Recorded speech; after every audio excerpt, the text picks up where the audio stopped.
Chapter 1. The Shock from the Realm of Distraction.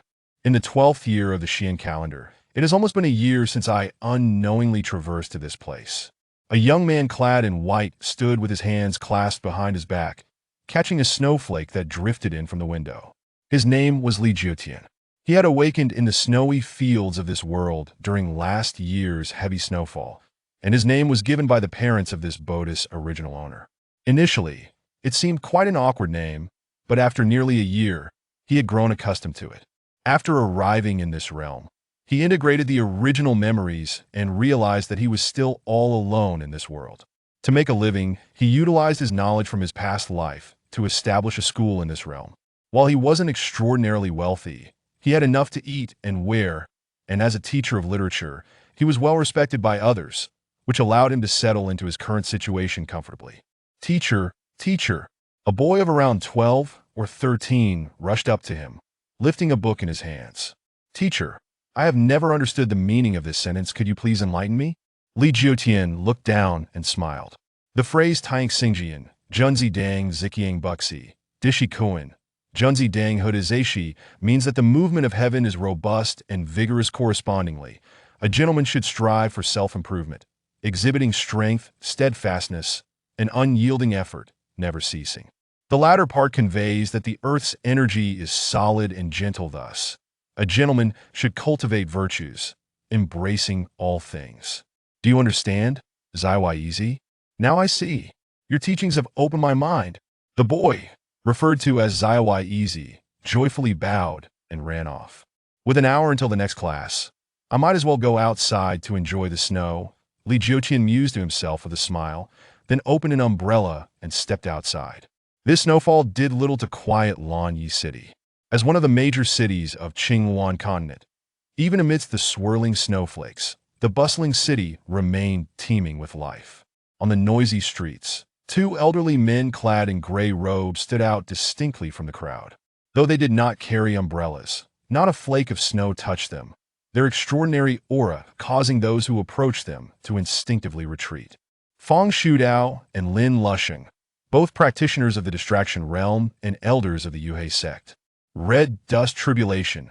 I never expected you, an old fellow who prides himself on seeking the Tao, would encounter such a tribulation. Did you indulge in youthful frivolities in your younger days? Huh? Lin Lushing laughed heartily, while Fang Shudao maintained his usual calm demeanor. Lin Dao friend, do not jest at my expense. Instead of wasting time, we should focus on the karmic insights we need to comprehend in this mortal realm.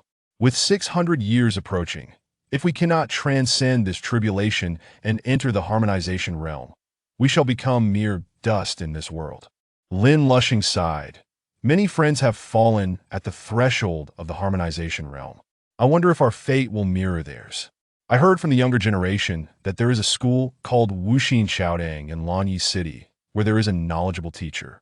I wish to visit and see if this teacher can clarify some of my doubts. Fang Shudao chuckled softly. How could a mere mortal possibly resolve the doubts of us cultivators? They lack the wisdom to understand our pursuit of immortality. Ah, but were we not once mere mortals ourselves? If you wish to go, then follow. If not, feel free to wander, Lin Lushing replied, waving his sleeves as he set off toward Wuxin Xiaodang. At that moment, inside Wuxin Xiaodang, a group of children were playing joyfully, taking advantage of Li Jiutian's absence. Are you the teacher here? Lin Lushing asked as he entered the school, grabbing hold of a young boy. Who are you? What do you want with the teacher? The boy inquired, tilting his head. Lin Lushing chuckled. I have come to seek knowledge from the esteemed teacher. Might you inform him of my arrival? Oh, in that case, please wait. The teacher is currently out. When is he expected back? Before the next class, I suppose. There's still more than half an hour left. Please wait. The boy turned and dashed off to join his friends. Lin Lushing surveyed the classroom, his gaze landing on a book on the table, which he picked up casually. The Tao Te Ching. He smiled upon seeing the 3 characters on the cover. It must discuss how to engage harmoniously with others. As he flipped to the second page, he began to read aloud softly. The way that can be told is not the eternal way. The name that can be named is not the eternal name. The nameless is the beginning of heaven and earth. The named is the mother of all things. Therefore, always be without desire in order to observe its mysteries, always have desire in order to observe its manifestations. These two emerge from the same source but have different names. Both are called profound, and the profoundest of the profound is the gateway to all wonders. Lin Lushing froze. Ever since he had become stuck at the bottleneck between the distraction and harmonization realms, the true qi within him had nearly stagnated. Yet, upon reading just this brief passage, his true qi surged like a tidal wave. The Tao Te Ching. Who is the divine being that authored this extraordinary book? Lin Lushing struggled to suppress the tumultuous true qi within him. After a few deep breaths, he sought out the previous boy once more. Young lad, where did you acquire this book? Lin Lushing pointed to the book in his hand. The boy furrowed his brow and replied, This is written by our teacher himself. It's not for sale outside. A thunderclap echoed in Lin Lushing's mind, leaving him stunned and momentarily speechless. This teacher at Wuxin Xiaodang was undoubtedly a formidable power. A harmonization realm practitioner? No, a harmonization realm cultivator could not possibly imbue the essence of the Tao into written words for dissemination on paper. This teacher must at least be at the void realm. Foundation establishment, light opening, fusion, golden elixir, nascent soul, distraction, harmonization, void, great ascension, transcendence. For ordinary cultivators, reaching the distraction realm was already a significant achievement, while those entering the harmonization realm were exceedingly rare, each a prodigy among prodigies. And now, Lin Lushing found himself in the presence of a peerless expert of the void realm, his heart racing uncontrollably. Perhaps the karmic cause for transcending the tribulation lay here. Lin Lushing was ecstatic, his mind replaying the passage from the Tao Te Ching. Unconsciously, he began to pace, nearly stepping out of the school. The nearby boy observed the elderly man with white hair displaying such emotions while holding the teacher's book. He then called out with a peculiar expression, Old man, the teacher said that taking without asking is theft. You should quickly put that book down. The teacher dislikes this behavior. Oh, right. How foolish of me. Lin Lushing quickly turned back to the table, carefully returning the book as if it were a treasured item. I wonder what temperament this esteemed void senior possesses. Perhaps it is best not to disturb him today. With this thought, Lin Lushing turned to leave the school, bowing 3 times toward Wuxin Xiaodang. Junior Lin Lushing will visit you again another day. His voice resonated loudly, drawing the attention of passersby, who were taken aback to see this seemingly dignified elder showing such reverence toward the school. Those surrounding the school gazed at Li Jiutian with newfound respect. Chapter 2. Immortal Teacher? No, a divine being. Returning from the snowy outdoors, Li Jiutian stood at the entrance, shaking off the snow from his clothes. Before he could even set down his umbrella, Aunt Zhang, the tofu seller, rushed over. Teacher Li, I would like to send my Yingzi to your school. I wonder if you are still accepting students? Aunt Zhang said with a beaming smile, wiping her hands on her apron while eagerly looking at Li Jiutian. Why the sudden change of heart? I remember having to persuade you quite a bit before, Li Jiutian chuckled. Well, Aunt Zhang scratched her head sheepishly, smiling. Today, I saw an old man respectfully bowing 3 times toward your school, referring to himself as a junior. If someone who seems so knowledgeable does that, then it would truly be a stroke of luck for Yingzi to become your student. A knowledgeable-looking old man? Li Jiutian frowned slightly at this remark. He did not recall knowing such a person and suspected it might be a case of mistaken identity. The sound of clear reading resonated, creating an atmosphere of tranquility beneath the falling snow for those passing by the school. Meanwhile, Lin Lushing stood by the willow embankment, gazing at the frozen river, unable to contain his excitement. After visiting the school, just a glimpse of the teacher's own writings had stirred the true qi within him. If he could receive further enlightenment, he was certain he could transcend this red dust tribulation. Lin Dao, friend, it seems you have gained something from this trip. Fang Shidao's voice came from behind. As he approached Lin Lushing, he immediately sensed the fluctuations of true qi emanating from him, his expression turning to one of surprise. Lin Dao, friend, what fortuitous encounter have you had? Fortuitous? Lin Lushing laughed heartily. Not merely fortuitous, it is truly a matter of destiny. Fang Shudao felt a jolt of astonishment. Remembering their conversation before parting, he asked with curiosity, "Could it be that the mortal teacher you sought is indeed a divine being?" Lin Lushing nodded. "Unfortunately, I was unable to meet that teacher today." Feng Shudao frowned. "If you did not meet them, where does this fortune stem from?" "I merely glimpsed a line from that teacher's writings, and the true chi that had been sealed due to the great tribulation began to flow again. If I could receive direct guidance, I am confident I can transcend this red dust tribulation within 10 days. As Lin Lushing spoke, his eyes sparkled with enthusiasm. If he succeeded in overcoming the tribulation, he would break through to the harmonization realm, elevating his cultivation to a new level, and his physical form would undergo a transformation, revitalizing his very essence. The most crucial aspect is that his lifespan will extend to a millennium, thus taking a significant step closer to immortality. Upon hearing this, Feng Shidao's heart raced. How could he possibly miss such a divine being? "May I inquire what realm that esteemed elder resides in?" "Surely, he must be at least at the pinnacle of the harmonization stage?" Feng Shudao asked. "The pinnacle of harmonization?" Lin Lushing chuckled, shaking his head. "Not at all. That venerable elder is at least a formidable master at the pinnacle of the void-penetrating stage. My master once remarked that such a being channels the natural laws of the universe into their very being, causing mountains to crumble and earth to quake with but a flick of their fingers, and manifesting the essence of the Tao with every breath.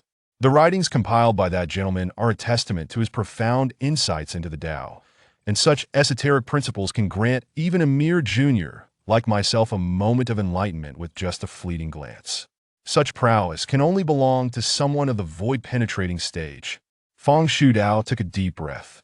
"To have such a formidable being so near at hand, if I do not pay my respects in person, I shall surely regret it for the rest of my life. Let us visit together tomorrow. It is not suitable to disturb him today, but do remember to refrain from mentioning our identities as cultivators," Lin Lushing advised. Upon hearing this, Feng Shudao immediately understood. He nodded, saying, "That elder wishes to remain hidden among the mundane, undoubtedly desiring to avoid matters of cultivation. I comprehend this, yet it seems inappropriate for us to arrive empty-handed." "Indeed, I have prepared a modest gift," Lin Lushing replied, producing a rosewood box. Upon opening it, a golden elixir emanating a soft radiance was revealed. "Nine-turning clear void elixir? So, the divine pill from the ancient sword tomb secret realm a century ago is in your possession." Feng Shudao gasped in astonishment. In this world, elixirs are categorized into 3 tiers: heavenly, earthly, and mysterious. The one in Lin Lushing's hand is a heavenly tier elixir, which can extend one's lifespan by 100 years and preserve their appearance, free from the afflictions of illness. The mere prospect of prolonging life by such a margin could incite fervor among countless cultivators, as possessing additional years of life presents greater opportunities to ascend to higher realms of cultivation. I had intended to consume it after a failed tribulation, but it seems that will not be necessary. Moreover, to exchange merely a heavenly tier elixir for guidance from that esteemed elder is exceedingly worthwhile," Lin Lushing remarked with a smile. "Though that elder may have no need for it, perhaps he would bestow this elixir upon a favored junior upon seeing them. It seems I must also prepare something of value." Feng Shudao mused to himself, pondering what he might present. The following morning, the snow continued to fall, albeit with diminished intensity. Some leisurely souls removed their umbrellas, allowing the refreshing snowflakes to land upon them. Within the untroubled grass hall, Li Jiutian was diligently transcribing the sacred texts he had thoroughly studied in his past life onto paper. While he possessed no particular skills, his extensive reading endowed him with an exceptional memory. Texts such as the 4 books and 5 classics were almost second nature to him, recited flawlessly. "It appears I am indeed fated to be a teacher," Li Jiutian remarked with satisfaction, nodding at a passage he had penned from the Book of Rites. "Today, I shall teach the Book of Poetry," he mused, glancing out the window to gauge the time for his class. "Xiao Yezi, please usher the students into the classroom." No response? Typically, at this hour, Xiao Yezi would be within earshot of his call. Just as he rose to investigate, Xiao Yezi dashed in. "Sir, there are 2 guests seeking you." Upon hearing this, Li Jiuxian's brow furrowed slightly. He disliked unexpected interruptions to his teaching schedule, particularly as he had numerous classes planned for the morning and wished to avoid running late. Following Xiao Yezi out of the untroubled grass hall, Li Jiutian immediately encountered two distinguished elder gentlemen, Lin Lushing and Fang Shudao, who were the visitors in question. Junior Lin Lushing, greetings to you, esteemed elder. Junior Fang Shudao, greetings to you, esteemed elder. Junior? Esteemed elder? A peculiar expression crossed Li Jiutian's face. He was uncertain where such titles originated. However, pressed for time, he chose not to correct them. I must now commence my lesson without delay. If you have matters to discuss, please wait until after class. Until then, feel free to make yourselves comfortable. Yes, esteemed elder, Lin Lushing replied respectfully with a bow. Once Li Jiutian had entered the hall, he turned to Fang Shudao, a grim expression settling on his face as he whispered, Fang Daoyu, if you wish to court death, why drag me into it? How dare you release your spiritual sense to probe that esteemed elder? In this world, any creature born with a soul would inevitably react to such probing, yet, upon directing his aura into that venerable elder, it had vanished without a trace. Chapter 3. The peering of the younger generation. All things are nurtured by the heavens and the earth, and thus, this formidable being before us is no exception. The result is merely that the opponent's spirit is incomparably more powerful than one's own, a mayfly attempting to shake a tree. Naturally, the tree remains unresponsive. Beside him, Fang Shudao was overwhelmed with astonishment. Prior to his arrival, he had harbored doubts about the mighty figure Lin Lushing spoke of, but the recent events solidified a singular certainty. This young man, appearing to be in his early 20s, was undoubtedly a reclusive master of the Dongshu realm. How reckless of me, Fang Shudao thought, offering an apology. Lin Lushing snorted coldly, stating that should such disrespectful acts continue, not only would the elder take action, but he himself would also engage in a fierce battle to the bitter end, that if he refrained from intervening, once that elder acted, it would not only be Fang Shudao who faced death. Lin Lushing's heart burned with indignation. Due to Fang Shudao's earlier actions, neither of them dared to enter the Wuxin Chaodang without permission. The lesson persisted until noon, during which the two stood silently in the snow. Resembling statues, two elderly figures, drawing curious glances from passers-by, who could not discern the reason for their presence, that if this matter were to spread and reach the ears of other cultivators, it would surely leave them astounded. For these were two renowned powerhouses from the Shenhua realm. By coincidence, their strange demeanor caught the attention of several disciples descending the mountain for errands. These were inner disciples of the Bajangmen, who had come to procure items necessary for alchemy. And it so happened that their destination was the pharmacy adjacent to Wuxin Chaodang. One of them, having previously encountered Lin Lushing and the others during a sect exchange at the Iha sect, hesitated momentarily before leading his companions to pay their respects. Junior disciple Zhang Duan of Bajangmen, greetings to Elder Lin and Elder Fang. Upon uttering these words, Zhang Duan clasped his hands in salute, and his fellow disciples followed suit. At that moment, both men were in a state of light meditation. Hearing someone call out, Lin Lushing slowly lifted his eyelids, glanced at Zhang Duan and the others, and nodded slightly, saying, Yes, Zhang Duan, I remember you. Please convey my regards to your master, and you may withdraw now. Yes, Elder Lin. Zhang Duan respectfully bowed once more before stepping back and leading his companions into the pharmacy. Senior Brother Zhang, why are those two elders standing outside the academy?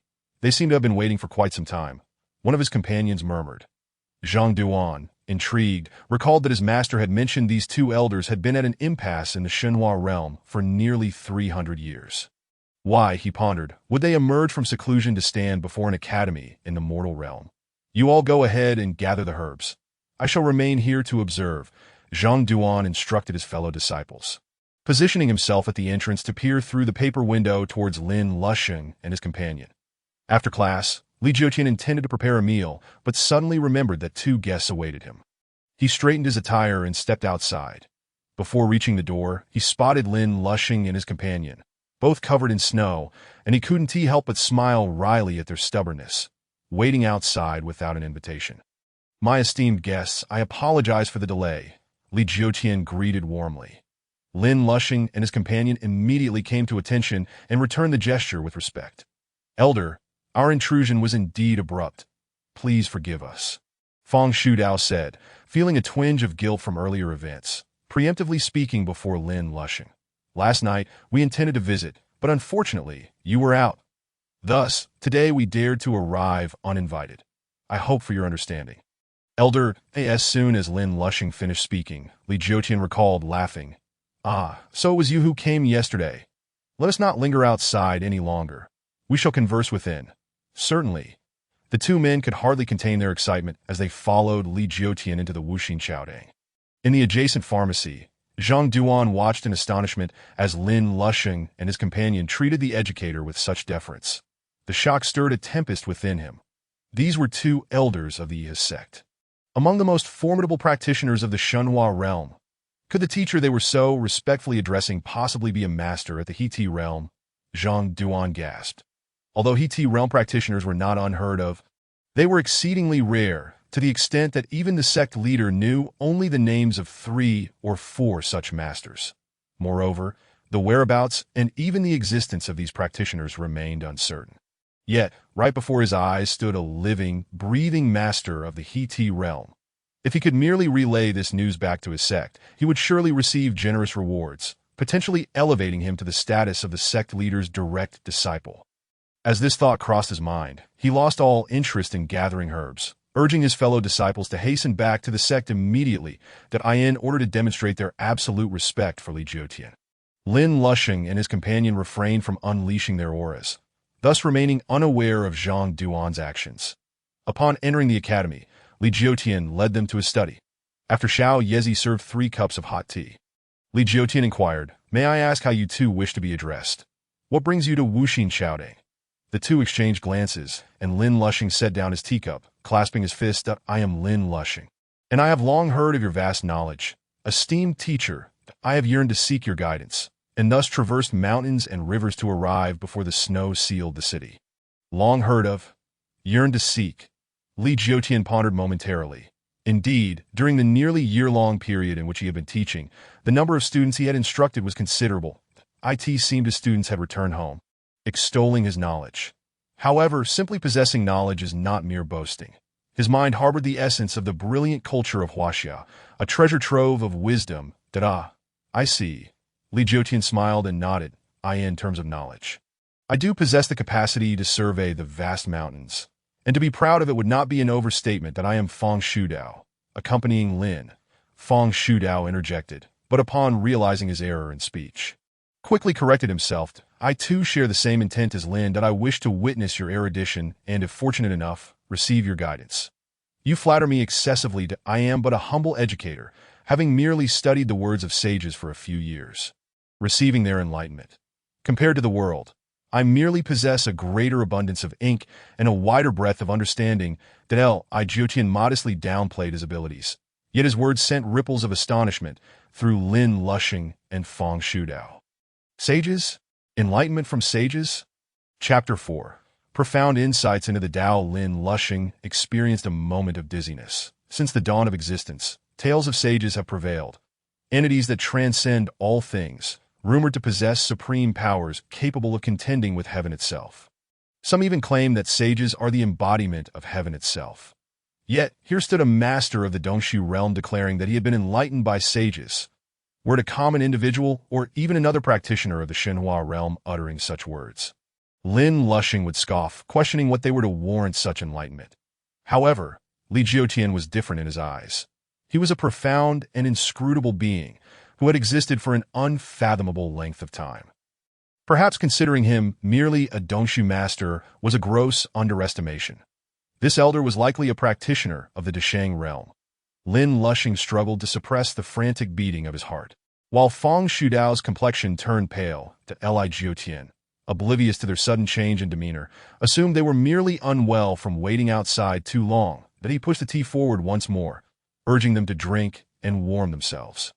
"Since you have traveled such a distance, I shall not hesitate to offer my guidance. If I am able to clarify any doubts, I will certainly speak candidly."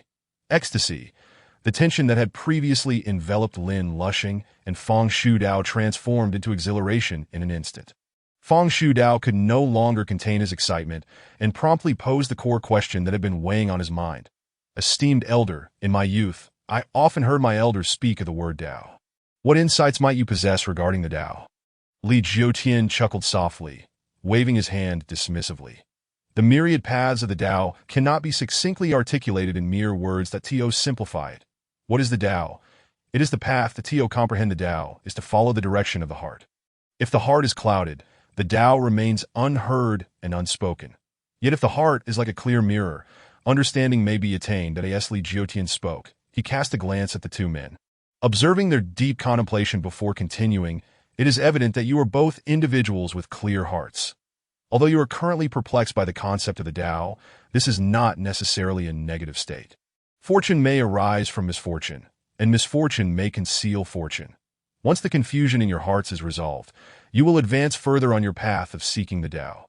Regarding the Tao, our ancestors have bequeathed an abundance of wisdom. Hence, Li Jiutian's insights on this subject originate from a lofty foundation. Even in just a few brief words, he set the true energy within Lin Lushing and Feng Shu Dao swirling uncontrollably that it was mealtime soon. He needed to send the two men on their way before it grew too late. Observing that they showed no intent to leave, still engrossed in thought, Li Jiutian retrieved paper and brush. Inscribing the character in both seal script and clerical script on two separate sheets. Esteemed gentlemen, Li Jiutian's voice interrupted the contemplations of the two. Their gazes fell upon him, but he spoke. This is the way. And that is also the way. Whether the stroke of the brush is winding or smooth, it does not alter the outcome. To elaborate further would merely lead to hearsay. Lin Lushing and the other individual each took one of the papers. Their internal vital energy surging uncontrollably with rapid circulation. They both sensed that the moment for their tribulation had arrived, and simultaneously, they rose to respectfully bow to Li Jiutian, exclaiming, "Your guidance is akin to a rebirth." "Thank you, esteemed sir." Lin Lushing presented a purple sandalwood box, revealing a pill he had fortuitously obtained. This elixir can dispel ailments and prolong life. Though you may not require it, I beseech you to accept this humble offering. Before Li Jiutian could respond, Feng Shu Dao also stepped forward, offering a blue cloak with both hands. This cloak can ward off wind and frost. It is a modest token of my appreciation that I hope you will not find it lacking. Upon seeing the item Feng Shu Dao presented, Lin Lushing's heart skipped a beat. It was none other than the Qing Shou Xian Pao, capable of resisting attacks from the five elements. Observing their earnest intentions, Li Jiutian graciously accepted their gifts, recognizing their modest value. After all, both the healing elixir and the cloak were precisely what he needed, as he planned to embark on a journey in 10 days following his leave from the academy. Thank you that if fate allows us to meet again, do not call me senior. I am merely a humble teacher. Sir will suffice. Upon hearing this, both individuals displayed their excitement openly, realizing there might be further opportunities for guidance. To be addressed as Sir meant they would be considered half-disciples of this formidable figure, did it not? Indeed, sir. They chorused, subsequently performing a deep bow before taking their leave, that we spend our days in this misty mountain, believing those below to be mere ants, yet we remain oblivious to the myriad talents hidden in the world. Only by stepping outside do we truly grasp its depths. Today, having met you, sir, has truly opened my eyes. Feng Shu Dao remarked with a sense of wonder. Lin Lushing replied with a smile. This is the fortune bestowed upon us by you, sir. The opportunity to break through to the harmonization stage lies within the way you inscribed for us. Feng Shu Dao nodded, urging, let us seize the moment and retreat for seclusion. The demon race stirs restlessly, and I fear they may initiate hostilities prematurely, should we both succeed in breaking through to the harmonization stage. We would stand a fighting chance against the three great demons of their kind. Upon exiting the Wuxin Chaodang, the two ventured into the forest beyond the city, channeling their vital energies to transform into two streaks of light. Soaring into the heavens, are they immortals? Exclaimed two scavenging old men, eyes wide with disbelief as they gazed at the retreating figures. Could it be that these immortals are disciples of that teacher? As the seasons shifted with the passage of time, winter solstice arrived. Li Jiutian stood by the window, observing the pristine white snow, feeling a chill that prompted him to rub his hands together. Today would be perfect for a hot pot of lamb to ward off the cold, he mused, instructing Xiao Yezi to procure some lamb and reminding him not to forget a bottle of strong liquor.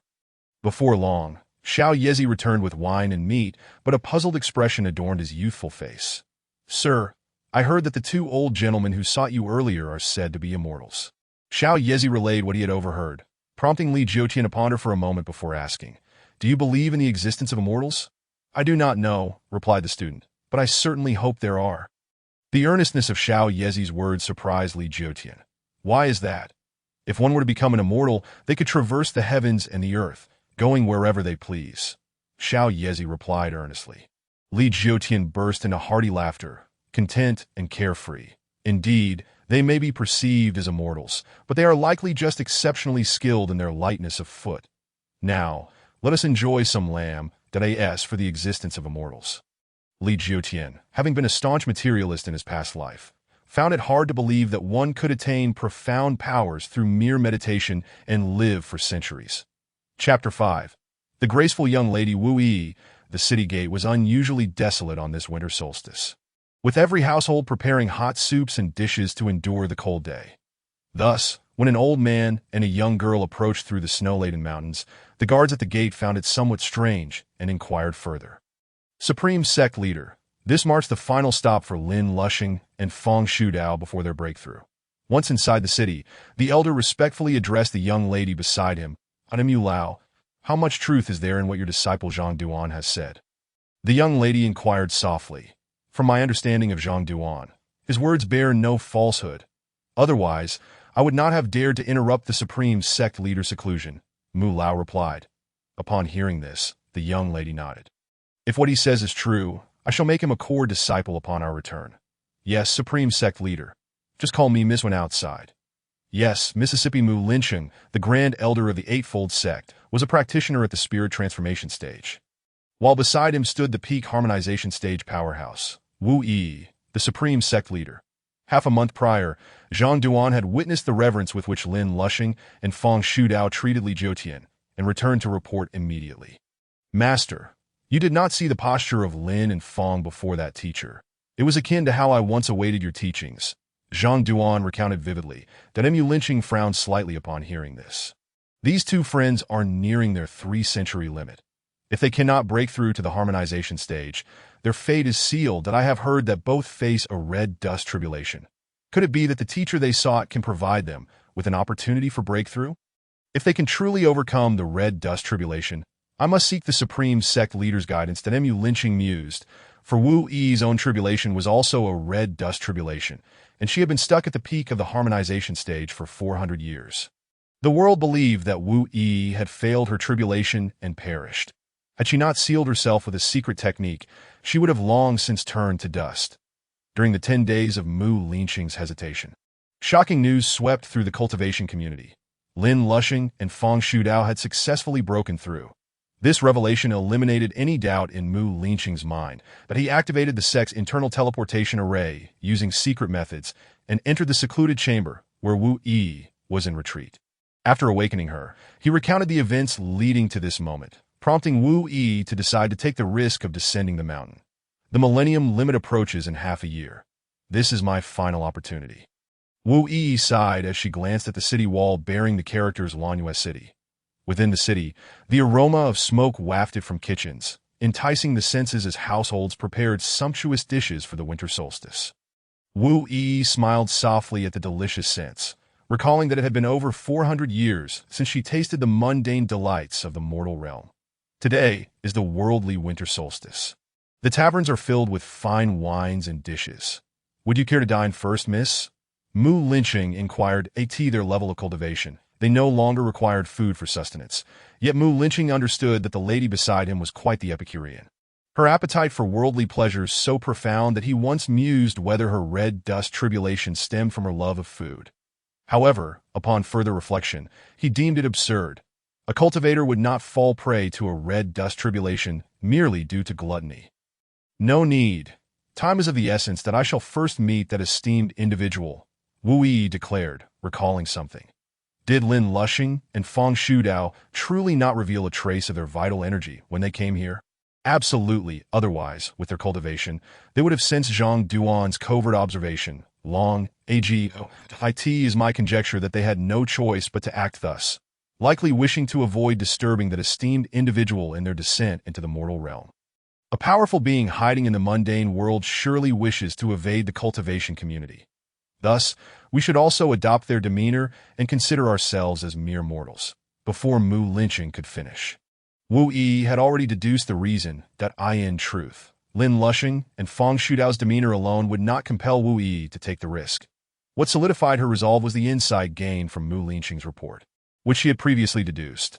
All things have cause and effect, and so do people, that I wish to see who it is that Lin Lushing and Fang Shudao hold in such high esteem.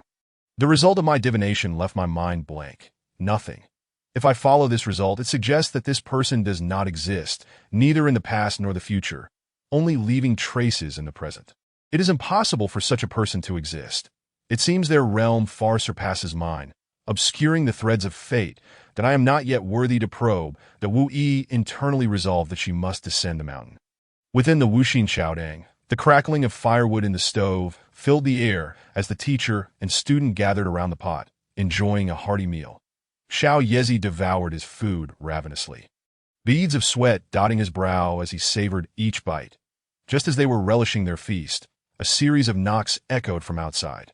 Xiao Yezi, go see who it is, Li Jiotian instructed, setting down his bowl and adjusting his attire. Xiao Yezi complied, returning shortly with an elderly man and a young girl in tow. Who are these two? Li Jiotian inquired, his curiosity piqued. The junior, Mu Lynching, respectfully greets the senior my young lady, Wu Yi, also extends her greetings to the esteemed gentleman.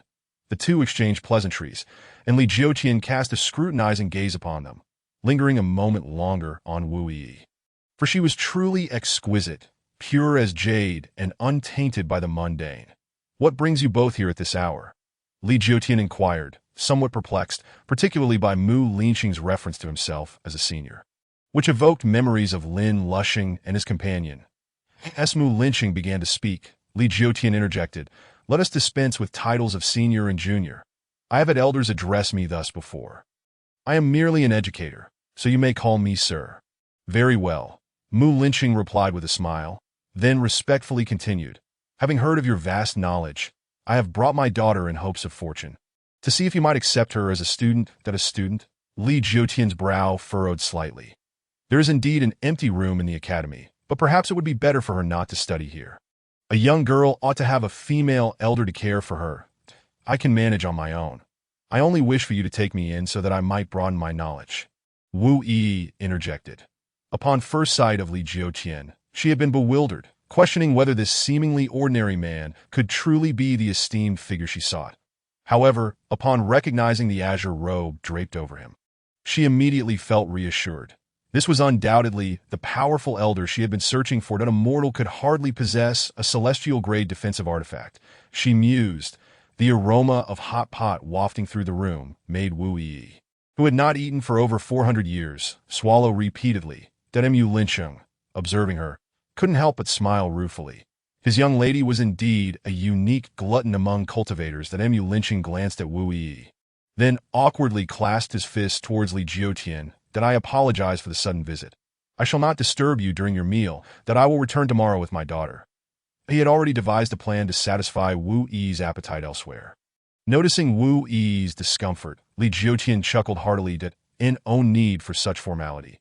If you're here, it must be fate. Please, stay and dine with us. It is merely an extra pair of chopsticks. Wu Yi's eyes sparkled with delight. Firstly, because Li Jiotian spoke of their connection as fate, and secondly, because she could partake in the delicious feast. Mu Lynching was equally overjoyed, immediately expressing his gratitude and producing 3 gold ingots, presenting them to Xiao Yezi as Wu Yi's tuition. Surely this must be accepted, Mr. Mu. How long do you intend for Yi to study? Li Jiotian inquired, astonished by the amount of money. Surely 3 gold ingots could fund her studies for a lifetime, at most 6 months. During this period, I shall trouble you, sir, Mu Lynching replied, then fabricated an excuse to depart. With an additional presence in the room, the atmosphere grew livelier. Xiao Yezi, upon encountering a peer, excitedly began to engage Wu Yi with questions while eagerly serving her food.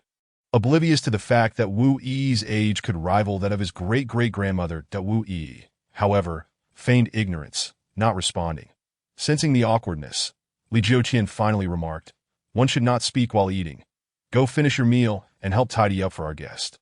Sighing inwardly, he thought how inappropriate it was to appear intoxicated in front of his students. That it was perhaps for the best, as he had not consumed any alcohol and had taken the medicinal pill given by Lin Lushing, which had cured his cold, allowing him to prepare for his journey ahead.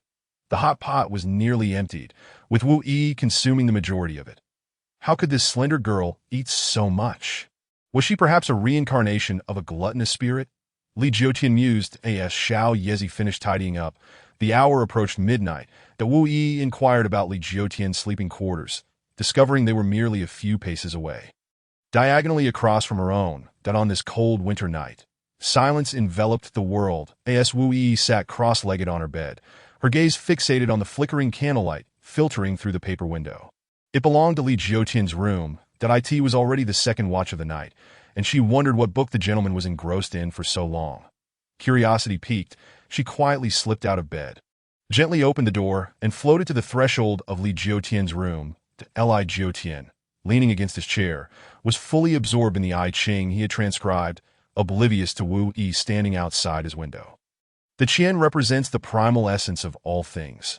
It is the beginning of success, the essence of nature and emotion. He read, frowning in contemplation. The Qian can bring forth beauty and benefit to the world. Yet it speaks not of its own merits. How grand, indeed, is the Qian! Startled by his exclamation, Wu Yi was left in awe, her mind swirling with thoughts of the primal essence of all things. The origin of creation. She inhaled sharply, causing a tightness in her chest, which prompted an involuntary cough. The sound startled Li Jiutian, who turned to see Wu Yi coughing softly outside his window. Realizing she had been noticed, she quickly bowed in apology, explaining that she had simply been restless and did not intend to disturb him. "It is rather cold, and you are dressed so lightly," Li Jiutian remarked, frowning slightly as he rose to fetch his azure robe and draped it over her shoulders. "It is natural to be restless in a new environment, sir. While I cannot claim to be well-read, I have perused a few literary classics. Yet that passage you recited was unfamiliar to me." "From which classic does it originate?" Wu Yi inquired. "That is the I Ching," Li Jiutian replied with a chuckle. "It is not a work that has been passed down through the ages, so it is understandable that you are unaware of it." Wu Yi's heart raced. This was not a text of ancient origin, but rather something penned by this esteemed elder himself. His discourse on the primal essence and the origin of all things suggested a level of understanding that far surpassed her own imagination. To become his student was indeed a stroke of fortune. "Would you be so kind as to lend me the I Ching for my study?" Wu Yi cautiously inquired. Culture is best disseminated through understanding. As your teacher, it is my duty to share knowledge.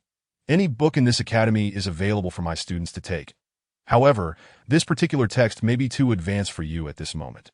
Before delving into it, you should first study a few other works that in a couple of days, I shall provide you with the same texts as your fellow classmates. During this time, I will also conduct small lessons to help you catch up. Now, it is getting late. You should rest. Then I shall take my leave, sir. Please do rest early as well, Wu Yi replied, bowing respectfully before preparing to return the azure robe. However, upon raising her head, she spotted Li Jiutian consuming a pill that he had taken from his possession. To her astonishment, it was the 9 Revolutions Clear Void pill. Wu Yi gasped, and Li Jiutian, noticing her reaction, asked, "What is it?" Wu Yi hesitated to speak of the pill, and Li Jiutian, sensing her reluctance, explained when afflicted by a cold. "One must take medicine. This is merely a remedy." That Wu Yi found herself at a loss for words. This pill, capable of inciting fierce rivalry among sects, was simply being used by him to treat a cold. As dawn broke, the golden sunlight streamed over the high city walls, illuminating the interior of the city, heralding a new day. The melodious sounds of reading echoed from the academy, gently awakening the bustling city of Lanieching, where streets soon filled with the hustle and bustle of life. 2 middle-aged men, cloaked in straw hats, walked along the street, their swords at their waists, exuding an air of warning that caused others to keep their distance. As they approached the entrance of the Wuxin Xiaodang, one of them sighed as he looked up at the plaque. "The master has tasked us with probing here. This truly is a thankless job."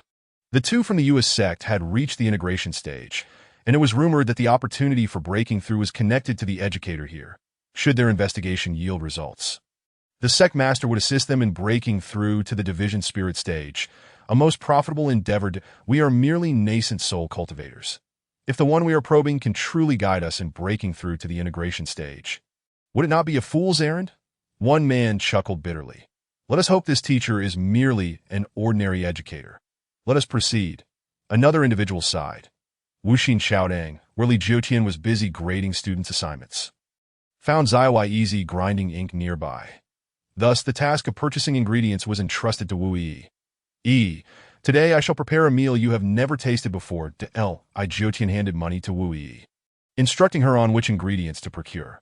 Naturally delighted by the prospect of a culinary delight, Wu Yi had just stepped out the door of Wuxin Xiaodang when she immediately spotted two men armed with swords entering. With her keen eyesight, Wu Yi quickly discerned that these two were Yuan cultivators. "Little girl, is your master available?" The duo inquired with smiles that Wu Yi pointed at their weapons, stating, "Weapons are not permitted within the academy. If you wish to see my master, you must leave your weapons outside." These were their treasured artifacts. Never far from their sides, one of them frowned. "That's out of the question. Rest assured, these weapons are solely for self-defense and will not be drawn." Before he could finish, Wu Yi's gaze turned icy, and an overwhelming killing intent locked onto the two men. The murderous aura emanating from a combined stage cultivator was not something two Yuaning cultivators could withstand. The two immediately fell to their knees, trembling. Subsequently, Wu Yi transmitted a message directly into their minds.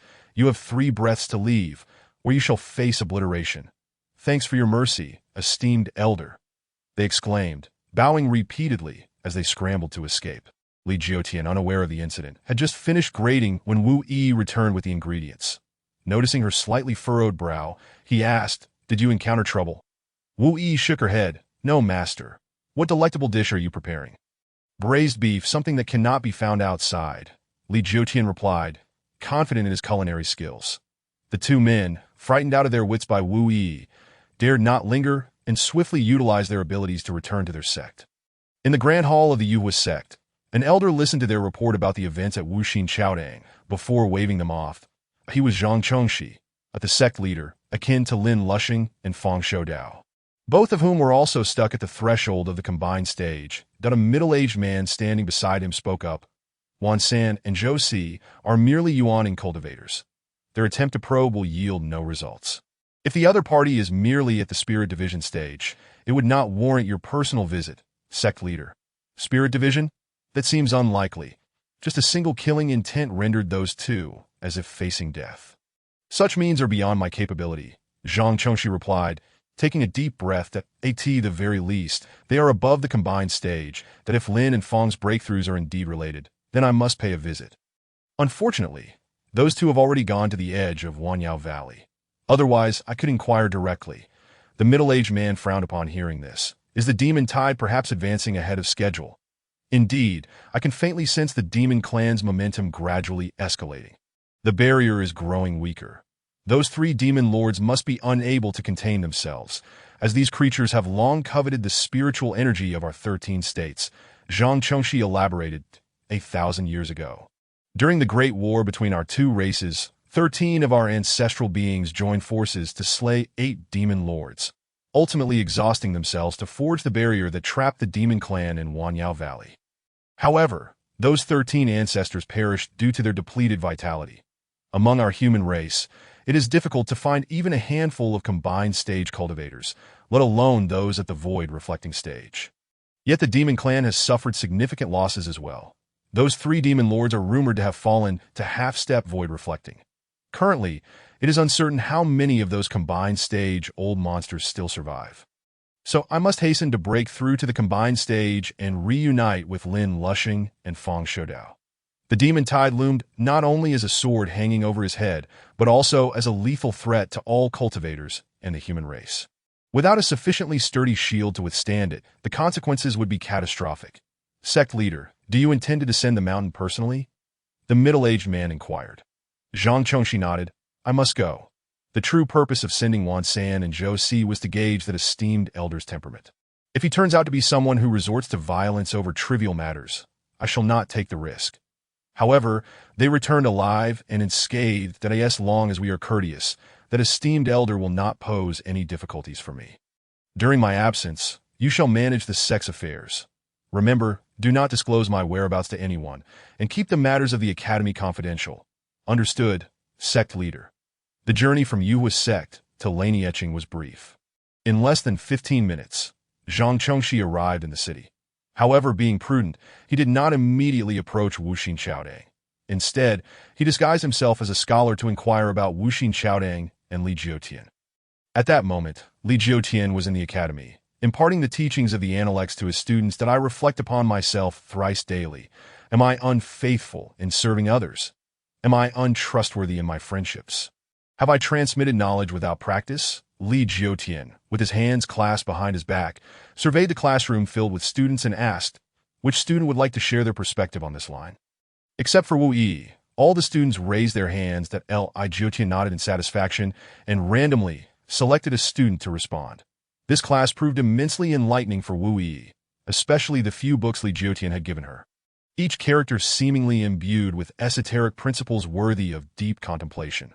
The more she read, the more she yearned to immerse herself in the knowledge. However, being in class, her identity as an ordinary mortal girl compelled her to suppress the surging true energy within her, ensuring that Li Jiutian remained unaware of her capabilities. An hour later, as the sun hung at a slant overhead, Li Jiutian concluded the lesson with a simple class dismissed. The students rushed out of the academy, each returning home.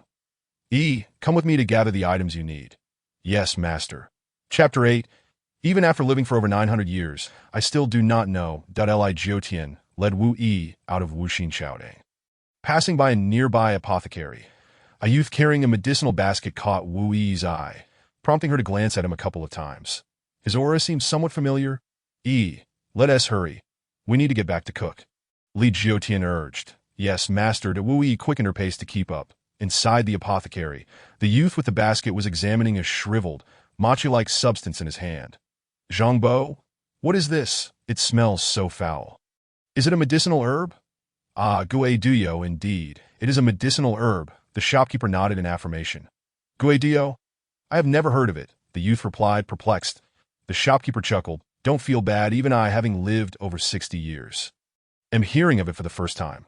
Noticing the youth frowning, the shopkeeper explained with a smile. This was sent by Master Li from the adjacent academy, that he claims this herb is called Gui Duyo, effective in treating sudden illness and evil spirits, that I prepared several doses for others, and it has proven quite useful. Don't say you've lived over 60 years. Even I, having lived over 900 years, am hearing of it for the first time, the youth thought to himself. His name was Gu Yunxiu, a fellow cultivator of the same generation as Wu Yi, also grappling with the tribulations of longevity. As a master of herbal medicine and alchemy, he had traveled extensively over the years to refine pills and hoped to break through the limits of his life and ascend to the void-reflecting stage. The world was replete with rare herbs, yet he was well-versed in most useful ones. However, during this trip to Lanieching to procure herbs, he stumbled upon one he was entirely unfamiliar with, leaving him utterly astonished. Zhangbo, do not think I am young and easily deceived that if you said you discovered and named this yourself, I might believe it. How could a mere schoolteacher possess knowledge surpassing yours? Gu Yunxiu scoffed. Ha! My modest knowledge pales in comparison to Master Li's, the shopkeeper replied. Not only this Gui Duyo, but since Master Li opened the academy next door, he has provided me with over a dozen types of herbs throughout the year, all of which I had never encountered before. I consulted various herbal classics, but found none.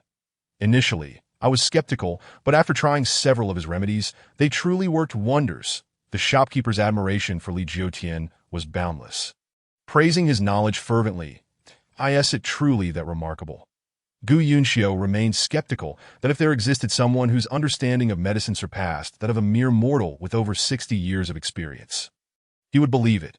Yet he had lived for over 900 years. Surely, there could not be anyone more knowledgeable on herbs unless they were an ancient being who had lived longer than him. Strange occurrences abound. Just recently, 2 old men came to visit Master Li. Later, someone claimed to have seen those 2 old men fly into the sky outside the city. While I do not believe in immortals, if they are associated with Master Li, I might reserve my judgment. The shopkeeper recounted that Ji Yunxiu was astonished to learn that cultivators had visited the teacher. This individual was likely a formidable figure. I must pay a visit to such a remarkable person. He is just next door, is he not? Yes, just next door did I often seek Master Li's counsel on matters of herbal medicine. You might as well take a chance. Perhaps if he is in a good mood, he will offer you some guidance, which would be your fortune. With lingering doubts, Gu Sanxiu stepped outside and turned left, arriving at the entrance of the Wuxin Qiaodang. He glanced up at the four characters Wuxin Qiaodang to confirm he was at the right place, and then walked inside. Upon seeing a stranger enter, Xiao Yezi inquired about the situation and subsequently informed Gu Sanxiu that Li Jiutian had gone out to procure some items and suggested that he wait outside. In less than half an hour, Li Jiutian returned with Wu Yi. Having completed their shopping, upon entering, they spotted Gu Sanxiu, who was carrying a basket on his back. That it seems we have a new student here to register. Please take the items back to the room first. Yes, sir, Wu Yi replied, carrying the bundles towards the house. As she passed by Gu Sanxiu, she felt a familiar aura emanating from him, and Gu Sanxiu also sensed a familiarity with the girl of similar age. Though he could not recall why, both were filled with curiosity about each other, but their thoughts were interrupted by Li Jiutian's voice. Young man, what brings you here? Li Jiutian asked with a smile. Gu Sanxiu replied, I heard from Uncle Zhang next door that you are well-versed in pharmacology, that he recounted the events that transpired at the pharmacy, prompting a wry smile from Li Jiutian. It seemed that his unintentional meddling had yielded unexpected results. He had merely wished for the pharmacy owner to learn a few more prescriptions to treat others, never anticipating that it would attract someone keen on studying medicine. Though the entirety of the Benqiao Gongmu resided in his mind, mastering medicine was not as simple as memorizing such a monumental work. The skills of observation, inquiry, and understanding the human body were equally essential. Hence, Li Jiutian had no intention of teaching a course that could mislead the youth. If you seek to learn medicine, you have come to the wrong person. Young man, that I am merely a teacher and possess no medical expertise. You should seek someone else, Li Jiutian said, shaking his head with a smile. No medical expertise? Then what do we discuss regarding pharmacology?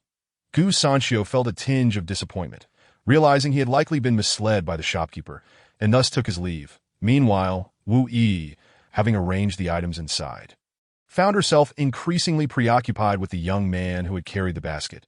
When she stepped outside to observe, Gu Sanxiu had already departed.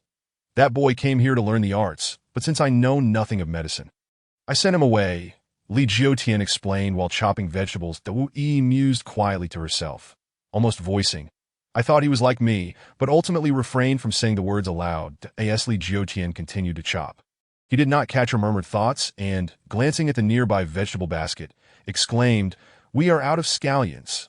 Xiao Yezi, go outside the city and fetch some from the fields. That a voice responded from outside. After leaving Wuxin Qiaodang, Gu Sanxiu prepared to return to his mountain gate to refine pills. As he approached the bridge, his eyes inadvertently caught sight of the crops growing in the fields below. Is there greenery in this bitter winter? Gu Sanxiu wondered, then descended the bridge to examine the plants. That he plucked a few and observed, hollow, fragrant, with a mildly sweet and spicy taste. Just then, a voice came from behind him. What are you doing? Turning, Gu Sanxiu saw the young lad from Wuxin Qiaodang. What do you want? Planning to steal our scallions? Xiao Yezi rebuked without reservation. Gu Sanxiu paid little heed to the harsh words and inquired, Is this called scallion? Did your teacher plant it? If it wasn't planted by my teacher, could it be you? Xiao Yezi shot him a glare, but upon seeing Gu Sanxiu holding just one scallion, his expression softened. Still claiming you know nothing of pharmacology, Gu Sanxiu observed as the other bent down to pluck some scallions. What are the benefits of this scallion? What do you intend to do with it? Of course, it's for eating. What else? Xiao Yezi continued. The white part nourishes the stomach and dispels cold. I forget the benefits of the green part, but our teacher says eating scallions is good. That Gu Sanxiu inhaled deeply, realizing that the teacher was not ignorant of pharmacology. Rather, he was reluctant to offer casual guidance. This was understandable. One could not simply impart a lifetime of learning to others without due consideration. Perhaps he could seek apprenticeship. Gu Sanxiu contemplated this possibility, but he also recognized that as a cultivator who had lived for nearly a decade, if the teacher did not surpass him in pharmacology, he would not be qualified to be his master. I should probe further, he resolved, then vanished from the fields in a flash. Why did you take so long? Hurry and bring the scallions, Li Jiutian called, and Xiao Yezi hurriedly washed the scallions before presenting them. During the meal, Xiao Yezi recounted the incident of Gu Sanqiu stealing scallions, prompting Li Jiutian to shake his head with a smile that if he wanted to steal, he would have done so already. Taking just one must be for observation. That boy appears to be a pill refiner. It's normal for him to gather herbs, that Wu Yi whispered, to which Li Jiutian responded with a curious "hmm?" As he regarded her, "Do you know much about this?" Wu Yi, recalling what she had heard from her elders, mentioned that these alchemists were often engrossed in refining pills and possessed a deep fascination with medicinal herbs. After the meal, as Li Jiutian intended to return to his chamber for a nap, he suddenly heard someone calling from outside, "Sir, sir." Stepping out, he saw Gu Sanqiu rushing in, carrying a bundle of herbs on his back. Li Jiutian raised an eyebrow slightly. "Young man, what is this?" "I found these herbs, but I cannot discern their pharmacological properties and fear I may mislead others, so I came to seek your guidance." Gu Sanqiu replied earnestly, his eyes filled with sincerity. Li Jiutian glanced at the sky. There was still some time before the afternoon class. "Very well. A teacher's duty is to impart knowledge and resolve doubts. Come, list these herbs, and I shall explain each one to you." "Thank you, sir." Gu Sanqiu's face lit up with excitement as he emptied the herbs from his basket. Huanglian, bitter and cold, treats false fire, by Xian. Bitter and cold, treats headaches, jaundice, and cough. Jean Dilu, bitter, neutral, non-toxic, counteracts hill miasma and poisonous sores. Jiao, sweet, neutral, non-toxic, treats back sores and dissipates swellings, often taken with licorice to draw out toxins.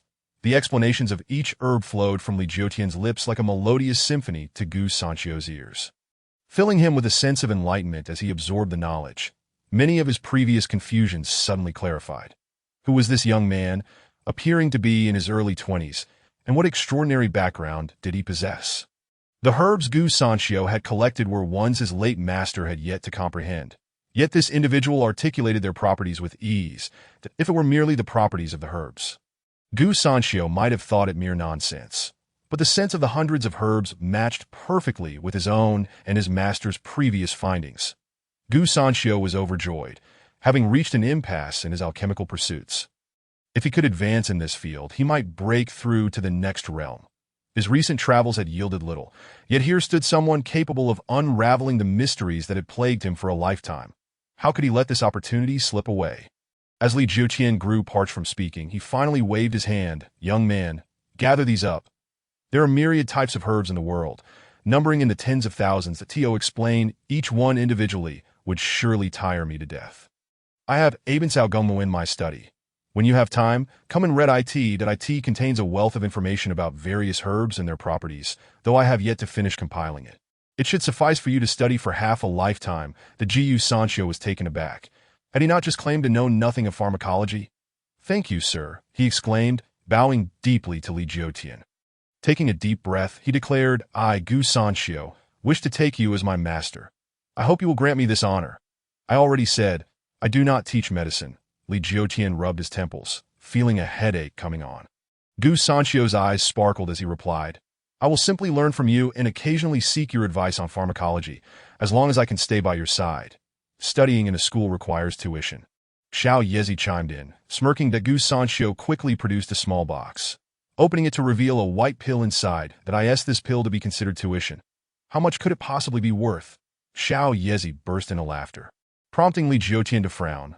"Xiao Yezi, do not be disrespectful." That Li Jiutian stepped forward, closing the box and putting it away. "That as long as the intent is sincere, money is of little consequence. That I accept. That I, Gu Sanqiu, have met my master."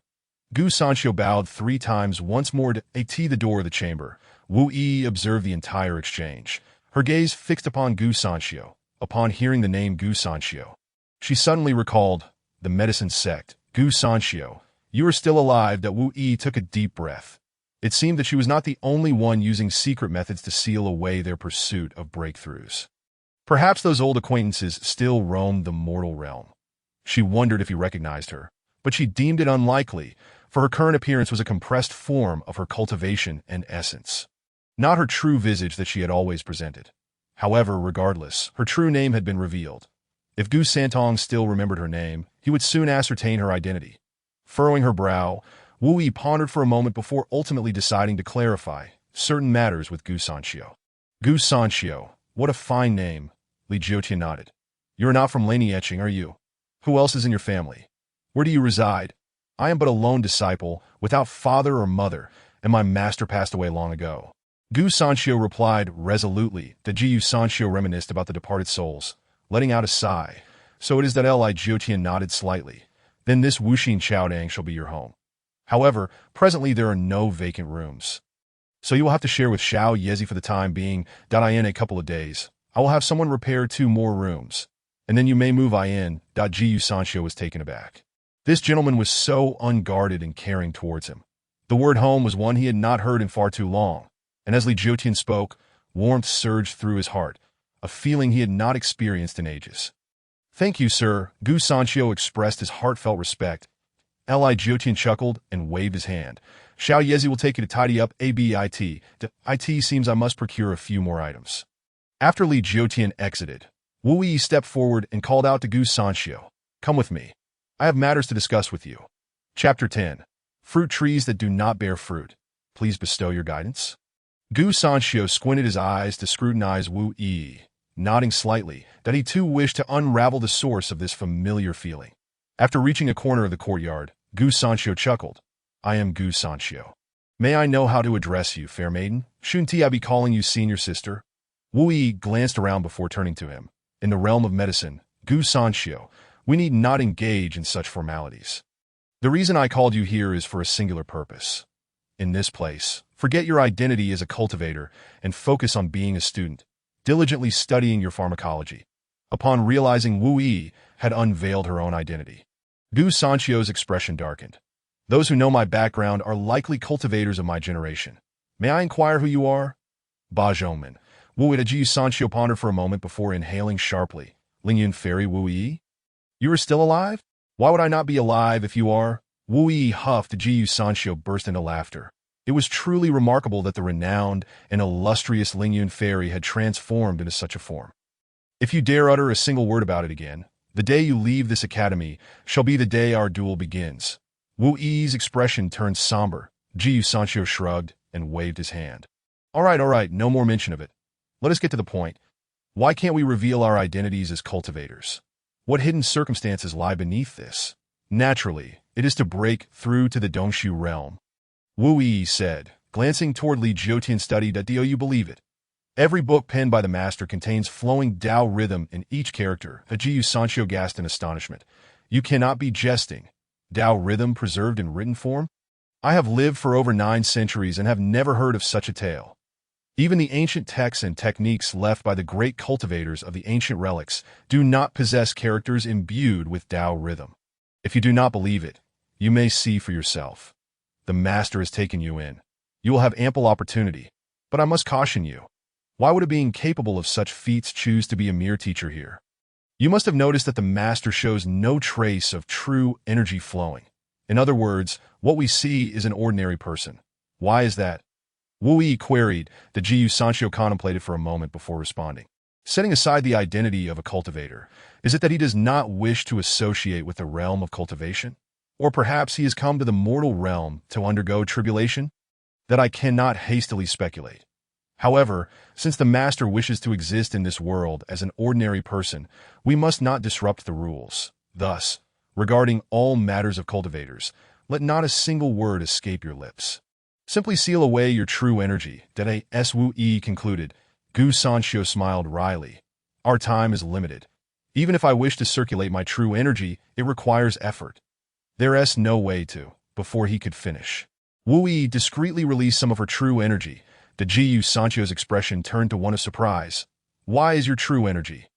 Before I arrived here, I could not freely manipulate my true energy. The reason I can now is merely due to attending a class taught by the master and having read half a book he authored. That Wu Yi's words left Gu Sanxio profoundly shaken. He would no longer inquire about Li Jiotian's identity.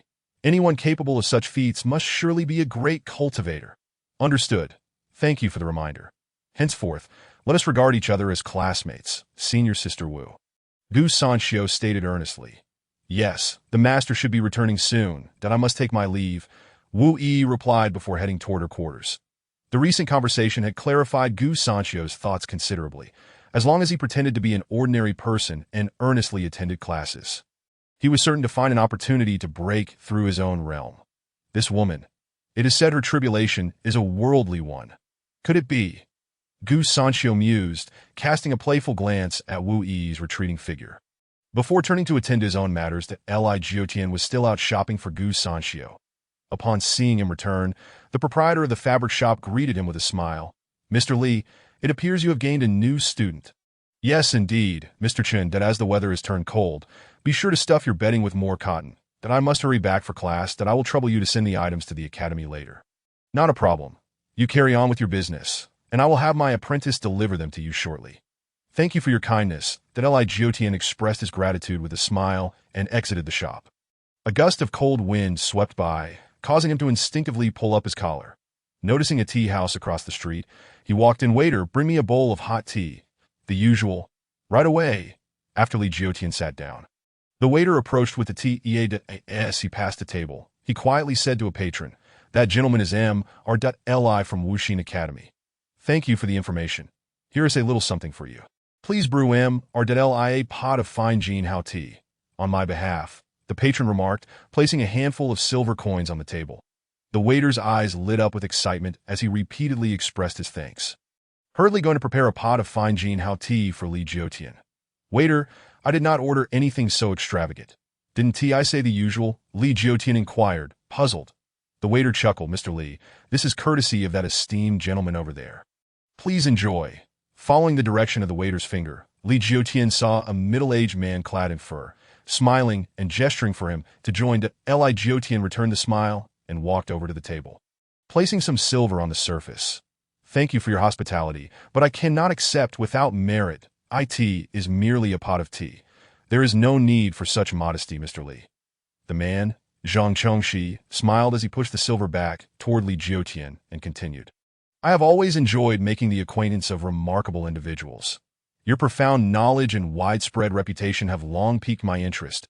I simply wish to meet you, and what a delightful coincidence it is to encounter you here before reaching the academy." "Indeed, it is said that fate brings people together across 1,000 miles, Li Jiotian chuckled, savoring a sip of tea. "Surely, Mr. Zhang did not make the journey to Laney Etching solely to befriend me." Li Jiotian raised his eyelids, noting that class was approaching, and he needed to hurry back. "Mr. Li, you possess an uncanny foresight. I am truly in awe." Zhang Chengxi praised with a bow. "In truth, I have some matters I wish to consult with you." Zhang Chengxi was unable to break through the Funshin realm to enter the Heti realm. His predicament rooted in insufficient cultivation momentum, akin to a continuous stream suddenly running dry. Yet he was uncertain of the cause. The To inquired directly seemed to reveal his naivety. After pondering for a moment, Zhang Chengxi asked, "I have a fruit tree at home that grows splendidly, yet it does not bear fruit. Might you offer some guidance?" Chapter 11. Unafraid of other speculations, for I am unrivaled in this world. A fruit tree that does not bear fruit.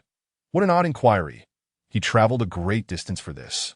Li Jiotian instantly understood that this was a metaphor, but due to his urgency to return to class, he refrained from elaborating that a fruit tree requires light, warmth, water, and soil to thrive, that if it fails to bear fruit despite these being appropriately managed, one must consider whether there are pests or whether fertilization is adequate. Li Jiotian posed the question. "Surely, Mr. Zhang has addressed these matters." "Indeed, regular fertilization is done, and light, warmth, water, and soil are all in good condition. Which is why I find it perplexing and beyond comprehension," Zhang Chengxi replied. Realizing his description might not convey the essence, he amended, "It is not that it cannot bear fruit. Rather, there are many fruits, but they remain unripe and inedible." Li Jiotian raised an eyebrow. "In that case, it is not an issue of southern oranges and northern citrons. How many unripe fruits can one branch bear?" "Quite a few. Perhaps over 100, Zhang Chengxi answered. Upon hearing this, Li Jiotian burst into hearty laughter. No wonder Mr. Zhang's fruit tree fails to yield edible fruits. Therein lies the crux of the problem. "What do you mean, sir?" Zhang Chengxi inquired, puzzled. "Isn't it better for a fruit tree to bear more fruits? The nutrients a tree can provide are finite, but if you spread those nutrients across hundreds of fruits, each fruit receives insufficient nourishment to mature. Instead of this, it would be wiser to prune some branches, concentrating the nutrients on fewer fruits, thus cultivating a select few high-quality fruits that will grow larger and superior." Zhang Chongshi gasped. Are you suggesting I abandon some of my techniques to focus my energy on the remaining ones? Wouldn't that be akin to self-mutilation? One of the pivotal methods through which Zhang Chongshi navigates the realm of cultivators is his myriad of diverse cultivation techniques. His solitary practice is equivalent to that of 4 or 5 individuals of the same realm. Noticing the perplexed expression on Zhang Chongshi's face, Li Jiutian chuckled as he dipped his hand into a bit of tea, subsequently writing on the table while speaking. To prune those branches is to allow the remaining fruits to flourish more abundantly. If the fruits cannot be savored, what purpose do they serve? Brother Zhang, I have matters to attend to, so I shall take my leave. Ponder on whether this holds true. With that, he rose and made his way toward the academy. Zhang Chongshi remained lost in contemplation of their earlier exchange when, with a fleeting glance, he noticed the words Li Jiutian had inscribed on the table. Duan Shi Li. After reading those 3 characters twice, an epiphany struck him. These words exuded an ethereal resonance. In the harsh winter, the water on the table quickly froze, persisting for quite some time. Zhang Chongshi fixated on the characters, which for him seemed like fragments extracted from the vast river of time by Li Jiutian. At that moment, his sea of consciousness was flooded with the golden light radiating from these 3 characters. The confusion that had plagued him was severed entirely. His soul became utterly enlightened in that instant. The true energy within Zhang Chongshi surged, overflowing from his being. In the tea house, golden light erupted, leaving all present momentarily entranced. The words Duan Shili had etched themselves onto Zhang Chongshi's soul like 3 chisels, severing excess confusion, and he felt on the verge of a profound realization. A tumultuous wave surged within him. He had not anticipated that a mere phrase and those 3 characters from Mr. Li would herald signs of his breakthrough. He must retreat for seclusion at once. With a grand gesture, he inadvertently left the patrons of the tea house momentarily dazed, and by the time they regained their senses, they had forgotten what had just transpired. Upon returning to Wuxin Chaodang, Li Jiutian found his classmates diligently studying on their own, which brought him great comfort. He then collected his books and entered the classroom. Classmates, today we shall continue our study of the Tao Te Ching. Please turn to page 18. But before he could pass the copied text to Wu Yi and her companion, he noticed they were empty-handed and offered his own book to Wu Yi. You may use my copy for now.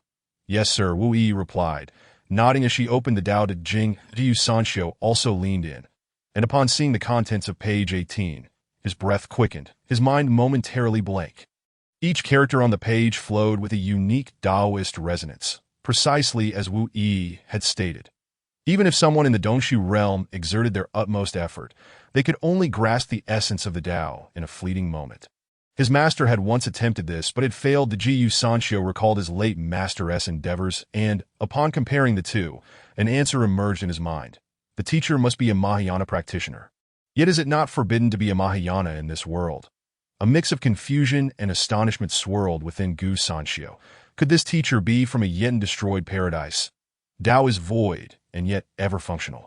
Like the source of all things, that blunts the sharp, dissolves the tangled, harmonizes the light, and mingles with the dust, appearing profound yet seemingly non-existent, that I do not know whose offspring this is, resembling the primordial sovereign.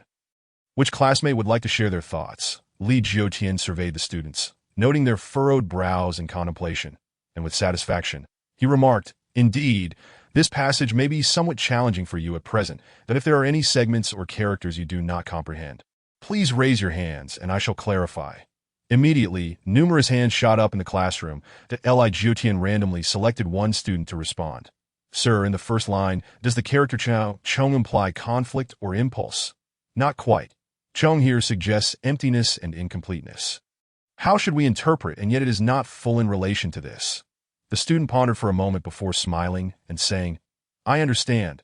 It means that the great Tao is formless and void, yet it is always at work in its own way. Excellent answer. You may take your seat, Li Jiutian said with a smile, though it can be rephrased. Although the Tao is intangible, it constantly guides the transformations of all things.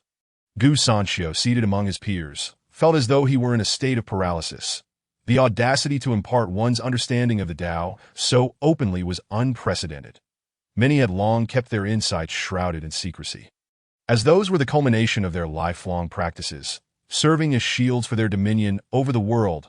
If a keen observer were to delve deeply into such teachings, they could easily unearth the secrets of one's life gate. Thus, few would willingly share their insights, even among masters and disciples, who would typically withhold certain aspects. This teacher's fearlessness in sharing his understanding must stem from an unwavering confidence in his invincibility. Gu Sanxiu gasped. How could he miss the opportunity to absorb such profound insights on the Tao? Chapter 12. The Celestial Emperor is, in fact, himself. Gu Sanxiu focused intently, absorbing every word spoken in the classroom. While Wu Yi, who had arrived a day earlier and had a deeper understanding of the Tao Te Ching, was equally engrossed. The abyss is akin to the source of all things. Can anyone provide an interpretation? Just as Li Jiutian was about to call on a student, he noticed Wu Yi hesitating. Despite not raising her hand, he chose her to respond. Yi, please explain this sentence that Wu Yi felt a jolt. Rising to answer somewhat awkwardly, the great Tao is vast like an abyss, akin to the source of all earthly things. Not quite accurate. Li Jiutian gently urged her to sit, and then continued, the Tao is like an abyss, deep and broad, resembling the sovereign of all things. At this point, a student murmured, Sovereign? What does that mean? The leader of a sect. Upon hearing this, Li Jiutian provided clarification before continuing, you may liken the entire world to a sect, with all things existing within it, while the great Tao serves as the sole sovereign of this sect. Could it be that the teacher knows my identity? Wu Yi's heart raced, though she hadn't raised her hand. Being asked to explain the source of all things suggested he was aware of her position in managing the sect. Regrettably, she felt disheartened by her previous answer, berating herself for her perceived foolishness. If only she had grasped the teacher's deeper intention sooner, she wouldn't have faltered, blunting the sharp, dissolving the tangled, harmonizing the light, mingling with the dust, appearing profound, yet seemingly non-existent. The meaning of this passage was straightforward, and she stated it directly to Li Jiutian paced within the classroom, hands clasped behind his back. It does not reveal its brilliance, eases the chaos of the world, conceals its radiance, and blends with the mundane. It seems ethereal and void, yet exists in reality. Upon reaching this point, Li Jiutian returned to the lectern, addressing his students. This passage can indeed be linked to a prior one we studied. Can anyone tell me which passage it is? The movement of heaven is vigorous. The gentleman ought to strive unceasingly. The Tao follows nature. Man follows earth. Earth follows heaven. Heaven follows the Tao. The Tao follows nature. The classroom buzzed with enthusiastic responses, with all but Wu Yi and Gu Sanxiu eagerly voicing their thoughts. Meanwhile, Gu Sanxiu's heart raced like never before. The entire lesson revolved around the great Tao, the source of all things. What astonished him further was that even these youthful students seemed to possess greater insight than he did.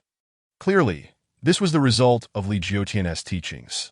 Teacher, who on earth are you? Gu Sanxiu silently implored that in his eyes. Li Jiutian was beyond description, even surpassing the brilliance of 1,000 suns. He even questioned whether this individual was the true embodiment of the heavenly Tao. Seeing such fervent engagement, Li Jiutian smiled with satisfaction, then gestured for quiet. Well done. Now, let us examine the final sentence. I do not know whose offspring this is, resembling the primordial sovereign. You may find the character sovereign difficult to comprehend, but I encourage you to take a guess that is it referring to a monarch? One student ventured. Li Jiutian shook his head. Monarchs are, after all, mere mortals whose lifespans are but fleeting. Try to think beyond conventional understanding. The sovereign does not refer to earthly monarchs. What, then, might one who could be called sovereign be? Both Wu Yi and Gu Sanxiu pondered this question earnestly, unraveling the threads of their memories from centuries past.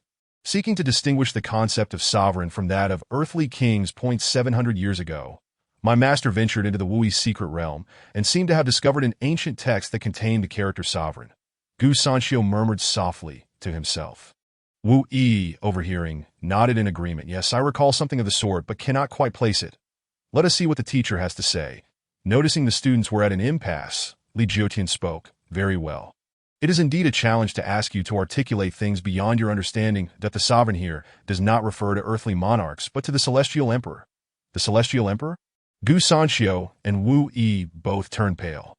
For the moment those two words were uttered by Li Jiutian, they simultaneously recalled certain passages from an ancient text. The Celestial Emperor. a concept intertwined with the realm of ascension.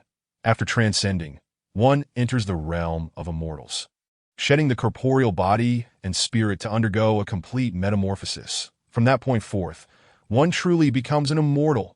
Naturally, immortals do not inhabit the realm of the celestial. Instead, they ascend to the celestial realm.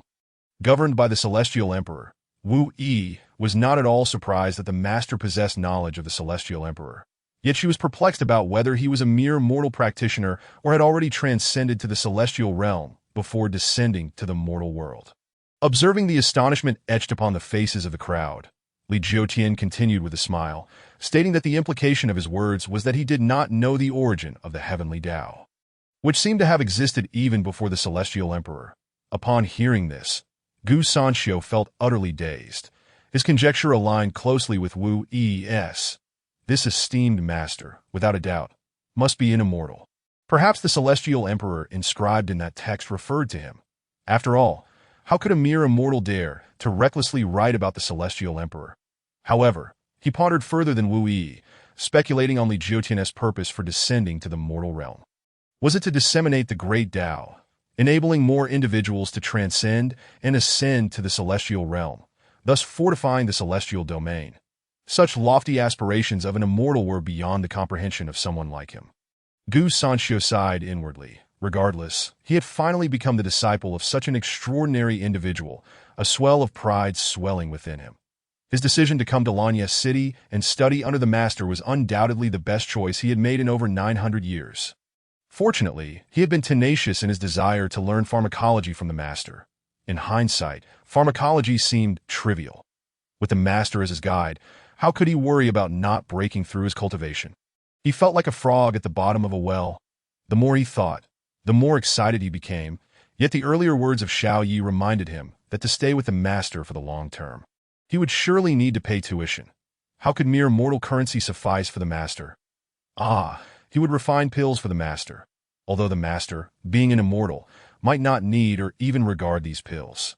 There might come a time when he wished to bestow pills upon others. The Jiu Sanxiu had found his place and felt exceedingly pleased. All right, this class concludes here.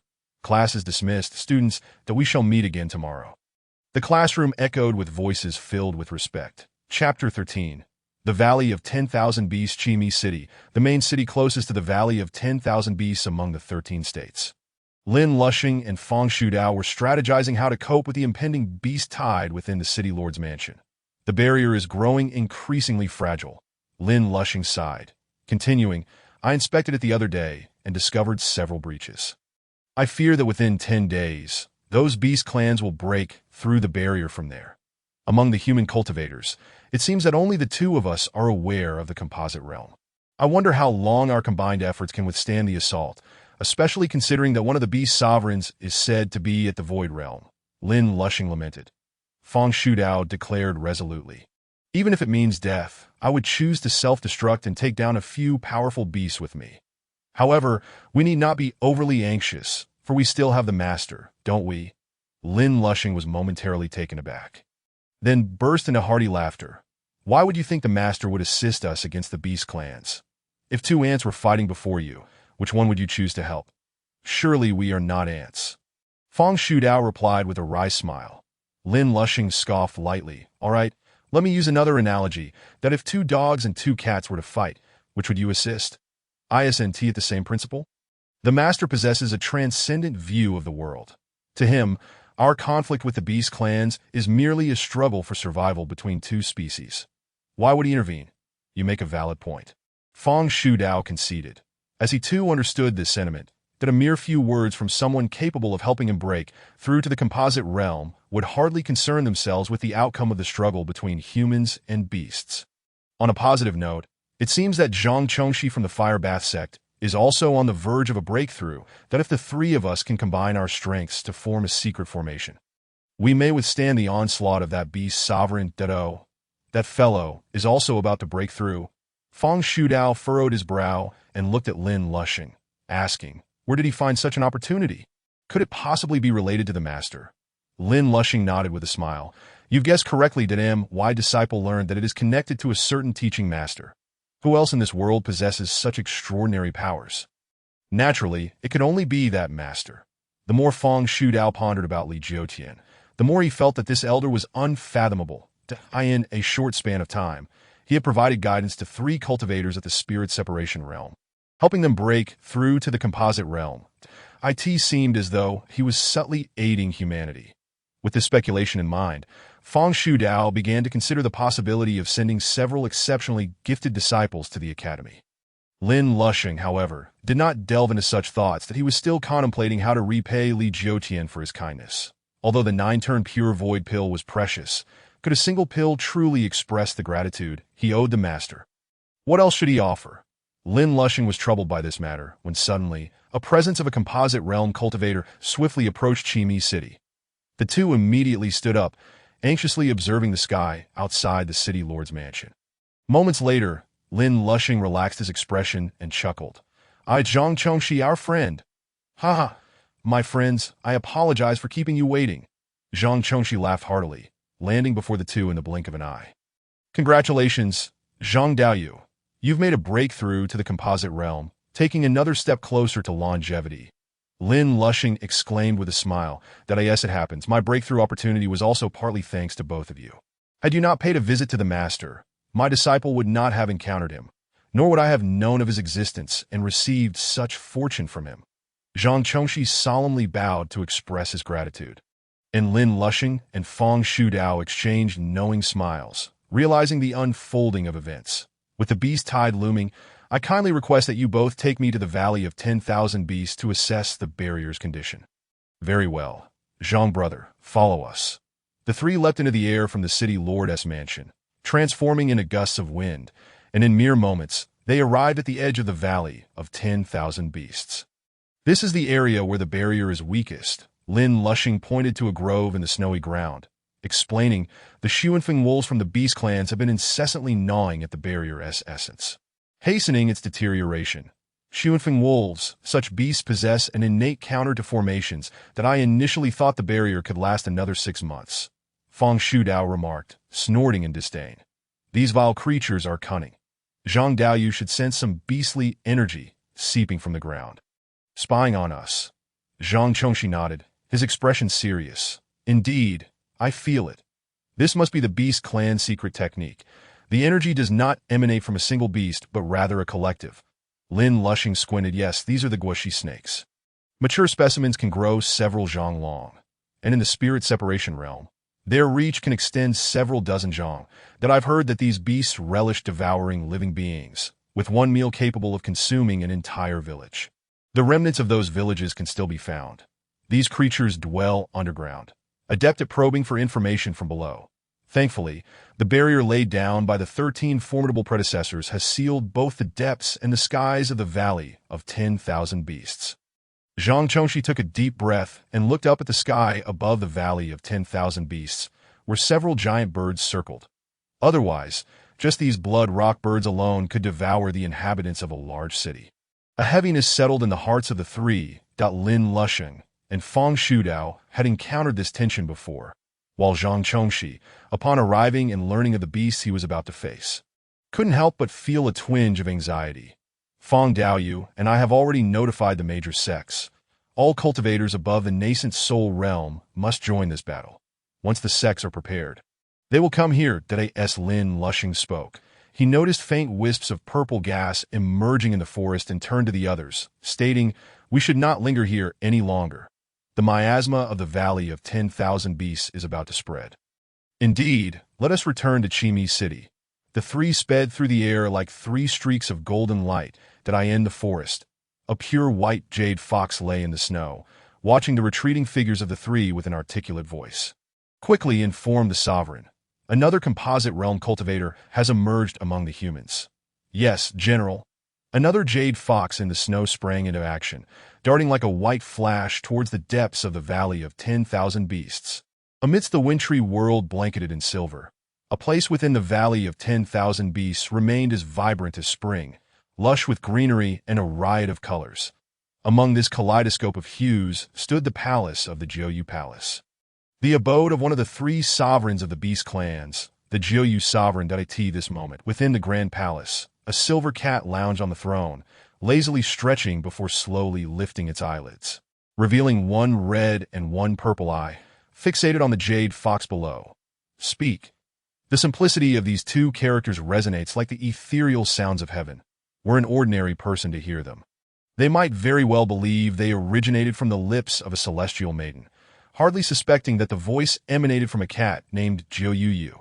This feline, who designated herself as the leader of the Jiuyuyu clan, also holds the esteemed title of the Jiuyu sovereign among the three great sovereigns of the demon race, commanding a legion of formidable demons.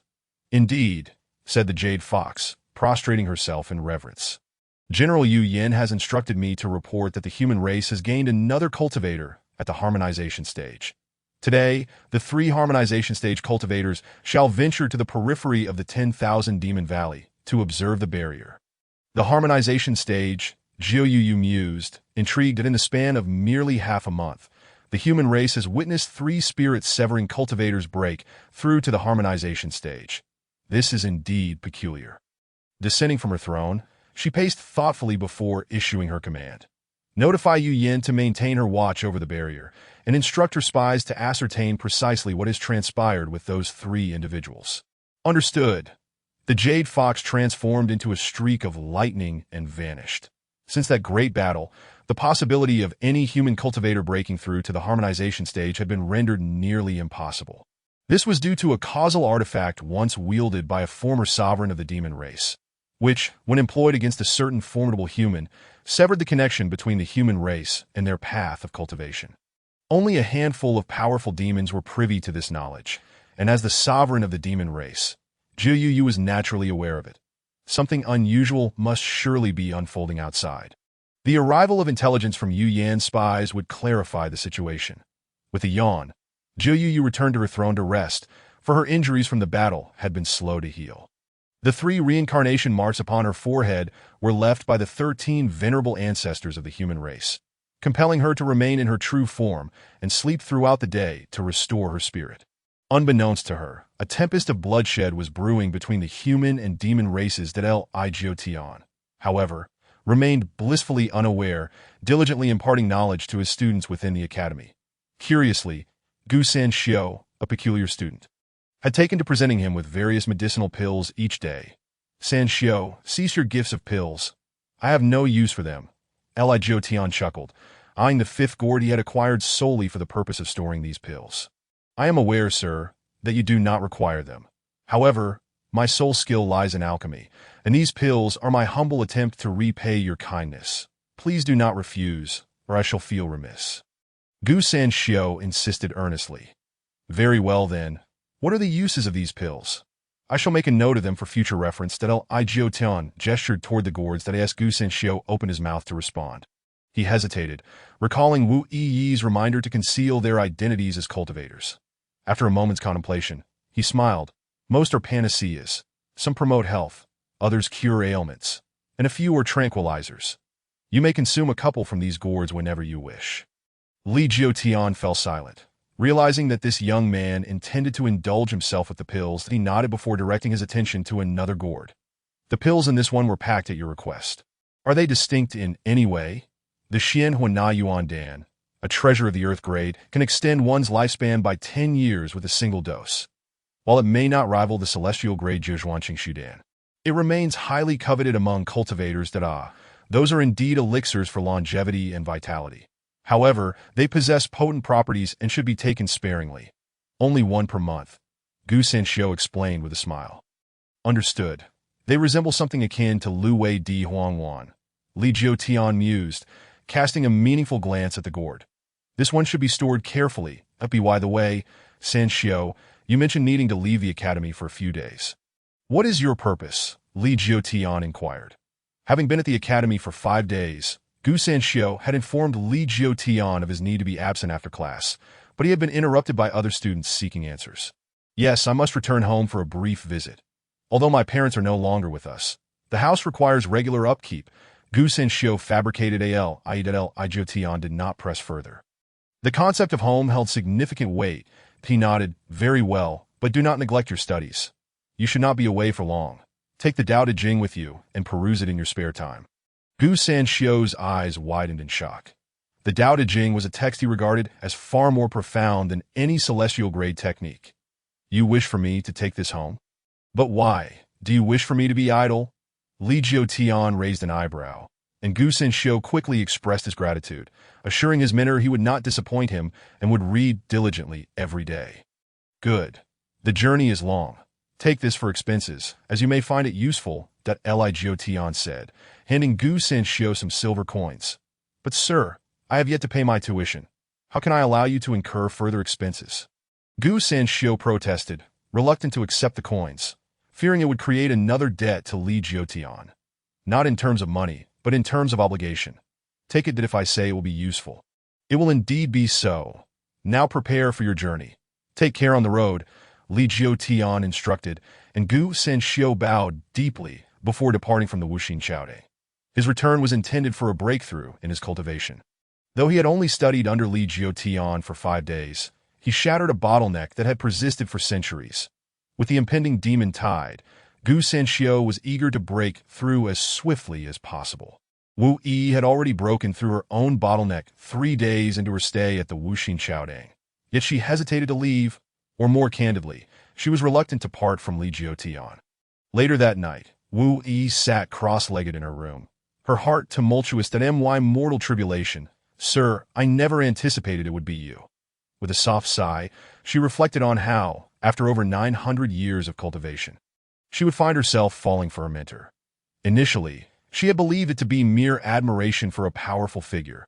Yet each night, as she peered through the papered window to see Li Jiutian diligently preparing lessons for her and Gu Senshio, her heart raced uncontrollably, akin to a fawn bounding within her chest. Why is this happening? It has only been 3 days that Wu Yi pondered, grappling with the conflict within her. Deep down, she had never wished for romantic entanglements and believed no male cultivator in the world could be worthy of her. Yet now, she felt unworthy of someone as extraordinary as Li Jiutian. This very thought had long been the catalyst for her mortal tribulation. Chapter 15. Who would refuse a massage? Fortunately, she could suppress her mortal tribulation and advance to the Dongshu stage. But the inevitable confrontation loomed ahead, leaving her in a state of disarray. Should she sever this burgeoning affection, or fulfill her heart's desire and become his Tao partner? Do I possess the qualifications for that? Wu Yi repeatedly questioned herself. Though she had often contemplated making a decisive resolution, the very thought was scattered by Li Jiutian's calm demeanor and ethereal presence. Perhaps I shall wait until after reaching the Dongshu stage. She sighed, striving to resist the urge to steal glances at Li Jiutian. Yet how could she restrain herself when her heart was in turmoil? Unbeknownst to her, Li Jiutian remained oblivious to her inner turmoil. Yawning as he set down his pen. After nights of fervent writing, he had only managed to transcribe half of the Tao Te Ching, striving to prepare the text for Wu Yi and Gu Senshio, at least a month's endeavor. This is precisely why I am reluctant to accept more students. The workload is overwhelming, and I cannot finish transcribing fast enough, that Li Jiutian mused, rubbing his sore shoulders. Perhaps I should consider developing a printing technique. Knock, knock, knocked at a voice call from outside the door. Sir, at this hour, what could this young lady want? Li Jiutian pondered as he opened the door. Is there something you need? Sir, you have been working hard on your writing. Please take a break, that I can share a book with the other students. Wu Yi replied, concern etched on her face. That won't do. Every student deserves their own materials. That do not worry about me. I'll write whenever I have the chance. I must ensure you all have what you need. Li Jiutian smiled, dismissing her concerns. Wu Yi remained silent, gently taking her seat beside him at the desk. Allow me to give you a shoulder massage. Sir, did I know you have been exhausted these past few days? Such thoughtfulness. Who could refuse a massage when their muscles ache? Li Jiutian smiled faintly. Grateful for her kindness, her delicate hands rested upon his shoulders. They seemed to possess a magical quality. The moment he felt her warmth, Li Jiutian sensed the burdens on his neck alleviating significantly. In a state of blissful relaxation, he closed his eyes, surrendering to the comfort. The sensation was so delightful that he unwittingly let his defenses against fatigue slip away, and within mere minutes, he had drifted off to sleep. As Wu Yi observed Li Jiutian peacefully slumbering, a contented smile graced her face, as if her ability to soothe this gentleman, her beloved, into a state of relaxation brought her immense joy. She eased her movements. striving to exert a gentle touch so as not to disturb Li Jiotian's rest, that Wu Yi relished this moment, one that belonged solely to her and Li Jiotian. However, this tranquil state was soon disrupted by an unexpected visitor. "Miss," came Mu Linqing's voice from outside the window. The Wu Yi's expression darkened at first, ready to unleash her ire, but then she stifled a laugh. She composed herself, draping a blanket over Li Jiotian before stepping outside. "What is it?" Wu Yi restored her usual icy demeanor. Mu Linqing lowered his voice. "The demon tide is approaching. The three cultivators, Lin Lushing, Fang Shoudao, and Zhang Chongqing, who have reached the integration stage, have gathered their forces to head to the edge of the myriad demons valley. Should we not also prepare to depart soon?" Wu Yi pondered briefly before nodding. "Indeed, I shall bid farewell to the gentleman tomorrow and return to the sect to advance my cultivation." "Miss, do you have confidence?" Mu Linqing's eyes sparkled with anticipation. The Wu Yi nodded affirmatively. "Yes, I am 90% certain. However, I am not alone in this. Gu Sanxiu of the medicine sect is also breaking through. Senior Gu is still alive." Mu Linqing exclaimed in surprise. That Wu Yi huffed coldly. "He is very much alive. He left the academy earlier to pursue his breakthrough. With both of us at the void stage, the demon race will not gain too much advantage." Mu Linqing breathed a sigh of relief. "What you say is true. The three demon lords, though they have regressed to the half-step void stage, are still considerably weaker than true void stage experts. With you and Senior Gu joining forces, we stand a good chance against the demon tide." "Things are not so simple," Wu Yi interjected. "Though the three demon lords have weakened, their numbers of integration stage demons vastly outnumber us. It is said that half of the 12 major demons in their ranks are at the integration stage, which poses the greatest challenge." Wu Yi inhaled deeply. Facing the three half-step void stage demon lords was not insurmountable. The difficulty lay in who would contend with the 12 major demons while they engaged the lords. Even with Lin Lushing and his companions working together, they could only withstand the onslaught of the 12 major demons for a brief moment. Once the formation breaks, those three would undoubtedly perish. The integration stage demons can be handled by Lin Lushing and his companions, while the remaining 6 major demons of the spirit stage will be dealt with by my old servant, who will lead a formation to resist them. In terms of equal realms, we human cultivators still possess an advantage, as our techniques are more profound than their demonic arts, Mu Linqing remarked. "Indeed, if not for our superiority in techniques and comprehension of Tao, the human race would likely have perished long ago. The demon race has an inherent advantage in cultivation. It should not be so." That Wu Yi expressed her confusion, for the demon race was already formidable in physical strength compared to humans.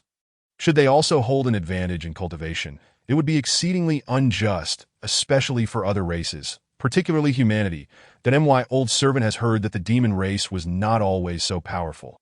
Initially, only a few beasts could cultivate. But for reasons unknown, the number of cultivators among the demons surged, leading to our continuous defeats. Enough, these matters are too far in the past for us to worry about. How many cultivators are gathering at Myriad Demons Valley now? Wu Yi inquired.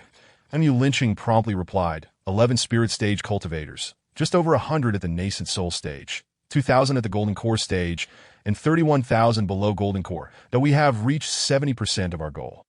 Very well. You may return for now. I shall retreat for my breakthrough after bidding farewell to the gentleman tomorrow. This news must remain confidential.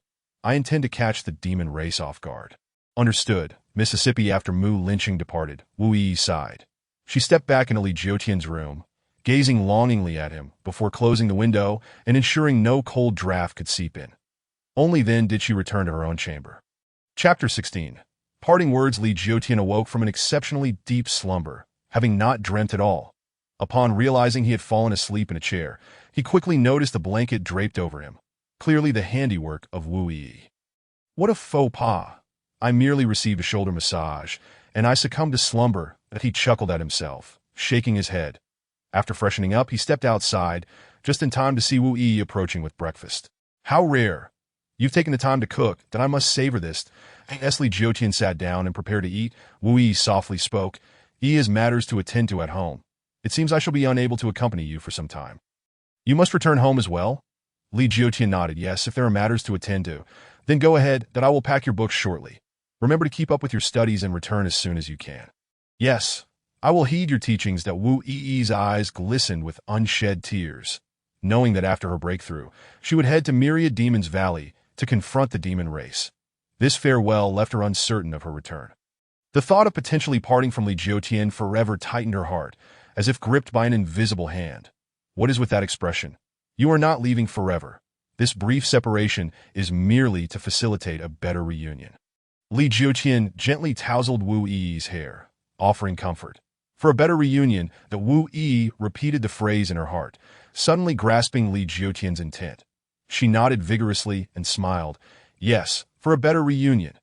After finishing their meal, it was time for class. That Li Jiutian wondered why they did not leave immediately. That Wu Yi shook her head, explaining that her elder would not arrive until evening to escort her. That in truth, she wished to linger a while longer, attend another class, and steal a few more glances at Li Jiutian. Unbeknownst to her, Li Jiutian simply nodded. Very well, that today's lesson is crucial. It is wise to complete it before departing. Throughout the day, Wu Yi was distracted, her gaze perpetually fixed on Li Jiutian. She was caught daydreaming several times during class. Much to her chagrin, that as twilight descended, Wu Yi wished for time to slow. When Li Jiutian finished preparing dinner, night had completely fallen. Hurry and eat. This is lamb soup. That it will keep you warm for your journey, that Li Jiutian said as he served her. However, Wu Yi's heart was heavy with worry, leaving her without appetite. She finally understood what it meant to be unable to eat or drink, nibbling absent-mindedly before speaking once Li Jiutian had finished. Sir, I must take my leave. Indeed, I shall see you off. That Li Jiutian tidied up, and as they stepped outside, a chilling wind swept through, carrying with it a sense of melancholy. Looking up, they beheld the moon hanging low in the sky, its light mingling with the pure white snow covering the rooftops, amplifying the purity of the scene. How could one not compose a poem in such a moment? Li Jiutian chuckled softly and recited, parting words unspoken. The moon silent. The bright moon shines, and humanity harbors emotions. After parting, longing makes one like the moon. From the clouds to the waters, one reaches the layered city. These verses struck Wu Yi like a sharp blade, breaching the dam of her composed pride and solitude. She abruptly turned and embraced Li Jiutian. Li Jiutian was momentarily taken aback, but soon understood that this gesture signified her uncertainty about returning soon. That he smiled like a father, gently stroking her hair. It is all right. Mountains and waters will surely bring us together again. Yes, I will return swiftly. That Wu Yi softly replied, inhaling deeply. After releasing her embrace, she turned to him. It is cold outside. You should return quickly. My family has arrived. Mu Linqing's figure was already visible at the city gate, and Wu Yi dared not look back at Li Jiutian. Wait, that Li Jiutian removed his azure robe and draped it over Wu Yi. This garment will protect you from the cold. That goes safely. Thank you, sir. With that, Wu Yi turned and left without looking back. Returning to the academy, Li Jiutian did not remain idle. He resumed transcribing books in his study, eager to complete his work before Wu Yi and Gu Sanxiu returned. On the eve of the demon tide, both the human and demon races were fervently preparing for the impending conflict.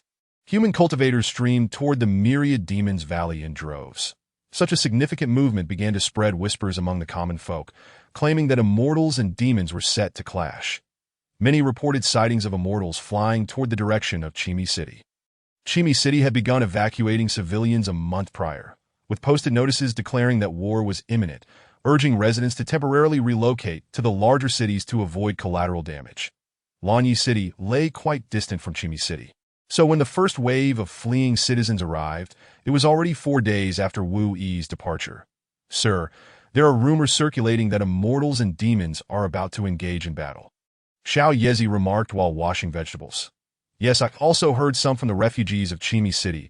The Li Jiutian furrowed his brow, having heard the term immortal for the second time. The first was from Lin Lusheng and his companions. Could it be that true immortals exist?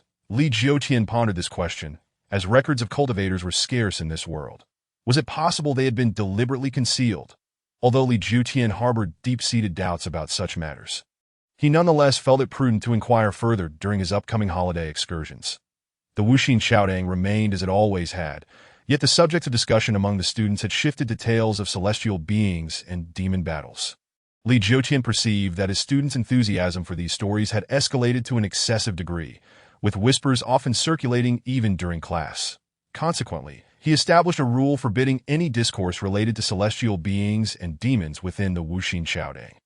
A pallid and emaciated young man stood at the entrance of Wuxin Qiaodang, surveying the surroundings before slipping into an alleyway, where he produced a sparrow.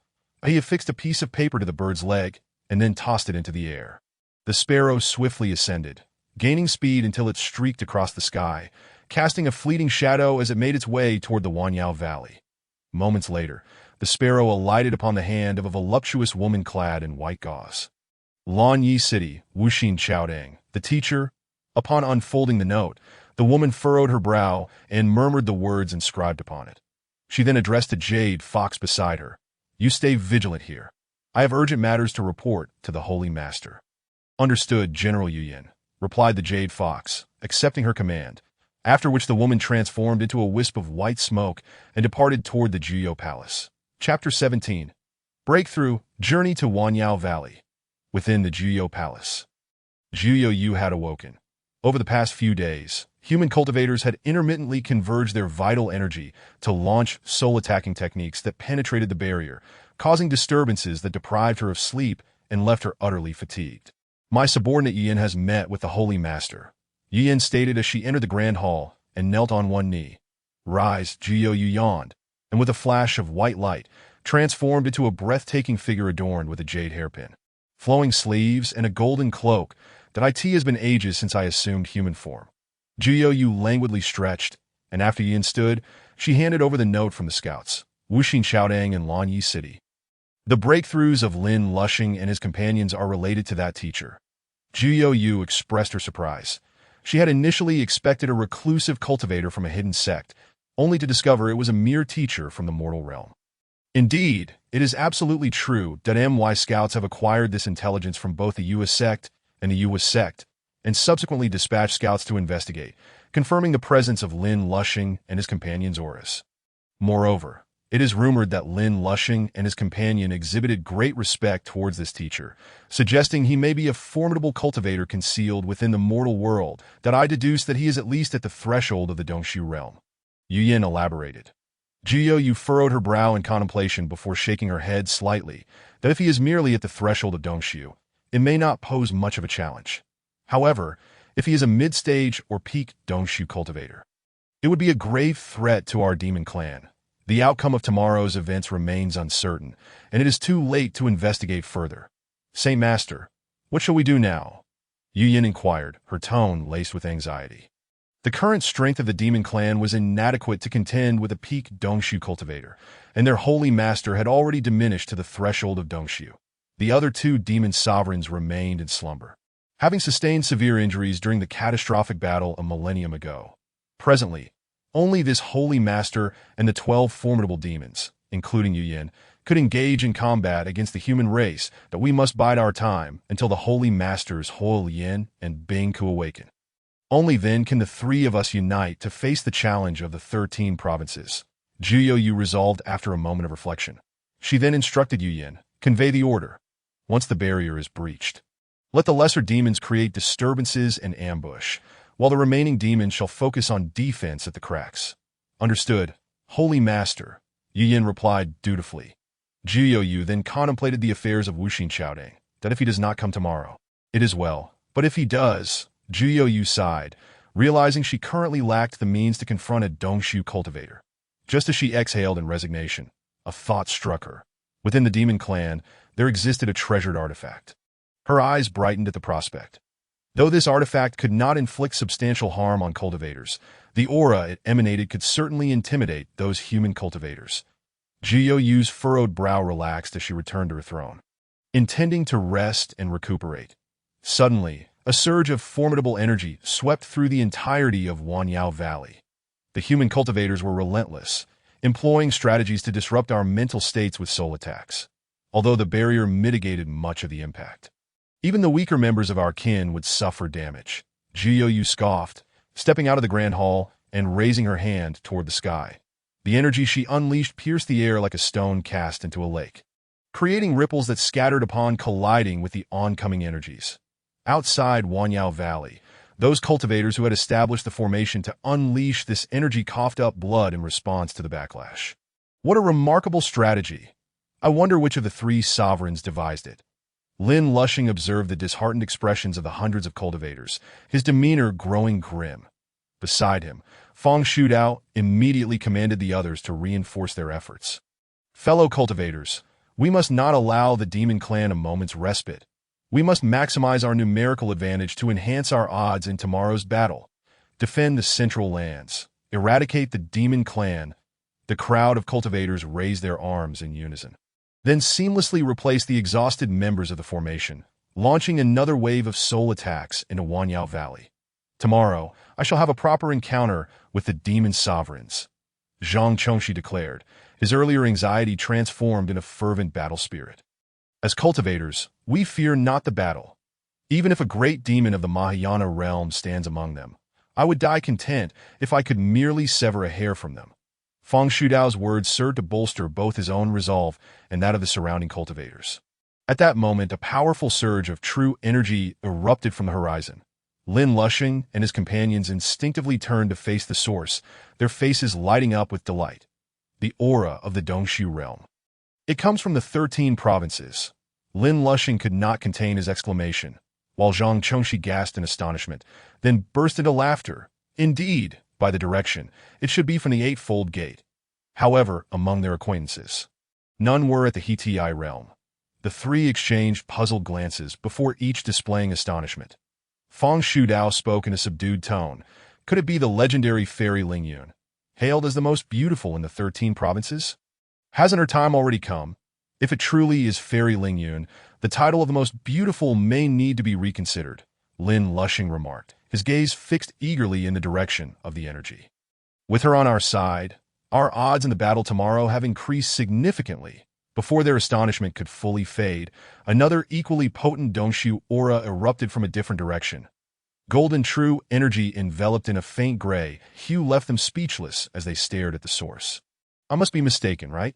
Zhang Chongxi murmured incredulously. Fellow cultivators, please tell me this is not a mere illusion. Has another elder from our human race broken through to the Dongshu realm? Indeed. That way, it seems to be the medicine sect. Lin Lushing roared with laughter. It appears that our esteemed elders have been cultivating in seclusion for centuries, and now they have collectively broken through to the Dongshu realm. Truly a stroke of fortune for us cultivators. With 2 Dongshu elders joining their ranks, the looming dread that had weighed upon the three was instantly lifted, leaving them feeling remarkably at ease. The other cultivators of slightly lower realms only sensed the emergence of 2 formidable auras from different directions. Some were bewildered and displayed concern, prompting Lin Lushing to reassure them. Fear not, everyone. These are our human cultivators. 2 elders have successfully broken through to the Dongshu realm. We need not worry about the impending demon tide. A chorus of cheers erupted among the cultivators. Yet amidst the joy, there were those who felt trepidation. The demon stationed at Wanyao Valley trembled in response to the 2 Dongshu auras. Chapter 18. The legendary duo Wu Yi and Gu Sanxiu simultaneously achieved breakthroughs to the Dongshu realm. Upon their breakthroughs, both departed in unison, releasing formidable auras to stabilize the hearts of the human cultivators while simultaneously intimidating the demons, causing them to lose some of their fighting spirit. Congratulations to the Supreme Sect Master for successfully breaking through to the Dongshu realm. Mu Lincheng exclaimed with unparalleled excitement outside the secret chamber. Within the chamber, Wu Yi was enveloped in golden light, her form having long transcended that of a mere girl. She relinquished the restraints upon her fleshly essence. Rapidly maturing into an adult figure, the radiance gradually faded. Her long hair cascaded like a waterfall over her chest, and her exquisitely beautiful visage radiated an ethereal purity, devoid of worldly dust. As she slowly opened her eyes, it was as if they contained the vastness of the starry sea, unfathomably deep. Her attire, having been reduced to ashes due to the intense heat of her breakthrough, drew her gaze towards the side. With eyes imbued with boundless potential, upon seeing the azure robe bestowed upon her by Li Jiutian, her cool demeanor transformed into a flicker of tenderness. Teacher, once the demon tide subsides, I wish to return and be your student. Wu Yi murmured to herself, then waved her hand, summoning a blue dress before adorning herself with the azure robe.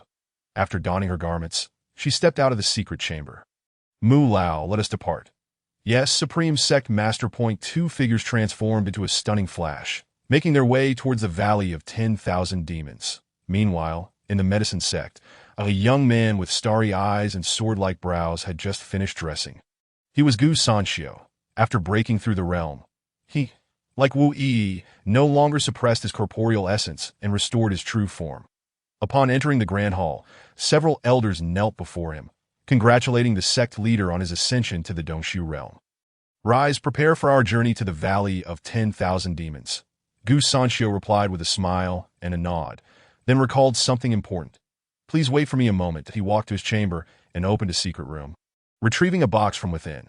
Upon opening it, he revealed a seemingly ordinary string of bells, along with a pill emanating a faint blue-glowed, soul-nurturing bell. Although merely an earth-grade artifact, it is indeed rare for its ability to nourish the spirit. I believe my esteemed teacher will appreciate it, Gu Sanxiu mused to himself. Then he glanced at the other pill, the legendary resurrection pill. Though it was a defective product, it could still grant a person 7 more days of life. This pill had been left to him by his master, initially intended for his own use in breaking through to the Dongshu realm, but now it was no longer needed. Although he doubted that Li Jiutian would require such a pill, he wished to offer the best he could to repay a debt of gratitude. After closing the box, Gu Sanxiu instructed an Elder 6, personally deliver this box to him, Ardedel I Jiutian at Wuxin Chaodang and Laniechi. Ensure there are no mistakes. Tell him it is a gift from his disciple, Gu Sanxiu. Disciple? Elder 6 expression changed upon hearing this. He dared not delay and promptly took the box, flying carefully towards Laniechi. Wu Yi and Gu Sanxiu arrived at the Valley of 10,000 Demons almost simultaneously, where Lin Lushing and others had been waiting for some time. Junior Lin Lushing greets both esteemed seniors. Lin Lushing approached and bowed respectfully to no need for formalities. Wu Yi replied, nodding at the gathered cultivators. You have done well. This place is indeed the weakest point in the barrier. Tomorrow, once the barrier collapses, the demon clans will break through from the valley. May I dare to ask how to address the two esteemed seniors? Fang Shudao also approached, bowing to the two. To Wu Yi and Gu Sanxiu frowned simultaneously. It was inappropriate for a junior to inquire about the names of their seniors. They both turned their gazes to Fang Shudao, who shivered at their reaction. That I spoke out of turn, he stammered. No harm done. It is not an unmentionable name. That I am Gu Sanxiu of the Medicine Sect. Gu Sanxiu transmitted his voice with true energy, ensuring all cultivators could hear that Jiu Senior, the foremost alchemist of the 13 states 400 years ago. He is still alive? Wasn't his time up? This was splendid news. Ever since Gu Senior had vanished, the cultivation world had lacked worthy pills, and with his return, unparalleled alchemical skills could once again be witnessed. Those among the cultivators who had heard of Gu Sanxiu's name displayed expressions of reverence. That they asked for the title of the foremost alchemist. Gu Sanxiu had grown weary of hearing it repeated so often. Then this esteemed senior must be the Ling Yun fairy of the Eightfold Gate. Lin Lushing asked softly. The Wu Yi smiled and nodded. Her current status was indeed partly due to Lin Lushing, leading to a favorable impression of this junior. Since both esteemed seniors have arrived, the three of us shall not overstep our bounds in leading the situation. How we proceed next is entirely at your discretion, Lin Lushing stated, after a brief exchange of glances. Wu Yi spoke. My friend Gu and I shall first inspect the barrier. With us present, you may take the night to rest and recover your true energy. Understood, esteemed senior, Lin Lushing replied, arranging for the others. Wu Yi and Gu Sanxiu swiftly made their way to the weak point of the barrier. So, it is the legendary Ling Yun fairy. To see her today, I have no regrets, one cultivator murmured. Such a stunning beauty, even true fairies might feel ashamed in her presence. You lot are truly brazen, daring to comment on the fairy's beauty in public, another admonished. Everyone has an appreciation for beauty. I refuse to believe you remain unaffected by such an exquisite sight. Even so, one must maintain discretion. The murmurs of these individuals could hardly escape the ears of Wu Yi and Gu Sanxiu. The latter felt a cold sweat break out. He genuinely worried for the reckless juniors, fearing that Wu Yi might take offense to their contemporaries. He understood her nature well, although not one to kill indiscriminately. She would ensure that anyone who dared offend her would pay dearly, even if she had to chase them to the ends of the earth. And should anyone harbor designs upon him, Wu Yi would certainly take action against such a person. These juniors speak without restraint.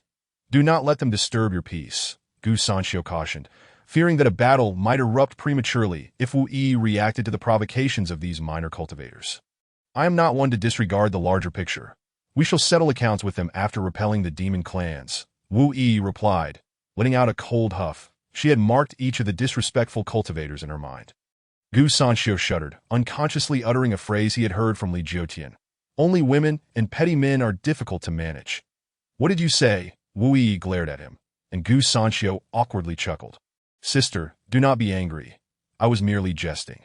Upon hearing him address her as sister, Wu Yi couldn't help but chuckle, recalling Wuxin Xiaodang and Li Jiutian, her mood lifting considerably. Chapter 19. Shock from Jiu Yu as the two reached the edge of the Valley of 10,000 Demons.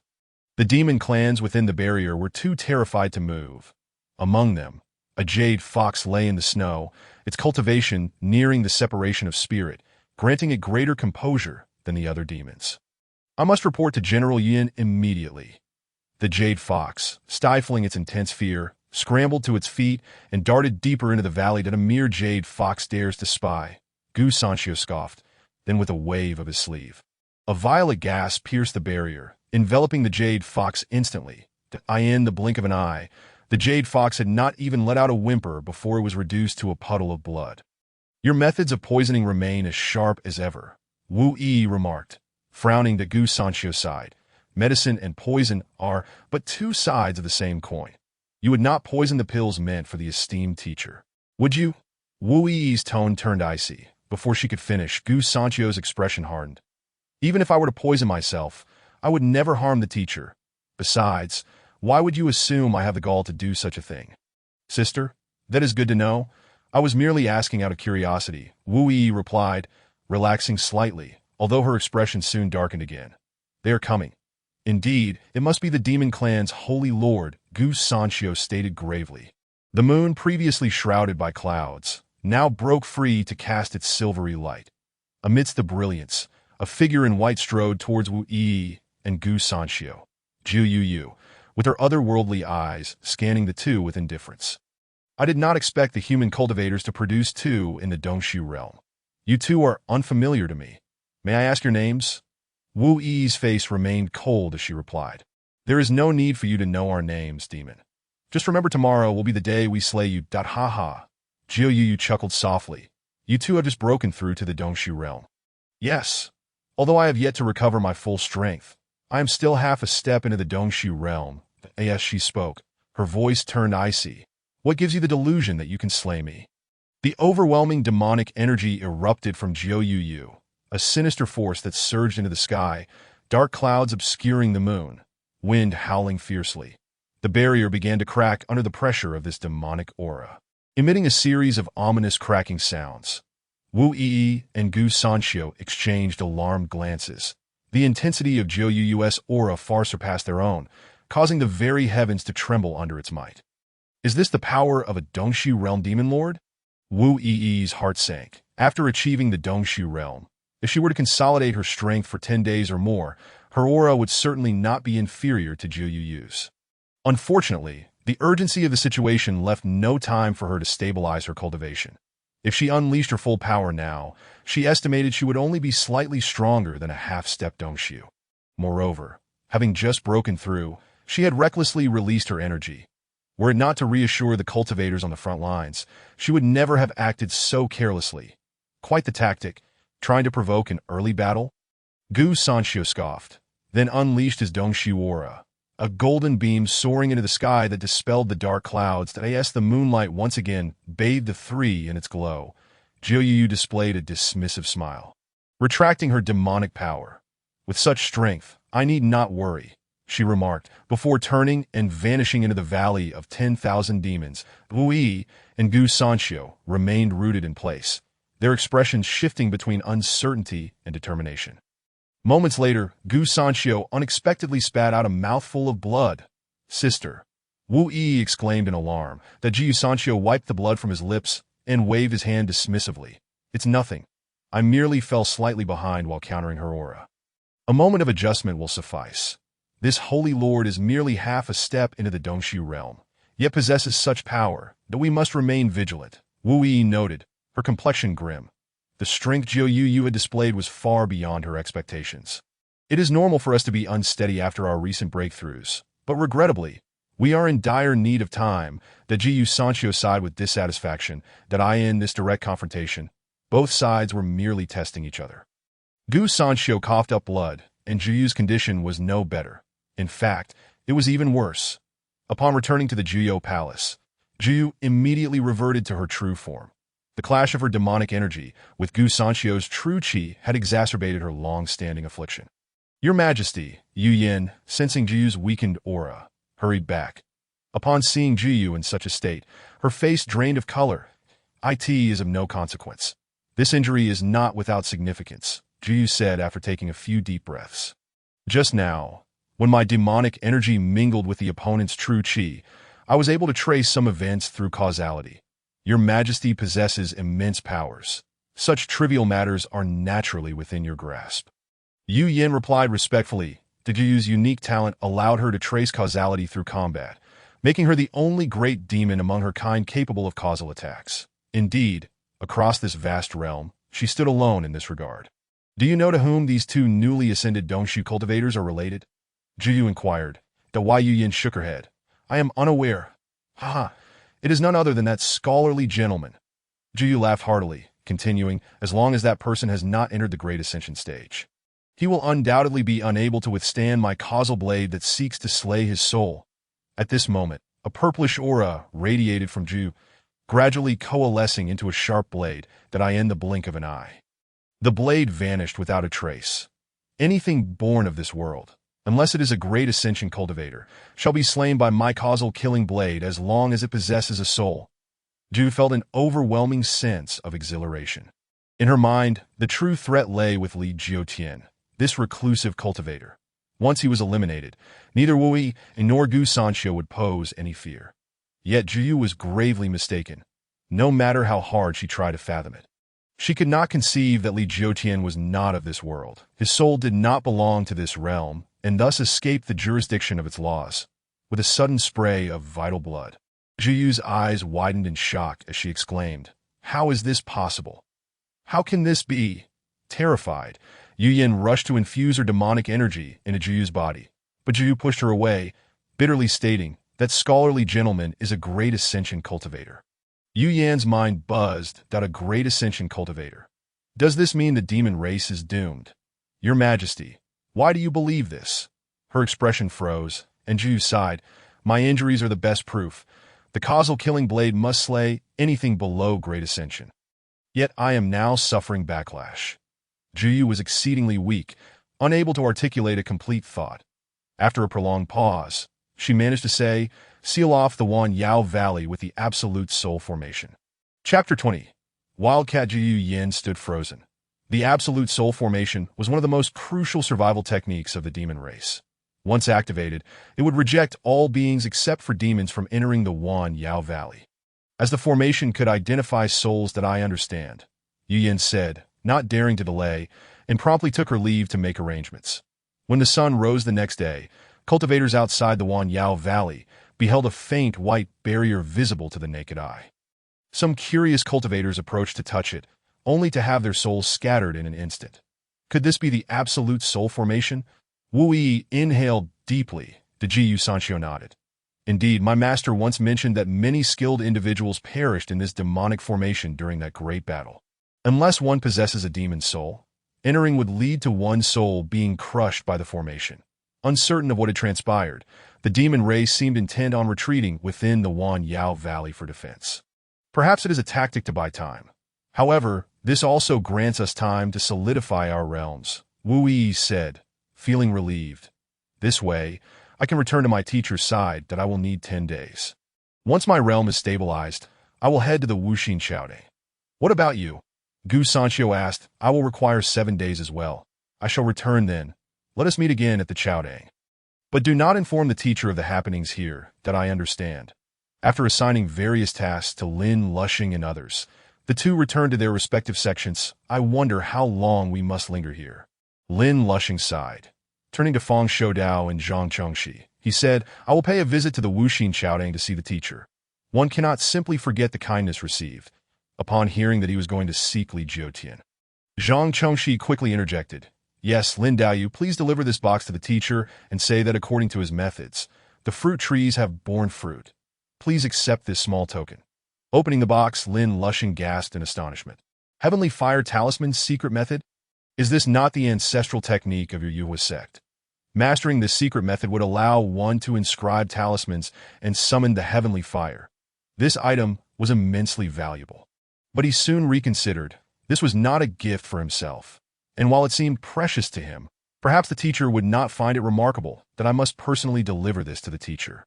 Lin Lushing declared solemnly to At that moment. Fang Shoudao produced a bag, saying, Please, Lin Daoyu, also deliver this to the teacher and ensure he accepts it.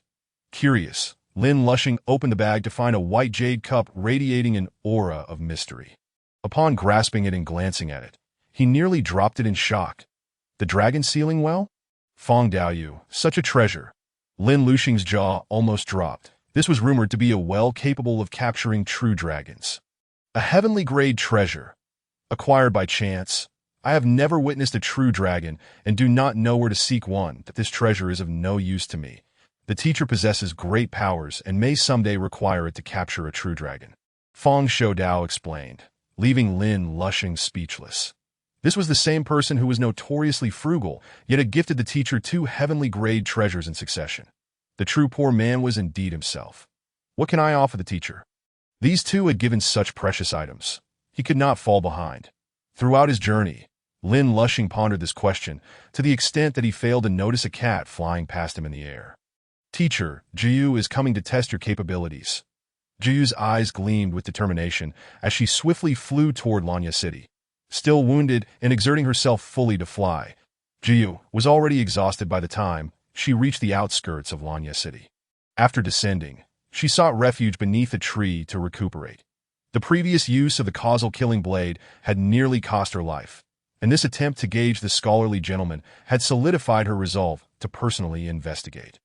She could not afford to be so reckless next time, uncertain of the gentleman's disposition.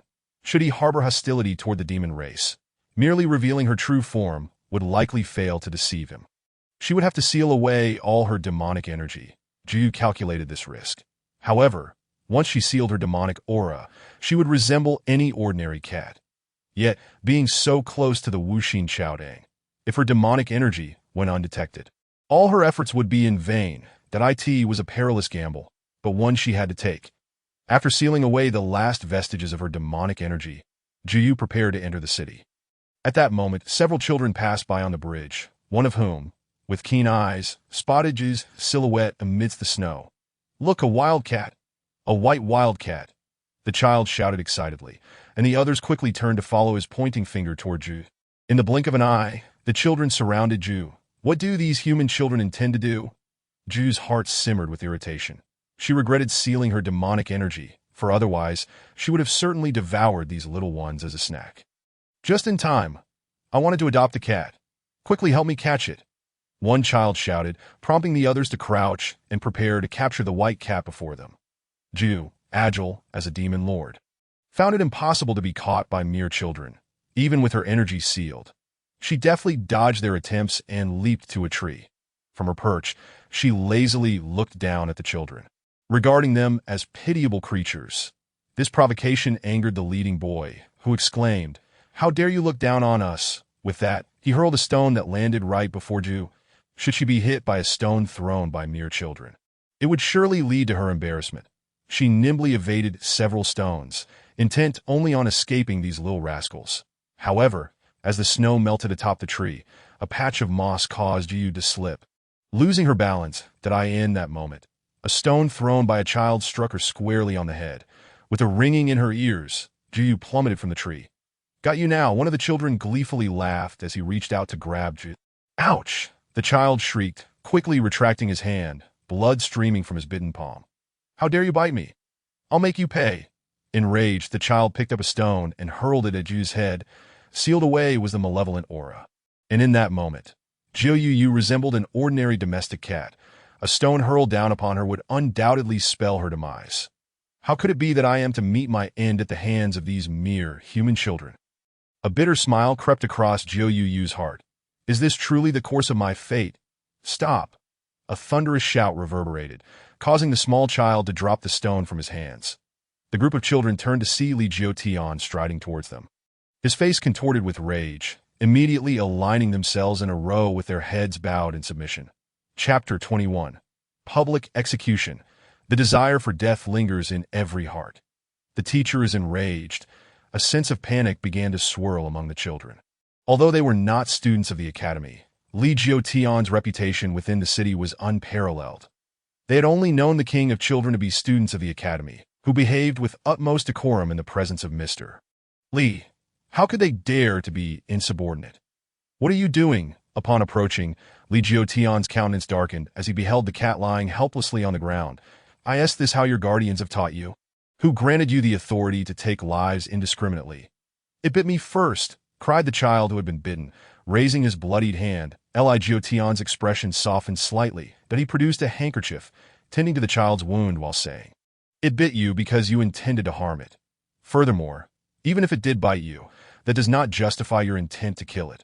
Remember, all beings possess a spirit, and in the grand design of nature, all life is equal to we as humans. Do not wield the right to decide the fates of other creatures. Upon hearing Li Jiutian's words, the children bowed their heads in contemplation, as if beginning to recognize their own misdeeds. One child timidly inquired, But sir, do we not also consume meat? Are not those animals killed by us? That is indeed an astute question, Li Jiutian replied with a smile as he cradled the white cat. Jiu Yu in his arms. There exists a distinction between killing out of necessity and killing without cause. Humans require sustenance from the flesh of animals to sustain their lives. This is permitted by the natural order. However, it does not mean that everyone must hunt. This is why we have butchers and domesticated livestock. To animals, we are both predators and prey. Thus, in the wild, their hunting of humans is also permissible. Yet within human society, such actions pose a danger. Though these two realities may conflict, they coexist. Though the children remained somewhat bewildered, they found a semblance of understanding in his words, and each bowed respectfully to Li Jiutian before departing. Jiu Yu, nestled in Li Jiutian's embrace, dared not move, for the children had inadvertently revealed her identity. This was no ordinary teacher, but a mighty cultivator. She remained utterly still, allowing Li Jiutian's hand to stroke her fur. An experience unlike any she had encountered before. All those she had met in human form had perished at her hands. Until today. Little one, in this frigid weather, you must surely be without a home. Allow me to take you back that I in her past life. Li Jiutian had been a devoted cat lover, and now, having found such a beautiful white cat, he was filled with joy. I must give you a name, he said, lifting Jiu Yu. Little female cat as radiant as the moon. From now on, you shall be called Yu. Jiu Yu felt a surge of despair. Being so exposed before a male human was intolerable. How infuriating! Had she known, she would not have come. Embarrassment and anger coursed through her, yet she was powerless to resist. The ceiling of her demonic aura could only be lifted after 10 days. And she was uncertain of what fate awaited her once Li Jiutian, this powerful cultivator, discovered her true identity. Patience is a virtue. I must endure, she thought, feeling a profound sense of desolation. Upon returning to the Wuxin Chaodang, the students gathered around their teacher, intrigued by the cat he had brought back. What a beautiful cat! Look, its eyes are of different colors, sir. What is that pattern on its forehead? How peculiar! What is its name? Has the teacher decided on one? The students babbled excitedly, causing Li Jiutian a headache. Noticing the panic in Jiu Yu's eyes, he interjected, All right, let us not frighten her. Her name is Yu. Now disperse and return to your studies. Yes, sir. Once the students had been sent away, Li Jiutian carried Jiu Yu into his room. The habit of indulging in cat cuddles overwhelmed him.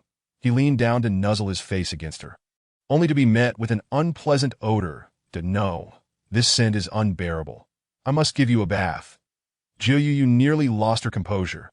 After being so thoroughly exposed, he intended to bathe her as well. She struggled to escape, but Li Jiutian laughed heartily. Little one, you understand human nature. Upon hearing the word bath, You wish to flee. Fear not. In my 2 lifetimes, I have washed countless kittens, and my technique is quite proficient. A thunderbolt of realization struck Jiu Yu. 2 lifetimes?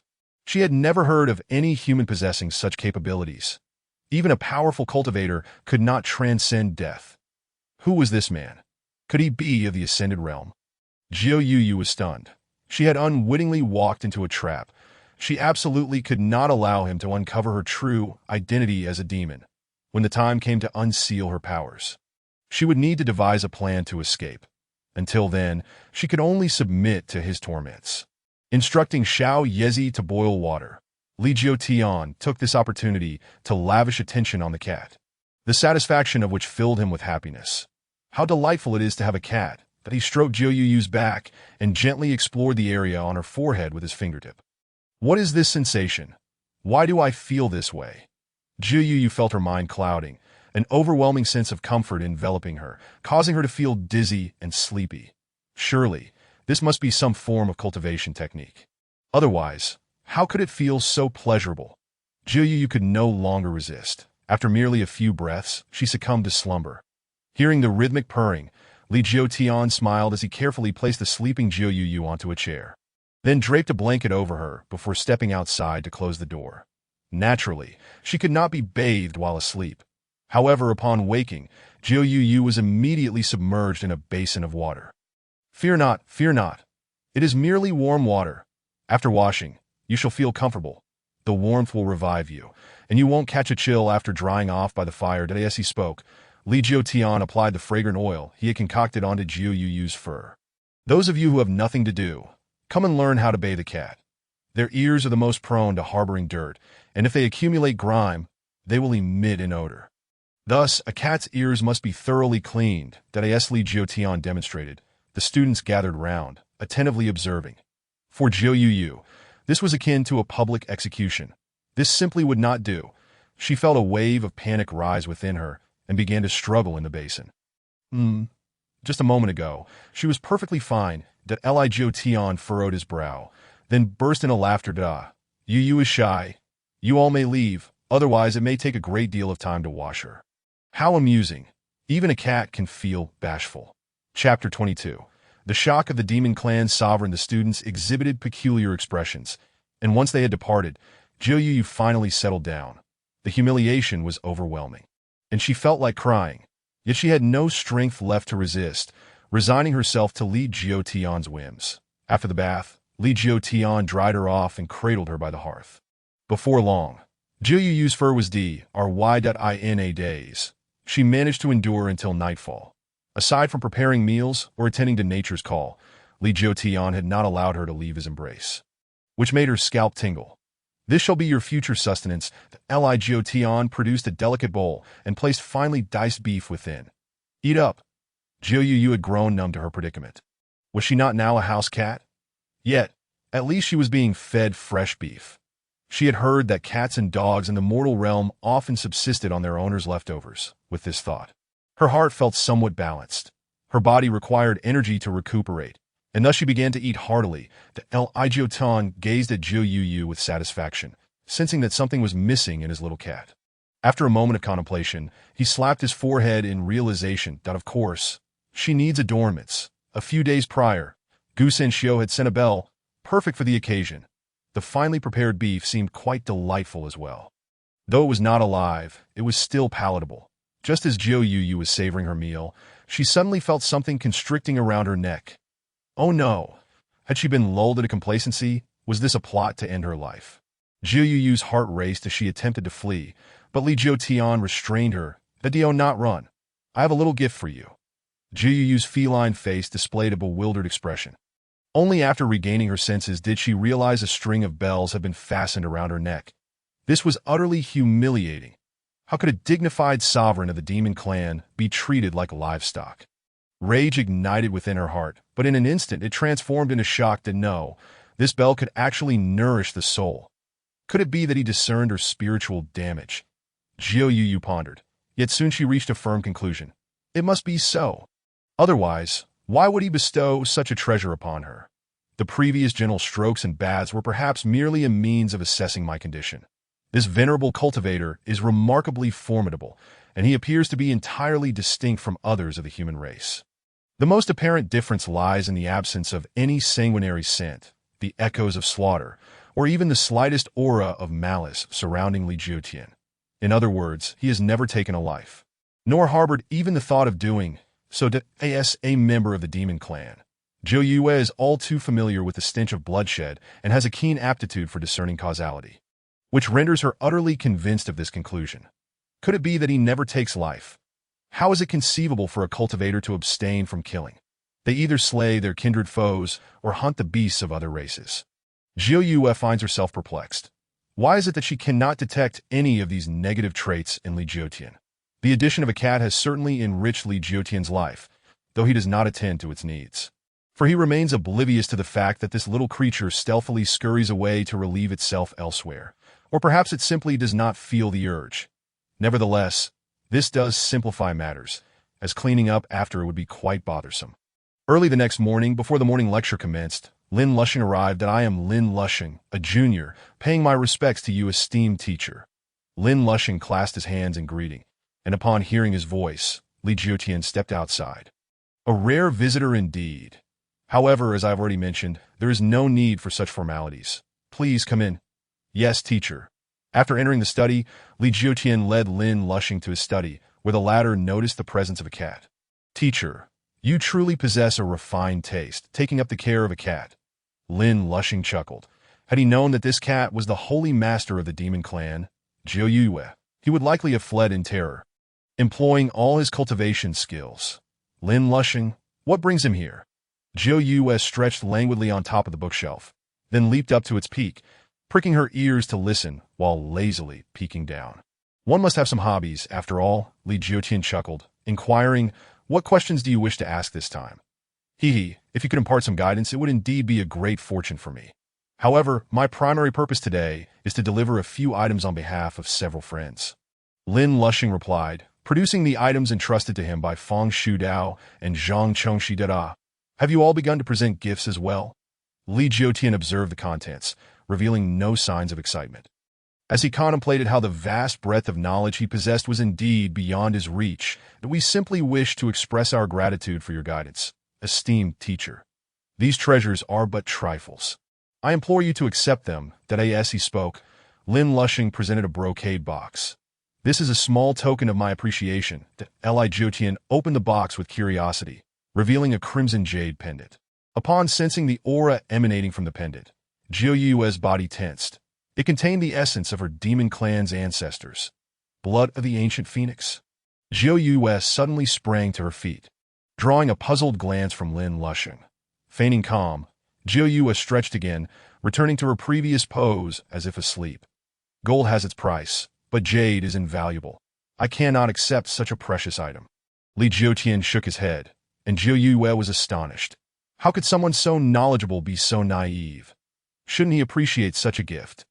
Lin Lushing was taken aback, wondering if his ancient phoenix blood pendant was unworthy in the eyes of the teacher. Worn upon the body, it would at least serve as a protective talisman against all earthly toxins. Lin Lushing gritted his teeth, reflecting that this was indeed the best offering he could present. Compared to Zhang Chongxi's celestial fire talisman and Fang Shudao's dragon-trapping well, it truly paled in comparison. Thus, it was understandable that the teacher might not be impressed. After a moment's contemplation, Lin Lushing spoke. Please consider this as my tuition fee, that I wish to send a talented junior from my family to learn from you. I see. Li Jiutian replied with a smile. If it is tuition, then I can indeed accept this jade pendant. Lin Lushing breathed a sigh of relief. He had only mentioned it casually, but it seemed he would need to select a remarkably gifted junior from his sect to send over. The items sent by Zhang Chongxi and Fang Shudao seemed rather ordinary to Li Jiutian, merely a teacup and a book. Since they were expressions of gratitude for his guidance, he accepted them without hesitation. However, the items presented by Lin Lushing left Zhou Yue utterly astonished, especially when she witnessed Li Jiutian brewing tea with the dragon-trapping well. She nearly exclaimed in human speech that if this esteemed teacher does not trouble my demon clan, we may yet have a glimmer of hope. But should he choose to do so, our extinction may be imminent. Cold sweat began to bead on Zhou Yue's forehead, But then she reasoned that if such a figure intended harm against the demon race, they would have long ceased to exist, so there was no need to worry. Chapter 23. The theft of elixirs. All things possess spirit, and all are equal. If this is the great path of Teacher Li, then my demon clan need not fear. Zhou Yue recalled Li Jiutian's words upon their first meeting. Feeling somewhat reassured, Lin Lushing intended to stay only briefly, yet he was still met with unexpected surprises. Teacher, you truly intend to gift me this book? Lin Lushing exclaimed, heart racing as he beheld the unnamed tome in his hands. I noticed your rapt attention while reading earlier. Since you like it, then it is yours. Within, I transcribed some classics. Perhaps some sentences may offer you insights at pivotal moments, Li Jiutian said with a smile. Lin Lushing immediately knelt before him, bowing deeply. The grace of your teachings, esteemed teacher, I shall engrave in my heart and never forget. Li Jiutian was somewhat bewildered. Was it merely a collection of his notes? Was it truly deserving of such reverence? Please rise that it is merely a collection of my study notes. That Li Jiutian helped him to his feet, bemused by his overly zealous demeanor, that I still have class to conduct. So I cannot keep you any longer. We shall converse again next time. Lin Lushing instantly recognized this as a polite dismissal, and thus he took his leave. These people, Li Jiutian mused with a wry smile, pondering just how great a favor he had bestowed upon them. After all, it was merely an elucidation of certain principles. Yeah. Why have you climbed so high? Come down so I may embrace you. Li Jiutian called out, attempting to catch Zhou Yue, who merely shot him a disdainful glance and evaded his grasp. Boring. I shall come to absorb your essence after class. That Li Jiutian laughed heartily before departing for his lecture. While Zhou Yue, disinterested in his antics, leaped down from the shelf once he had left. There are still plenty of fine treasures here, Zhou Yue thought as she roamed about the room, examining each item with great scrutiny. First, she approached the gourd containing the elixirs gifted to Li Jiutian by Gu Sanxiu. As she neared the gourd, the fragrant aroma of the elixirs wafted towards her, permeating her senses. These elixirs were crafted from rare herbs and treasures. Renowned for their restorative properties, a glimmer of excitement flashed in Zhou Yue's eyes. If she were to consume a few, they would surely aid in healing her injuries. Unbeknownst to her, she was about to turn misfortune into fortune. But with such enticing elixirs before her, how could she resist? After enduring the indignities of being bathed and treated like a mere pet, she felt justified in indulging. Surely, consuming just a few would go unnoticed. Zhou Yue circled the gourd, her claws proving inadequate to loosen the cork. While transforming into human form did not necessitate the unsealing of her demonic energy, she nonetheless felt a twinge of anxiety. What if the gourd were to unexpectedly open? However, these fears quickly dissipated in the face of the elixir's alluring scent. As long as she could swiftly recover her strength, taking a slight risk was worthwhile. Resolute, Zhou Yue transformed into her human form. Though uncertain of the specific uses of these elixirs, her keen sense of smell allowed her to identify the herbal components within each one, confirming that none contained toxic ingredients. Consuming them would surely pose no threat. That if I consume one elixir each day, it should go unnoticed, Zhou Yue muttered, scrutinizing the 4 gourds on the table. This is how they should be arranged, she said, diligently adjusting the positions of the 4 gourds, striving to restore them to their original state. Once satisfied, she scanned the room to ensure she had left no trace of her presence. All right, it should be fine now, Zhou Yue declared, clapping her hands in satisfaction, only to be startled by the sound of footsteps approaching from outside. Had the class concluded so soon? Transforming once more into the form of a cat, Zhou Yue leapt onto the table, feigning slumber. Although this lesson was indeed unfinished, Li Jiutian recalled that the window had been left ajar, fearing that Zhou Yue, this mischievous cat, might escape. Thus, he returned to check. Upon pushing the door open and finding Zhou Yue deep in sleep on the table, Li Jiutian exhaled a sigh of relief. That he then approached the window and closed it. Grateful that she had not fled. There had been numerous stray dogs lurking outside recently, and should this little creature encounter them, the outcome could be dire. Would I, the dignified ruler of the demon clan, fear stray dogs? Though Zhou Yue held a sense of disdain in her heart, she could not help but feel a flicker of warmth. This human expert was unlike any she had encountered before. She categorized humans into 2 types. One was Mr. Li, and the other was everyone else. Very well, I shall continue my slumber. Li Jiutian walked to the table and gently caressed Zhou Yue's belly before departing once again. How mortifying! Jiu Yu felt that if she transformed into human form, she would undoubtedly be covered in goosebumps. She extended her paw to touch her own belly and sighed. Being treated as a pet cat daily was hardly sustainable. I wonder how things are faring over at the Wan Yao Valley. Jiu Yu began to worry. She instructed Yu Yin to summon the artifact capable of simulating a great ascension cultivator. The aura of such a being could indeed intimidate the cultivators surrounding Wan Yao Valley for a time.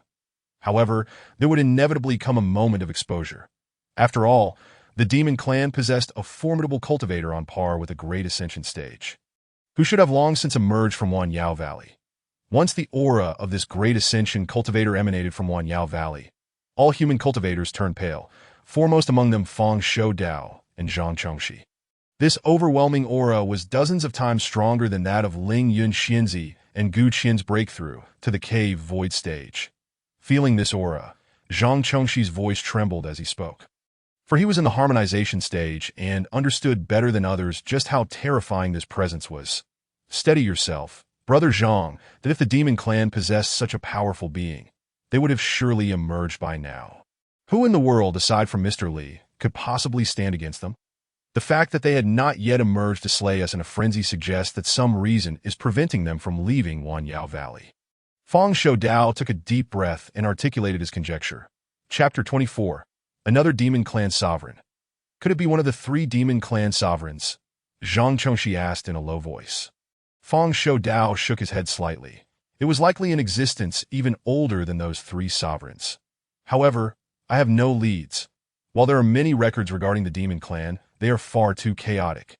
And I cannot recall if such a peerless demon exists among them. Even if there were indeed a transcendent demon with unparalleled abilities in the demon clan, they must still guard this place with their lives. In the face of the demon tide, this is the only line of defense we have. Let us wait for Gu Qian and the others to arrive before making further plans. Until then, we will hold the fort here. Zhang Chengxi forced a bitter smile. He had thought that after breaking through to the harmonization stage, he could stand proudly in the world, only to discover that Gu San and Xiao Er had broken through to the cave void stage. And now a demon of even greater terror had emerged. Yes, Daoist Lin Lushing will soon return after delivering his items. At that time, the 3 of us will activate the Seeker formation and possess the strength to fight back. Fang Shou Dao reassured. The human cultivators were extremely tense, while the demons within Wan Yao Valley were even more anxious. In a secluded hall of Jiu Palace, 12 individuals of various appearances sat around a table, among whom was Yu Yin. They were the 12 great demons of Wan Yao Valley. Generals, I bring you the orders from the Holy Sovereign of Jiu Yu. During the Holy Sovereign seclusion, I ask each of you to fulfill your duties. The human cultivators outside will undoubtedly refrain from rashly intruding due to the aura emitted by our demon clan's treasures. Our task is merely to prevent them from entering before the Holy Sovereign emerges. After Yu Yin finished speaking, a burly man with horns rumbled in response. General Yu Yin, it has been many days since we last saw the Holy Sovereign, that I wonder how her injuries have healed. Is she in any distress? Do not worry, General Huanyo. The Holy Sovereign has regained half of her strength. You all felt it when she confronted those 2 human cave void cultivators at the weak point of the barrier. Did you not? There is no need for excessive concern. Simply carry out the Holy Sovereign's orders diligently, Yu Yin explained. After she spoke, the other great demons nodded in agreement before taking their leave to their respective posts. Once everyone had departed, Yu Yin's rigid posture relaxed, and she let out a long sigh. Oh, Holy Sovereign! If the 11 generals knew that you had secretly ventured to the human city of Lanyi, they would surely rush out immediately to find you. Only Yu Yin was aware of Jiu Yu's whereabouts, and she began to feel a twinge of regret. Why had she not urged her Holy Sovereign more forcefully against the decision to personally investigate that teacher? Though it would have been futile, Jiu Yu's resolve was unyielding, and Yu Yin could not alter it. Now, she bore the weight of overseeing all matters, great and small, in Wan Yao Valley until the Holy Sovereign's return, which left her feeling utterly drained. Thankfully, the aura emitted by the treasured artifacts kept the human cultivators at bay. Otherwise, should those 2 cave void cultivators advance with their forces while the other 2 sovereigns remained in seclusion, it would indeed result in rivers of blood. After calming her thoughts, Yu Yin left Jiu Palace and made her way to a peach blossom grove deep within Wan Yao Valley, the ancestral land of the Yu Hu clan. Upon returning here, she was warmly welcomed by her Yin. That it had been many years since her last visit. The Yu Yin looked at the various members of the Yu Hu clan gathering around her. Her spirits lifted. That it had been 300 years since the clan leader assumed the role of one of the 12 generals, and she had not returned since that elderly fox approached, trembling with age. Yu Yin smiled and nodded at the elder. Yes, Uncle Chi. After exchanging pleasantries, Yu Yin inquired about the state of the clan. Our Yu Hu clan's numbers have dwindled considerably. Uncle Chi sighed, before the clan leader departed. We had 473 members, but in the 200 years since, we have dwindled to 211. What could have caused this? Yu Yan's expression turned somber. Uncle Chi shook his head. The spiritual energy here is diminishing, and many offspring are unable to awaken their bloodlines. Without awakening their bloodlines, those Yu Hu without such abilities are merely ordinary foxes, which can easily be preyed upon by other demon clans. How could this be? The holy sovereign of Hualien promised me. Just then, a grim voice interrupted. Promised you what? General Yu Yin, tread carefully with your words. That Yu Yin was startled and turned to see a man clad in black with green scales covering his face approaching her. Hey Jiao. Yu Yin glared at him and demanded, what are you doing in the territory of my Yu Hu clan? I have been ordered to invite the general to Fire Lian Mountain for a discussion. The man with the black scales gestured politely. That a tightness gripped Yu Yan's heart.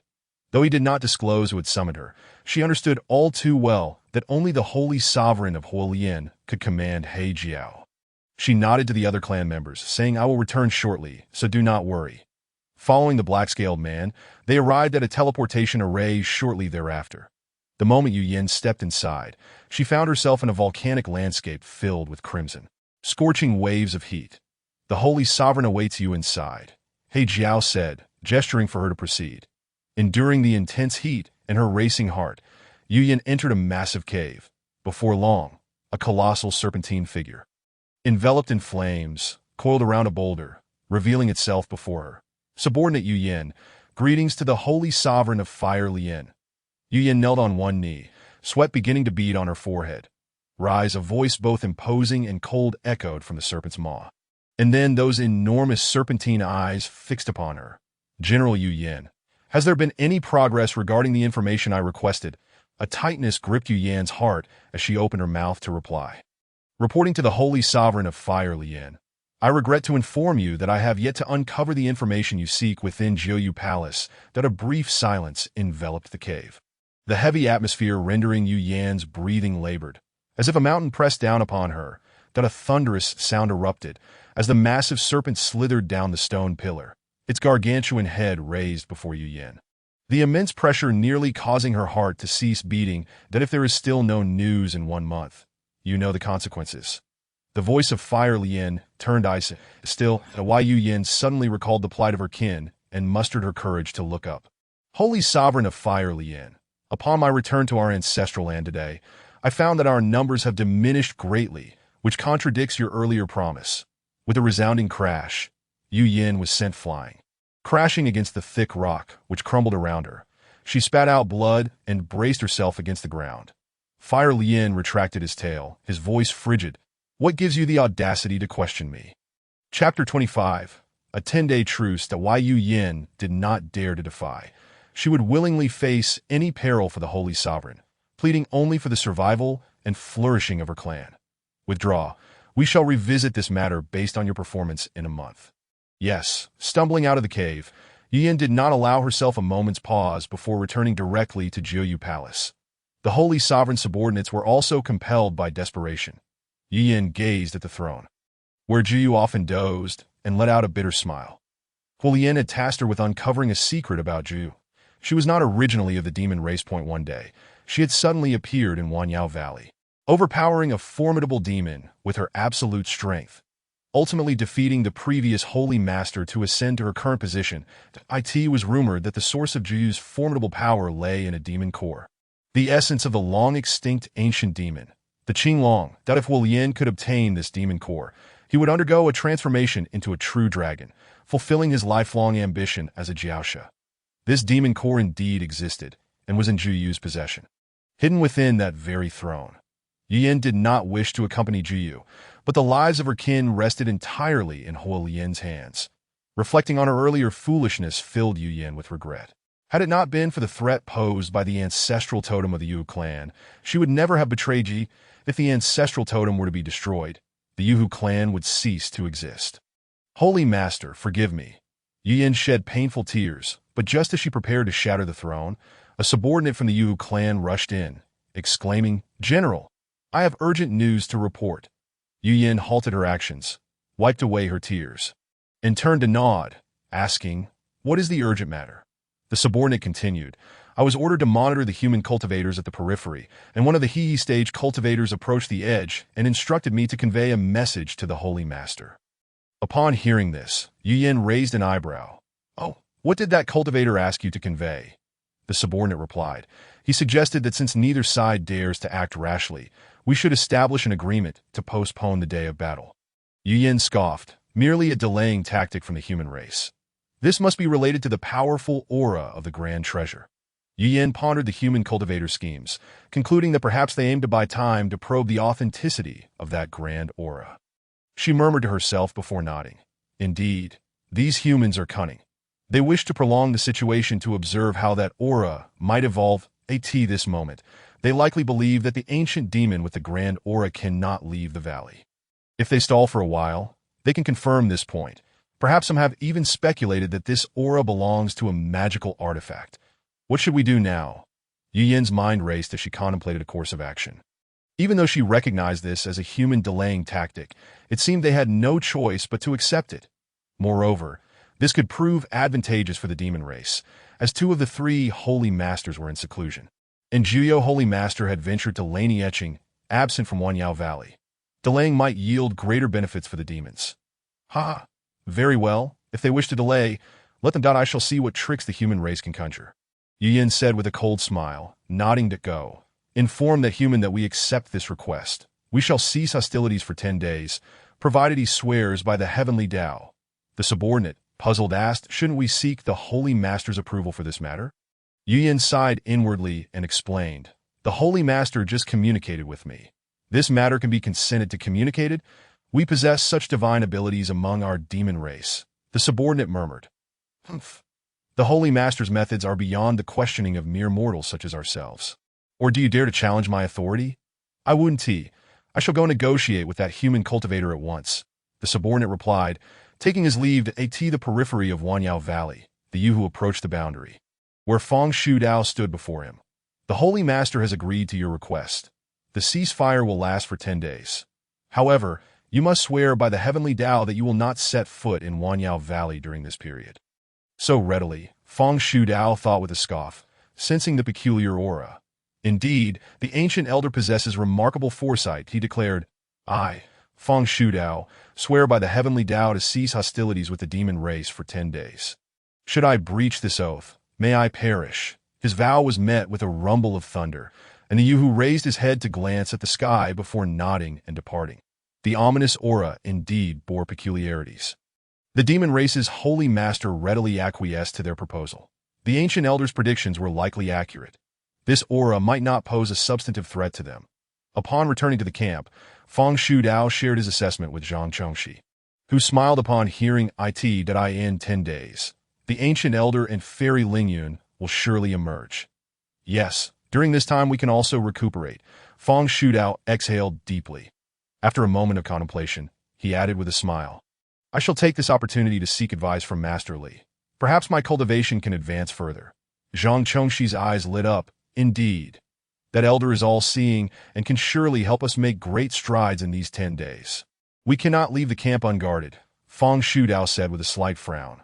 Zhang Chongxi laughed heartily. "Isn't Taoist Lin Lushing returning soon? With him here, all will be well." "Very well," Feng Shu Dao concurred with a smile. Once Lin Lushing returned, the two recounted their agreement with the demon race before promptly heading to Laney Etching. Meanwhile, Lin Lushing felt regret. Had he known of the 10-day ceasefire, he would have shamelessly lingered at Wuxin Chaodang for a while longer. In Laney Etching, the rumors of immortals and demons grew ever more fervent. The tea house was filled with storytellers, eloquently recounting tales of fierce and fantastical battles. Today was a school holiday, so Li Jiutian, with Juyu in his arms, took a leisurely stroll through the city. Today they passed the tea house, Li Jiutian was intrigued by the storyteller's fervent embellishments and decided to order a pot of tea to listen. Unknown to you all, among the demons, there are three incredibly powerful figures known as the Holy Masters, who feast upon the flesh and blood of our kin, leaving no bones behind. Many immortals have perished at their hands.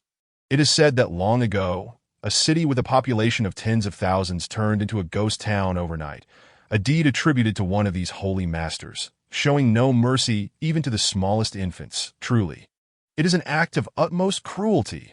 The storyteller spoke with such conviction as if he had witnessed it firsthand, igniting a wave of indignation among the listeners. These demons slay our kin and consume our blood. If I could become an immortal, I would surely eradicate them all, ensuring that they are forever vanquished. Become an immortal? That is but a jest. Who has ever seen a true immortal? I've heard that two immortals once visited Master Li. Do you believe the words of those two beggar-like men? It must be mere hearsay. Unbeknownst to them, the conversation had shifted to him. Li Jiutian sighed with a wry smile, placing the tea money down and preparing to leave with Zhu. At that moment, a sharp-eyed individual spotted him and shouted, "Master Li has arrived." All eyes in the tea house turned toward Li Jiutian, leaving him feeling somewhat awkward. He merely smiled and nodded, ready to depart. But another meddlesome individual called out, "Master Li, is it true that an immortal visited you previously?" Li Jiutian sighed deeply, responding, "I am but a minuscule being among the masses. Whether immortals or demons, it is merely for amusement." The crowd, undeterred, pressed on with their inquiries, but Li Jiutian would not grant them the opportunity to entangle him further, and he promptly left the tea house without looking back. Curious about his statement, Zhu pondered why such a powerful cultivator would claim that neither immortals nor demons existed. After all, she was a demon herself, and on the way back to the academy, Zhu contemplated Li Jiutian's words, and after much reflection, she finally grasped the crux of his message. Suddenly, her heart skipped a beat. Wait! Master Li has never denied the existence of immortals and demons. He merely suggested that we mortals find amusement in the tales. This was because such beings were beyond the grasp of ordinary folk. The most crucial part of his statement was the first. Whether cultivators or demons, all are but insignificant beings among the masses. Upon comprehending this, the dark clouds of uncertainty in Zhu's mind began to dissipate significantly. I have gained insight, Zhu gasped in astonishment. Without seeking ancient ruins or the blood or remnants of ancient beasts, she had gained enlightenment merely from one of Li Jiutian's words. The sealed demonic essence within her began to stir, autonomously absorbing the surrounding weak spiritual energy and transforming it into demonic energy. Oh no! I will be discovered. Panic surged within Zhu as she swiftly leaped to the ground and dashed away while Li Jiutian was momentarily distracted. Yeah, Li Jiutian exclaimed, quickly giving chase. One human and one cat, one fleeing ahead while the other pursued from behind. Zhu only wished for the transformation of spiritual energy into demonic energy to cease quickly, making it impossible for Li Jiutian to catch up. In just a few breaths, she had managed to shake him off. Sigh. What a bother, Li Jiutian lamented, regretting taking this little creature out with him. Dejected, he returned to Wuxin Chaodang, where he found Zhang Chongxi and Feng Shudao waiting for him. You two arrived together. Are you familiar with one another? Having recently lost his beloved cat, Li Jiutian found himself unable to muster a smile. His mood undeniably somber. The simplicity of his inquiry, coupled with a slightly sullen expression, caused Feng Shudao and Zhang Chongxi to feel a sudden tightness in their chests, mistakenly interpreting it as a reproach. In that fleeting moment, their minds conjured numerous scenarios.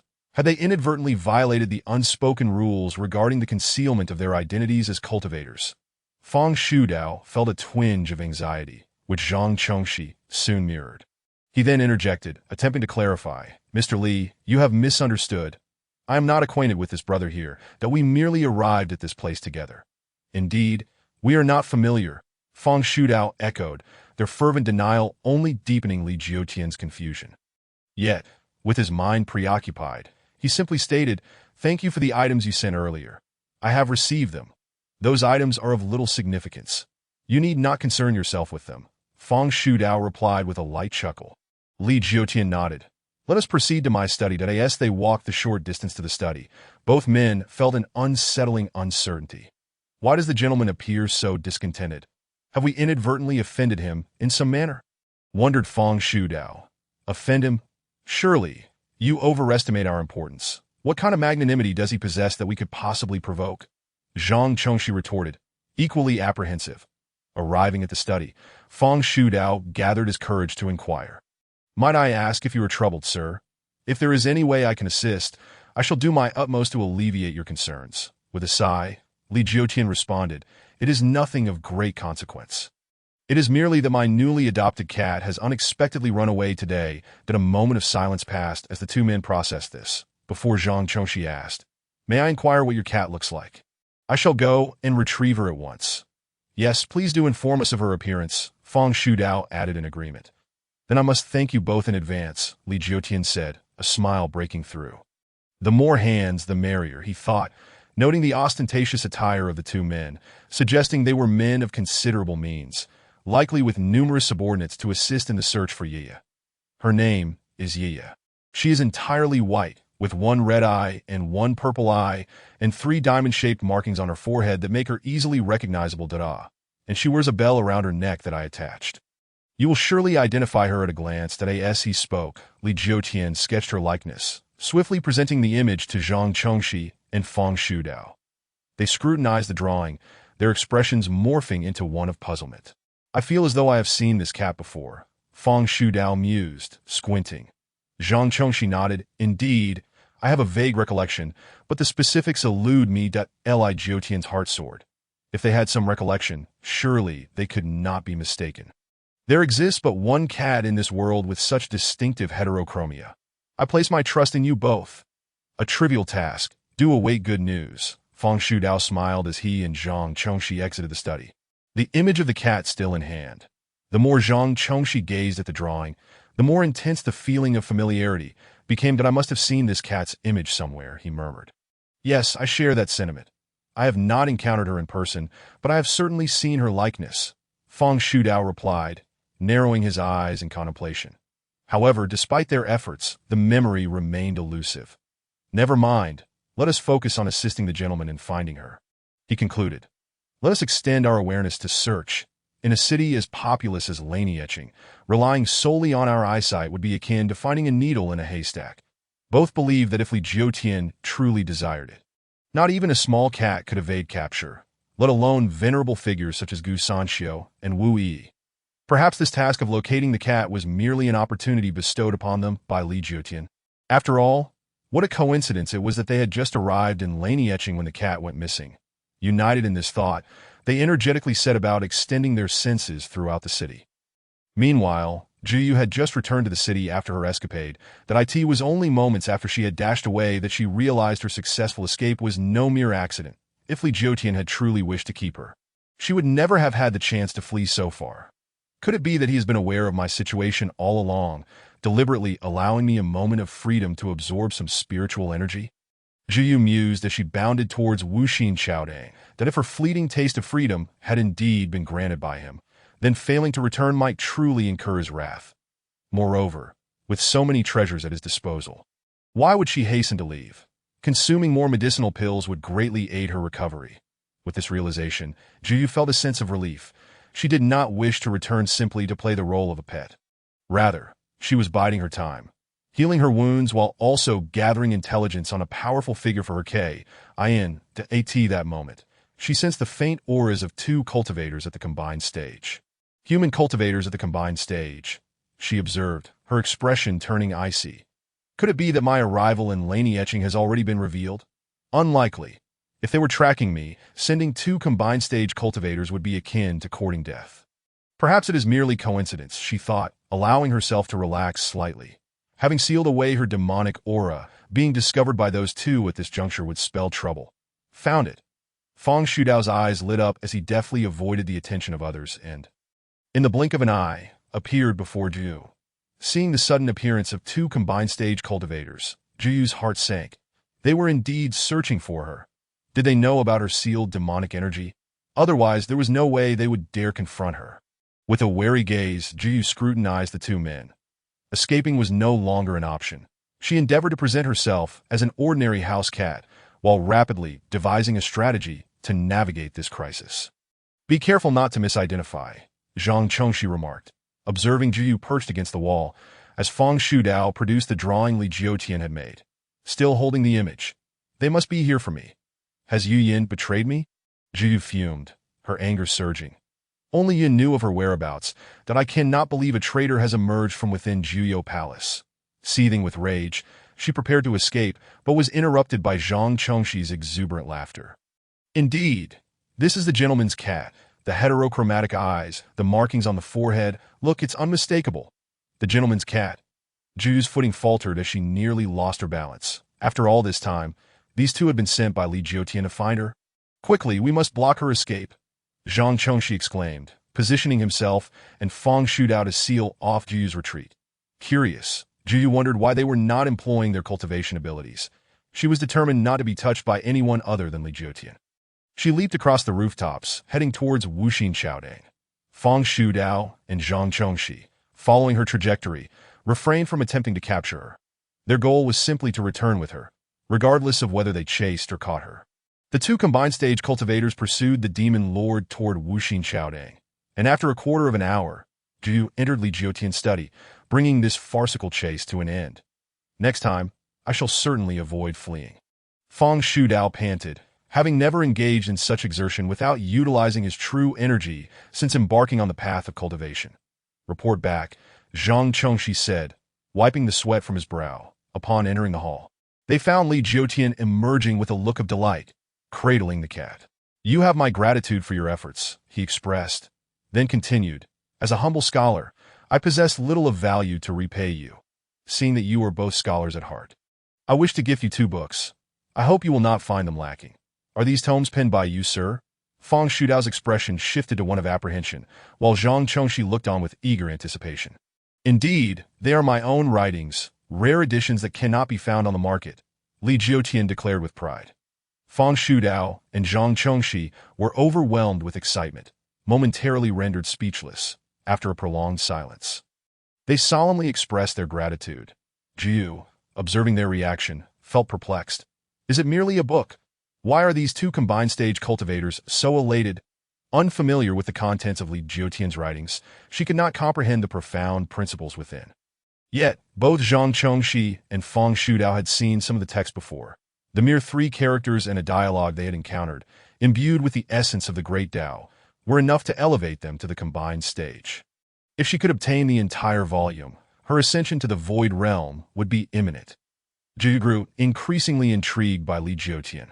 What manner of cultivator was he that his own writings could evoke such fervor?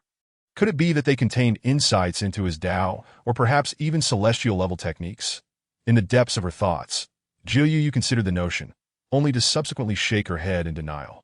Who would be foolish enough to inscribe their own vulnerabilities and present them to others? I must investigate further.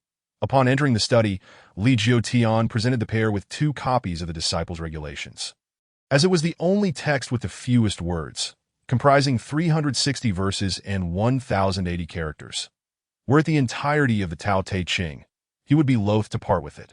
For merely transcribing its 5,000-plus characters would consume him the better part of a month. The two held the Disciples' Regulations as if it were a treasure, and upon opening it, their excitement was palpable, their bodies trembling uncontrollably. Zhu could no longer contain her curiosity. What secrets lay within this book? She leapt from Li Jiutian's arms onto the cabinet, and from her elevated position, her gaze fell upon the pages of the book that Feng Shudao had opened, drawing a sharp intake of breath as she murmured, "The principles of the great Tao." "What?" Feng Shudao exclaimed sharply, while Zhang Chengxi subtly pointed out the source of the disturbance. "On the cabinet. What do you mean, what?" Li Jiutian, being an ordinary person, lacked the acute perception of the other two and did not hear Zhou Yu's murmuring. Zhang Chengxi discreetly tugged at Feng Shudao's sleeve, and the latter understood. The two then bowed in farewell to Li Jiutian. Chapter 28. How could a teacher's pet be a sovereign of the demon race?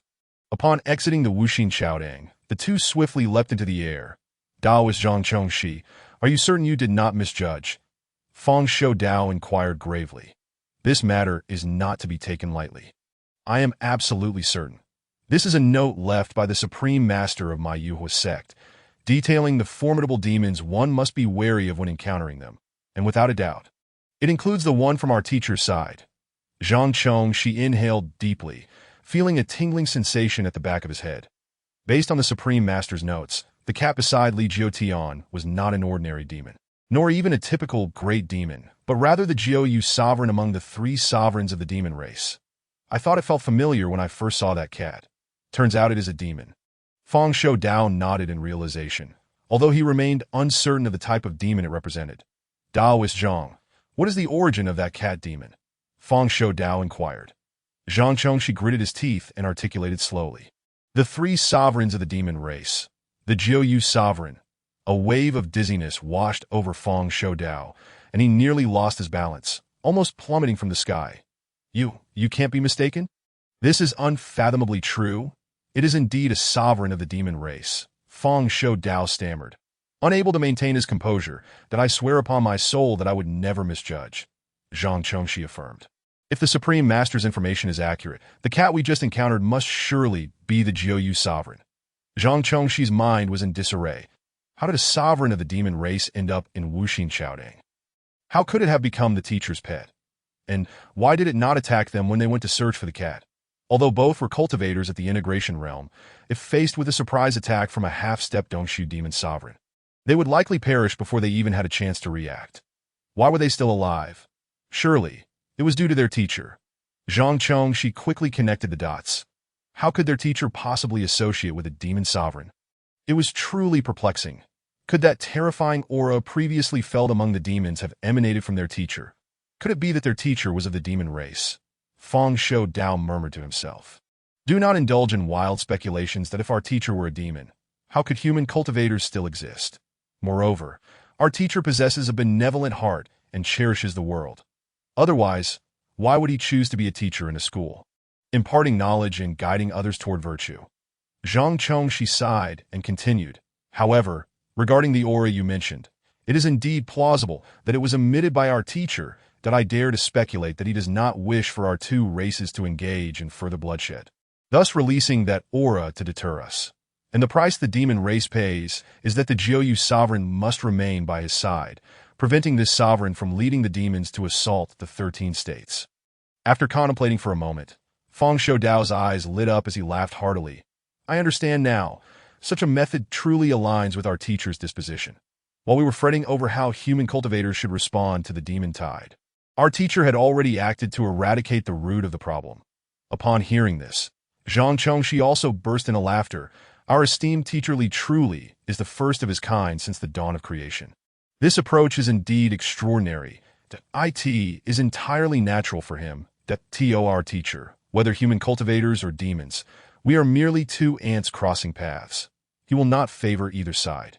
What he desires is peace before him. Feng Shou Dao conveyed the essence of Lin Lu Sheng's dialogue to Zhang Chongshi, who nodded in agreement. Now, what should we do? Should we inform others about this matter? And what of the two esteemed elders? Feng Shou Dao pondered for a moment before shaking his head slightly. I believe it is best for us to feign ignorance. Consider it. What means does our teacher possess? How could he be unaware that we have discovered the identity of the Jiu sovereign? Do you not recall what transpired in the school earlier? That Jiu sovereign spoke human words, and we both heard it. Surely our teacher must have heard as well. What did our teacher say? What? This was not a subtle hint to inform us to act as if we do not know, to avoid disrupting his plans? Zhang Chongshi exhaled and nodded. Fortunately, Brother Feng contemplated this one step further, that it seems that I must be more attentive when dealing with our teacher from now on. Feng Shou Dao narrowed his eyes. From this perspective, our discovery of the Jiu sovereign is also our teacher's guidance. Otherwise, how could the Jiu sovereign have remained hidden? And why would it wait for us in Lanya City? The ease with which we found it, without engaging in conflict, to bring it back to Wuxin Chaodang, clearly indicates this. Zhang Chongshi reflected seriously for a moment before nodding. Indeed, it now seems that everything is orchestrated by our teacher. The deeper implications behind this may be to communicate to us, the unaware, that the demon tide has already been brought under control. Could it really be that simple? In 10 days, we shall know. It is no wonder the demon race seeks to buy time. It turns out the Jiu sovereign is not stationed in the 10,000 Demon Valley, that if they were to launch a full-scale attack now, they would certainly succeed. But this is not what our teacher wishes to see. So we must not act impulsively, that we must continue to feign ignorance and wait until the ceasefire period is over. and then we shall attack the 10,000 Demon Valley and see what changes unfold. Feng Shou Dao was certain that changes would indeed occur. Li Jiu Tian remained blissfully unaware of the depth of their contemplation, contentedly enjoying the company of his beloved cat, relishing the moments spent together. After lounging in the rocking chair for a considerable time, he suddenly awoke, realizing that he could not squander his time in such a manner. I can no longer waste time. The books for Wu Yi and Gu Sanxiu are still not copied, and with only a week left before the holiday, how can I possibly do without reviewing the textbooks? Li Jiutian cradled Jiu Yu as he entered the study, placing her aside as he prepared his writing materials. Casting a glance at the nearby Jiu Yu, he chuckled, "Little one, do you have an interest in writing as well?"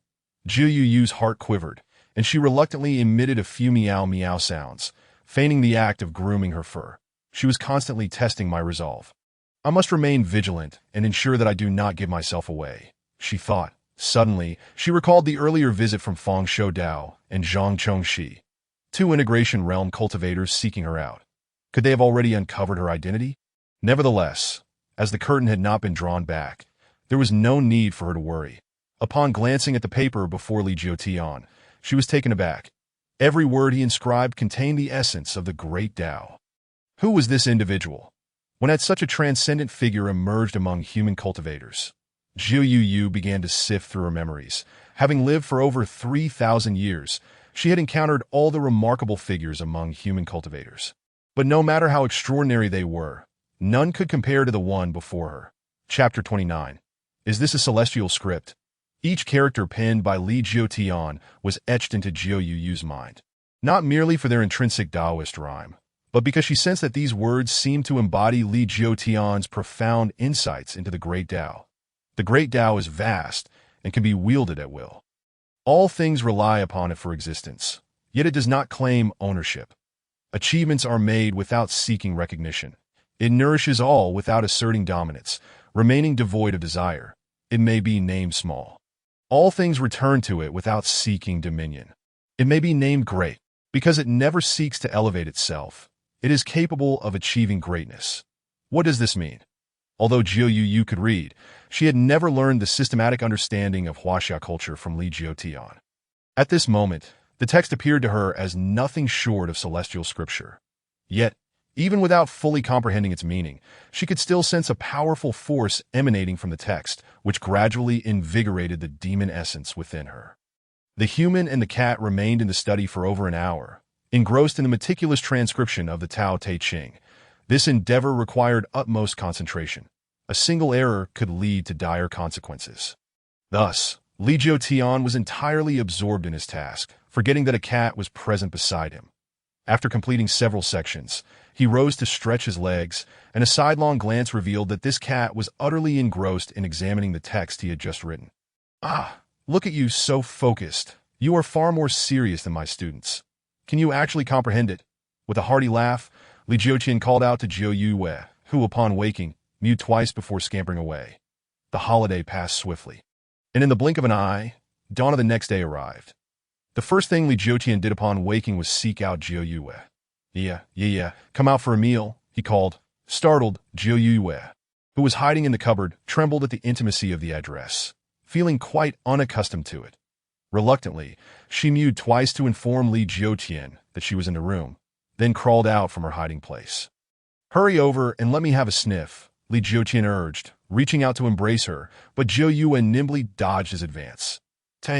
These feline creatures, Li Jiutian muttered, before proceeding to prepare a meal. Taking advantage of this moment, Jiu Yu began to examine the books on the shelf with meticulous attention. The Doctrine of the Mean, the Analects, and Mencius. How come I have never heard of these titles before? She pondered, intrigued, although she was not of the human race. Her years of existence had made her somewhat familiar with human history, and she had heard whispers of certain literary works among humankind. These must be his own compositions, Jiu Yu concluded, reaching out with her paw to pull down a book and see if the text contained the principles of the great Tao. However, as soon as she lifted her paw, Li Jiutian caught her in the act. You little creature, you truly have an interest in my books. What a marvel, Li Jiutian remarked, surprised, as he placed Jiu Yu on the table and opened a book. Now, see what you can glean from it. Jiu Yu shivered at his words. Being tested so frequently was taxing on her heart. Nevertheless, she couldn't help but glance at the open book, and with just one look, she determined that every word penned by Li Jiutian undoubtedly contained the principles of the great D.A.O.S. Relief washed over her. Zhou Yue felt a surge of reverence for Li Jiutian. If this man were to turn his hand against the demon race, they would stand no chance of resistance. The only reason she was still alive was that he harbored no such intentions. All things are equal. No one has the right to kill indiscriminately. This is his way, which means I, along with the demon race, pose no threat in his eyes. We are merely specks of dust among the myriad beings. With this realization, Zhou Yue felt considerably more at ease, concluding that she need not be so cautious. With this thought, an idea struck her. While Li Jiutian attended his classes, she would release a touch of demonic energy to linger in the room and observe his reaction. "All right, you entertain yourself. I must go to class," Li Jiutian said, gently patting Zhou Yue on the head before taking his book to the classroom. Today marked another day of pilfering elixirs. Zhou Yue eagerly anticipated Li Jiutian's class. For as soon as he transformed into human form, she would swiftly retrieve a few elixirs from the gourds and pop them in her mouth like candies, all the while perusing the books on the table. Meanwhile, Li Jiutian was blissfully unaware that within his room, the exquisite beauty Zhou Yue was indulging in his elixirs and perusing his books while he was busy preparing the assignments for the winter break. Classmates, the semester is nearing its end. With only 5 days left until the holiday, that I hope you all take the opportunity to broaden your horizons. Reading thousands of books cannot compare to traveling thousands of miles. He continued, today's assignment is singular. Each of you should select a chapter from the Tao Te Ching that we've studied and write a summary based on your own experiences. Writing a summary? How difficult.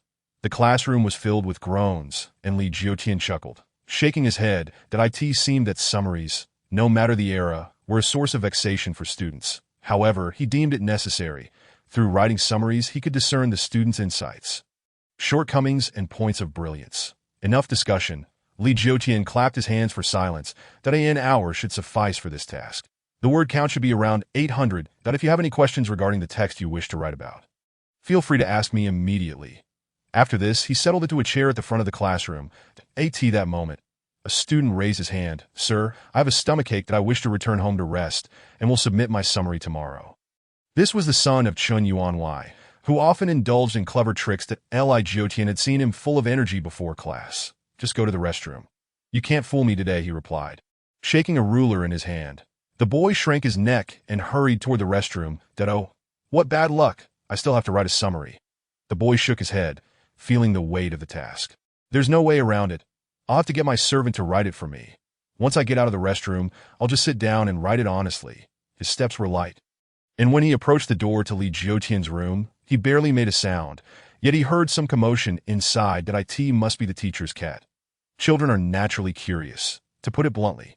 Even a piece of dog excrement on the ground would pique their interest if they had never encountered it before. Thus, he stealthily pushed the door open a crack, peering inside with wide eyes to catch a glimpse of the cat. Yet, instead of a cat, he beheld an extraordinarily beautiful woman seated in Li Jiutian's usual chair, engrossed in a book. Chapter 30. The Teacher's Secret Affair. The boy was dumbfounded. Was this what the teacher referred to as hiding a beauty in a golden house? Discovering this secret, could he perhaps escape the burden of writing a summary? With this thought in mind, he quietly retreated, disregarding the need to visit the restroom. So soon. Is your stomach no longer hurting?" Li Jiutian chuckled, having seen through the boy's ruse, seemingly no longer needing to maintain the facade. "It doesn't hurt." The boy grinned sheepishly, then said, "Sir, you once taught us a term, to hold someone by the handle, meaning if we grasp someone's weakness, we can use it as leverage to gain something from them." "Exactly. Are you proposing to write your summary on that theme?" "But that isn't from the Tao Te Ching," Li Jiutian replied with a smile. "No, sir. I intend to use that against you. That I want to extract some benefits from you," the boy retorted, grinning. That Li Jiutian was taken aback, then burst into laughter. "So you have learned to apply your knowledge. All right, I shall see what you have on me. So tell me, what benefits do you seek?" "Can I be excused from writing my summary, sir? I simply can't produce anything." The boy's face revealed his distress. Li Jiutian furrowed his brow slightly and replied, "You are quite honest. Let us first see what you have on me. Go ahead. Tell me what you have. Did you not say you were all alone?" "Sir," the boy asked in a low voice. That Li Jiutian was puzzled. What was this? Did being single offend someone? What is wrong? Is that not permissible? He queried, confused. The boy grinned mischievously and whispered, Sir, you are lying. There is undoubtedly an enchanting beauty in your room. You are hiding a beauty in a golden house, and yet you are not being truthful. Doesn't that count as a weakness? Such a delightful turn of events, Li Jiutian exclaimed, bursting into laughter, that I see your summary is practically written. There is no enchanting beauty in my room. You must have imagined it. This is not your father's manner. It is true. I saw it with my own eyes. The boy became anxious, pulling Li Jiutian toward his room. All right, I must see what you claim to be this enchanting beauty, Li Jiutian said, intrigued. The boy did not appear to be lying. Could there be a celestial thief at play? Yet, how bold to do so in broad daylight. A possibility so slim. Excluding that if there were indeed a woman in the room, it could only be Ye who had transformed. Ha ha! What am I thinking? Li Jiutian suddenly laughed, finding his own thought amusing, realizing he had read too many tales of the strange and uncanny. This hearty laughter startled Zhou Yue, causing her heart to race as she thought, Oh no! Why has class ended so soon today? Time is too tight. In just a few blinks, he will return, in her panic. She hurriedly attempted to restore the room to its original state before transforming back and leaping onto the cupboard to feign sleep. Bang! The door swung open forcefully, with Li Jiutian being nearly yanked into the room by his student. Where is she? The enchanting beauty you spoke of. Li Jiutian scanned the room, feeling an unexpected sense of disappointment. She was right here. The boy insisted, flustered that Li Jiutian scrutinized him carefully that he knew his students well.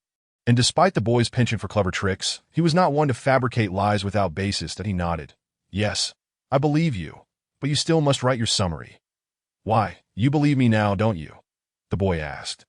Perplexed, Li Jiutian replied earnestly, I do trust you, but I have not seen this person. The conditions you mentioned earlier are not balanced. Until you provide me with proof, I cannot grant you any benefits. The young man felt somewhat deflated upon hearing this, yet he still nodded in agreement. Upon returning to the classroom, Li Jiutian was preoccupied with a singular question. If his student was not lying, then that woman must indeed exist. What could she possibly be attempting to steal from his room? However, after he entered and cast a glance around, he found everything to be impeccably tidy, devoid of any signs of a break-in. What could be the explanation for this? Li Jiutian was perplexed. Could it be that what his student saw was indeed Ye? Meanwhile, hidden within the cabinet, Zhou Yue was drenched in cold sweat. She had not anticipated that she would be so careless as to allow a student to glimpse her transformed human form and subsequently inform Li Jiutian that he believed the words of that young man. Did that not imply that he was well aware that it was she who had been in the room? Zhou Yue's heart raced. Although she had previously speculated that Li Jiutian might know her true identity, the veil of uncertainty had yet to be lifted. Now, with the truth laid bare before her, she was unsure of how he would react. Should she flee? Zhou Yue pondered this dilemma earnestly, yet she felt unwilling to abandon the situation. For from what she had gleaned about Li Jiutian over the past few days, even if he were to discover her true nature, he would likely not take any drastic actions against her. Nevertheless, as a creature who had lived for millennia, her instincts urged her to escape swiftly. After a prolonged internal struggle, Zhou Yue resolved to stake everything on a gamble. She chose to remain, with a heart full of trepidation. Zhou Yue managed to endure until class was dismissed. Had Li Jiutian known of the intricate conflict brewing within her, he would have merely dismissed it as overly dramatic.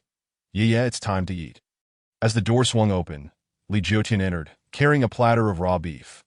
Upon spotting Zhou Yue perched atop the cabinet, he smiled and nodded. Ah, this feeling is quite delightful. The window remains ajar, and you have not fled. Once I've finished my meal, I shall come over and indulge in your essence. Zhou Yue sighed in relief. It seemed her gamble had paid off. Perhaps fleeing would have truly led her to a dead end. For it appeared he was subtly indicating that escape was not an option. Now she could relish the prospect of pilfering his elixirs. Zhou Yue felt a surge of satisfaction, unaware that her fortune was about to change. As Wu Yi had emerged from her seclusion and was hastily making her way to the Wuxin Chaote, Mu Lao, there will be no movements from the myriad demons valley for the time being. If anything arises, you may seek me out at the Master S. The Wu Yi had resumed her youthful appearance, and outside the secret chamber, Mu Linqing nodded in acknowledgement that in a mere blink, Wu Yi found herself at the gates of Lanie Etching. her face adorned with an uncontainable smile, for she could finally see her master again. Did HM? Students from the school? Wu Yi observed a group of students exiting the school, one of whom was the young man who had witnessed Jiu Yue. Just as she intended to greet them, the boy's words sent her world spinning. That it's true. I definitely saw a stunning beauty in the Master's room. But then she vanished. I swear I'm not lying. Chapter 31.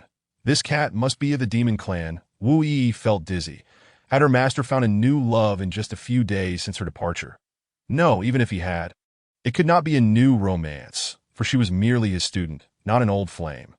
Eager to inquire about the situation, she found her own position to be quite inappropriate, so she trailed behind the students to eavesdrop. Impossible! We're at the school every day. No one has seen any stunning beauty. Only you claim to have seen her, and I think you're just spinning tales. I swear on my little flower at home. It is absolutely true. Keep boasting. You swear on your little dog. Why not on yourself instead? Regardless, the master said he believed me when I said I saw a woman. Perhaps she fled after failing to steal anything? Hearing this made Wu Yi's heart relax slightly. Perhaps it was merely a female thief. But who would dare to steal from the school? Could it be that someone among Lin Lushing and his companions leaked information about her master, leading an audacious female cultivator to attempt to steal a book? As this thought crossed her mind, Wu Yi's expression darkened. She was fiercely protective of everything related to her beloved. With this hypothesis in mind, she suddenly felt ashamed of her earlier doubts about her master. Purchasing a few bottles of fine wine, Wu Yi hurried back to the Wuxin Chaodang. Master, Yi has returned. She called out even before entering. Yi has returned. Hearing her call, Li Jiutian felt delighted, setting down his spatula to greet her. So you've returned and bought something, and no need to go to such expense next time. Li Jiutian accepted the items and, after placing them down, smiled. Did you know we were having a feast today?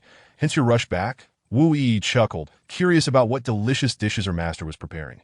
Braised pork ribs, steamed meat. Simply delectable. Li Jiutian laughed as he returned to the kitchen, with Wu Yi following closely behind.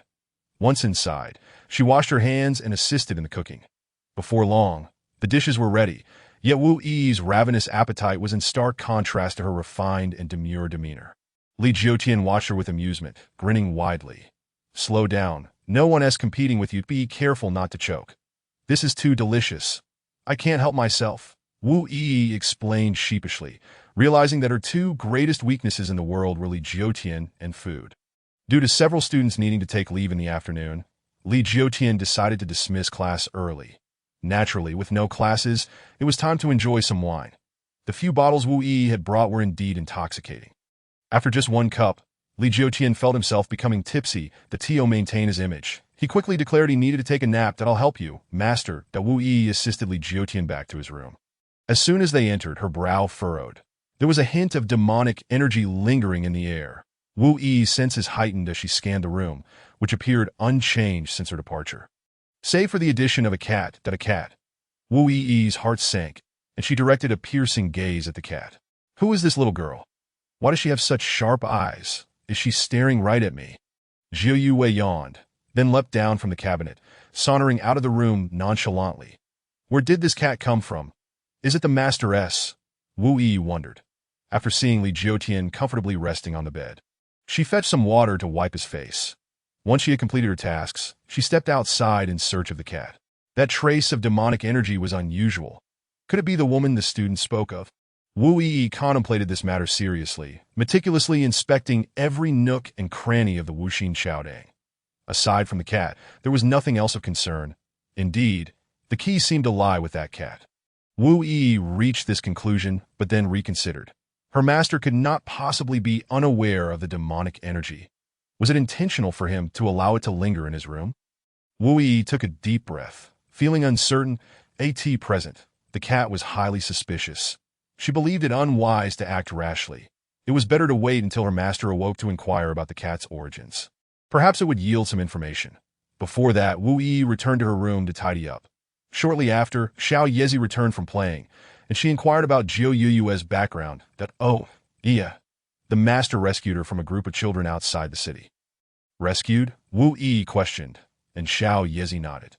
Yes, those children were going to harm her, but after the master scolded them, he brought the cat back. That if she were truly a demon, those children would have already become food for her. Yet if she were not a demon, the way that Cat had looked at her just now was indeed peculiar. Li Jiotian slept through the afternoon, and upon waking, he noted the time with a sigh. Realizing the lingering effects of the wine were quite potent, that he got up, intending to fetch some hot water to wash his face. But as soon as he opened the door, he found Wu Yi approaching with a basin of water she had already prepared. What a thoughtful little cotton-padded jacket. Li Jiotian smiled as he watched her bring the water over. Master has awoken. You should wash your face first. Wu Yi entered with the water. After Li Jiotian washed his face with the warm water, he felt considerably more refreshed. Where's the cat you adopted, master? I haven't seen her, Wu Yi inquired. Li Jiotian chuckled. She is probably wandering around the courtyard. That little cat is quite mischievous, very perceptive. Perceptive, you say? How so? Wu Yi asked earnestly. Li Jiotian chuckled. You might not believe it, but that little creature seems to enjoy reading. When I was transcribing textbooks for you and San Xiao, she sat quietly beside me, seemingly engrossed in the text, as if she could understand it. Wu Yi smirked inwardly. Indeed, a prodigy. Meow meow. The sound of a cat's meow drifted in from outside. Ye has returned. Li Jiotian chuckled as he stepped outside, scooping Zhou Yue into his arms and bringing her back inside. Fortunately, you didn't roll around in the mud. Otherwise, I would have had to give you a bath again, upon hearing the words taking a bath. Zhou Yue instinctively shuddered, for she wished to never endure such an embarrassing experience again. Wu Yi scrutinized the cat in Li Jiotian's embrace, her eyes lingering on the peculiar violet and crimson irises, along with the 3 marks on its forehead, all of which struck her as eerily familiar. This feline must surely belong to the demon clan. Wu Yi inhaled deeply and inquired, why does the master not slay this demon creature? I have heard many speak of the disturbances caused by demons in Chimi City, and numerous celestial beings have rushed there. Wu Yi's question was tentative, a probing inquiry. Chapter 32. What constitutes a demon? Ah, I have heard of that as well. Li Jiotian nodded. As for demons and celestial beings, I dare say they are mere fabrications. Wu Yi's brow furrowed slightly. This was a matter of fact. Why would the master dismiss it as mere rumor? She pondered, believing it to be true, for it was not just one voice, but every traveler from Chimi City who spoke with unwavering certainty. Wu Yi's gaze shifted to Zhou Yue. Perhaps some demons have infiltrated our laney etching as well. It would be wise for the master to exercise caution. You raise a valid point. However, as the saying goes, 3 men can create a tiger. When rumors proliferate, they may become truth. It is quite normal for formidable beasts to be misconstrued as demons. For the methods employed against ordinary beasts often fail, leading to their potential demonization. After explaining, Li Jiotian smiled at Wu Yi. Moreover, what defines a demon? Is it merely an aberration, an entity whose heart is different from ours? What do you believe it to be? Intrigued, Zhou Yue found herself engrossed in the discussion. In her lifetime, she had yet to hear the human race deliberate on such a topic. Wu Yi hesitated, for she had never contemplated this question. Not even her master had broached it. It seemed to her that the existence of the human race was inherently linked to that of the demon race. Zhou Yue, too, mulled over this question. Even as a member of the demon clan, she felt incapable of providing an answer. From her earliest memories, she had been referred to as a demon by her kindred elders or by human cultivators. Where had this term demon originated? Was it not akin to the term human, something innately bestowed? Zhou Yue believed it should not be so, for many of her kin had undergone a transformation into demons only after the passage of time. Prior to that, they were merely referred to as beasts. Thus, if demons stem from beasts, why should they be labeled as demons upon their metamorphosis? Demons are merely distinguished from humans, are they not? Wu Yi whispered. Li Jiotian erupted in laughter. If that is the case, then why are mountains, rivers, and clouds not deemed demons? Why are the moon and stars exempt from such a designation? Because they are not living beings. Wu Yi replied. Li Jiotian shook his head. If that is the case, then what of fish in the water, pigs and sheep in pens, and the dogs and cats that roam freely? Why are they not called demons? Wu Yi pondered for a moment, and then took a deep breath. Because they do not cultivate and pose no threat to humans at all. Then extending your argument, we humans do cultivate, and in pursuit of our culinary desires. We must slay them. In that sense, are we not demons to them? Li Jiotian's words struck both Wu Yi and Zhou Yue like a thunderclap. But we are not demons, master, Wu Yi retorted, biting her lip. For countless ancestors had perished at the hands of the demon clan while defending the human realm.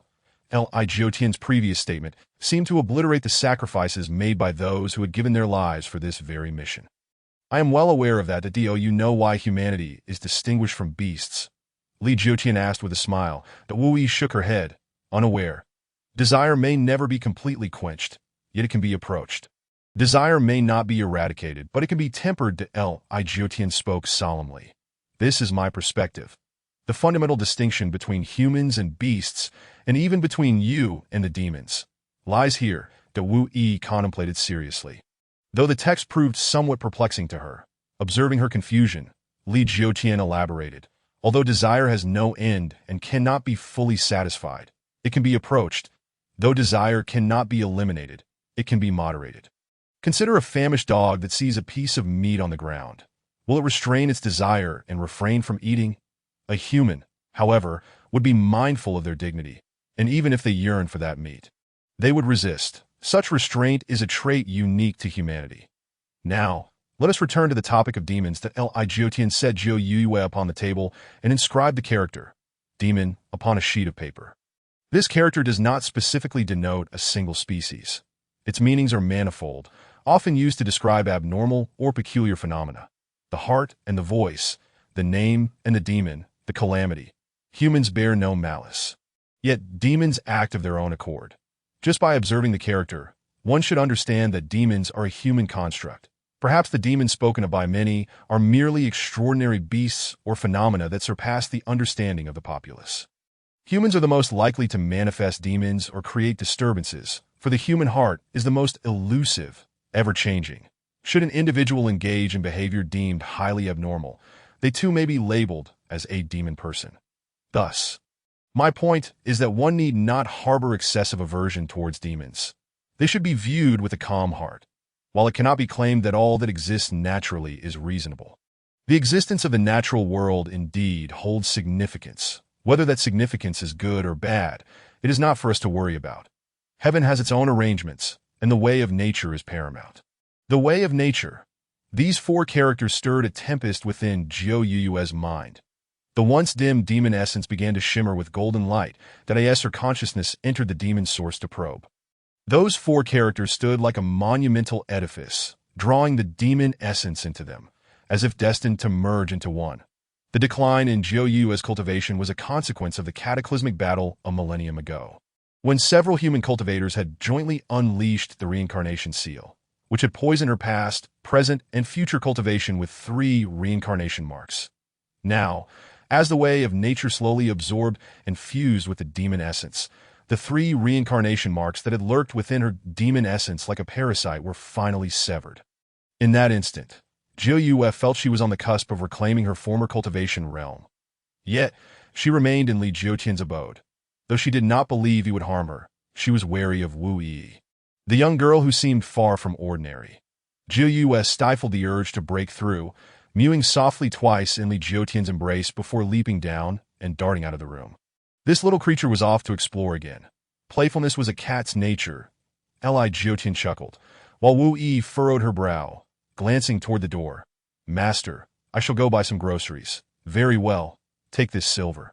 Purchase whatever you desire. I shall continue transcribing the textbook for you. Li Jiotian handed silver to Wu Yi, who smiled and nodded before stepping out.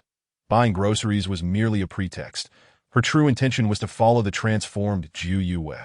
Upon exiting, although she did not employ her true energy, her consciousness sensed Jiu Yue's trail as she sprinted towards the outskirts of the city. With a cold snort, Wu Yi hastened to keep pace. Before long, she found herself at the entrance of a cave, observing as Jiu Yue entered that a cold smile crept onto Wu Yi's lips. Running into the cave, cutting off your own escape? I shall see how you manage to evade my grasp. Chapter 33. It was all part of the master's scheme inside the cave. Jiu Yue's demon energy surged uncontrollably outward. Oh no, such intense demon energy. Jiu Yue gritted her teeth, exerting all her strength to suppress the demon energy within her. After merging with the way of nature, the 3 reincarnation marks left by human cultivators could no longer poison her demon essence. Her cultivation rapidly ascended, soon approaching the critical threshold of the Dongshu realm. If she missed this opportunity, it would surely lead to future calamity. Resolving herself, Zhou Yue took a deep breath, disregarding any potential reactions from Li Jiutian upon discovery, and unleashed her demon energy to break through the previous seals. Preparing to return to the Dongshu realm. What potent demon energy! Outside the cave, Wu Yi was taken aback, having never anticipated that the cat in Li Jiutian's embrace could possess such a formidable demon aura. It must belong to one of the 12 great demons of the demon race. A chilling glint flashed in Wu Yi's eyes as murderous intent surged within her. She had not expected the demon clan to breach their boundaries and emerge from the Wanyao Valley, so audaciously disturbing her master. Anger and malice intertwined, forming a formidable pressure that enveloped the cave, alerting Zhou Yue to the presence of this malevolent energy. Damn it! Who exactly is that little girl? Zhou Yue felt a surge of danger, promptly erecting a barrier to isolate herself. This period before returning to Dongshu was her most vulnerable, and she needed to ensure her safety. The overwhelming demon energy burst forth from every crevice of the mountain, sending the creatures of the forest trembling, unable to move. The white energy laced with red and purple coalesced in the sky, appearing like a vast expanse of auspicious clouds. However, the auspicious clouds evoked foreboding among the spectators in Laney etching, with many believing that a demon was about to emerge. What is that? Are demons coming this way? This is bad. We have no celestial beings here. If demons invade, we shall all perish. Quick! Who among you is acquainted with the Immortal? Quickly summon the Immortal.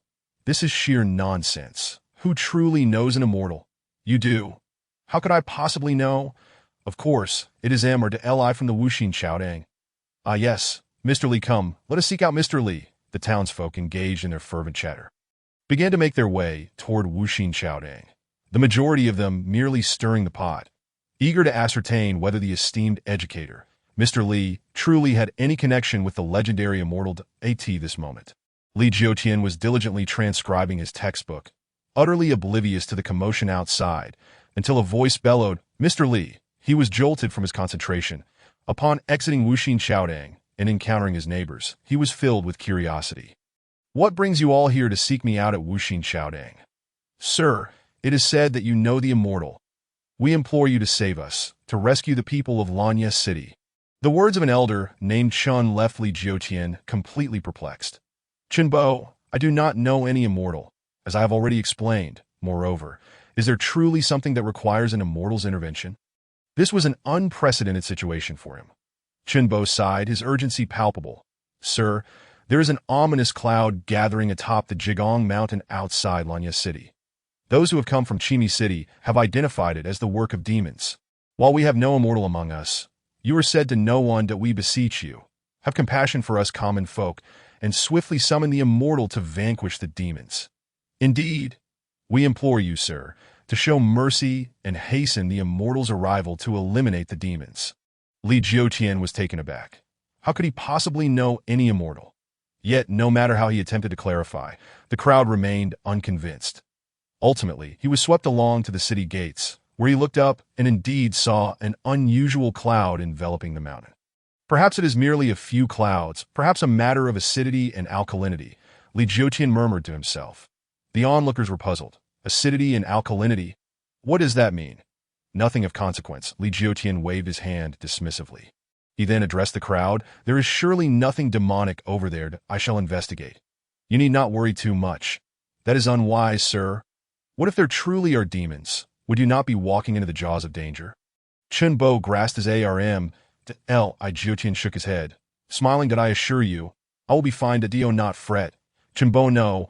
We cannot allow you to take such a great risk alone." Chunbo insisted, and at that moment, two young men mustered their courage to speak up. "That I will accompany you, sir. Let me fetch my bow. I shall join as well. I have learned the ways of wielding an axe. I can handle any beasts we may encounter." Li Jiutian nodded. "Very well. I appreciate your assistance." Meanwhile, Wu Yi and Zhou Yue were still locked in a standoff within the cave. Zhou Yue was exerting all her strength to unleash demonic energy against the barrier, while Wu Yi was equally determined, channeling her true energy into a sword to slash at the protective barrier. This demon was no ordinary foe. It was improbable for one of the combined realm to set up a defense that could withstand her true energy strikes. As Wu Yi pondered this, she became increasingly cautious. This aura felt strangely familiar. She was certain she had sensed this demon's presence before. Fragments of memories flashed through Wu Yi's mind, particularly the night she and Gu Sanxiu confronted Zhou Yue in the Wanyao Valley. Suddenly, she locked onto the realization. This cat was none other than the Zhou Yu Holy Master. Wu Yi gasped in shock. The identical heterochromatic eyes, along with the unique mark. Suddenly, the image of a human and a cat overlapped in her mind. There was no mistaking that aura. The last time Gu Sanxiu faced off against it, the clash of true energy and demonic energy was unmistakable. Wu Yi was momentarily dazed. Why would the demon clan's holy master appear in Wuxin Xiaode? Moreover, it seemed that she was rather submissive to Mr. Li, as if she were merely a pet. What could this possibly mean? Surely I knew the true identity of this creature, Wu Yi murmured to herself. When suddenly, a flash of insight struck her. The powerful aura she had sensed in the Wanyao Valley was unleashed by Mr. Li. No wonder. After that aura manifested, the demon clan immediately entered a defensive posture. It was Mr. Li's presence that prompted such a reaction that a smile crept across Wu Yi's face. Capturing the demon lord as a pet. What a brilliant strategy! This way, neither clan would suffer losses due to bloodshed. And it would serve as a clear message to the demons regarding who the true master of this realm is. The demon clan's holy master reduced to a mere pet. How astonishing! Mr. Li's prowess truly knows no bounds. Chapter 34. A clash of two women. As dusk began to settle, Li Jiutian arrived at the foot of the mountain with the two young men. Their visibility limited to just a few paces ahead. Lighting a torch, he observed the tension and fear etched on the faces of the young men and offered reassurance. This Jigong mountain is not far from civilization, so the likelihood of encountering ferocious beasts is quite low, and there are no demons lurking about. Do not frighten yourselves unnecessarily. Yes, you are right, sir, the two replied, forcing smiles that moment. The ground beneath them trembled violently, the mountain resonating with a thunderous roar, as if an ancient beast were roaring in fury. A demon! The demon is about to emerge. The young man with the bow collapsed in fright, while the other, holding a broad blade, turned pale and stammered, "Sir, perhaps we should come back another day. It is dark now, and what if we are ambushed?" The more they panicked, the more determined Li Jiutian became to uncover the truth and convey to them that there were no demons. Nor did he believe in the existence of any immortals. That if you are afraid, you may return. Just leave me a torch, Li Jiutian stated calmly as he reached for the flaming torch. The two young men looked embarrassed. "We apologize, Mr. Li. We simply lack your courage. What would our family say if something were to happen to us? Do not worry. You may go back. That I intended to come alone anyway. This torch will suffice." Li Jiutian smiled, and the two young men hurriedly retreated, practically tumbling back toward the city. That if there were truly demons, the officials would have acted long ago. These people were merely imagining threats. Li Jiutian shook his head and continued up the mountain path. The earlier commotion was unusual, and Li Jiutian suspected it was caused by a rockslide. That if it were a wild beast, it was impossible. He had yet to hear any animal roars, and he had a clearer idea of the direction of the disturbance, prompting him to press on. The tremors from earlier were caused by Wu Yi shattering the barrier, and she took a deep breath, calling into the cave, "Demon, come forth and face me in battle." Heh. A woman's laughter echoed from within the cave. The Wu Yi's pupils constricted. Indeed, that voice was unmistakably Zhou Yue's. Who would have thought that the esteemed holy master of the demons would sneak into the realm of mortals and become a pet of the human race? What would the other great demons think upon learning this? Wu Yi's disdainful provocation did not anger Zhou Yue. Instead, laughter echoed from the cave. Why would a Dongshu cultivator choose to disguise herself as a mere disciple of a teacher in the mortal world? Is it in pursuit of the Tao? No, this female cultivator seeks to indulge in romance with this esteemed teacher. Am I wrong? Zhou Yue's words sent a chill through Wu. Do you think your status as holy master is merely a matter of words? You shameless wretch! If you depart now and return to Wanyao Valley, I may spare your life today. What nonsense! You and I are both in the Dongshu realm. In a confrontation, it remains uncertain who will perish at whose hands. Zhou Yue emerged from the cave, striding forward. Seeing her retain her true form, Wu Yi's heart sank. This creature likely intended to return to Wuxin Cheng. Do you not intend to strike? Why do you hesitate? Jiu Yu's tone held a note of surprise as she spoke, before breaking into laughter. Do you not think for a moment that I am unaware? You cannot reveal your true identity, nor your status as a cultivator. If you could, you would have unleashed your full power and charged into the cave just now. Alas, you missed the only opportunity you had. Now, you lack the strength to defeat me, that if you were to fight me to the death. Your odds of victory would be even lowered. Wu Yi's expression darkened. Although she was seething with anger, she knew Jiu Yu spoke the truth. Had she disregarded caution and unleashed her full power to charge in, she would have overpowered her opponent. But now, in this place, killing her was no longer feasible. It must be because of Mr. Li, right? Such a powerful being hiding among mortals is undoubtedly to evade your kind. I surmise Mr. I is currently undergoing tribulation, thus sealing his power to experience the myriad facets of humanity and enhance his understanding. Should you disrupt his path, shatter his resolve, you will be the one held accountable. Jiu Yu's voice carried a hint of anger, but Wu Yi was suddenly awakened, her demeanor shifting as she concealed her aura. I would never. Should you breach the rules, I shall ensure that all your demon can accompany you to the grave. Ha ha! Do you possess such capability? Jiu Yu taunted. The Wu Yi inhaled deeply, that a Dongshu cultivator's self-detonation, combined with the heavenly thunder break, a one-time use celestial artifact.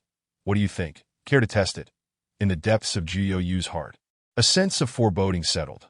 She had heard of the name Tan Lei Pu, a treasured artifact wielded by human cultivators with the intent of mutual destruction, that it had not been summoned even during that great battle a millennium ago. Yet this woman before her was prepared to invoke it for the sake of a single individual. What madness! It would be wise for you to destroy that artifact sooner rather than later. Once unleashed, not even the demon race, nor any living being across the 13 states would be spared.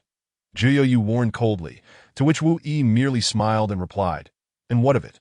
If my master suffers even the slightest mishap, then what would it matter if the entire world perishes alongside him? A chill ran through Jiu Yu's heart. Truly, this was insanity. Yet a thought crossed her mind.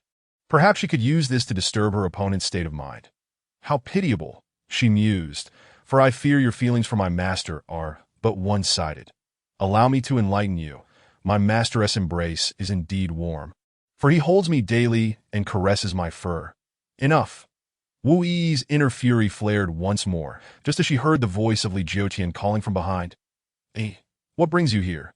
Turning around, Wu Yi saw Li Jiutian holding a torch at a distance of 4 to 5 zhang. She quickly composed herself and waved towards the distance that if today's events are revealed even in the slightest, I shall unleash an assault on Wanyaogu. You dare. Jiu Yu felt a twinge of anxiety. Wanyaogu was unprotected in her absence, and should another male cultivator from Dongshu realm lead his men in, it would be a massacre. Feeling anxious? Then you'd best remain here as my pet. Wu Yi scoffed and then approached Li Jiutian with a smile.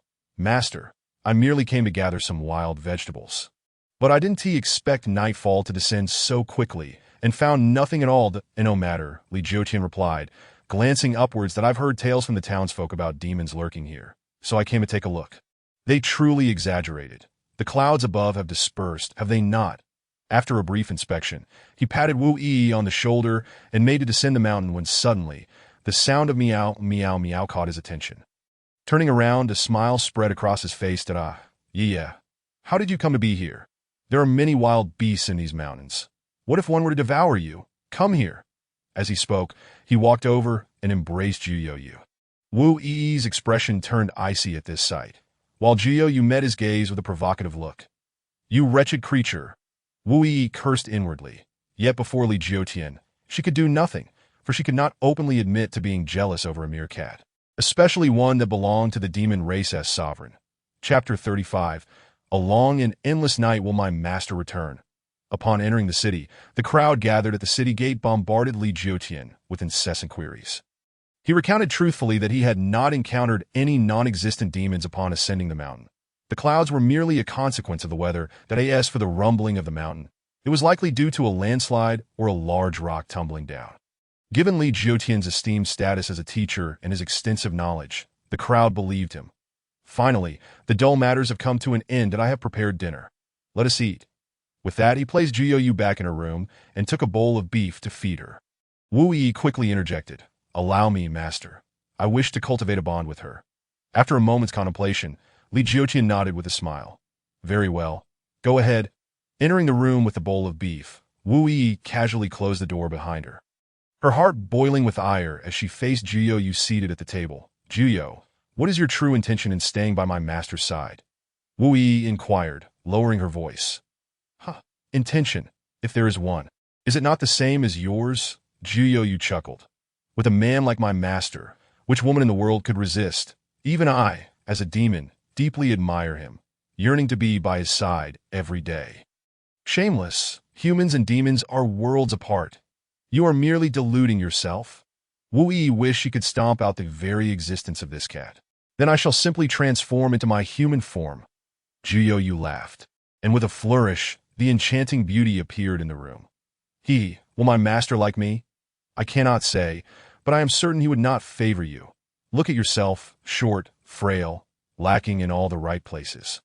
Jiu clicked her tongue and scrutinized Wu Yi from head to toe. "Who says I have always looked this way?" Wu Yi retorted defiantly, reverting to her true form, revealing a curvaceous and stunningly beautiful woman before Jiu. "Why, it's you." Jiu instantly recognized the enchanting figure who had confronted her at the edge of Wanyaogo. "You possess some beauty, yet you have no chance. Though I maintain my true form beside my master during the day. Once he sleeps at night, I shall climb into his bed."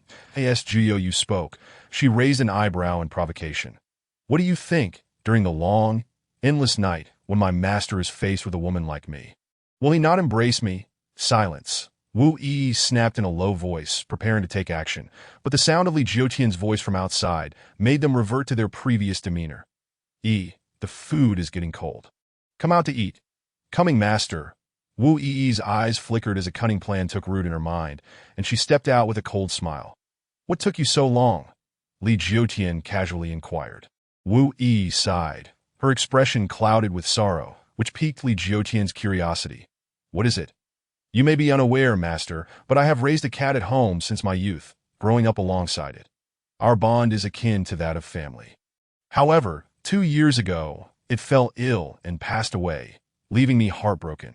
The cat you have now reminds me of it, inevitably stirring feelings of nostalgia, for that cat represented home, and one cannot help but feel homesick when away." As she recounted her tale, Wu Yi cast a sorrowful glance at Li Jiutian. "Master, I have a humble request. Would it be possible for this cat to accompany me to sleep each night?" After laying the groundwork, this was her true intention, that Li Jiutian chuckled that of course. "I hope you two can coexist peacefully. Since you have cared for a cat before, I shall not over-elaborate. Now, let us eat. After dinner. Make sure to rest early, for I will return to the study to continue transcribing books for you." "Thank you, master." Wu Yi smiled, her joy genuine. "When night falls and I have you in my grasp, I shall make good use of you." Meanwhile, in the room, Jiu savored the beef in her bowl. Her spirits lifted, for she had triumphed in her verbal duel with Wu Yi. Although she harbored no romantic feelings for Li Jiutian, she was willing to say anything to disturb Wu Yi's state of mind. "If only there were such a man among my demon race, I would surely become as infatuated as she. Alas, Master Li, you are but a human. How splendid it would be if you were a demon." Jiu mused, just as the door swung open, revealing Li Jiutian and Wu Yi entering together. "All right, you take Iya. I hope she can ease your homesickness. I must focus on transcribing the books diligently," Li Jiutian said, placing the bewildered Jiu into Wu Yi's embrace. "Indeed, I will take good care of her," Wu Yi exclaimed, her face blooming with joy. "Meow, meow, meow." Jiu vehemently expressed her discontent, yet Wu Yi would not allow her to escape. She seized Jiu by the nape of her neck, the very spot where all cats are vulnerable, rendering her immobile. "Curse it! This madwoman dares to grip my neck." Jiu cursed inwardly, but it seemed there was no turning back, for Li Jiutian had already settled at the desk, fervently writing away. Returning to her room, Jiu called out coldly, "Let go of me." Wu Yi, her expression devoid of warmth, tossed Jiu to the ground. "From now on, you shall remain here, and I will keep a watchful eye on you." Jiu's mind raced with questions. Was this madwoman truly locking her in a room to prevent her from possibly sharing a bed with her master? Did she not fear Juyo would ambush her? Coldly, Juyo asked, "You think I would dare to attack here?" "I wouldn't dare, nor would you. It seems we are both safe here." Juyo leaped onto the table, grooming herself. "Let us see how long you can last. Once you fall asleep, I shall slip away." "Who says I will sleep?" "Then you shall never sleep. Keep your eyes wide open and watch me." As Juyo yawned, she added, "But I will be going to sleep soon. A Dongshu cultivator is keeping watch for me. I shall sleep more soundly than any in Wanyaogo. You are the most talkative demon I have ever encountered. It seems your cultivation has all gone to your mouth." Wu Yi retorted sarcastically. Who would have imagined that as the war between humans and demons loomed, the leader of the human race and the sovereign of the demon race would coexist in the same room, seemingly unfazed by the impending conflict? If the two opposing factions at the front lines were to witness such a harmonious scene, they would likely rebel on the spot. Chapter 36. The Betrayal of Yu Yin. Returned to Wanyaogo. Throughout the entire night, Wu Yi's gaze remained fixated on Jiu Yue. The audacity of this demon clan sovereign exceeded her wildest imagination. The mere thought of the latter's suggestion to sneak into Li Jiotian's bed in the dead of night made her stomach churn. With the crowing of a rooster, Li Jiotian awoke, just as Wu Yi entered with a basin of water for washing. Jiu Yue also sauntered in, mewing softly, and began to nuzzle around Li Jiotian's feet. Seemingly in a playful display of affection, Wu Yi watched this spectacle with clenched teeth, her resentment palpable. She shot a glare at Jiu Yue before placing the basin down. "Sir, I will go prepare breakfast first." "Very well. I shall join you once I have freshened up," Li Jiotian replied, then added, "By the way, please feed Yef first. There is beef in the kitchen, cut into small pieces." "Understood," Sir. Wu Yi sighed, realizing that this situation was untenable. As she felt perpetually at a disadvantage in this contest for affection, that a new day dawned amidst the sounds of lively recitations. This particular lesson marked Wu Yi's first return to the classroom, and she needed to pen her thoughts on the summaries written by the students yesterday. It had been years since she had engaged in such writing, leaving her somewhat at a loss. "Sir, I am uncertain which chapter to select for my writing. Could you provide guidance?" Wu Yi inquired softly as she approached the podium with the Tao Te Ching in hand. "Indeed, you have fallen behind in your studies. So it is only natural that you feel this way." Li Jiotian nodded, then opened the text. "I believe this chapter would suit you well." Li Jiotian selected a passage, guiding Wu Yi through its interpretation. While she listened, entranced. "Humph, what a farce. Where is the demeanor of a true master of the void?" Jiu Yue scoffed from her perch by the window, observing the scene with disdain. The chirping of birds suddenly captured Jiu Yue's attention. Turning towards the courtyard wall, she realized it was a messenger sparrow. It seemed urgent news from Yu Yin was on the way, a matter of great significance, for she would not have risked contacting her otherwise. Jiu Yue glanced back at Wu Yi, wondering if she was involved in this. After leaping down from the window, she exchanged a knowing look with the messenger sparrow. Once she entered Li Jiotian's room, the sparrow followed suit. Transforming into her human form, Jiu Yue took the sparrow into her hand, untied the note from its leg, and upon unfolding it, her complexion turned ashen. "Why Yu Yin has betrayed us and stolen the dragon demon pill." The mere 6 words left Jiu Yue nearly staggering. The dragon demon pill was the sole treasure of her Jiu palace. "Yu Yin, why have you betrayed me?" Her expression was a tumult of emotions. Taking a deep breath, she made a swift decision. The dragon demon pill was a matter of life and death, and she must return immediately to Li Jiotian. "It appears our paths diverge here." Jiu Yue glanced around the room she had occupied for a few days, filled with memories, before transforming into a wisp of wind and vanishing. "It's Jiu Yu." Wu Yi immediately sensed the demonic aura, her expression shifting dramatically. The sudden departure of this demon sovereign could only mean she was heading back to the Wanyao Valley. Was she planning to launch an assault while Wu Yi was in the unintentional grass hall, catching them unawares? Li Jiotian looked up to see Wu Yi lost in thought, his brow furrowing slightly. "What has distracted you?" "Sir, I just remembered that I need to attend to a very important matter and must leave for a while. My family is waiting for me at the city gate. I request a day's leave." Wu Yi hurriedly explained before dashing out of the classroom. "What is going on?" Li Jiotian pondered. Perplexed, he intended to follow her, feeling somewhat uneasy about her sudden departure. Just then, A student in the classroom stumbled and fell, injuring his head. Reluctantly, he had to take the boy to the clinic before informing Wu Yi's family that by the time he completed these tasks. It was already noon. Arriving at the city gate, he found no trace of anyone waiting. "That I suppose I shall wait," he mused, though he was worried. Lacking knowledge of Wu Yi's residence, he found himself unable to conduct a home visit. Upon returning home to prepare a meal for the cat, he discovered the feline was missing. After searching for a while without success, he sighed. "Where has that little rascal gone again?" For Zhu Yue, the distance from Lanye City to Wanyao Valley was but a matter of a few breaths. She swiftly traversed the skies, reaching the boundary of the protective barrier in no time, concealing her presence. Zhu Yue was about to cross the barrier when a familiar voice halted her. "Zhu, why are you in such a hurry? Have you grown weary of your pet?" Wu Yi emerged from behind a tree. "It is none of your concern," Zhu Yue replied, sizing Wu Yi up, still maintaining her youthful guise, evidently not intending to linger here. "That my duration here depends on your intentions. Should you wish to instigate conflict, then I shall remain," Wu Yi retorted, reverting to her true form. Zhu Yue glared at her coldly, stating, "Our two clans have established a truce for 10 days. Now is not the time for war. You may leave. The demon clan is full of cunning. Who knows if you plan to catch us off guard?" Wu Yi scoffed. "That my return is not intended for battle with you.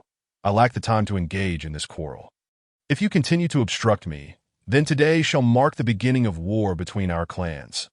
As Zhu Yue spoke, her demonic aura surged forth, rising ominously as if she truly intended to fight. This was not the opportune moment for conflict.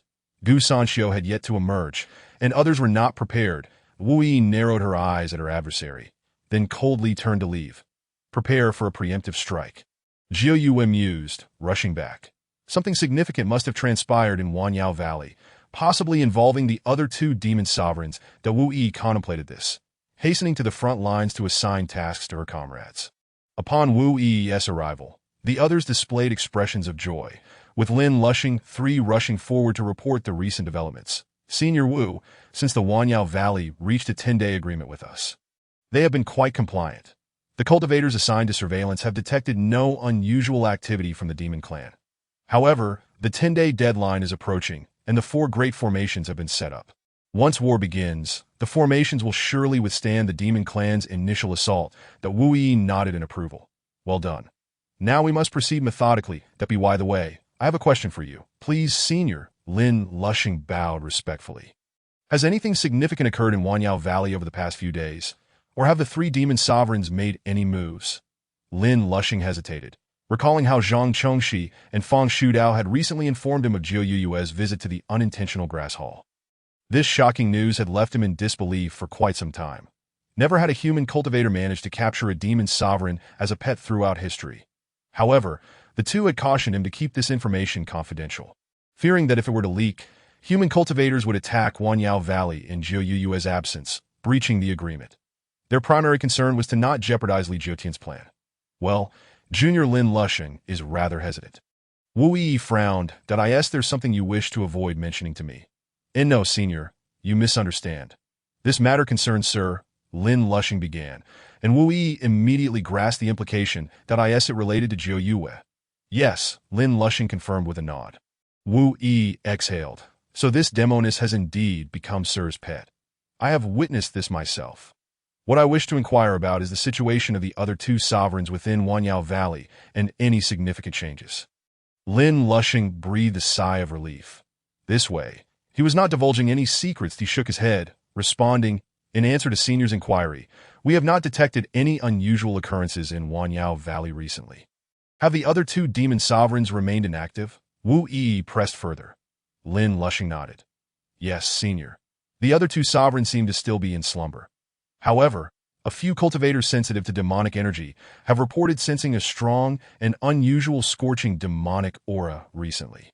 Wu Yi nodded thoughtfully, recognizing that the scorching aura likely belonged to Huolian's serpentine form.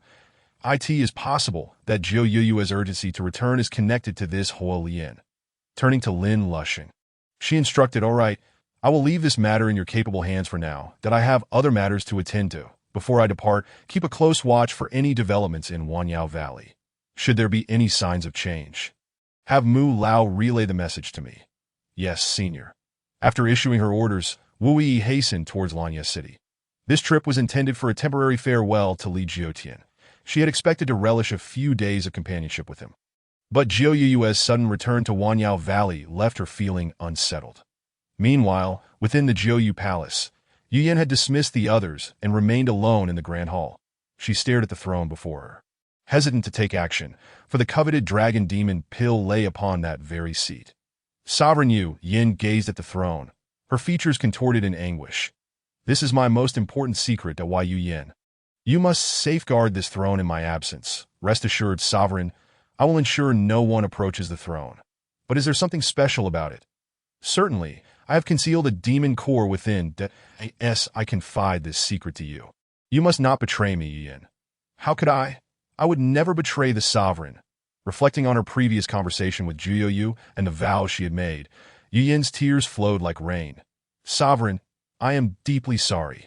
Yu Yin raised her hand, unleashing a surge of fierce demonic energy that transformed into a sharp blade, cleaving the throne into several fragments. A roar akin to a dragon suddenly erupted within the Grand Hall, soaring straight into the heavens.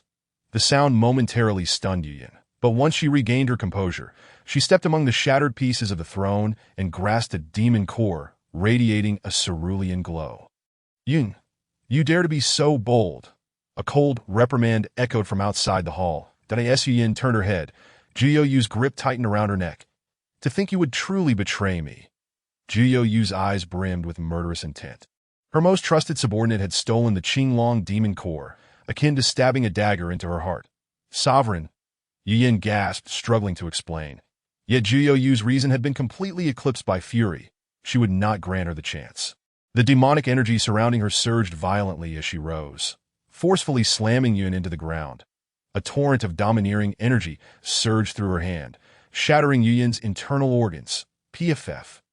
Yu Yin spat out a mouthful of blood, her form collapsing into a feeble ball, soon transforming into a pristine white jade fox lying amidst the pool of blood.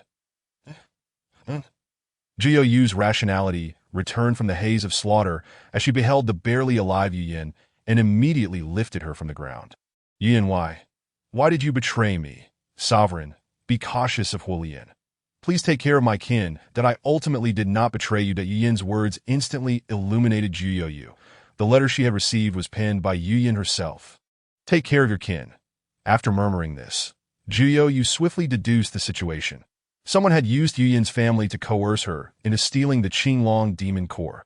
The only one capable of such a feat, who coveted the Qinglong demon core, was none other than Hu Yin.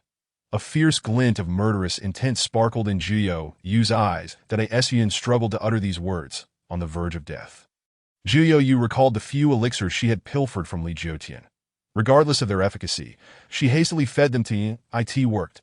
Jiu Yu observed as the dissipating energy surrounding Yu Yin appeared to stabilize slowly, a flicker of surprise crossing her face. However, there were no signs of Yu Yin awakening. Upon further inspection, she discovered she had utterly shattered Yu Yin's internal organs, filling her heart with despair that if anyone could save her, it would surely be the master. The thought of Li Jiutian's transcendent abilities ignited a spark of hope within Jiu Yu. That earlier dragon's roar had resonated throughout the entire Wanyao Valley, sending tremors through the hearts of the lesser demons. While deep within the valley, Hu Yin trembled with excitement at the sound. Indeed, you have returned, Jiu.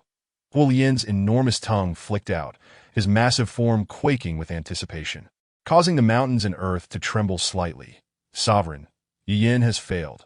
With these somber words, Hylan emerged from the cave. As expected, it was no surprise to me that Yu Yin, this fox, would not so easily betray Jiu. However, I have prepared for this. The poison within Yu Yin should be taking effect now. Once this proud Jiu Saint's demon source is sealed, she will have no choice but to surrender the Qinglong demon core. A glint of malice flashed in Hu Yin's eyes. Chapter 38. The Wrath of Jiu, Part 1. Shall we wait, Sovereign? Hylan inquired, and Hu Yin nodded vigorously. Yes, Jiu will likely come to us soon. I hope she is clever enough to bring the Qinglong demon core. A chilling laugh emanated from the massive serpent's mouth.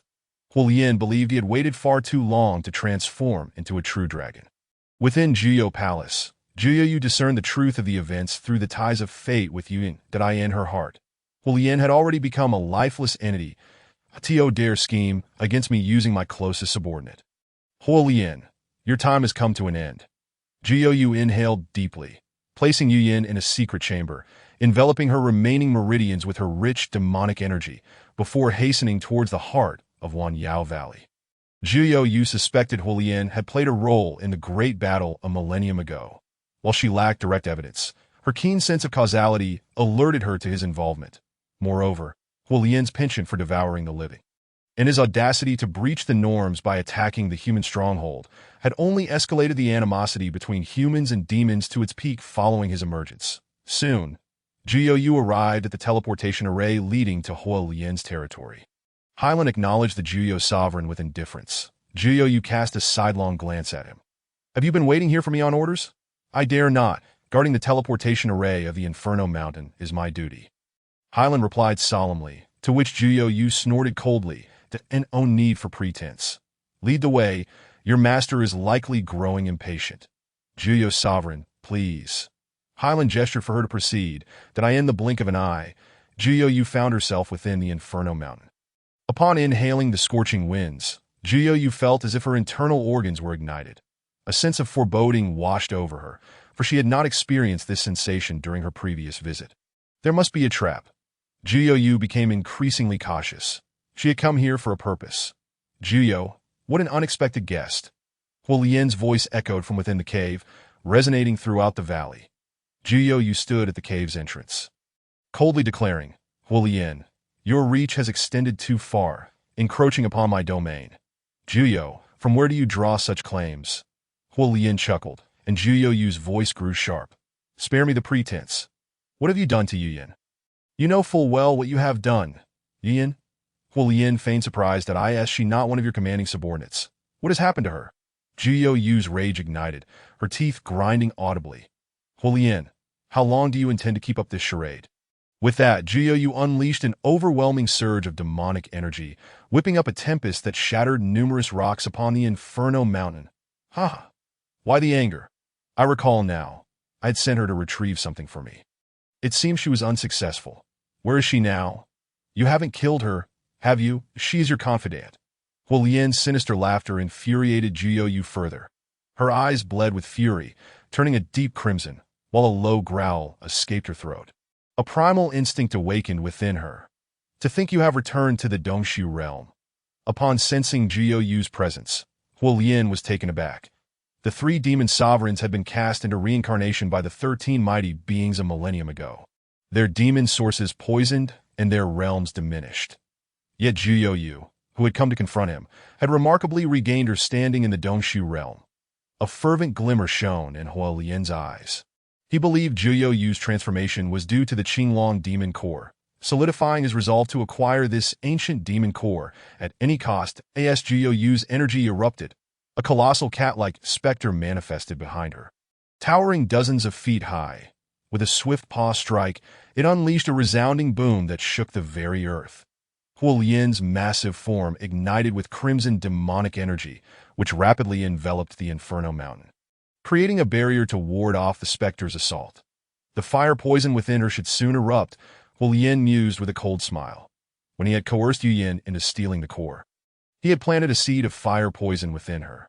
This toxin was insidious and undetectable until the afflicted became enraged, at which point it would activate. Yin's true intention in sending Yin to steal the core was to transfer the fire poison to Juyo. Once Juyo, in her fury, killed Yin, her wrath would ignite the poison within her. Upon her arrival, Juyo believed her internal organs were being scorched by the heat, but in reality, it was due to the impending activation of the fire poison. Once the demon source was sealed by the fire poison, Juyo, I will have you at my mercy. A glint of malice and greed flickered in Yin's enormous eyes as he awaited the eruption of the fire poison. Yin, do you intend to cower like a turtle? Juyo roared, relentlessly attacking the Inferno Mountain with her ethereal spirit's projection. What? Can you not even shatter a mere mountain? How do you expect to avenge your subordinate in this manner? You need to exert yourself more. Ha ha ha. Yin's contemptuous laughter echoed from the cave, pushing Juyo to the brink of fury. Her demon source erupted in a torrent of energy, soaring into the skies. As ominous clouds gathered from all directions, with violet and crimson lightning crackling within the storm, thunder rumbled ominously from afar, while outside the Wanyao Valley, Wu Yi and others watched the unfolding chaos with astonishment. Internal strife, Lin Lushing murmured to himself, while Wu Yi nodded in agreement. Among the breaths sensed, one emanated from the depths of the Nine Nether, while the other was likely that of the Fire Refinement. For reasons unknown, these two demon clan sovereigns had come into conflict. She narrowed her eyes towards the direction of Hell Mountain, soon catching sight of a massive cat-like phantom. Is Jiu truly prepared to risk it all? Wu Yi pondered within, questioning whether this prodigy had returned to the myriad demon valley solely to engage in a deadly struggle with Fire Refinement. Senior, should we seize this opportunity during their internal strife to strike decisively? Lin Lushing inquired softly, that Wu Yi gently shook her head. No need. Let them engage in their dog-eat-dog fight. Mutual destruction would serve us best, though we shall then reap the benefits of their conflict. Entering now would inevitably incur losses. Understood, Senior. The rationale Wu Yi provided for refraining from aggression was merely one of many. Another reason, even she found perplexing, was her unexpected reluctance to take advantage of their misfortune, considering that the adversary was, after all, a favored pet of the celestial realm. Chapter 39. The Fury of Jiu, Part 2, Within Hell Mountain. Jiu was unleashing her true spirit phantom with all her might against the sanctuary of Fire Refinement. She had sensed an anomaly within her demonic essence. A shadowy flame was burning and spreading within her. Did I this fire poison? When did I fall victim to it? Upon inspecting the shadowy flame, Jiu quickly deduced its nature and began to trace its origins. That in her search for the source, she spat out a mouthful of essence blood. Fire Refinement. Jiu bellowed in fury, eliciting a chilling laugh from within the cave. Has the fire poison manifested? I have meticulously orchestrated this for far too long, merely awaiting this day. The mountain trembled with a deafening roar, and soon Fire Refinement's colossal form emerged from the cave. His massive serpentine head raised high, gazing down at the somewhat weakened Jiu. Jiu, this moment has been long awaited. Though that fool Yin has her shortcomings, she managed to fulfill the task I set for her. Even till her demise, she will likely believe my intentions were solely to have her steal that Azure Dragon Demon pill. Fire Refinement laughed heartily, while Jiu glared at him with cold disdain. All this elaborate scheme, merely to poison me. Indeed, your demonic essence is now sealed by the fire poison. Be it the Azure Dragon Demon pill or your own body, you are now at my mercy.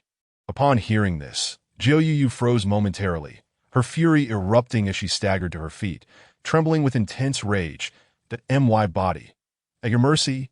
Yes, indeed. You may deceive other great demons, but not me. Though I know not why this feline demon possesses the bloodline of a true dragon. It matters not. Once I consume the Azure Dragon Demon pill and transform into a true dragon, I shall absorb your true dragon bloodline through our union, allowing me to ascend further. Fire Refinement's eyes gleamed with fervor. The heat emanating from his nostrils palpable. This is your grand design. Jiu lowered her head, concealing her expression from Fire Refinement, yet she appeared exceedingly composed. Understanding your predicament suffices. You are in no position to challenge me. Do you wish to perish, or will you submit? Given our acquaintance spanning a millennium, I grant you 10 breaths to consider. Fire Refinement chuckled coldly. Do not try any tricks. You cannot escape my grasp. Ha ha! Jiu erupted into laughter as if she had heard the most amusing joke in the world, clutching her stomach in mirth. What are you laughing at? Do you think I jest? Fire Refinement's tone turned icy. Jiu waved her hand dismissively, taking a deep breath to wipe away the tears of laughter that had formed at the corners of her eyes. It is indeed amusing. That on what grounds do you believe your fire poison has sealed my demonic essence? Oh, bluster, is it? Fire Refinement scoffed, fully aware of the potency of his fire poison, that a mere touch could obliterate the spirit of an ordinary cultivator. And even a divided spirit would only last moments against it. Moreover, starting from within, Jiu would certainly be unable to withstand it. Fire Refinement continued, if you intend to stall, boom, with a thunderous sound. A true spirit phantom materialized behind Jiu. Did a massive cat paw, swift as lightning, struck down upon Fire Refinement's head, driving his huge serpent head forcefully into the ground.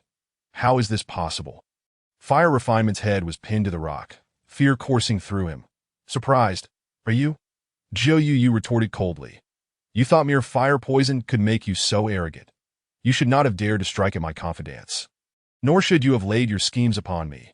As her words fell, the true spirit phantom's paw came crashing down once more.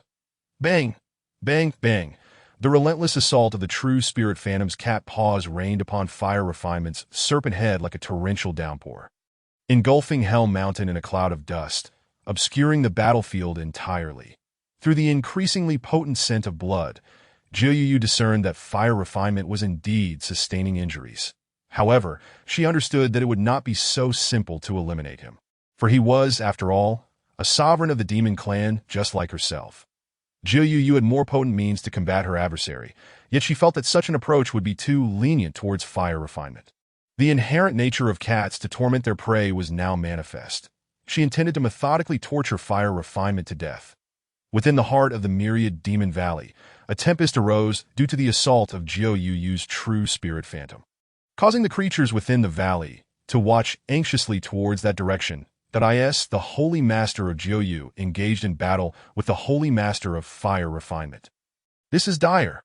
With human cultivators lurking outside, the conflict between these two sovereigns spells the worst possible outcome for our demon clan. What shall we do? Who can halt their clash now? Only the Holy Master of Ice Carving can. We must hasten to awaken the Holy Master of Ice Carving. Chaos ensued among the lesser and greater demons of the myriad demon valley. The threat posed by human cultivators remained unresolved. And now two sovereigns had begun to clash. Suggestions arose to awaken the Holy Master of Ice Carving, hoping he would mediate the conflict between the two other sovereigns. However, they were not afforded the opportunity to act.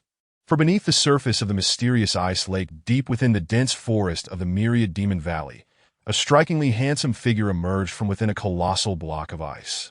This individual, entirely nude and devoid of any discernible gender traits, bore hair and brows of pale blue, exuding a chilling aura that sent icy shards swirling through the surrounding waters, that he was the Holy Master of Ice Carving. Jiu Yu, Fire Refinement, he uttered softly, the names rolling off his tongue, before the ice enveloping him shattered, his pale blue form leaping from the lake, soaring through the air towards Hell Mountain. The multitude of demons sensed the presence of the ice-carving sovereign, their faces lighting up with joy. With his intervention, the conflict between the two other sovereigns would surely be quelled. Among the three sovereigns, Ice Carving possessed the most formidable strength, and he was committed to absolute fairness, wholeheartedly concerned for the welfare of the demon clan. Any matter detrimental to their kind would not escape his notice. That it was precisely due to this characteristic that, despite lacking followers, every demon within the clan effectively regarded him as their sovereign. If one were to choose a representative for the demon clan among the three sovereigns, it would undoubtedly be Ice Carving. That as the blue figure traversed the air, snowflakes began to descend within Hell Mountain. Jiu Yu sensed the shift in temperature and reached out to catch a falling snowflake, just as Ice Carving materialized before her. Jiu Yu, cease this at once. Ice Carving's voice was calm and frigid, yet it carried an undeniable authority, leaving no room for negotiation. That do not meddle unnecessarily. Today, it is either his death or mine. Jiu Yu replied coldly. Kill me. Do you possess the capability? Fire Refinement sneered ominously, prompting Jiu Yu to frown, casually unleashing a whirlwind to disperse the dust, molting. Jiu Yu glanced at the serpent's corpse on the ground, snorting derisively. I doubt you can molt that many times. As she prepared to pry Fire Refinement from the depths, a chilling hand grasped her lifted arm. Enough, Jiu Yu. Do you wish for me to intervene as well? Ice Carving's voice was cold and unyielding. Chapter 40. The Battle of Sovereigns. Were it not for necessity, Jiu Yu would prefer to avoid confrontation with Ice Carving. When she first arrived at Myriad Demon Valley, Ice Carving was already one of the three sovereigns, and the other two sovereigns regarded him with a mixture of respect and trepidation. Jiu Yu had never witnessed him in combat, even during the cataclysmic battle a millennium ago. Yet, she found it curious that, just as the 13 beings of the Void Realm prepared to seize Myriad Demon Valley with overwhelming force, an unforeseen event transpired, leaving those 13 gravely injured. Subsequently, The demon clan was granted a reprieve.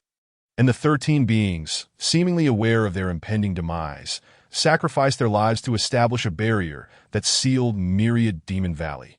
Jiu speculated that this incident was inextricably linked to ice carving, which instilled within her a profound wariness towards him. Is it truly unavoidable? Jiu coldly retorted.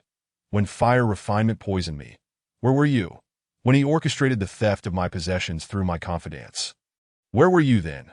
Such matters are inconsequential to the larger picture and will not influence this battle. Ice Carving replied, his tone unwaveringly icy. Haha, how amusing. You deem my actions insignificant to the overall situation. Yet the lives of my closest allies hold no weight. Jiu laughter turned bitter as she nodded. Very well. In that case, I shall seek to learn the methods of the holy master of ice carving today. In the crucible of fire, she is swift in delivering fatal blows. The adversary lacks the opportunity to possess the monumental phrase Dao Faz Ran, a testament to the natural way of the universe. Over the years, the relentless torment of the reincarnation seal has significantly diminished her strength. Should she fail to seize this moment, once fire refinement regains her power, she will have to exert herself anew. Moreover, those 3 reincarnation seals are not exclusive to her and fire refinement. The ice-carved figure before her possesses them as well. Having merged with the essence of Dao Faz Ran, she has managed to evade the reincarnation seal. While these 2 remain ensnared, this grants her a distinct advantage, making today an opportune day for bloodshed. Without a hint of hesitation, Jiu raised her hand, delivering a powerful strike to the chest of the ice-carved figure. Yet the latter's form left behind a mere illusion, rendering her blow ineffective. However, Jiu remained undeterred.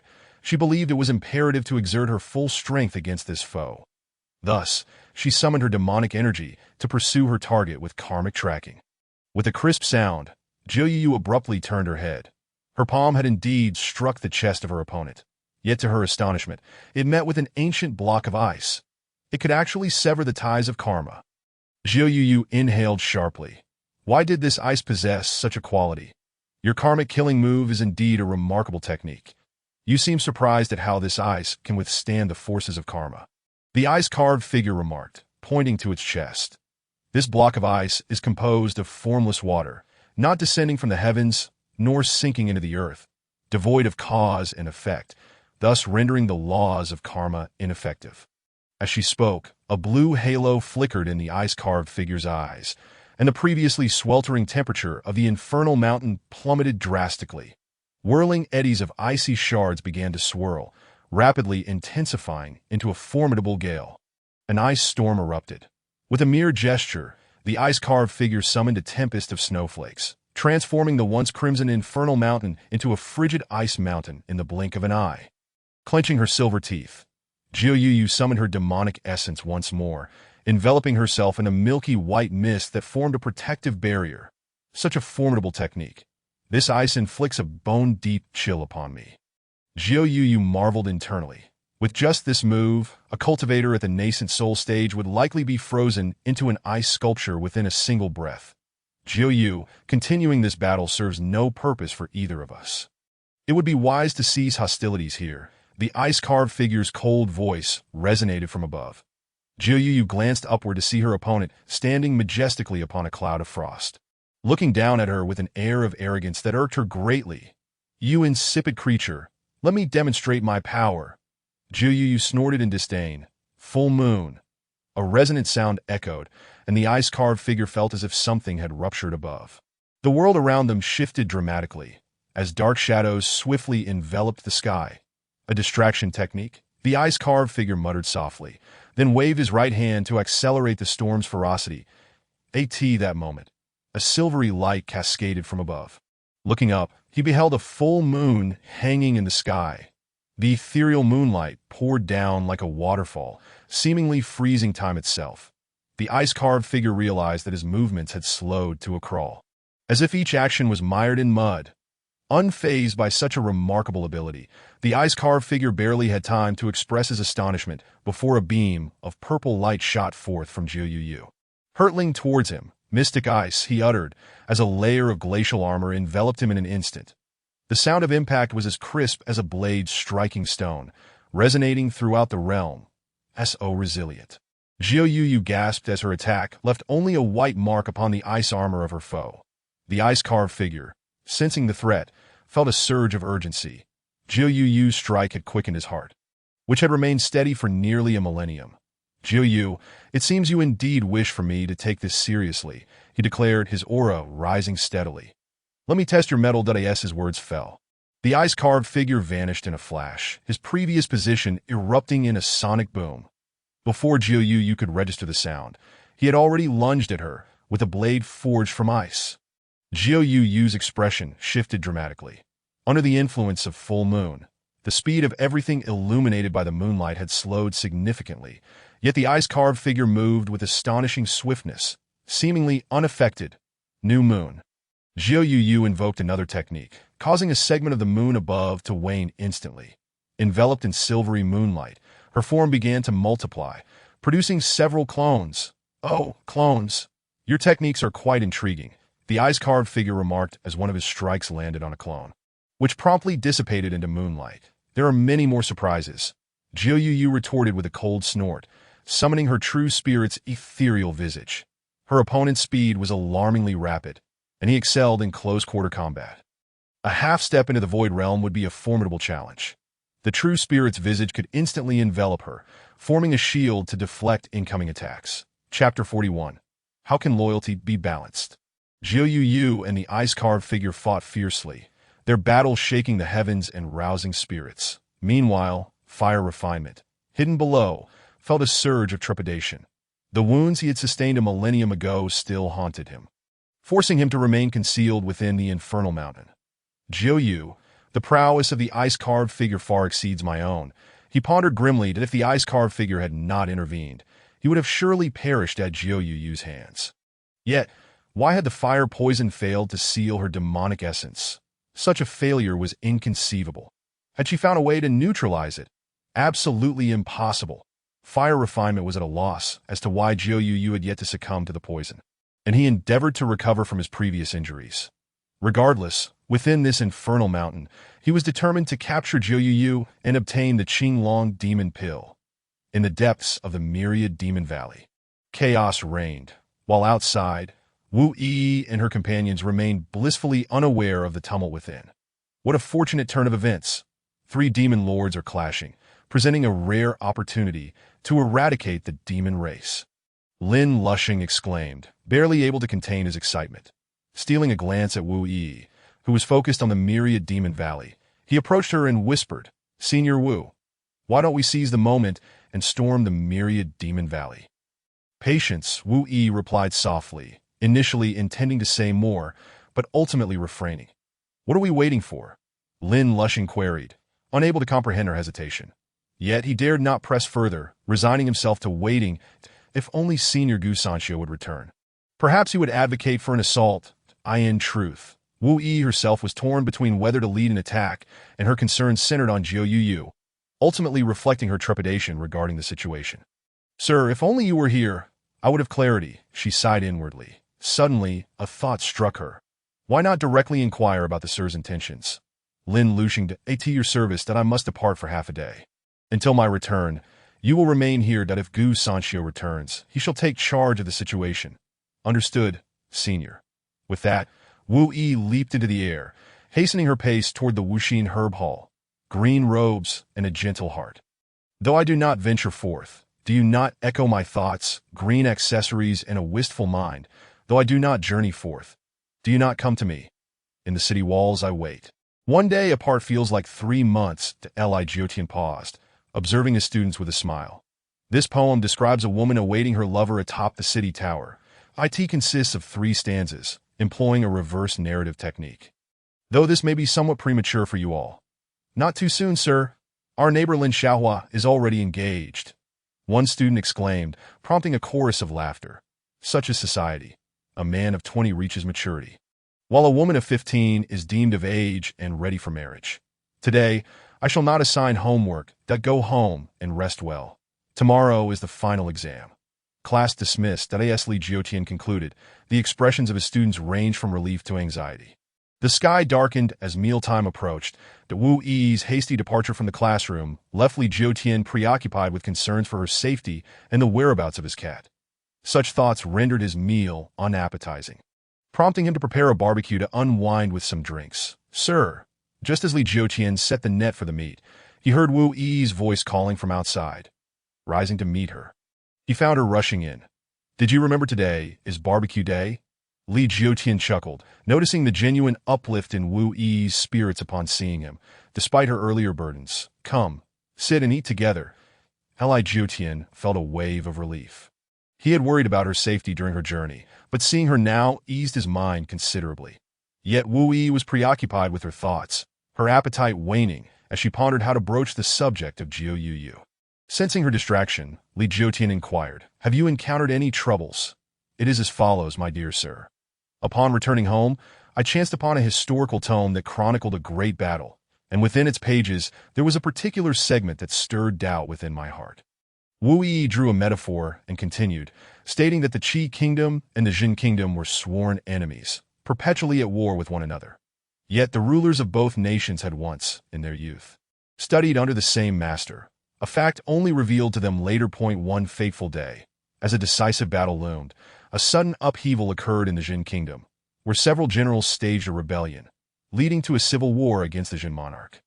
The ruler of the Qi kingdom pondered whether to seize this chaotic moment to invade and annihilate the Jin forces.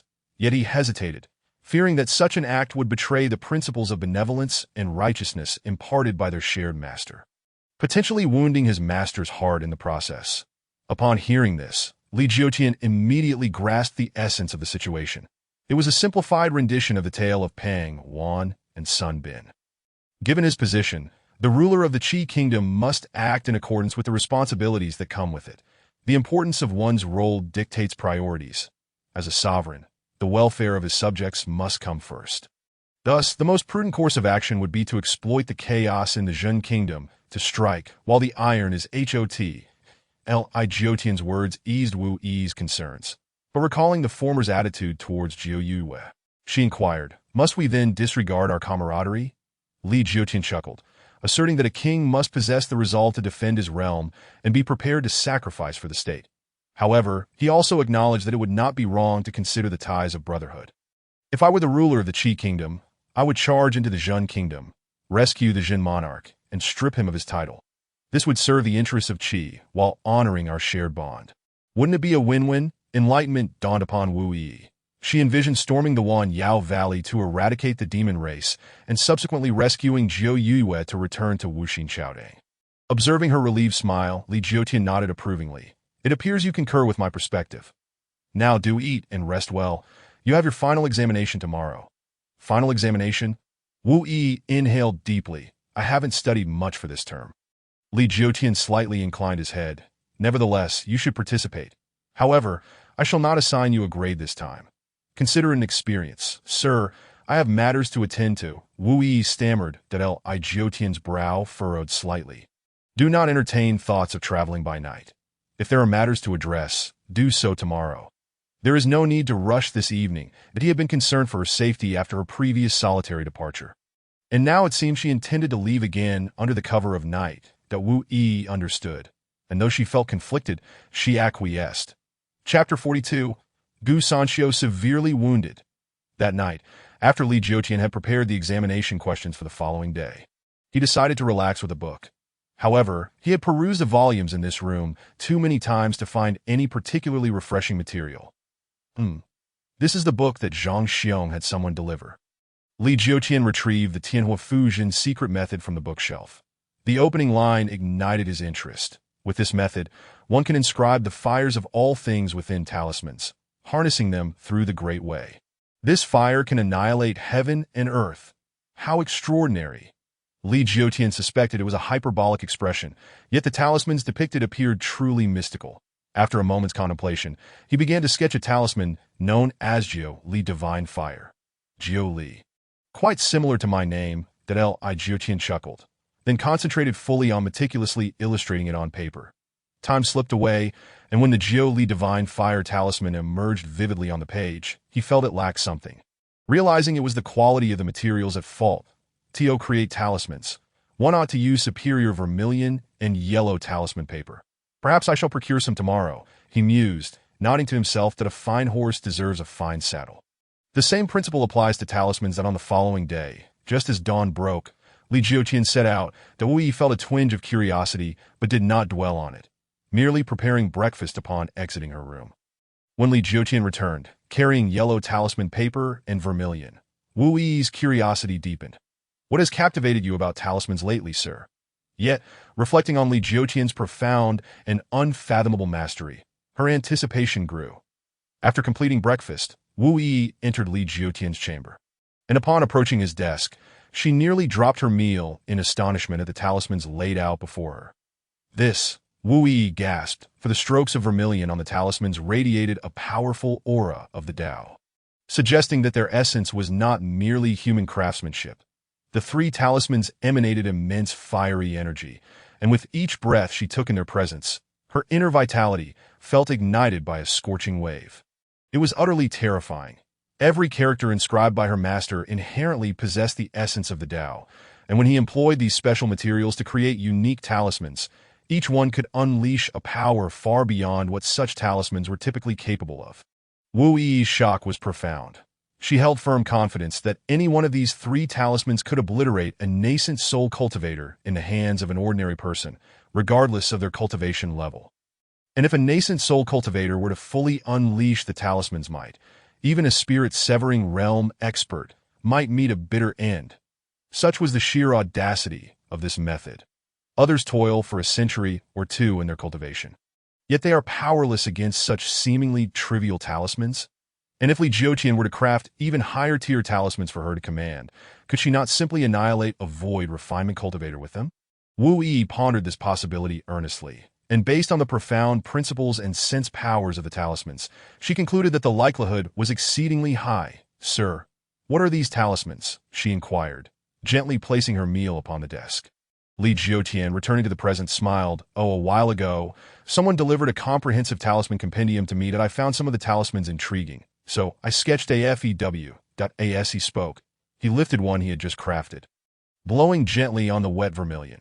This one is called the Tiangang Fire Curse. According to the book, using this talisman can summon the Tiangang Fire to create a blazing formation, with the scale determined by the user's cultivation level." He handed it to Wu Yi, adding, "It's just for fun. If you want it, I'll give it to you. It's good for a laugh." Li Jiutian's words left Wu Yi perplexed. The power contained within was evidently real, and she wondered what effects it would yield in her hands. "Thank you, sir, that I shall test it later," she smiled, tucking the talisman away. Li Jiutian nodded, advising, "Should it prove genuine, do not use it lightly. One ought to avoid accumulating karmic debt." He believed in the benevolent acts described in Buddhist scriptures, having heard tales from pious elders in his past life. "Understood, sir," Wu Yi replied, realizing he was acutely aware of the formidable capabilities of the talismans he had created. Students arrived at the academy in a steady stream. As the final class of the term was about to commence, and the final examination was imminent, that Wu Yi felt a heightened sense of anxiety. But just as she prepared to face the examination, Mu Linqing arrived at urgent matters at home require Wu Yi's return. She has only just arrived. Would it not be better to wait until after her exam? Li Jiutian inquired, and Mu Linqing appeared awkward, responding, "Esteemed Li, there are pressing matters at home. I hope for your understanding that if there is urgency, then by all means, do attend to it." Li Jiutian expressed his comprehension that it was evident that something significant had transpired in the Wanyao Valley. Otherwise, Mu Linqing would not have sought him out. Moreover, he had instructed Lin Lushing to oversee matters in the event that Gu Sanxiu returned. Is Gu Sanxiu still in seclusion? Wu Yi wondered, as the time agreed upon during their respective retreats had long since passed. If Gu Sanxiu was unavailable, she would need to prepare more thoroughly. Recalling the talismans Li Jiutian had sketched, she spoke, "Sir, could I possibly have a few more of those talismans?" "Of course, take all of them. They are of little use to me." Li Jiutian nodded. "Thank you, sir." Wu Yi expressed her gratitude, collected the talismans, and bid farewell to Li Jiutian as she made her way to the Wanyao Valley.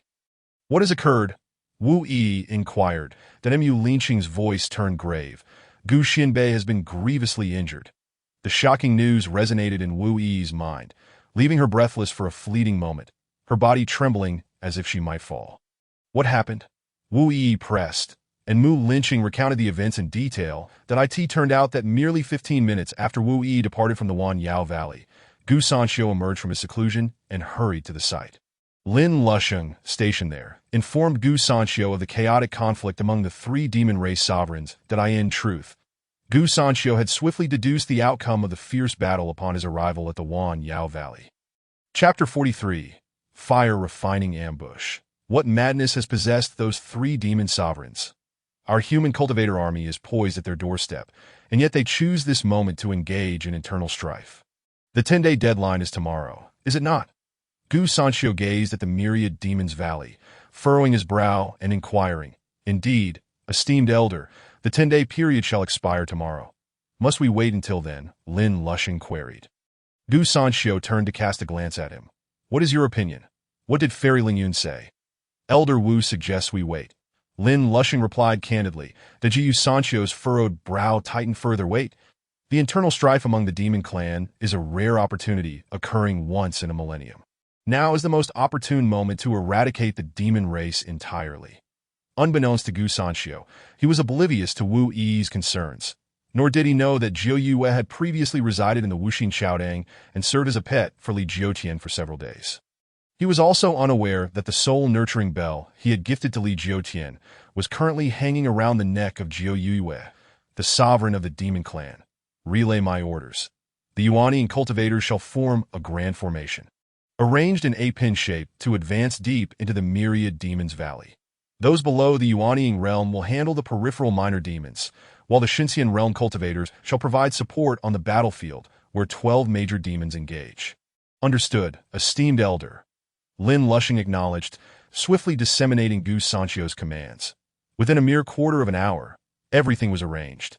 Over 10,000 cultivators gathered evenly at the southeast, southwest, northeast, and northwest directions of the myriad demons' valley, each faction possessing equal strength. Meanwhile, Gu Sanxiu, Lin Lusheng, Fang Shudao, and Zhang Chongxi, three beings of the combined body realm, hastened towards the heart of the battlefield where the three demon sovereigns faced off. As the human cultivators initiated their movements, the demon clan responsible for surveillance within the myriad demons' valley immediately reacted, relaying the humans' movements in layers. In just a few breaths, aside from the grievously wounded Yu Yin, all other major demons were informed of the developments. Cursed humans, deceitful and untrustworthy. They dare to take advantage while our three sovereigns are engaged in battle. The leader among them was a Dongshu cultivator. If it weren't for the sovereign's presence, we might not withstand their assault. But with the three sovereigns fiercely battling, who would dare to intervene? Find Binka's sovereign. Surely he will come to our aid. The major demons reached a consensus, believing that only Binka was wholeheartedly devoted to the welfare of the demon race among the three sovereigns. However, Gu Sanxiu and his companions offered no opportunities to these major demons. Due to the internal conflict among the sovereigns, the demon clan faced the human cultivators with scarcely any courage to fight back. The surrounding cultivators swiftly occupied territory within the myriad demons' valley, forcing the demons back towards the vicinity of the Hellfire Mountain. "Jiu Yu, the humans have breached our defenses. Let us address our grievances after we repel them." Binka was enraged, both at the humans for seizing this opportunity to nearly claim the myriad demons' valley, and at Jiu Yue for insisting on internal strife at such a critical moment. Binka even suspected Jiu Yue had allied with the humans, yet he lacked evidence that if this were true, revealing it would be a fatal blow to the demon race, indicating that their supreme existence was merely a pawn of the humans, a blow too great for the demons to bear. Jiu Yue sensed the murderous intent of the human cultivators surrounding her, accompanied by the wails of her demon kin. She cast a cold glance at Binka, then sensed Hulian, who was hiding underground, and scoffed softly. "Once this day passes, Hulian's life shall be mine to claim. Should you dare to obstruct me, it will be a fight to the death." Binka breathed a sigh of relief. His sole desire was to lead the demon race through this crisis. As for Jiu Yue and Hulian, he wished not to meddle further, especially since the 3 reincarnation seals had yet to be purged from his body. Only upon their complete removal and his return to the Dongshu realm could he strive for the Great Ascension realm. "Very well. Let us first rally the demon race to repel the invading human cultivators." Binka nodded. Deep underground, Hulian felt a chill in his heart that if Jiu Yue were to escape today, and if the humans were truly repelled, He feared he would face certain death against her in his current state. He had to act, and when he did, he must ensure Jiu Yue remained. Hulian had no care for the fate of the demon race. As long as he could transform into a true dragon, nothing else mattered. He carefully sensed the surrounding auras as Jiu Yue withdrew her probing demon energy, discussing strategies with Binka on how to fend off the enemy. Hulian ignited his own demon essence, unleashing the most powerful strike he could muster thus far. Infernal flames consuming heaven. A sinister roar erupted from the depths, startling both Jiu Yue and Binka. Instinctively, they glanced down. And in that fleeting moment, several columns of black flames erupted from the earth. Hulian! Jiu Yue screamed, for those flames were evidently directed at her. The event transpired too suddenly, and as the flames erupted beneath her feet, she had no means of evasion, being immediately engulfed by the inferno. Binka was taken aback.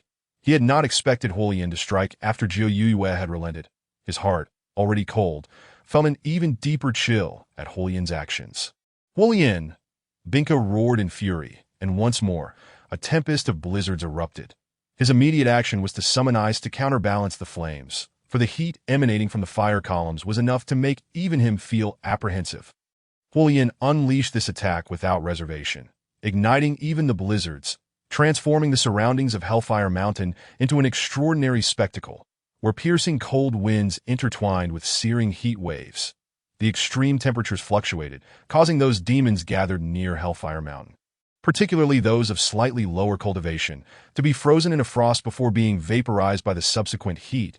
The Jiu Sanshio and his companions, drawing closer to Hellfire Mountain, immediately sensed the chaotic atmosphere, their hearts brimming with exhilaration.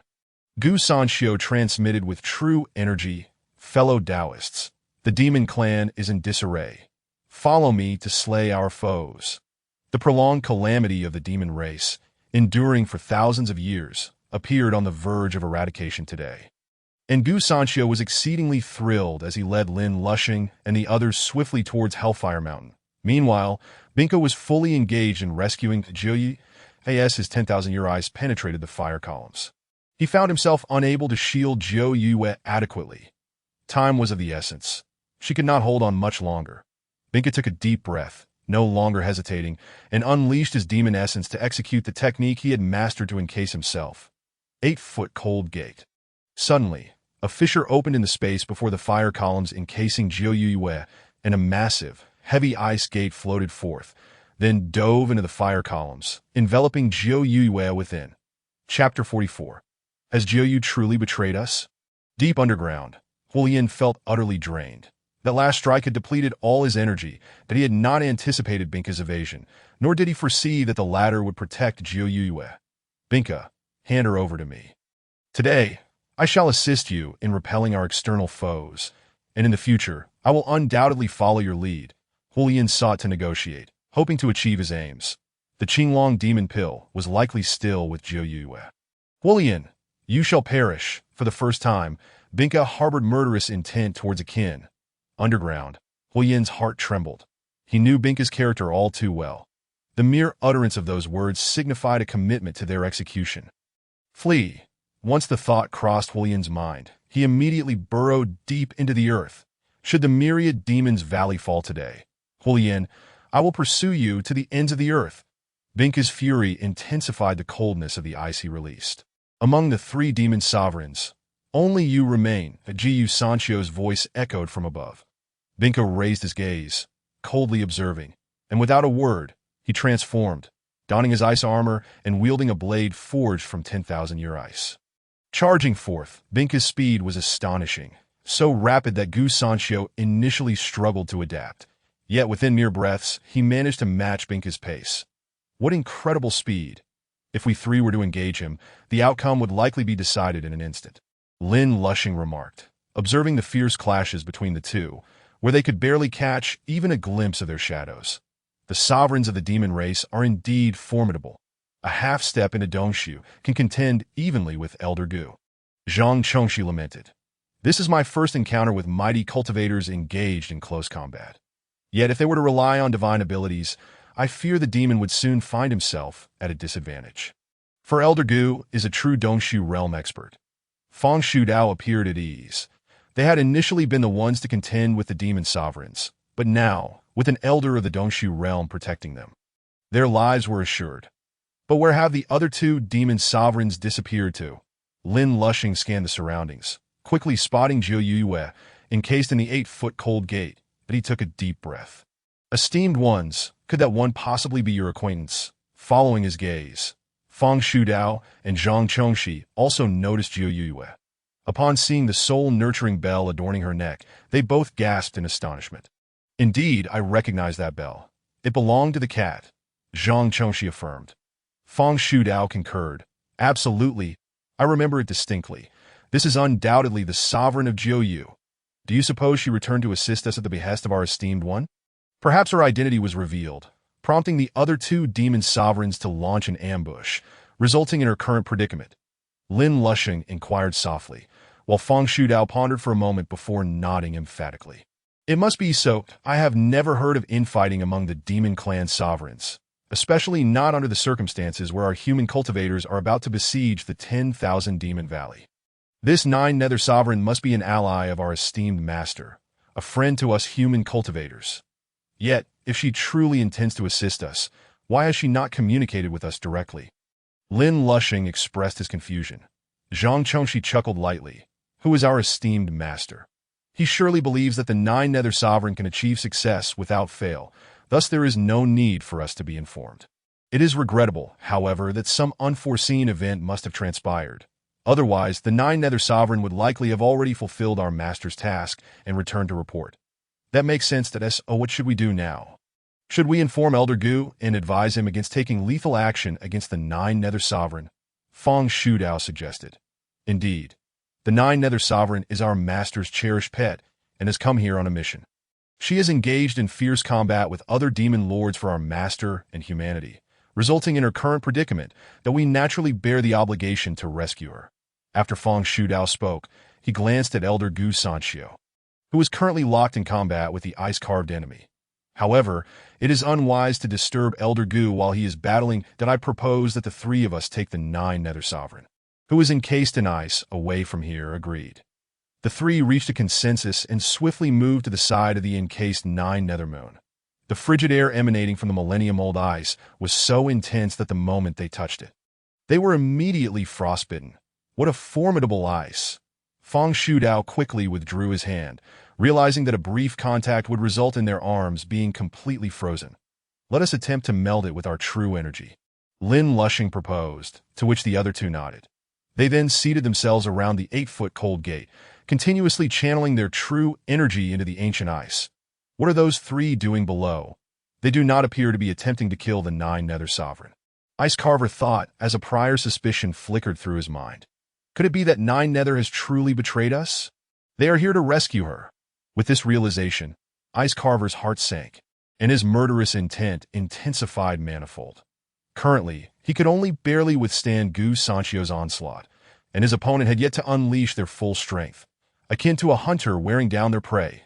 If Nine-Nether Moon were to emerge from the 8-foot cold gate and join forces with this Void Realm cultivator, he would undoubtedly stand no chance. Moreover, the demon clan gathered around the Hellish Mountain was steadily being defeated by the human race. It was only a matter of time before the 10,000 Demon Valley was annihilated. Rather than face that fate, he would prefer to perish alongside them. Ice Carver's heart suddenly cooled. He would not die, for water does not perish. Gu Sanxio sensed a shift in the energy surrounding his opponent and instantly grew cautious. This fellow, upon realizing this, he distanced himself. However, he found it strange that Ice Carver did not pursue him, but merely stood silently in the air, observing that I must admit, your ability to corner the demon clan to such an extent is indeed impressive. It seems you have a masterful guide behind you, compelling Nine-Nether Moon to act as your spy.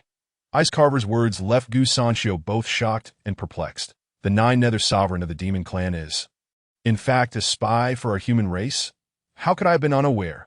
Heh, your demon clan is not without its faults either. Do not assume I am oblivious. There are spies from your clan within the major sections. Unfortunately for you, we have already uncovered the majority of those ensnared by the demoness's charms. Your plan to let these scoundrels mingle in the chaos has come to naught. Gu Sanxio sneered. No matter. This will not affect the outcome of today. You will all perish here. Upon finishing, Ice Carver opened his mouth and began to inhale forcefully.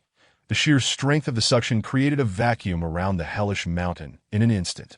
Gu Sanxio and the others immediately sensed the inability to breathe, their hearts gripped with terror. This is bad. This fellow seems intent on self-destruction. Chapter 45.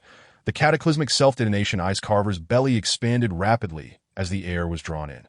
Resembling a colossal balloon, Gu Sanxio observed the flickering lights within Ice Carver's belly, and his heart tightened that he sensed an immense energy about to explode within his opponent. We must retreat swiftly, Gu Sanxio conveyed through his true energy. The cultivators, who were diligently exterminating the demon clan, were momentarily stunned before they collectively sensed the terrifying energy emanating from the direction of the hellish mountain. Retreat. Something is amiss. Everyone exerted their full strength to withdraw from the 10,000 Demon Valley, employing all their true energy to establish defensive formations as they retreated. Each leading cultivator issued commands to their teams, and in that instant, those who had been fiercely battling moments ago transitioned to defense and hastily retreated from the 10,000 Demon Valley. Meanwhile, Lin Lushing and his companions, engaged in melting the ice, found themselves unable to retreat as they had already fused with the 8-foot cold gate. Their true energy could not be retracted. Not only that, but even if they wished to forcibly terminate this state, they could not. The 8-foot cold gate resembled a massive vortex, its powerful suction rendering the three incapable of movement. It's over. That demon clan sovereign is about to self-destruct. We cannot extricate ourselves. What shall we do? Fong Shudao exclaimed, sweating profusely. Lin Lushing's complexion turned pale as he gritted his teeth. Since we cannot escape, let us invoke the three talents formation for defense. The three of them, representing heaven, earth, and humanity, positioned themselves accordingly. They channeled their true energy into their respective positions, causing each of them to illuminate with an array of light that a triangular light circle manifested upon the ground, enveloping the three of them along with the 8-foot cold gate. The radiance then ascended, ultimately converging above their heads to form a pyramid-shaped geometric barrier. The Gu Sanxio had initially intended to flee, but upon noticing that Lin Lushing and his companions were unable to move, he made a swift decision to protect them. He burned through his own true energy, enveloping himself in a robust energy while also sharing some with the three talents formation. Boom! A resounding explosion reverberated through the heavens and earth, a brilliant white light enveloping the entire world as Ice Carver detonated. The cataclysmic energy, centered around Ice Carver, instantaneously swept across the entire 10,000 Demon Valley. This energy spiraled and coalesced, ultimately forming an immense tornado. The 10,000 Demon Valley, spanning 300 to 400 square miles, was ensnared within the eye of the storm, while the surrounding area was laid to waste by the rampaging winds. Several major human cities were obliterated by this devastating tempest, and countless individuals were swept into the air, mercilessly shredded to pieces. Meanwhile, the cultivators outside the 10,000 Demon Valley huddled together, exerting all their strength to burn their true energy and form a defensive array to withstand the apocalyptic winds. Hundreds of formations piled on top of one another, and the combined true energy of all the cultivators resulted in a steadfast unity, rendering them as immovable as an entrenched boulder against the furious winds. They preserved their lives, yet the cost was painfully evident. The depleted true energy would take 3 to 5 years to fully recover. The 10,000 Demon Valley, transformed into the eye of the storm, was not entirely destroyed. The energy unleashed by Ice Carver's explosion seemed to specifically target the human race, leaving the demons within the valley, even the flora and fauna, virtually unscathed. Most of Ice Carver's malice was directed towards Gu Sanxio, resulting in the latter's meridians being shattered by 4 to 5 parts in the instant of the explosion. The immense shockwave sent him careening to the edge of the 10,000 Demon Valley like a tattered cloth. Elder Gu, a nascent soul cultivator, called out, prompting hundreds of cultivators to rally their energies and push against the tempest as they entered the 10,000 Demon Valley. Once Gu Sanxio was brought back among the throng of cultivators, he was on the brink of death. Everyone spontaneously infused their true energy into his body to safeguard his undamaged meridians and to repair the injured heart channels. Meanwhile, Lin Lushing and his companions, having formed the three talents formation, were also gravely injured. The formation, executed by the three integration realm cultivators, had absorbed the majority of the damage. Now, they panted heavily, utterly exhausted as they struggled to regain their breath. As the gale subsided and the cataclysmic tornado vanished, the cultivators surveyed the surrounding wasteland, their hearts trembling in fear. All cultivators, converge in the 10,000 Demon Valley to join us. Lin Lushing transmitted with the last vestige of his strength before losing consciousness. That is the situation, Supreme Sect Master. Everyone is now gathered in the 10,000 Demon Valley, and we are doing our utmost to heal Elder Gu and the injuries of Lin Lushing and his companions. Mu Linqing recounted the events, causing Wu Yi to gasp in shock, realizing the magnitude of the irreversible calamity that had unfolded during her brief absence. Soon after, under Mu Linqing's guidance, Wu Yi arrived at the 10,000 Demon Valley, where the revelation of 9 Nether Moon as a human ally spread like wildfire among the cultivators through Zhang Chongxi's account. Subsequently, all present cultivators were made aware of this fact, leading them to regard the 9 Nether Palace as a stronghold. After all, 9 Nether Moon was one of their own. Hence, her previous demeanor had merely been a facade to avert the suspicion of the Demon Clan, explaining her previously domineering attitude outside the 10,000 Demon Valley. It was all to avoid revealing her true allegiance. Wu Yi pondered this possibility.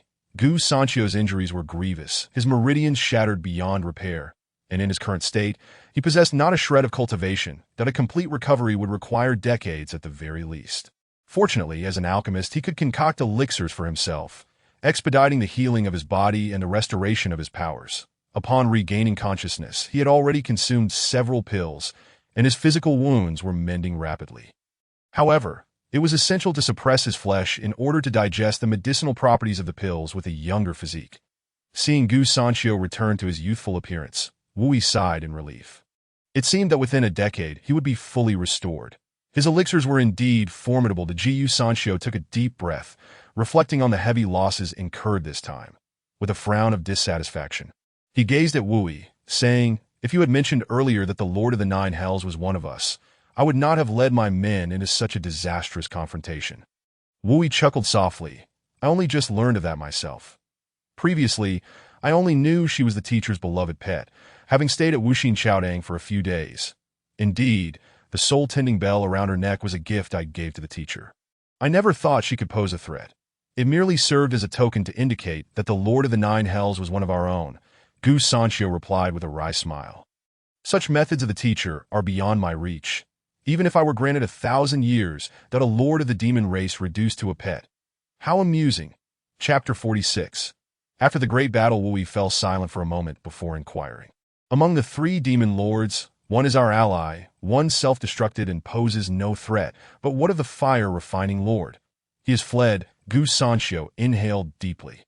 "That fellow is vastly different from the other 2.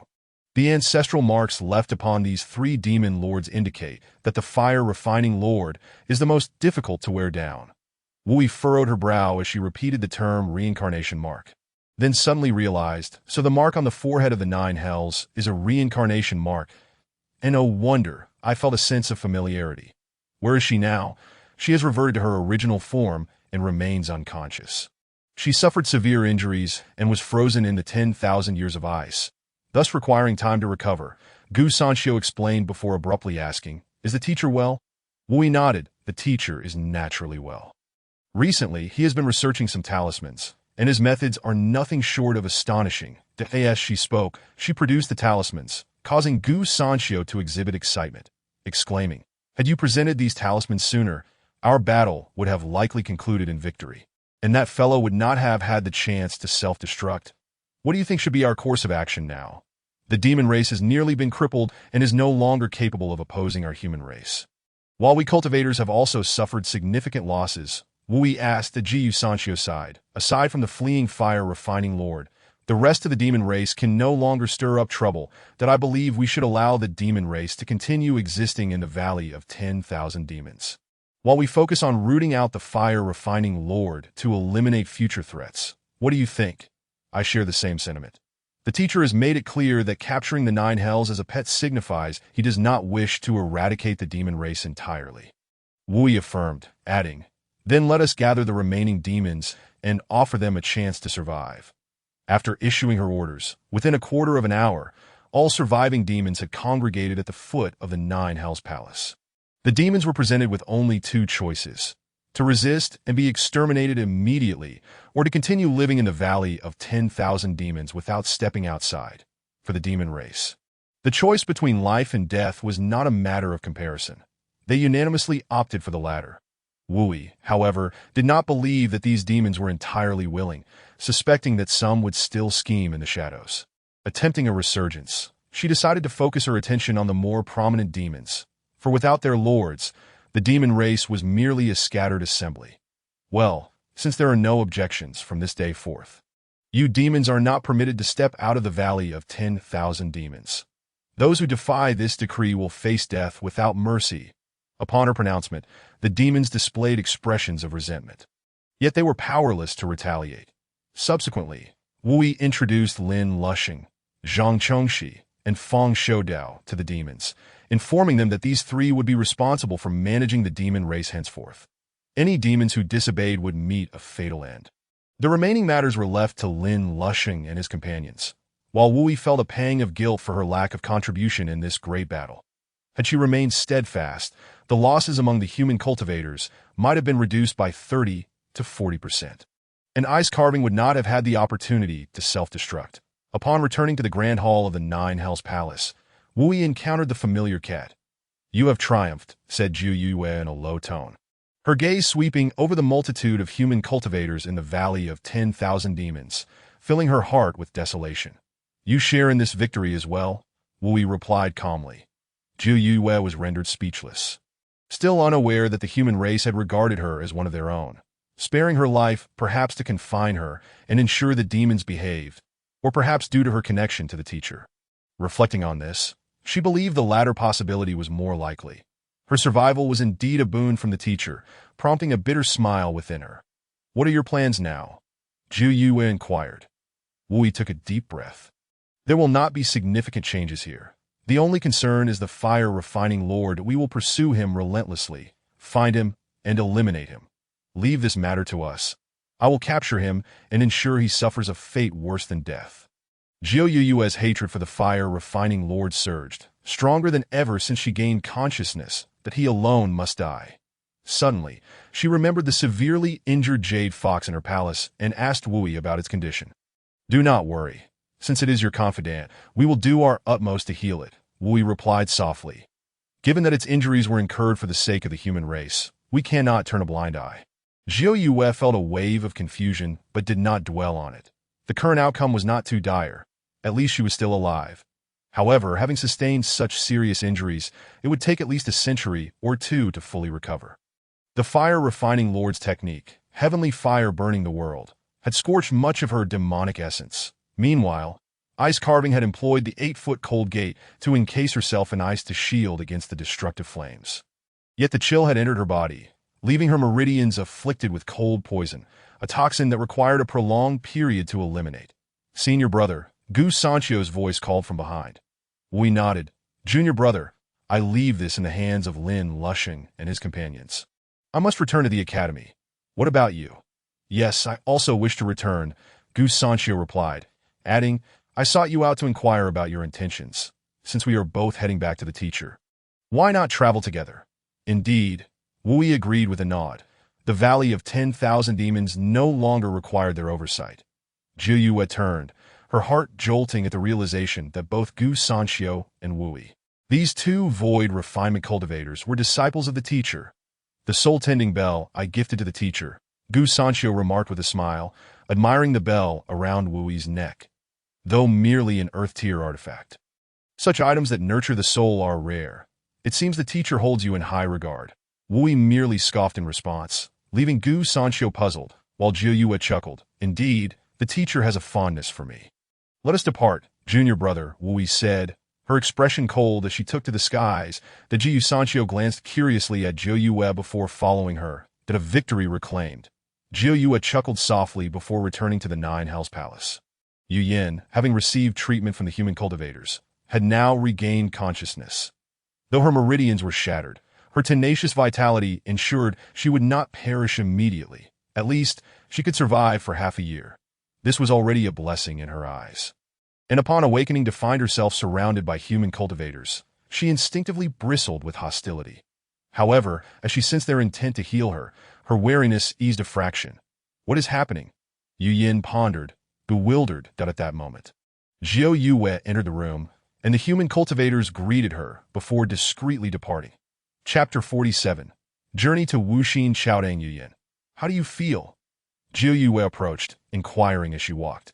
Yu Yin quickly prostrated herself, respectfully replying, in response to the Lord, "It is a divine blessing that I am still alive. It is not my blessing. We are both alive thanks to the teacher," Zhou Yue gently corrected her. The teacher? Yu Yin had never heard this name before. There was no one of that stature among the demon race, unless it referred to someone even loftier than the three lords. Could it be a human? Where is this teacher? Yu Yin expressed her desire to thank him in person. Zhou Yue smiled. He resides in the great human city of Lani Yicheng. Do you wish to meet him? A human cultivator? Yu Yin inhaled deeply, questioning why this human teacher would spare them. The Dio not inquire further. The teacher is not someone you can compare with any human you have encountered, Zhou Yue cautioned. However, I do intend to take you to meet him. For I know your injuries are grave, and you may have but a year left to live, and if there is anyone who can save you, it is the teacher. Zhou Yue spoke. Concern clouded her features. She was uncertain whether Li Jiutian would indeed assist in fully healing Yu Yin, and what leverage she possessed to persuade him. Merely her status as a pet. Upon hearing the words of Zhou Yu, Yu Yin was taken aback, for she was well aware of Zhou Yu's temperament, proud and aloof, believing that apart from the heavens above, nothing else existed above her. Yet the undertone of her words suggested that she regarded Li Jiutian as naturally superior. When shall we set forth? Yu Yan's curiosity about Li Jiutian reached its zenith, her eagerness to behold the man compelling her, but there's no rush. I need some time to contemplate, Zhou Yu sighed. How could she possibly take Yu Yin along? Would it not be absurd for a mere cat to carry a jade fox? The only alternative would be to transform into human form. But how could she explain that? Should she claim to be Yu Yu? However, the thought of Li Jiutian having bathed her while observing her gender and frequently touching her sent chills down Zhou Yu's spine. What should I consider? Must I bring a gift for our meeting with Mr. Li? Yu Yin was utterly oblivious to Zhou Yu's musings. Upon inquiry, Zhou Yu's evasive demeanor only deepened her intrigue. Had the Holy Lord entrusted herself to Mr. Li? Upon entertaining this notion, Yu Yan's heart raced. For as a scout who had undergone fire trials, she was privy to some of Zhou Yu's secrets, such as the fact that this Holy Lord bore the bloodline of a true dragon. If they were to cultivate together, the benefits for the other party would be immense. That I've got it. I shall pretend to be Wei Yue's master, and to express my gratitude, I will take Yu Yin to seek out Mr. Li. Then, I shall implore him to heal Yu Yan's injuries. Even the wounds from the reincarnation mark should pose no problem. With this thought, Zhou Yu chuckled softly. Yu Yin, let us proceed to Mr. Li's abode at once. With that, she transformed into her human form and embraced Yu Yin, departing from the Wan Yao Valley. Could it be that the Holy Lord also intends to visit the Wuxin Xiaodang?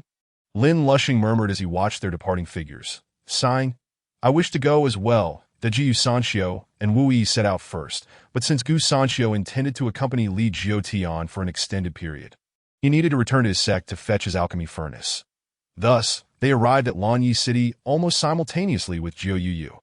Zhou Yu, what brings you here from Wan Yao Valley? And you've transformed into human form.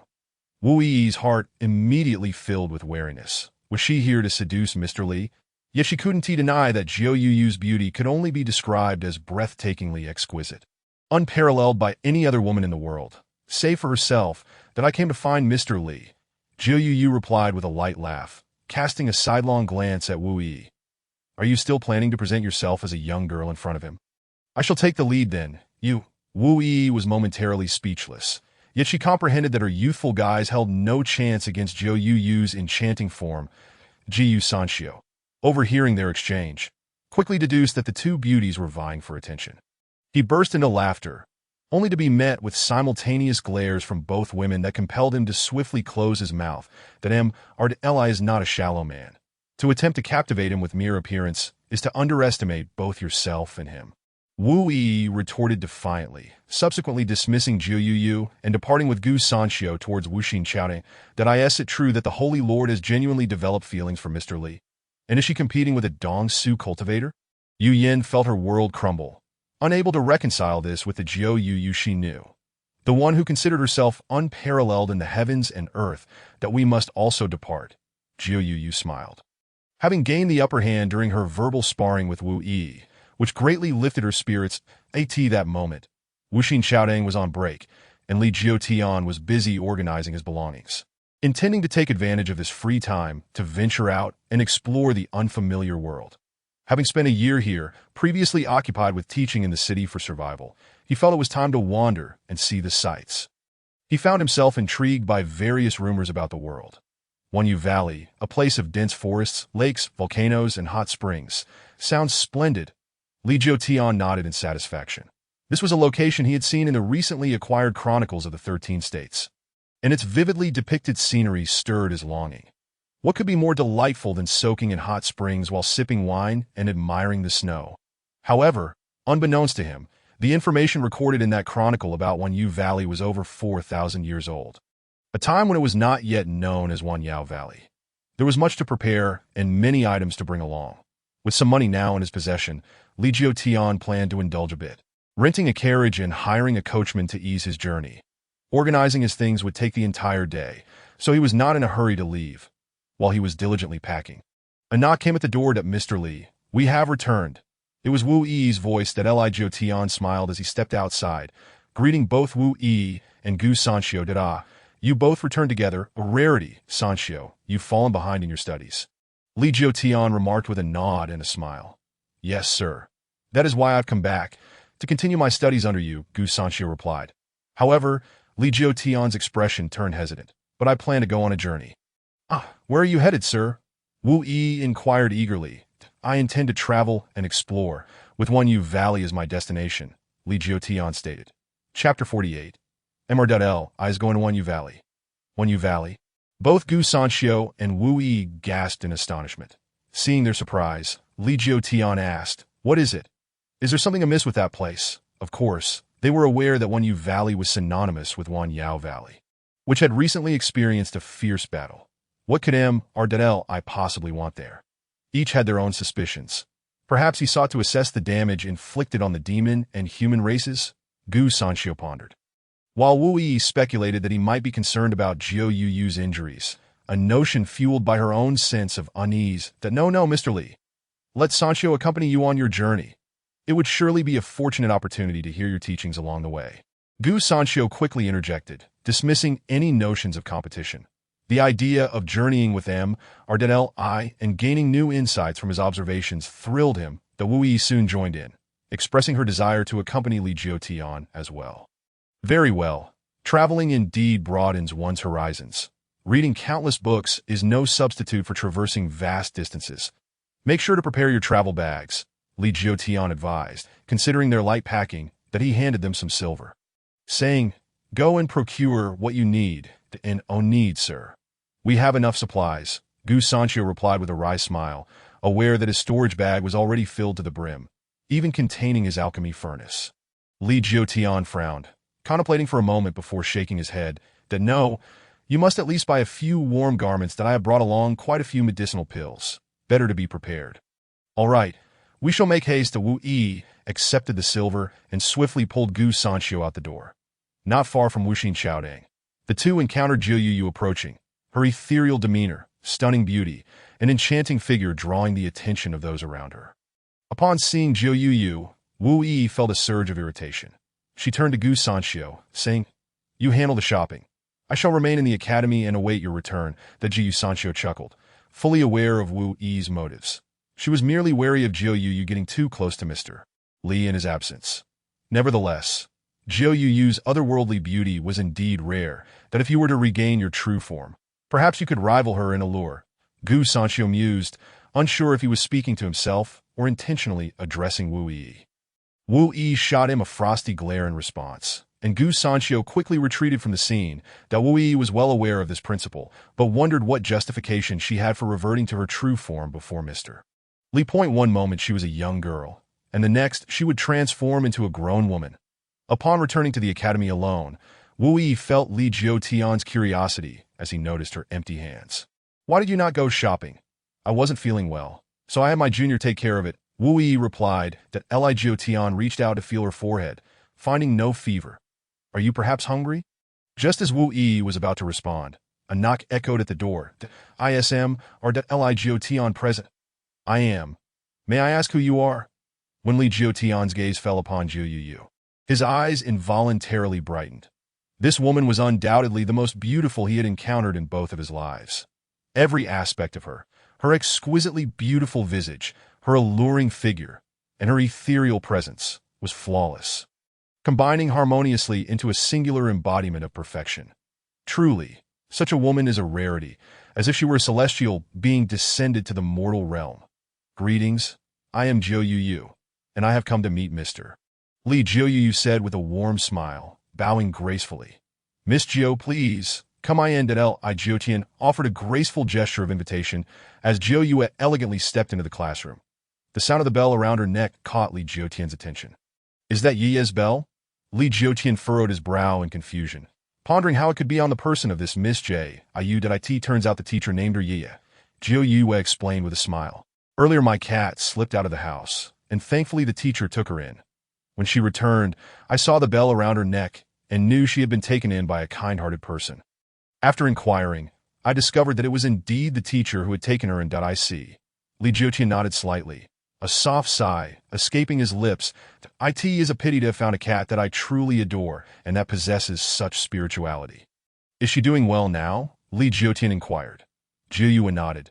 Thanks to the teacher, she is doing very well. Wu Yi remained silent, finding the conversation between the two exceedingly strange, as she believed Li Jiutian had previously gone to Wanyao Valley to capture Zhou Yu. Now, they were pretending not to recognize each other in her presence, a peculiar act that either signified they were avoiding her or that Li Jiutian had only seen Zhou Yu in her true form and not in her human guise. Is that a possibility? Wu Yi pondered this, for if they were avoiding her, it would imply that she could not compare to Zhou Yu in Li Jiutian's heart, leaving her feeling quite disheartened. Yi is regarded as family by me, and I am deeply grateful to the teacher for rescuing her. Thus I have come here to express my thanks in person, Zhou Yu said gracefully. If Miss Zhou has come solely to express her gratitude for Yi, there is truly no need. It was merely a small matter, Li Jiutian replied with a smile and a wave of his hand. At that moment, Gu Sanxiu returned, having purchased a few items and eager to see the unfolding drama of affection. Teacher, my junior brother has returned after shopping. We can prepare to set off now. Gu Sanxiu announced. Wu Yi's face brightened upon seeing Gu Sanxiu return. Zhou Yu's plans had been thwarted, for she surely had not anticipated that the teacher intended to embark on a journey. Is the teacher going on a long trip? Zhou Yu displayed a hint of alarm. Yes, indeed, the school is on break until next spring, so I plan to take my 2 students on a study tour during this time. Li Jiutian confirmed with a smile. Zhou Yu's expression fell with disappointment. If only she could transform back into Yi, then she could accompany them. However, such a transformation was impossible, and Yi could not bring forth her true form. Yin, might I inquire if the teacher has a specific destination in mind? Zhou Yu asked. Before Li Jiutian could respond, Gu Sanxiu, with a mischievous glint in his eye, interjected, my teacher plans to take us to Wanyu Valley. Does this lady know of that place? Wanyu Valley. Zhou Yu's eyes widened in surprise. Li Jiutian nodded, affirming, yes, it is said that this place showcases the beauty of the 4 seasons at any time. And thus our destination is indeed Wanyu Valley. How splendid! Zhou Yu's heart blossomed with J. A longtime resident of Wanyao Valley. She was well aware of its history and immediately considered a possibility. Perhaps the teacher intended to visit Wanyao Valley to assess the current situation between the 2 clans. Teacher, Wanyu Valley is my hometown. It has been a long time since I last visited. May I accompany you? Zhou Yu asked with excitement. Li Jiutian felt a surge of excitement as well. Having such a beautiful companion would undoubtedly be delightful. He had a favorable impression of this striking beauty, but, being a reserved teacher, he maintained his composure before his students and replied calmly, there is no reason not to. It is indeed a pleasure to travel together on the long road ahead. Wu Yi's heart sank at this. She shot Gu Sanxiu a glare, silently chastising him for being so talkative. Originally, there was a carriage driver arranged for their journey, but with the addition of Zhou Yu, there was no longer room for a driver. Gu Sanxiu volunteered, claiming he was quite adept at driving. And thus they set off with all their belongings and TOW'd as they exited the city gates. The sun emerged, and Li Jiutian felt particularly uplifted as he gazed out the carriage window at the sunlight, that he casually pulled out a gourd of wine and took a few sips. Wu Yi's expression remained sour, her eyes flickering with barely concealed fury directed at Zhou Yue. Noticing Wu Yi's demeanor, Zhou Yue revealed a sly smile before turning to Li Jiutian, saying, "Teacher, the wine you are drinking is probably not an ordinary one. Is it? Haha, not at all. A bowl of wine dispels 1,000 sorrows. Only mundane folk have troubles, so intoxicating wines are indeed true worldly fare." Li Jiutian chuckled, taking another swig. Zhou Yue's keen nose detected an unfamiliar fragrance emanating from the gourd. While there were countless exquisite wines in the mortal realm, she had tasted them all over thousands of years. However, the scent of the wine in Li Jiutian's gourd was entirely new to her. "I have a slight understanding of wine, yet the aroma wafting from your gourd is truly unfamiliar. It has a rich herbal scent intertwined with the fragrance of yellow wine, lingering endlessly. May I inquire what kind of wine this is?" Zhou Yue asked. Upon hearing this, Li Jiutian burst into hearty laughter. "Miss Zhou is indeed an expert. Indeed, this wine is my unique concoction, known as Tsujio." "Tsujio? What does that name signify?" Wu Yi inquired with curiosity. Li Jiutian nodded. Explaining, "In my homeland, Tsujio is a wine consumed during the spring festival. Hence it is also called year wine. The ingredients include rhubarb, white atractylodes, cinnamon twigs, sapochnikovia, pepper, aconite, and various herbs steeped in wine, known for its health benefits, disease prevention, and ability to ward off evil. Given the long journey ahead, this wine is most suitable, especially with the spring festival approaching. The timing is indeed perfect. Might I also have a taste, teacher?" Zhou Yue asked. Li Jiutian nodded with a gentle smile. "Of course, but there are customs associated with drinking Tsujio." Saying this, he produced a sea bowl and filled it with Tsujio, continuing, "The proper method of consuming Tsujio does not follow the usual hierarchy of age. All family members use the same wine cup, starting with the youngest, passing it to the elders, and concluding with the one who is either unwell or the oldest, symbolizing the gathering of youthful vitality to present to the elders, wishing them health and longevity." With that, he handed the wine bowl to Wu Yi, saying, "You are the youngest here, so you shall go first." That Wu Yi accepted, taking a sip before naturally returning the bowl to Li Jiutian. "Miss Zhou, how old are you?" Li Jiutian inquired. Zhou Yue replied with a smile, "I am 18 years old, which is younger than you, teacher." Shameless, Wu Yi silently despised her. However, it was indeed true that the teacher was the eldest among them.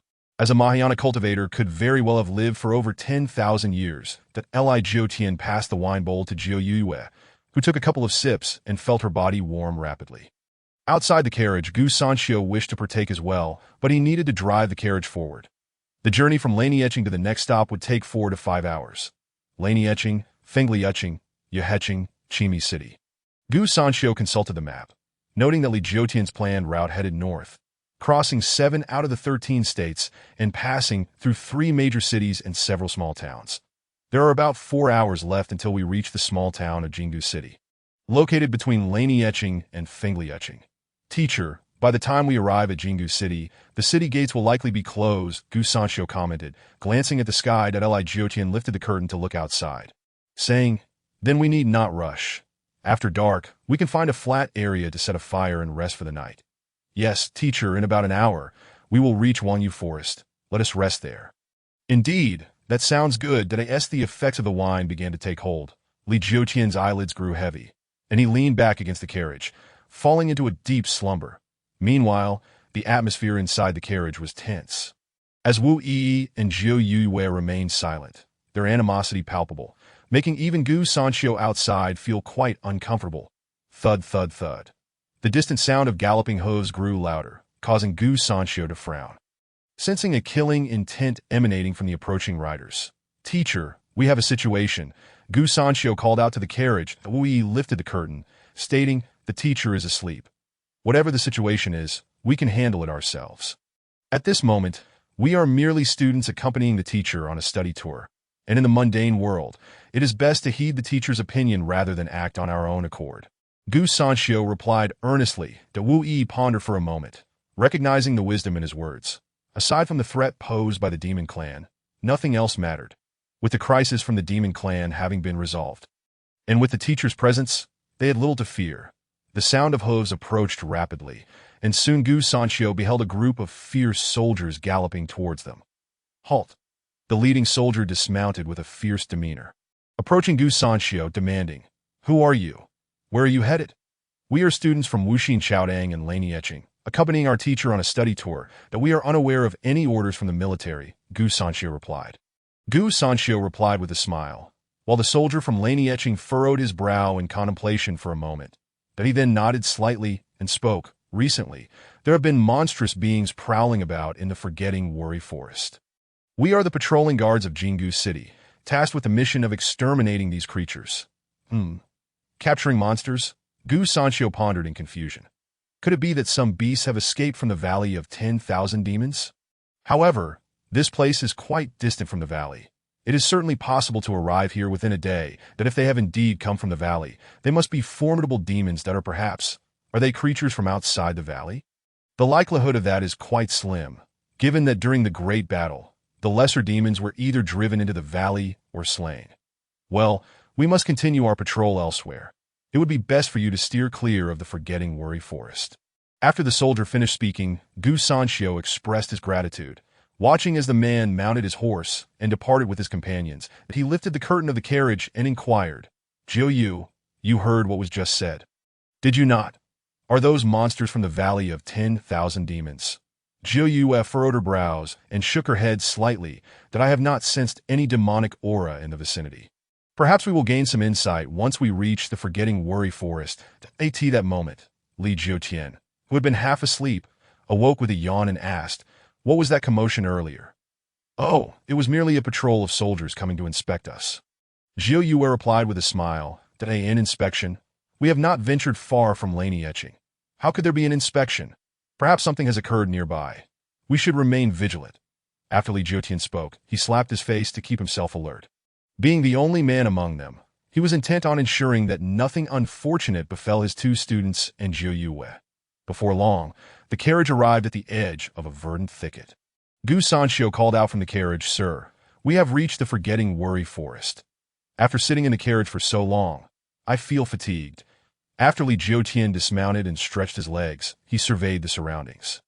The terrain was flat and unobstructed, ensuring that one would not lose their way while traveling at night. "Do you think we should set up camp here, or venture into the forest?" "Both options are viable. I defer to your judgment, sir." Jiu Yu replied with a smile. The Wu Yi cast a glance at her, and then suggested, "I believe it would be wiser to enter the forest. Being near the post road is not particularly safe." "Indeed, that is a valid point. Let us stretch a bit, and then find a suitable spot within the forest to set up camp." Just as Li Jiutian finished speaking, Gu Sanxiu exclaimed, "Sir, I will go catch a couple of rabbits." Before Li Jiutian could intervene, he turned around to see Gu Sanxiu darting into the woods. "That rascal." Li Jiutian sighed, shaking his head, "that I cannot rest easy. I shall go check on him. You two wait here." "Understood, sir," Wu Yi replied with a smile. However, as soon as Li Jiutian entered the forest, her expression darkened. "Jiu Yu, what is your true intention? Why do you insist on clinging to the sir?" "Ah." Jiu Yu feigned surprise. "Why would you say such a thing? What motive could I possibly have? I am simply Sir's Yi. Do not play coy with me," Wu Yi retorted through clenched teeth. "You have your own affairs. Return to your Valley of 10,000 Demons. Without the Lord, those demons would be thrown into disarray. You have already ensnared the Valley of 10,000 Demons. Do you intend to imprison me there as well?" Jiu Yu scoffed at Wu Yi. "You are being overly meddlesome. The Sir has not dismissed me. So on what grounds do you presume to do so?" Wu Yi took a deep breath. "As long as you do not cling to the Sir, I have no quarrel with where you choose to go. Even if I do cling to the Sir, you have no right to dictate my actions. You are merely his student, not his lady." Jiu Yu rolled her eyes to that moment. The jade figure in her arms coughed violently, a trickle of blood seeping from her lips. "Yueying!" Jiu Yu exclaimed in alarm. Yueying raised her eyelids faintly and said softly, "I am fine. My lord need not worry." Jiu Yu narrowed her eyes at Yueying and then coldly addressed Wu Yi. "You have come to seek the Sir's aid, haven't you? It is to save your subordinate, is it not?" Jiu Yu remained silent. merely channeling her demonic essence into Yue Ying's body to stabilize her injuries. After a moment, she finally spoke. Yue Ying has sustained grave injuries. I am unable to heal her, so I can only pin my hopes on the Sir. Wu Yi's expression softened slightly as she pondered for a moment before asking. Though he possesses great power, I have heard him say that he lacks medical knowledge. Jiyu Sanshio sought his guidance on healing before, but was turned away. Perhaps he has his reasons. Either he possesses such exceptional skills that they defy the natural order, or something in his past has led him to vow never to heal another. Wu Yi's imagination was quite vivid. She was not fabricating this merely to deceive Jiu Yue, but rather, this was genuinely what she believed. I see, Jiu Yue replied with a bitter smile. Then, is Yue Ying's condition truly beyond salvation? This subordinate had accompanied her for far too long. Over the years, they had forged a bond that transcended the master-servant relationship. A friendship that was incredibly precious to Jiu Yue. Upon hearing the news of Yue Ying's betrayal, she had been blinded by rage, failing to grant her any chance to explain, shattering Yue Ying's meridians and leaving her with little time to live. Guilt weighed heavily on her heart. That my lord, this is merely my fate. It is just punishment for my sins. Yue Ying said with a wry smile that Dio not be so despondent. While the Sir may not intervene, Gu Sanshio is a master alchemist. Aside from the Sir, he may be the second person capable of restoring life. Wu Yi said calmly. Him? Would he truly assist us? Jiu Yue's face lit up with excitement. Wu Yi nodded slightly. Perhaps.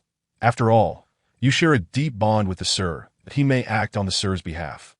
Hope rekindled in Jiu Yue's heart, just as she contemplated how to broach the subject. A sudden shout from Li Jiotian echoed from within the woods.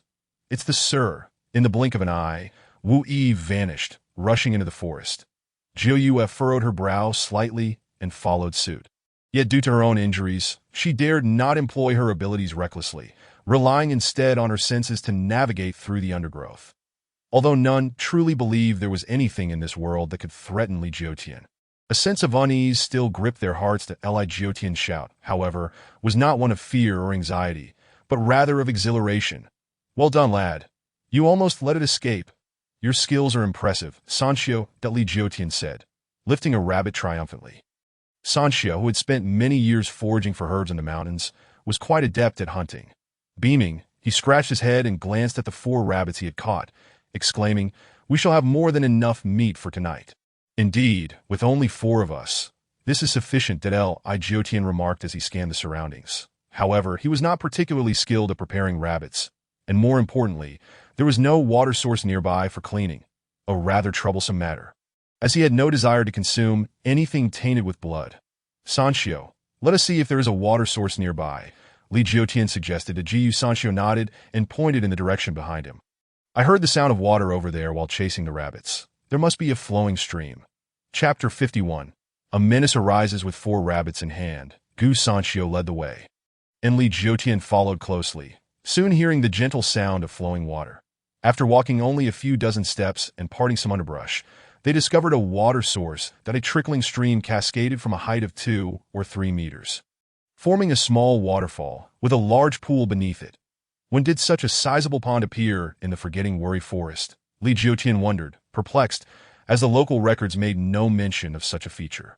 The water appeared quite clean, and despite the chilly weather, the surface had not frozen over. Jiu Sanshio approached the pond with a smile, beginning to prepare the 4 rabbits. Li Jiotian approached and peered into the water, noting its emerald hue, its depth seemingly unfathomable, that he estimated it to be at least 5 or 6 meters deep. You are quite nimble with your hands, Li Jiotian praised Sanshio's actions. Before long, these rabbits will be roasting over the fire. Gu Sanshio replied with a grin, Sir, should we set up camp here? Indeed, having a water source is quite convenient. Let us stay here. I will go fetch the carriage, Li Jiotian said, turning back towards their previous location. Meanwhile, Wu Yi, who had hurried over upon hearing Li Jiotian's shout, found him in no time. Sir, are you all right? She asked with concern. Li Jiotian, puzzled, replied, What could possibly be wrong with me? When I heard your shout, I thought something had happened. I am relieved to hear everything is well. Wu Yi sighed in relief. Li Jiotian chuckled. Oh, it was just that a few rabbits were too clever for their own good, and I couldn't help but shout when I caught one. Just now. Sanshio and I discovered a water source and decided to camp there. Will you accompany me to retrieve the carriage, or would you prefer to wait for Sanshio here? I will go with you. Sir Wei smiled before following Li Jiotian back towards the carriage. Jiu Yue, following the scent, quickly located Li Jiotian's position. However, just as she was about to approach, she detected a trace of demonic energy. To her astonishment, there truly were demon creatures lurking in this remote area, far from the Valley of 10,000 Demons. Jiu Yu furrowed her brows slightly, then turned her gaze towards the direction from which the ominous aura emanated. There was water in that direction, suggesting that the creature must reside in it. She pondered whether it had any connection to Bing Ku. Saint Master, this aura is quite unfamiliar, and it likely does not belong to any of the demons from our Wan Yao Valley. It may very well be a demon that has always lived outside. Yu Yin articulated her thoughts. Jiu Yu shook her head gently, recalling the cataclysmic battle from a millennium ago when the human race expelled all demons into the Wan Yao Valley, leaving those outside nearly exterminated.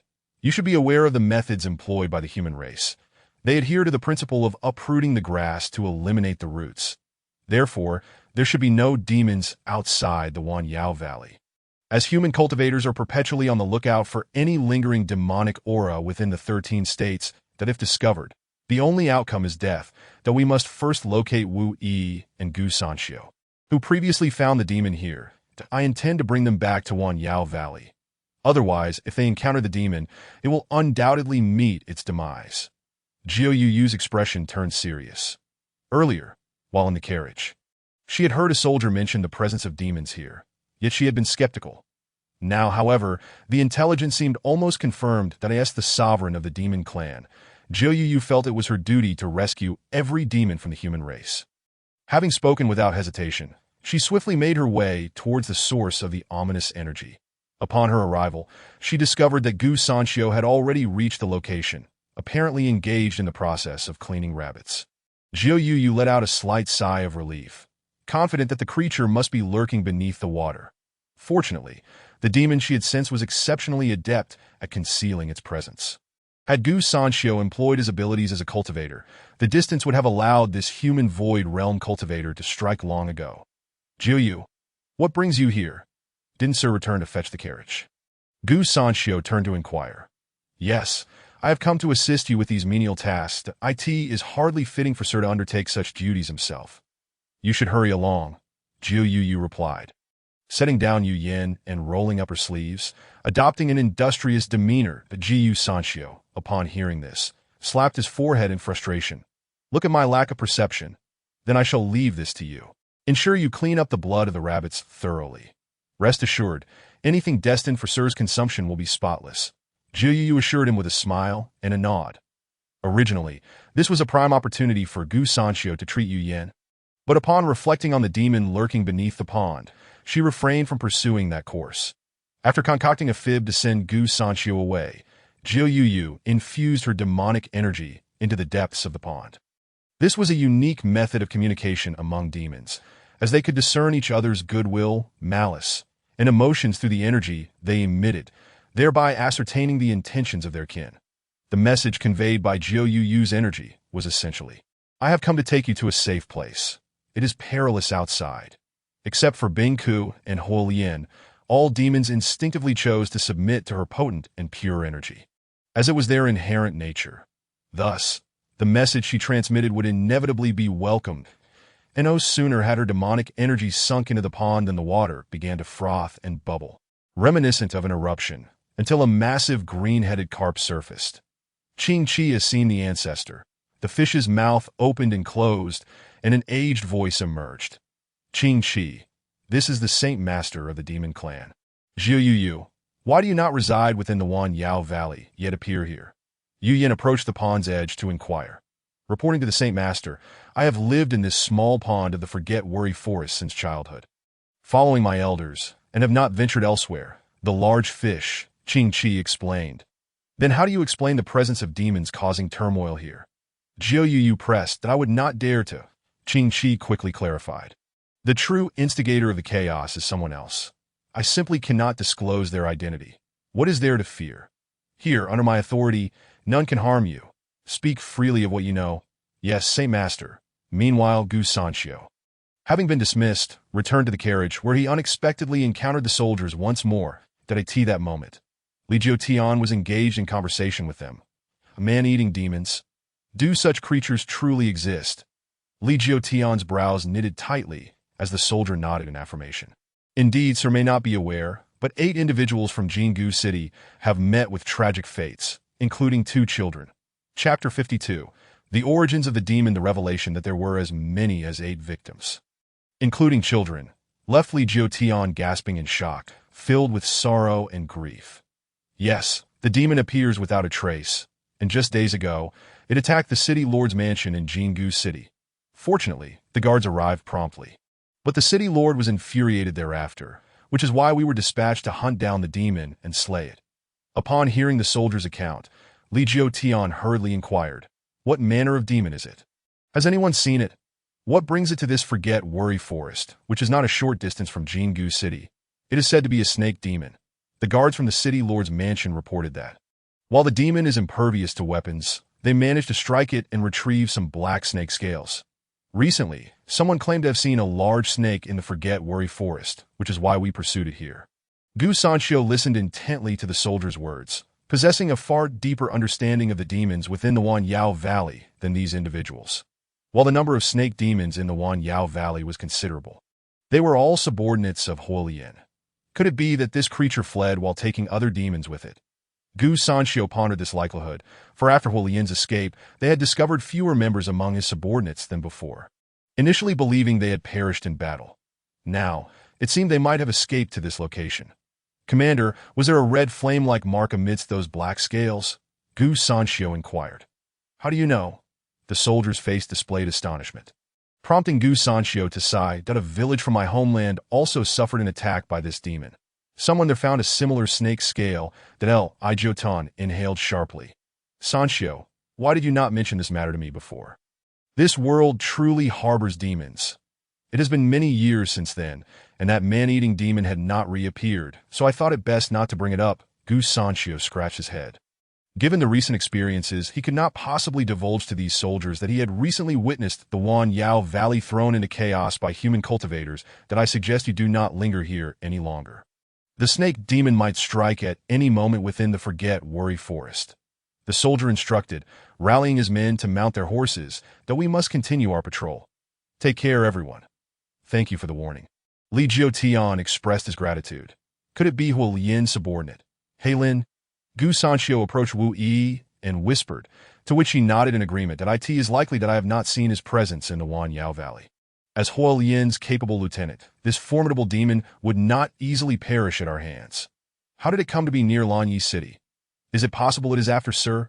Gu Sanxiu cast a sidelong glance at Li Jiutian, who was busy adjusting the reins. That Wu Yi chuckled coldly, that if that is the case, he is courting death. That if Huolian is indeed here, it would save us time.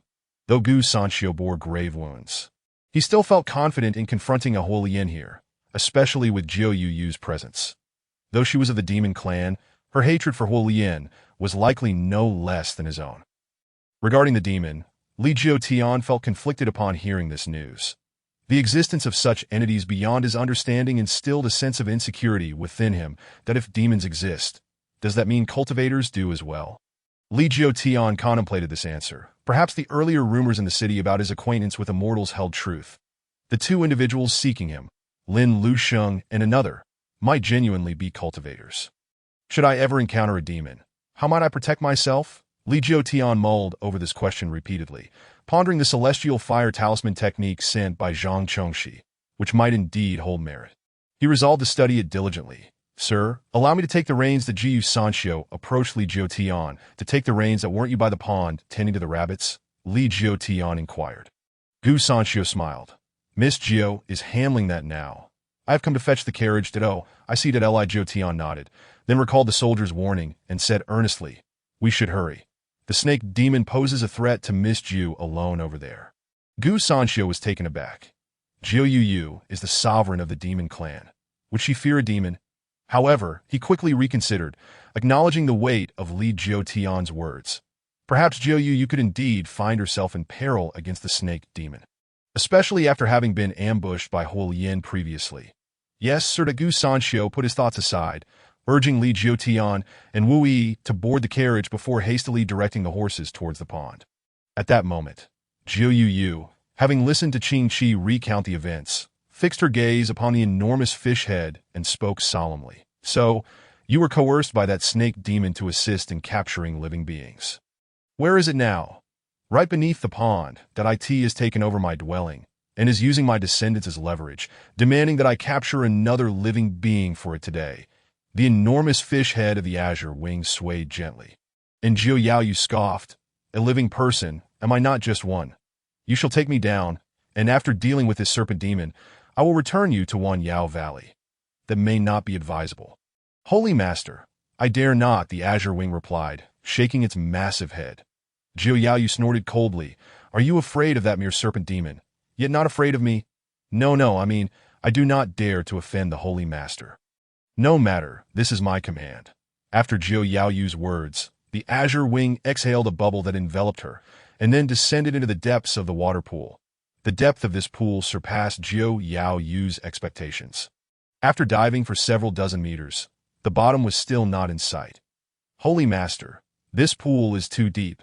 It feels somewhat strange. The Wei Yin felt uncomfortable, as an unsettling emotion began to creep into her heart beneath the pitch-black surface. Let us resolve this quickly and leave. Jiu Yaoyu was not worried about any mishap. Aside from the two accompanying her, who else did she need to fear?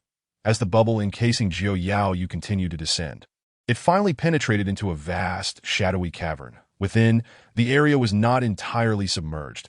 A higher ground bore no trace of water.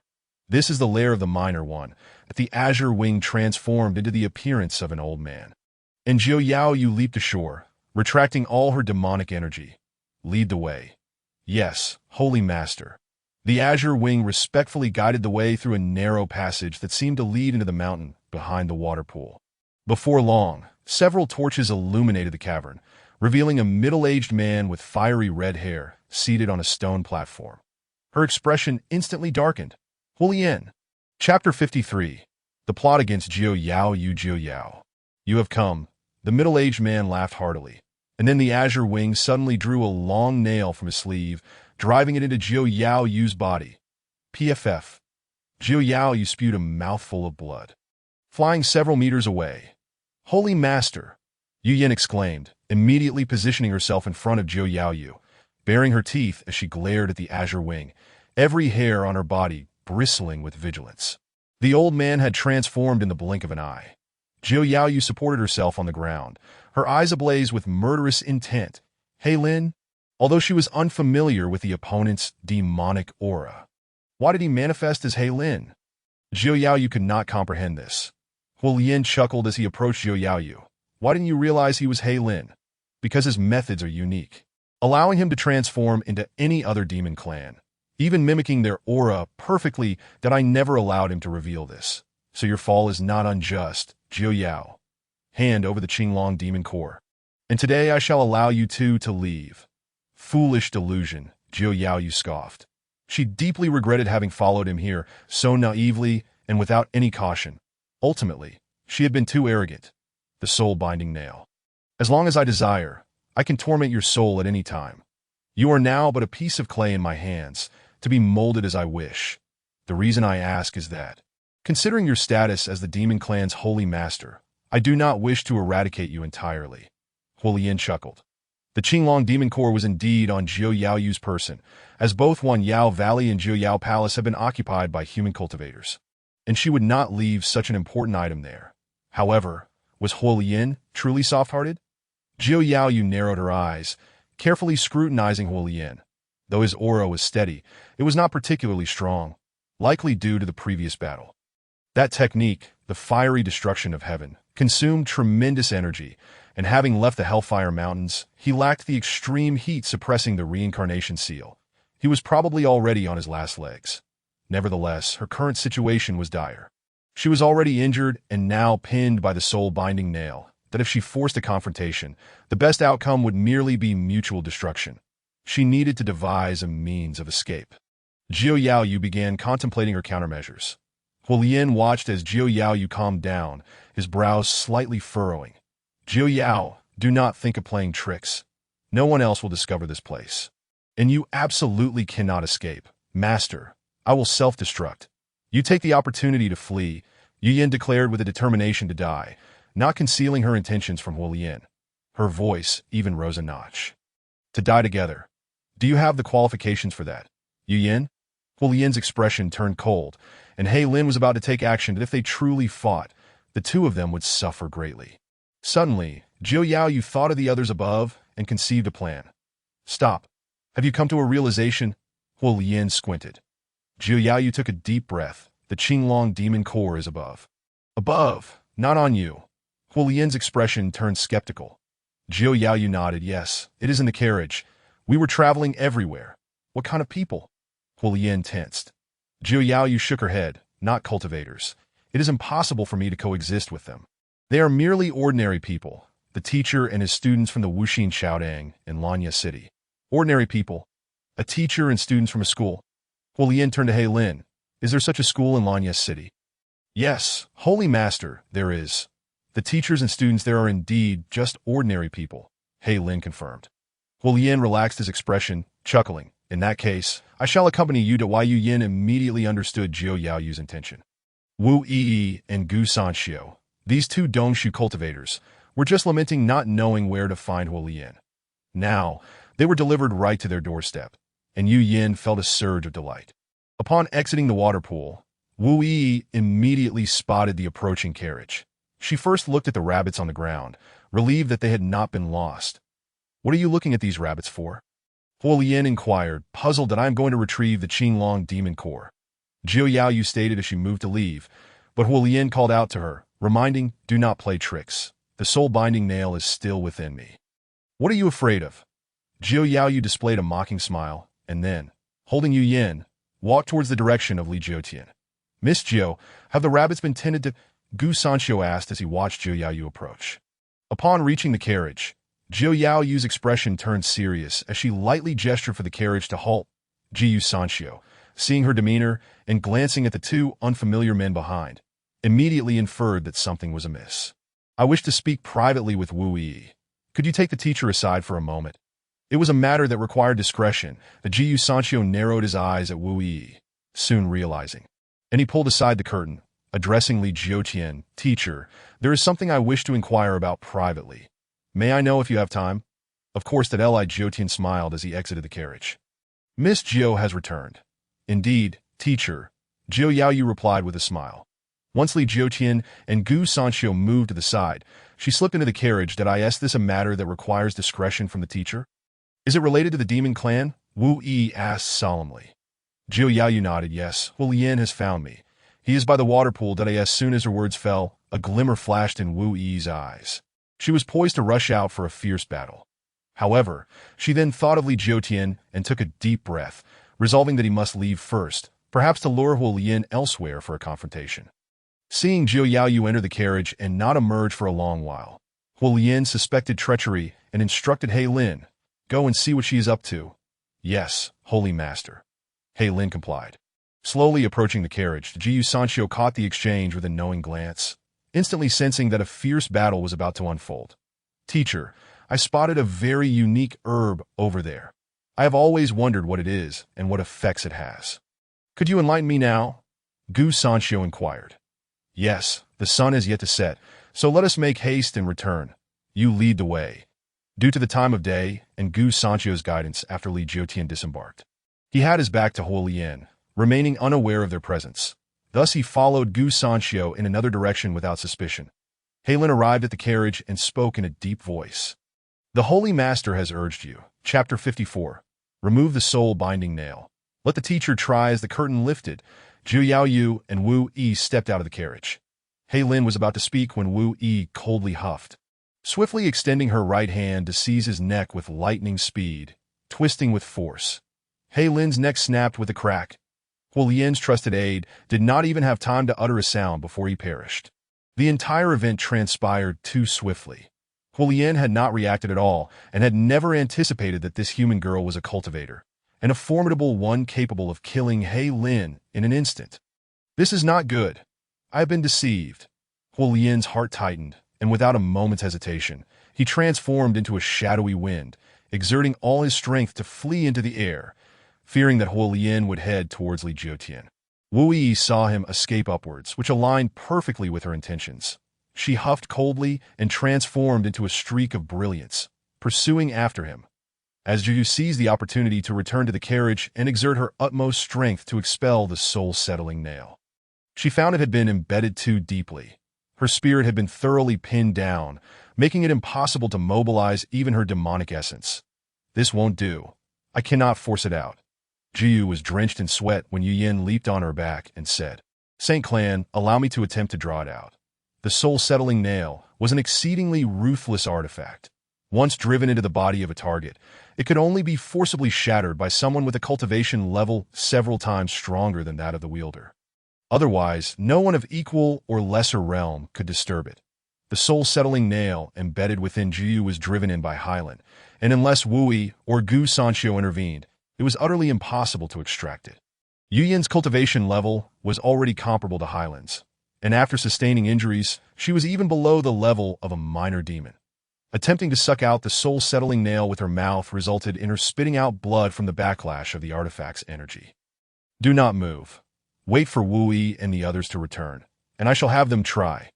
Jiyu sighed, never anticipating that she would one day require the aid of the human race, just a short while ago. The situation had been one of mutual destruction, all of which had changed due to Li Jiutian's influence, that Li Jiutian remained oblivious to the events occurring at the carriage. He simply wished to unravel the mysteries in Gu Sanxiu's heart and return to his peaceful existence of roasting rabbits. After walking for quite some time without reaching the location Gu Sanxiu had mentioned, Li Jiutian inquired, Sanxiu, how much longer? Perhaps you could describe the shape of that herb. I shall see if I recognize it. This is rather difficult to describe, sir. Gu Sanxiu scratched his head, finding himself in a quandary. However, upon seeing a streak of light across the horizon akin to a shooting star, he felt a slight relief. Recognizing that the aura belonged to Wu, it seems all is well at the carriage. With this thought, Gu Sanxiu remarked, Sir, it has grown dark. I may not remember the direction much longer. Shall we discuss this tomorrow? Or should we return to gather provisions first? You slippery fellow, are you deliberately trying to tease me? Li Jiutian chided, playfully tapping Gu Sanxiu on the head, causing the latter to retract his neck in fright. Of course not. Very well, let us return and roast some rabbits. Li Jiutian laughed heartily and then led Gu Sanxiu back.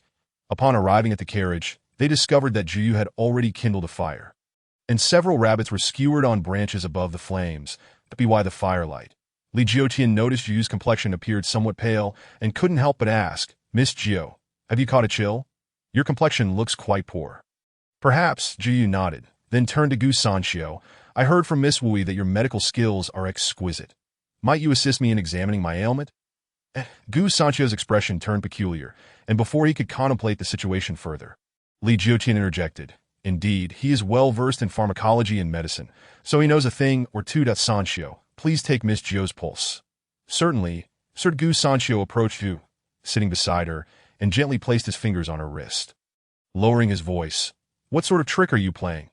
I have been afflicted by the soul-settling nail, and I humbly request Daoist Gu's assistance in extracting it. It was Jiyu's first time asking for help, making it somewhat difficult for her to express. Her demeanor caught Gu Sanxiu off guard, and after a slight nod, he said, I've located the position. Let us go into the carriage, and I shall assist you in drawing it out. Thank you. Jiyu expressed her gratitude, and Gu Sanxiu addressed Li Jiutian. Sir, Miss Jiu's ailment resides in her back. She will need to remove a bit of clothing, as it is warmer inside the carriage. Very well. Go ahead, by the time you return. The rabbit meat should be ready. Li Jiutian waved his hand, and Gu Sanxiu led Jiyu into the carriage. That a soul-settling nail. I never knew such artifacts existed among your demon kin. Gu Sanxiu inhaled deeply as he gazed at the soul-settling nail protruding halfway from Jiyu's back. This requires my potent true energy to extract, and it may conflict with the demonic essence within you. Indeed, I appreciate your efforts.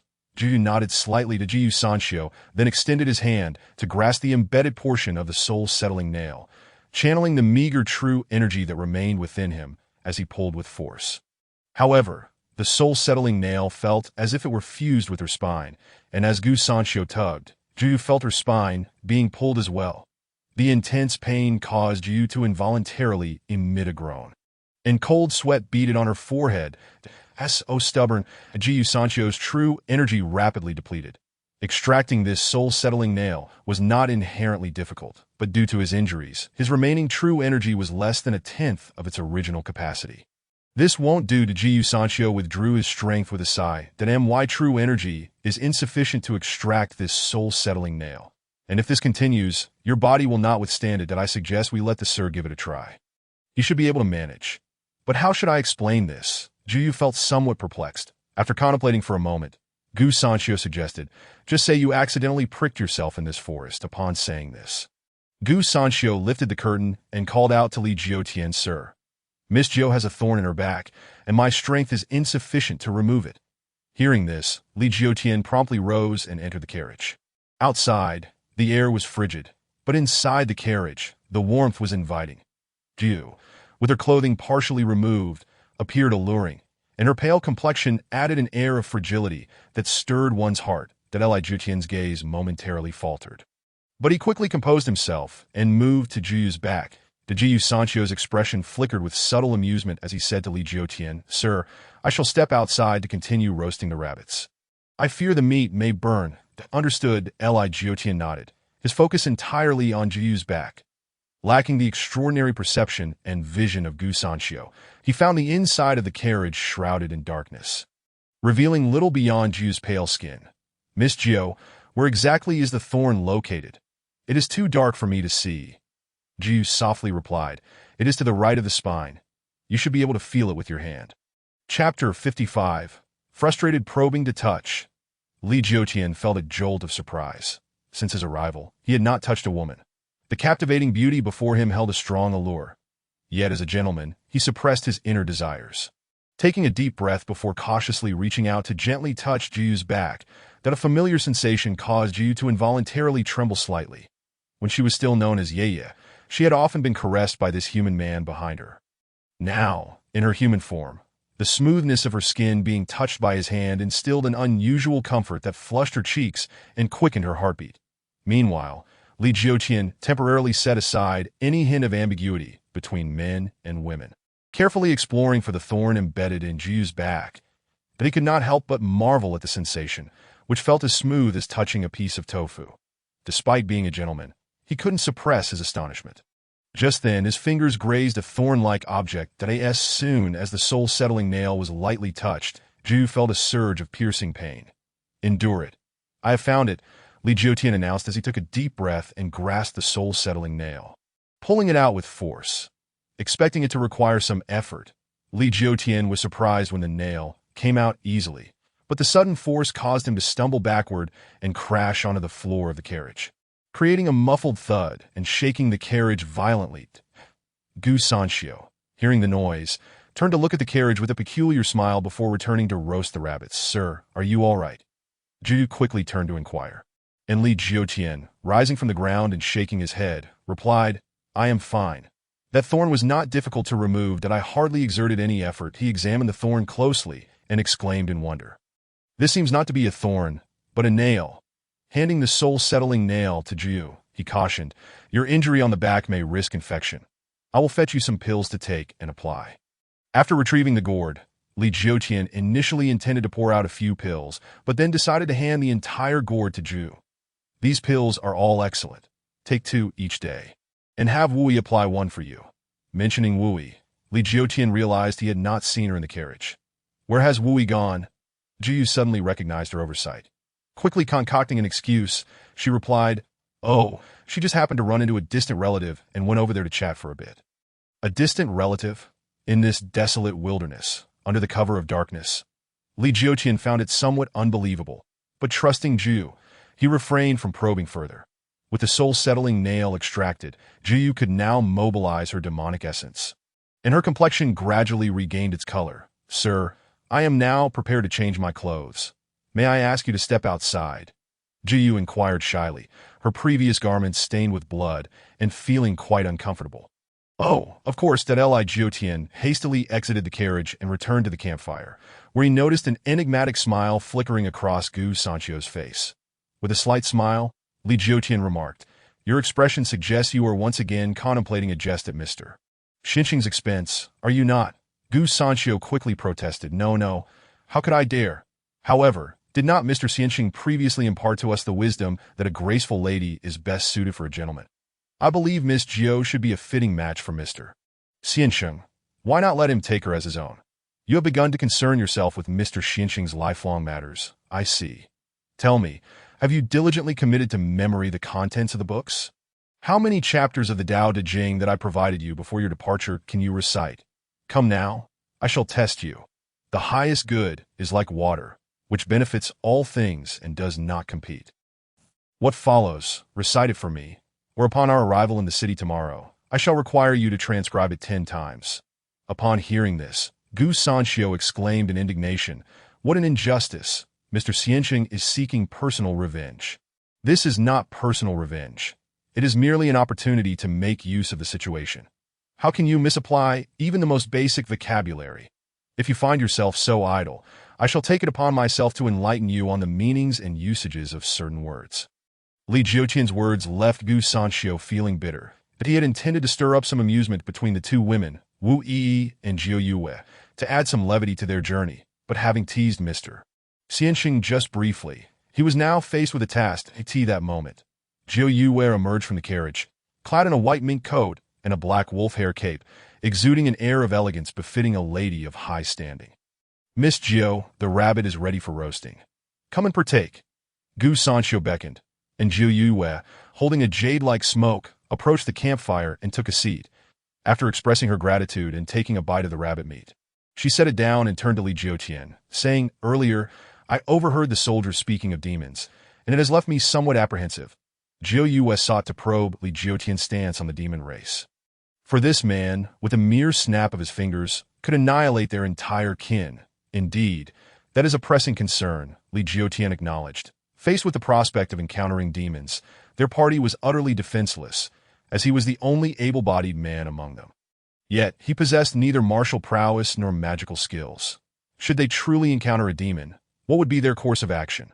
The only recourse would be to attempt a spell from the secret techniques on talismans. He wondered if it would prove effective. Jiu Yue felt a pang of alarm. Demons were indeed a significant issue. She sighed inwardly, realizing that the soldiers had likely informed Mr. Xinqing of the dangers posed by demons. Fear not. Should we encounter any demons, allow me to handle the situation. You need not worry, Li Jiutian asserted, believing it was his duty as the only adult male in the group to shoulder this responsibility. If you wish to gauge Mr. Xinqing's attitude towards the demon race, fear not. Should a demon truly present itself before him, you shall be greatly astonished. Though, the demons spoken of by the soldiers were likely none other than Huolian and his subordinates. Gu Sanxiu thought to himself. Nevertheless, this might be advantageous. If Mr. Xinqing were to witness the ferocity of the demon race, peace would surely follow in the land. Jiu Yue felt a sense of unease. She regretted her probing, for Wu Yi had already pursued Huolian, and with the death of He Lin, there should be no demons lurking about. Why had she chosen to remind Mr. Xinqing? She was truly inviting trouble upon herself. In Chapter 56, He Lin brews wine. Jiu Yue reflected on her misguided attempt to test Mr. Xinqing, which had inadvertently driven the demon race to the precipice of danger. However, Mr. Xinqing was not a bloodthirsty individual. Perhaps even if he were to learn of Huolian's actions, he would not cast blame upon the entire demon race. He Lin was dead. She could only hope that Huolian would meet a similar fate. Far from Mr. Xinqing's sight, that as Jiu Yue contemplated this, she instinctively turned to glance at the spot where He Lin had fallen. After being slain by Wu Yi, He Lin had reverted to his true form, a black, venomous snake, approximately half a meter long with horn protrusions on its head. Jiu Yue turned her gaze toward the carriage, only to find that there was nothing there. The corpse of He Lin had vanished. She sprang to her feet and circled the carriage, scrutinizing the area twice. Yet there was no sign of He Lin's body. What on earth was happening?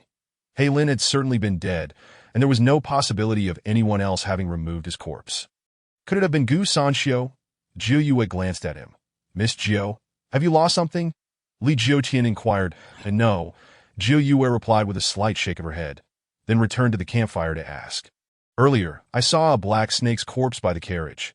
But now it is gone, that I fear it may have been merely playing dead. The Jiu Sancho's expression shifted slightly as he immediately grasped the implication of Jiu Yu's words. The black snake could only belong to either Hu Lian or his subordinate, He Lin. Given that Wu Yi had yet to return, it was likely that she had pursued Hu Lian, that if so, then the black snake must indeed have been He Lin. Missing. That shouldn't be the case, Gu Sancho mused, furrowing his brow. It was inconceivable that anyone could have stealthily carried away He Lin's corpse under his very nose.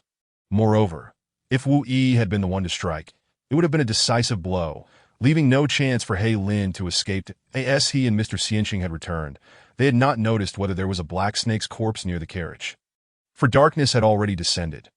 Both of them felt a heightened sense of vigilance regarding the peculiar occurrence. Could it be that He Lin had merely been feigning death? Jiu Yu pondered this question. Yet the circumstances had clearly indicated that He Lin had been thoroughly dead. Her instincts could not be wrong. The demon energy within him had dissipated in an instant. Wu Yi had undoubtedly killed He Lin in a single stroke. Just beneath her very eyes, the corpse of He Lin had vanished. Clenching her fists tightly, Jiu Yu found it difficult to accept this situation, despite having been immobilized by the soul-binding nail at the time.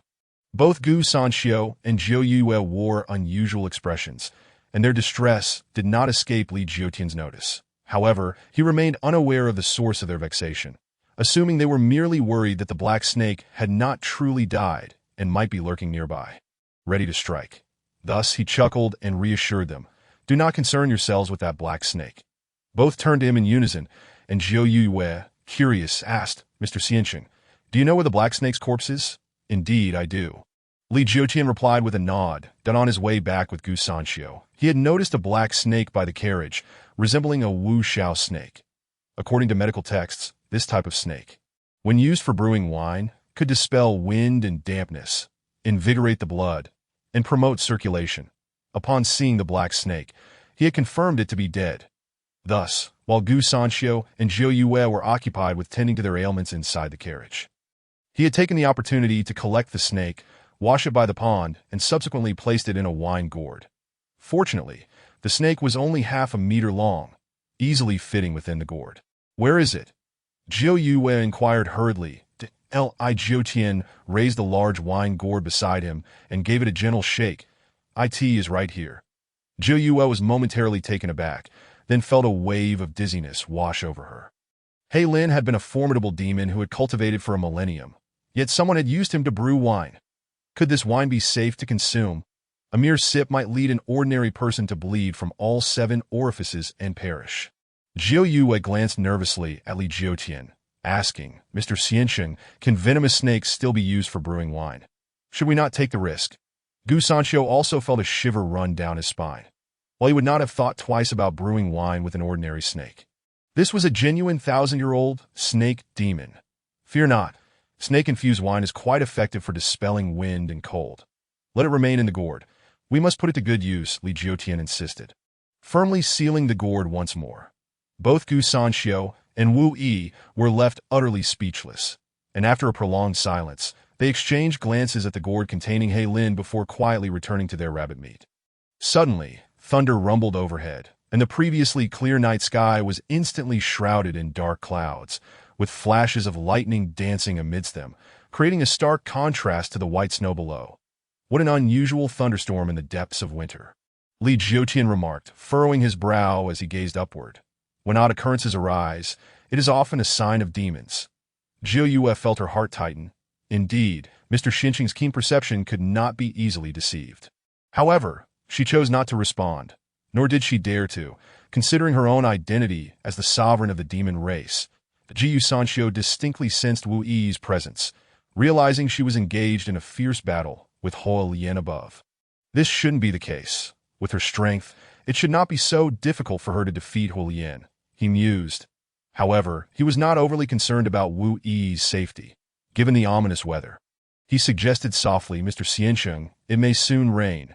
We should seek a higher ground." Li Jiotian surveyed the sky before inhaling the air. Based on his scientific knowledge, he concluded that rain was unlikely to fall.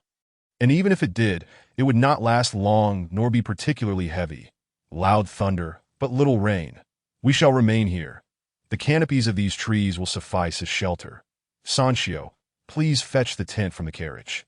Li Jiutian instructed.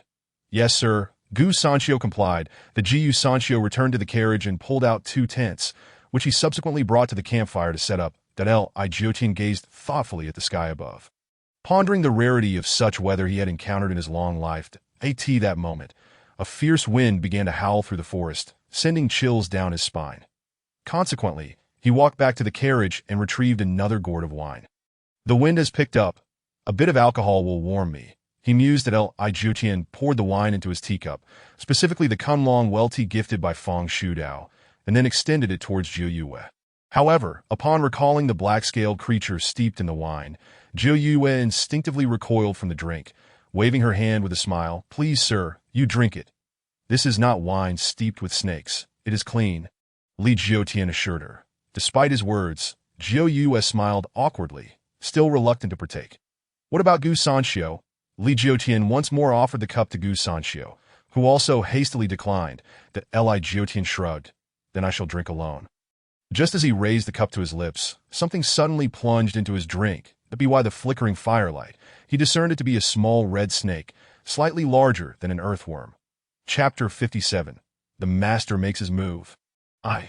Li Jiutian frowned at the small red serpent in his cup, and then glanced upwards at what's going on. Is there a snake's nest? To ensure his safety, he decided to investigate. Setting the cup down, he extracted a burning stick from the campfire to use as a torch, meticulously scrutinizing the branches overhead. The red snake in his cup was no ordinary serpent. It was a fiery entity battling with Wu Yi amidst the clouds. Given his current state, he was already no match for Wu Yi, and upon sensing her profound aura, he had fled without hesitation. Yet, how could Wu Yi allow him to escape so easily? She immediately pursued him, unleashing her powers to trap him. However, the fiery being was not without its own capabilities. After fleeing from the Valley of 10,000 Demons, it had consumed numerous human cultivators, restoring some of its energy. The reason it sought refuge in the heavens was due to a treasure it possessed. Human cultivator, do not force my hand. The fiery being roared. Wu Yi, observing its true form, retorted with a cold smile. What if I do? Even at your last gasp, you will succumb to your fate. With that, Wu Yi unleashed a furious shout, unrestrained by her distance from Li Jiutian, and unleashed her full cultivation in an explosive display. Streams of sharp true energy transformed into blades, locking onto every vulnerable angle of the fiery being, leaving it with no escape. The immense power of each blade resonated through the air, causing the very sky to tremble and hum. Within a 10-mile radius centered around the two, even the clouds and winds retreated in fear. The fiery being sensed this shift and felt a heavy dread settle in its heart. It was clear that without utilizing its ultimate treasure today, it would not escape unscathed. 8 desolate thundercloud banner. The fiery being bellowed as a violet light flashed from its brow, and a banner emerged from its forehead. With the appearance of this banner, dark clouds swiftly converged around them, enveloping the two in an instant. Thunderous roars erupted from all directions within the ominous clouds, sounding like the war drums of celestial deities, filled with majesty and a sense of impending doom. You possess such a treasure. Wu Yi's expression darkened as she sensed a palpable threat from the thunder and lightning within the clouds that if struck, she would undoubtedly suffer injury. That must be a swift resolution. With this thought, Wu Yi's mind surged and thousands of true energy blades, imbued with immense force, descended upon the fiery being. The speed of these blades was so great that the space they traversed rippled as if sliced by a knife. The fiery being was struck with dread. The woman uttered not a single word and directly sought to end his life.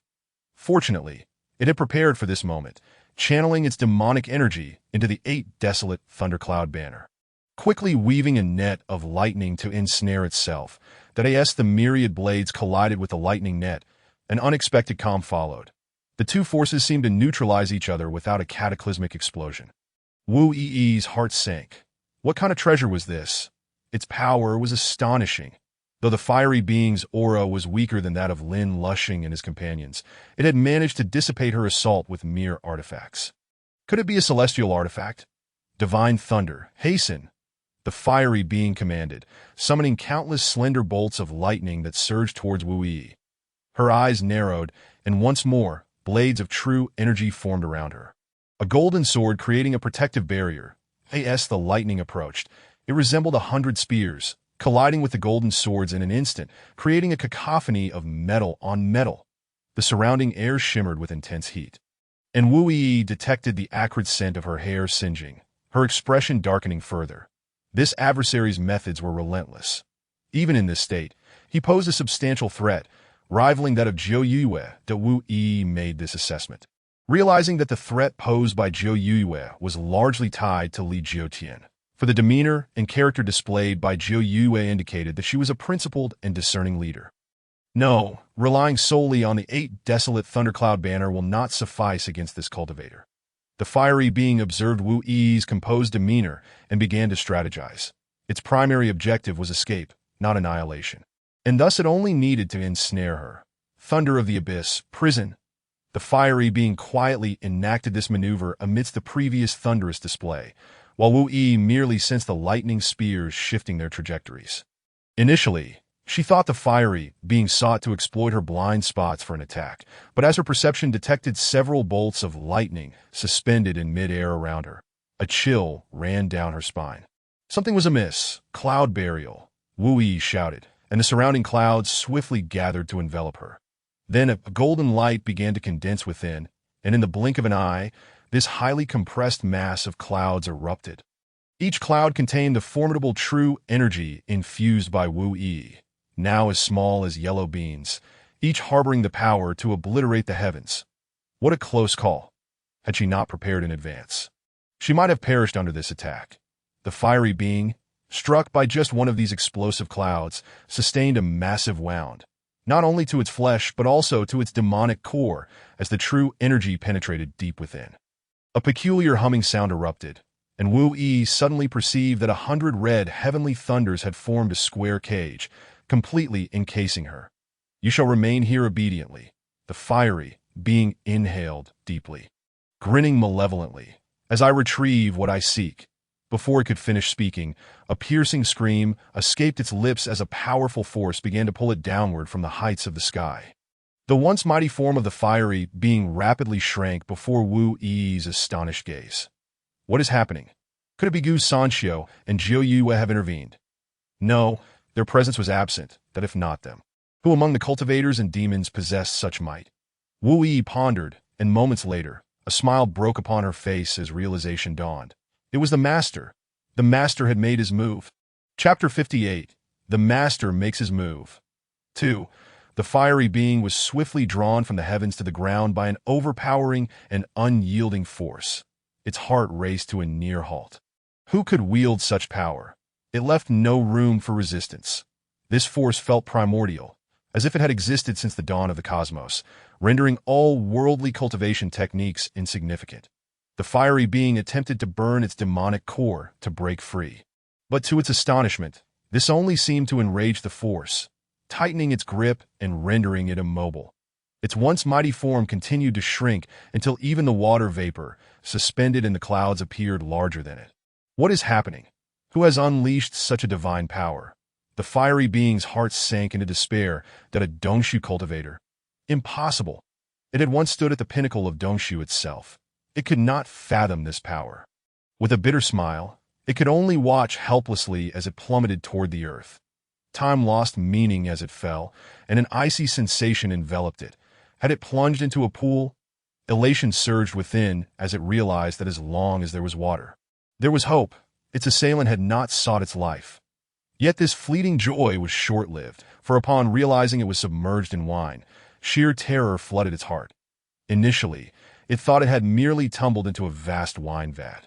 But when it looked up to see a circular expanse of sky above, despair washed over it. Did I ask this the Kunlong well?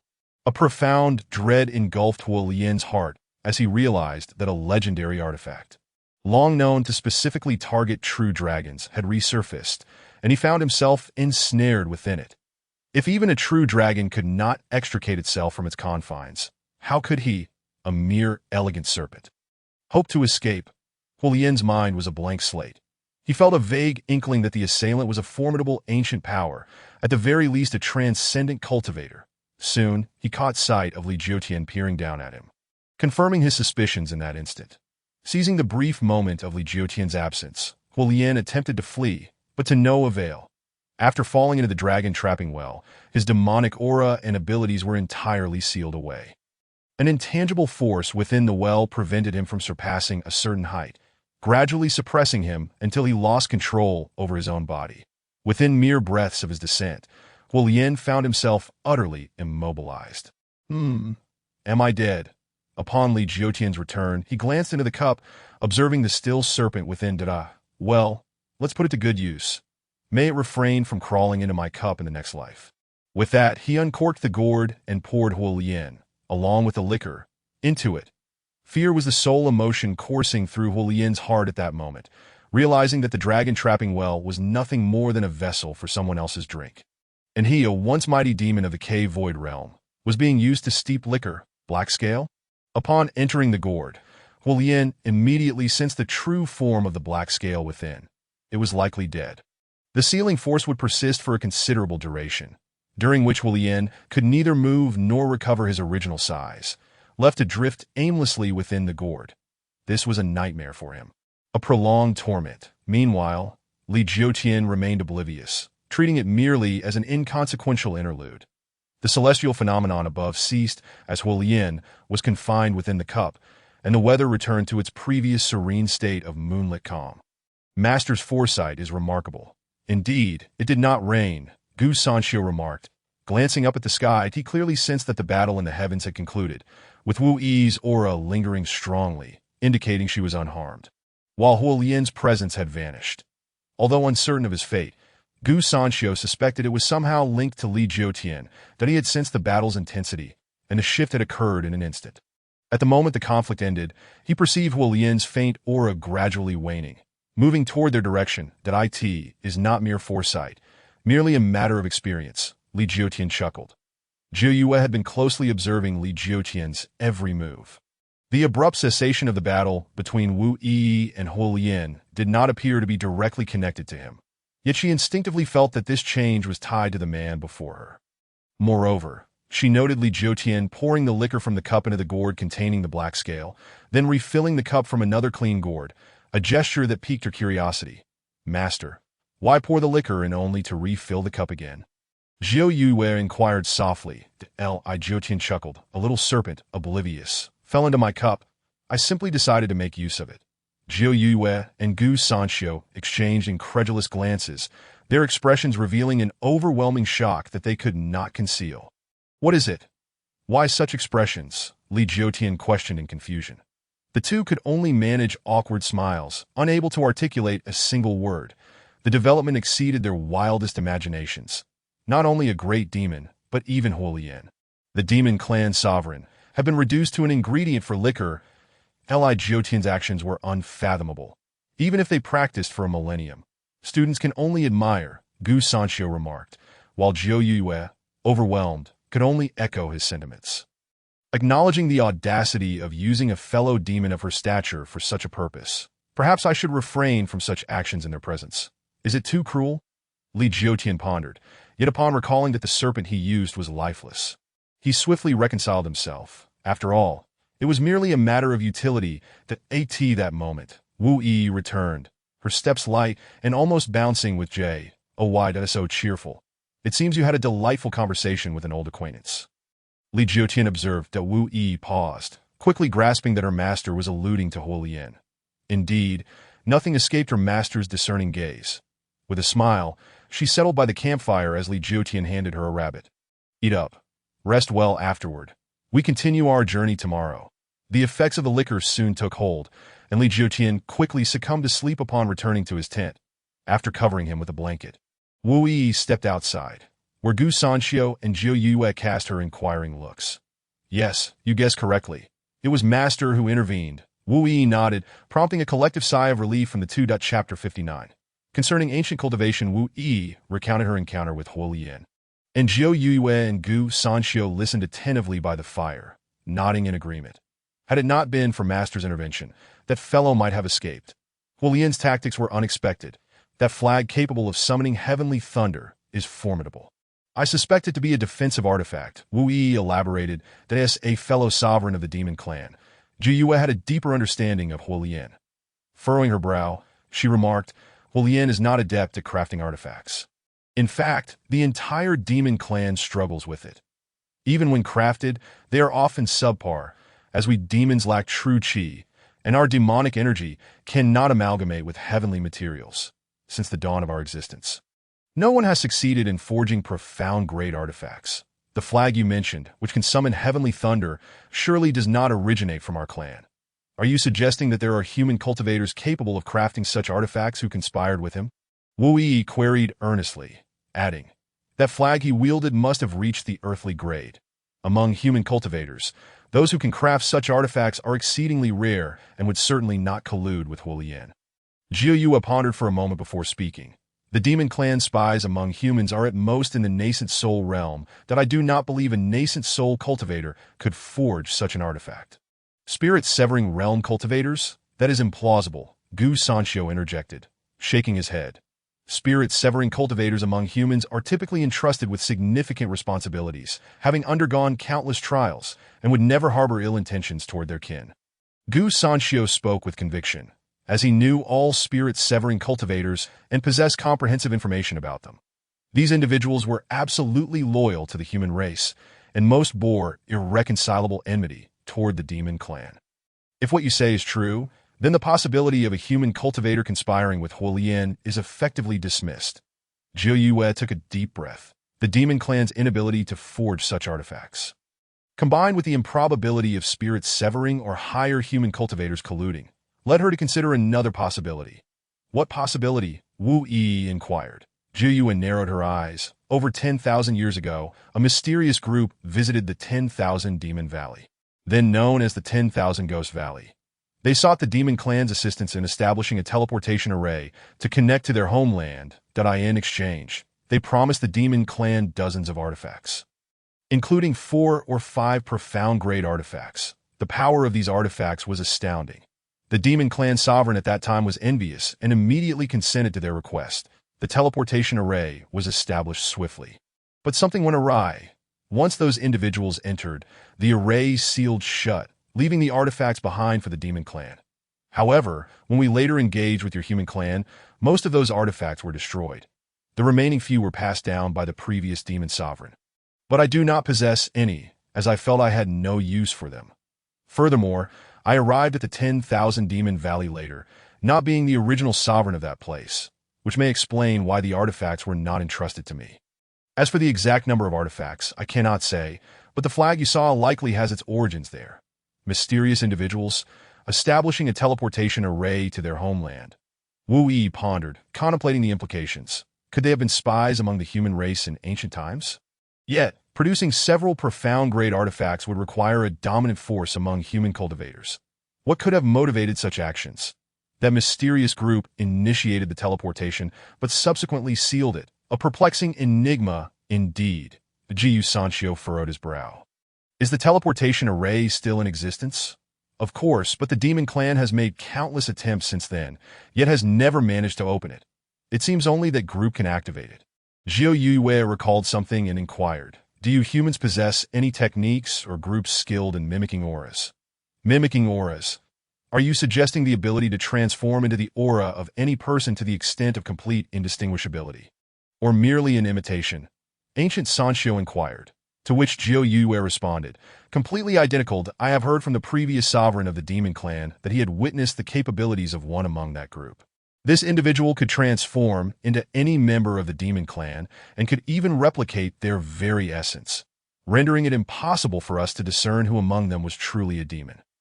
Such a formidable skill, to achieve such perfect imitation? Wu Yi inhaled deeply. It was indeed terrifying, akin to a method reserved for spies. Ancient Sanxiu fell silent, contemplating how one might identify such an individual among the human race, especially if they were an adversary. Did that group of mysterious individuals not return after departing from the Wanyao Valley? Wu Yi asked. Zhu Yue nodded. Indeed, the teleportation array has not been activated. However, their arrival was quite abrupt. They entered from outside the valley, suggesting they may possess other teleportation arrays. This is troubling. Ancient Sanshio took a deep breath.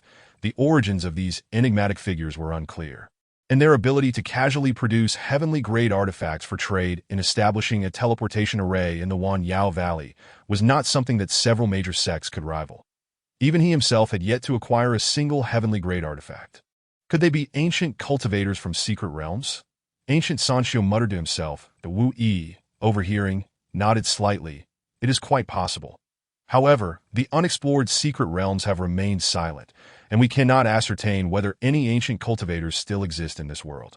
Ancient cultivators, though human practitioners, are distinctly categorized as neither demons nor humans. They consider themselves the rightful masters of this realm, existing as a third category that supersedes both tribes. Were ancient cultivators not believed to have vanished thousands of years ago?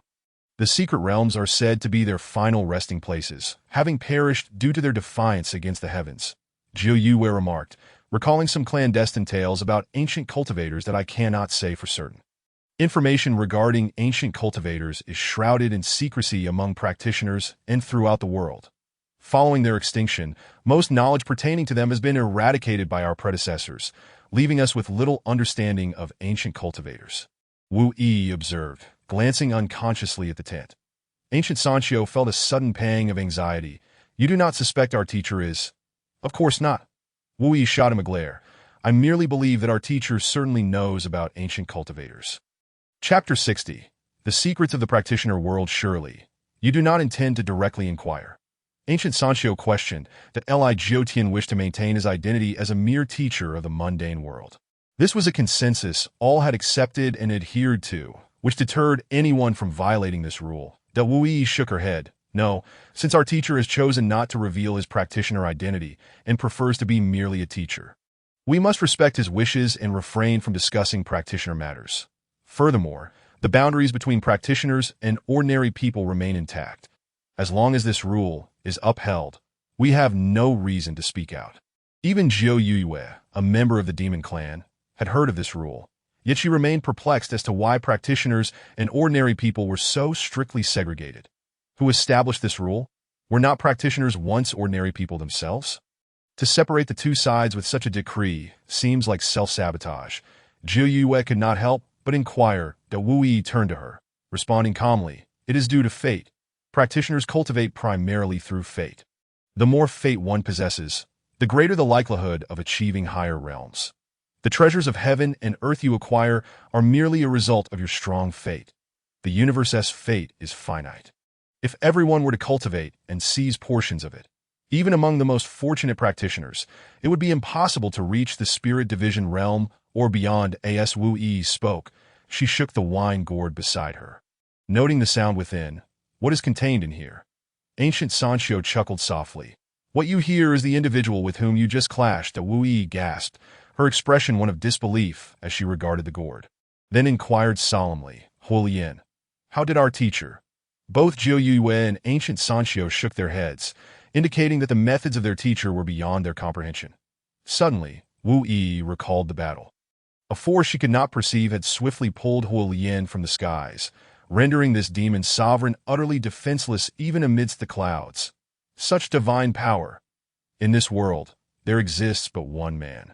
The admiration in Wu Yi's heart surged forth once more, her face betraying a starry-eyed expression, prompting a flicker of envy within Zhou. To genuinely cherish someone to the point of displaying such unrestrained joy was a novel experience for her. She found herself yearning to taste such delight. Yet upon realizing that there were no members of her clan who could spark her affections, a wave of despondency washed over her. If only our teacher were of the demon clan. Jiu Yue sighed inwardly.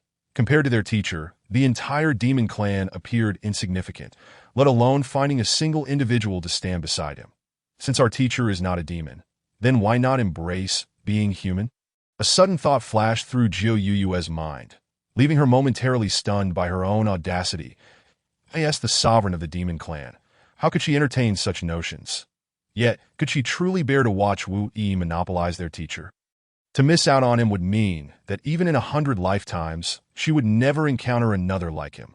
Jiu Yue ruminated swiftly, and after considerable contemplation, she resolved to officially declare war on Wu Yi. The night did not linger, and as the bonfire dwindled, dawn broke, De Li Jiutian, accustomed to rising early, was slightly astonished to find the three seated around the dying embers in meditation. They are even earlier than I. He muttered to himself, then proceeded to the water pond to fetch water for washing his face. Good morning, teacher, Wu Yi cheerfully greeted as she noticed Li Jiutian's awakening. I've already prepared warm water for you to wash up. She poured the hot water from the kettle into the basin. Li Jiutian observed the steaming water, nodding with a smile. Thank you, Yi. Beside them, Zhu Yue was not to be outdone. Rising promptly, she revealed a small pot from behind her. I have prepared hot porridge, teacher. You may enjoy it while it is still warm. Ancient Sanshio quietly clicked his tongue, observing how the two women, sensing the time was right, had nearly simultaneously sprung into action. One heated water while the other seized the pot to make porridge. Such diligence was rivaled only by the most virtuous of noble women. Thank you both. Your efforts are appreciated. Li Jiutian was blissfully unaware of the underlying rivalry between the two women on his behalf. After washing up and having breakfast, the group mounted the carriage and resumed their journey. Throughout the journey, Li Jiutian perused the Heavenly Fire Talisman Manual, contemplating testing his skills in drawing 2 talismans upon his return. Are you still interested in talismans, teacher? Zhu Yue inquired, her curiosity piqued as she watched him study the talisman. Yes, I would like to try. Talismans symbolize the ability to ward off evil and avert calamity. He replied that in his world, talismans represented a significant aspect of Taoist culture. So even if the effects described in the manual were somewhat extraordinary, he remained open to the contents. Have you ever tried out the effects of these talismans? Zhou Yue pressed further. Li Jiutian shook his head slightly. Not yet.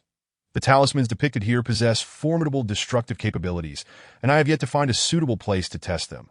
Indeed, Zhu Yue nodded in agreement. Having caught a glimpse of the talisman's descriptions earlier, if they were indeed effective, their deployment would surely result in cataclysmic consequences that moment. Wu Yi produced the talisman she had taken earlier, turning to Li Jiutian.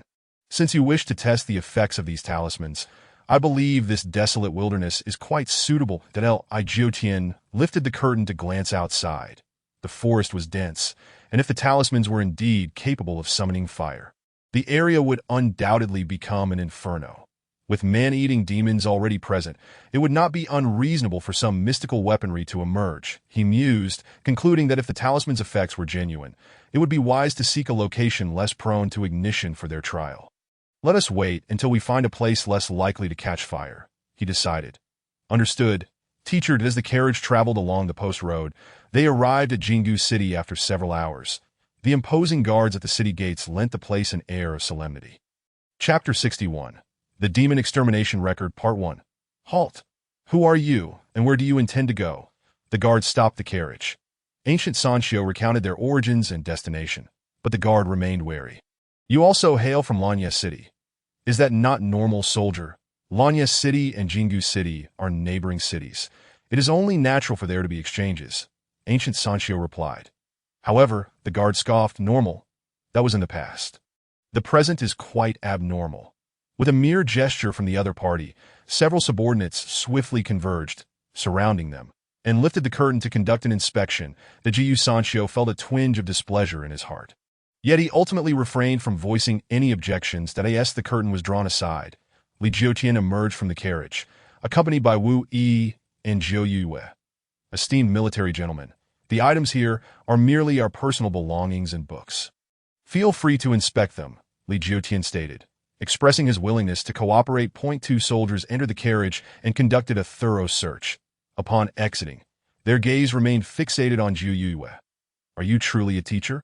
The leading soldier inquired. Li Jiutian nodded affirmatively. Indeed, I teach at the Wuxin Chaodang in Lanya City. What an enviable fortune, to have such a captivating lady by your side, the soldier remarked, swallowing hard as greed and desire flickered across his face. Li Jiutian's brow furrowed slightly at the sight, while Wu Yi, overhearing, quickly interjected, She is not the gentleman's wife. She is merely traveling with us. Really? The soldier's face lit up with interest, and he discreetly exchanged glances with several subordinates. Zhou Yue felt a cold smirk arise within. She was acutely aware of his intentions. Had she been alone, this soldier would undoubtedly have met his demise. Yet with Li Jiutian present, he dared not act rashly. Suppressing her own fury, Gentlemen, if your inspection is concluded, may we be permitted to enter the city? Li Jiutian's tone was somewhat frosty. Men understand men best. From the expressions on these soldiers' faces, he discerned their lust for Zhou Yu's beauty.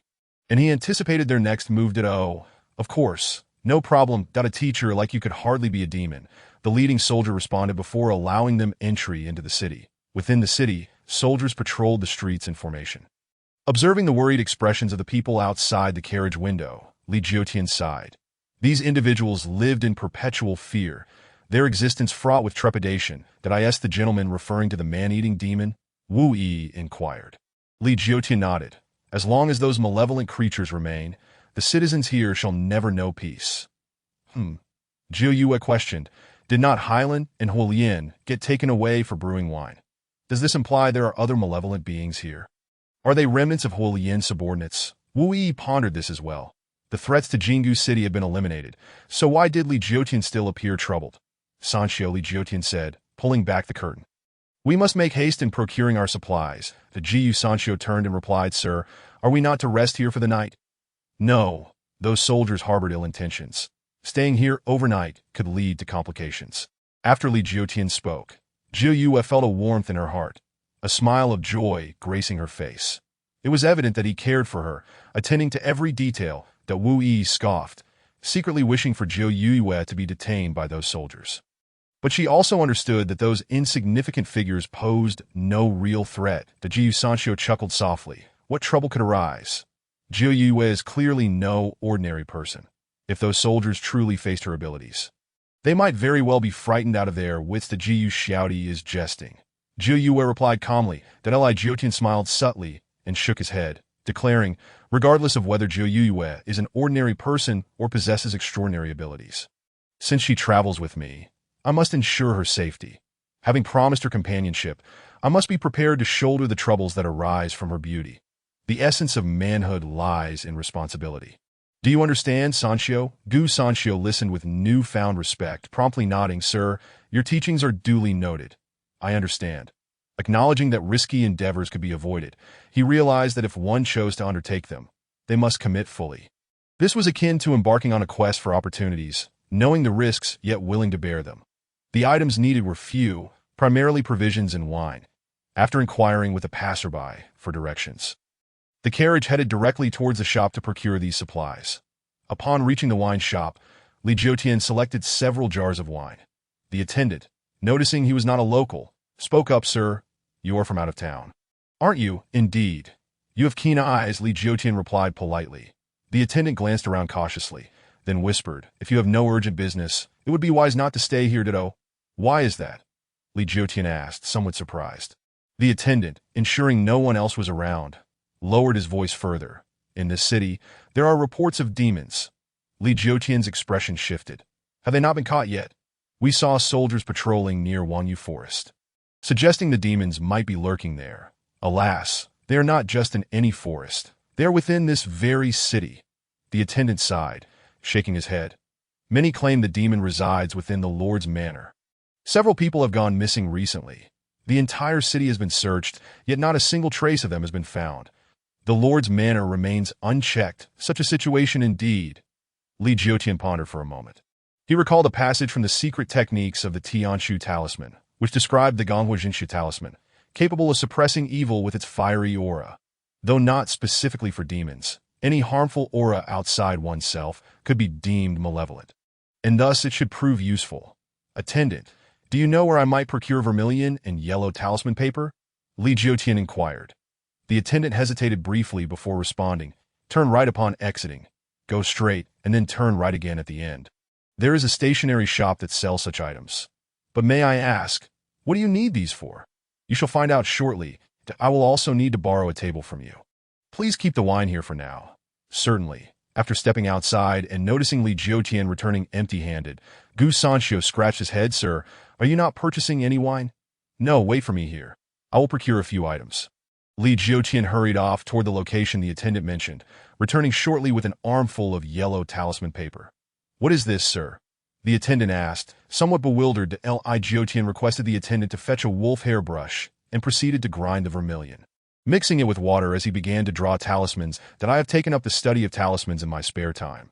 Among them, there exists one that can ward off evil and suppress malevolent energy. I shall write a few for you to keep. Should anyone require them, simply hand them a talisman.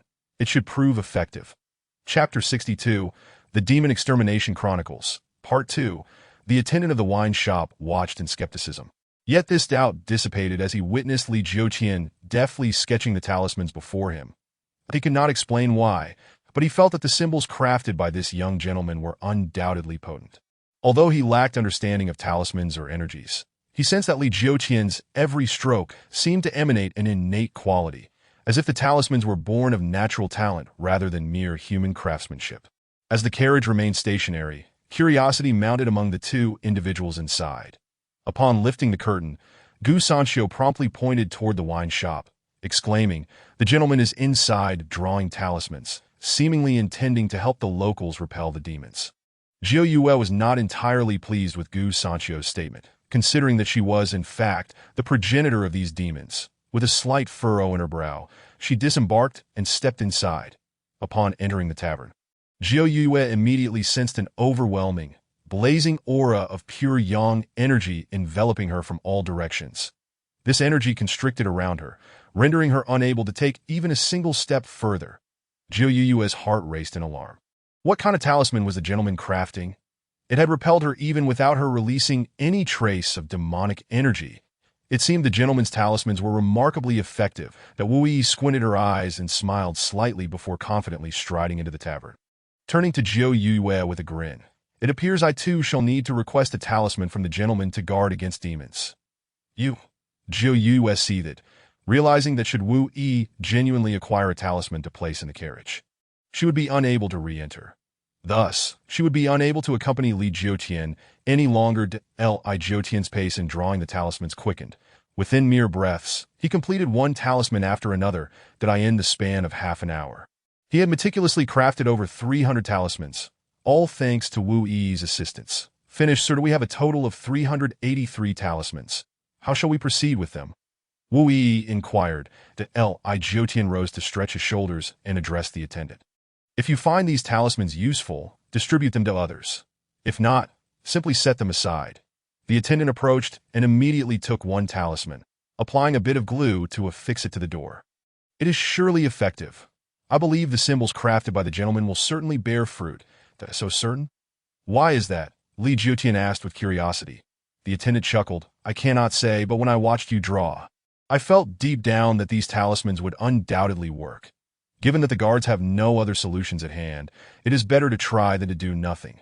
They take up little space in the house." "Rest assured, these talismans will certainly prove effective," Wu Yi whispered. Indeed, these talismans have prevented Zhou Yue, the sovereign of the demon race, from entering the building, let alone other demons, that if there are indeed any remnants. These talismans will surely safeguard the people here. Yes, crafted by our esteemed gentleman, they are undoubtedly reliable at this moment. Gu Sanxiu also entered the room. Addressing Li Jiutian, "Sir, the soldiers at the city gate have been lingering around this vicinity for quite some time. Should we not take our leave?" "Indeed."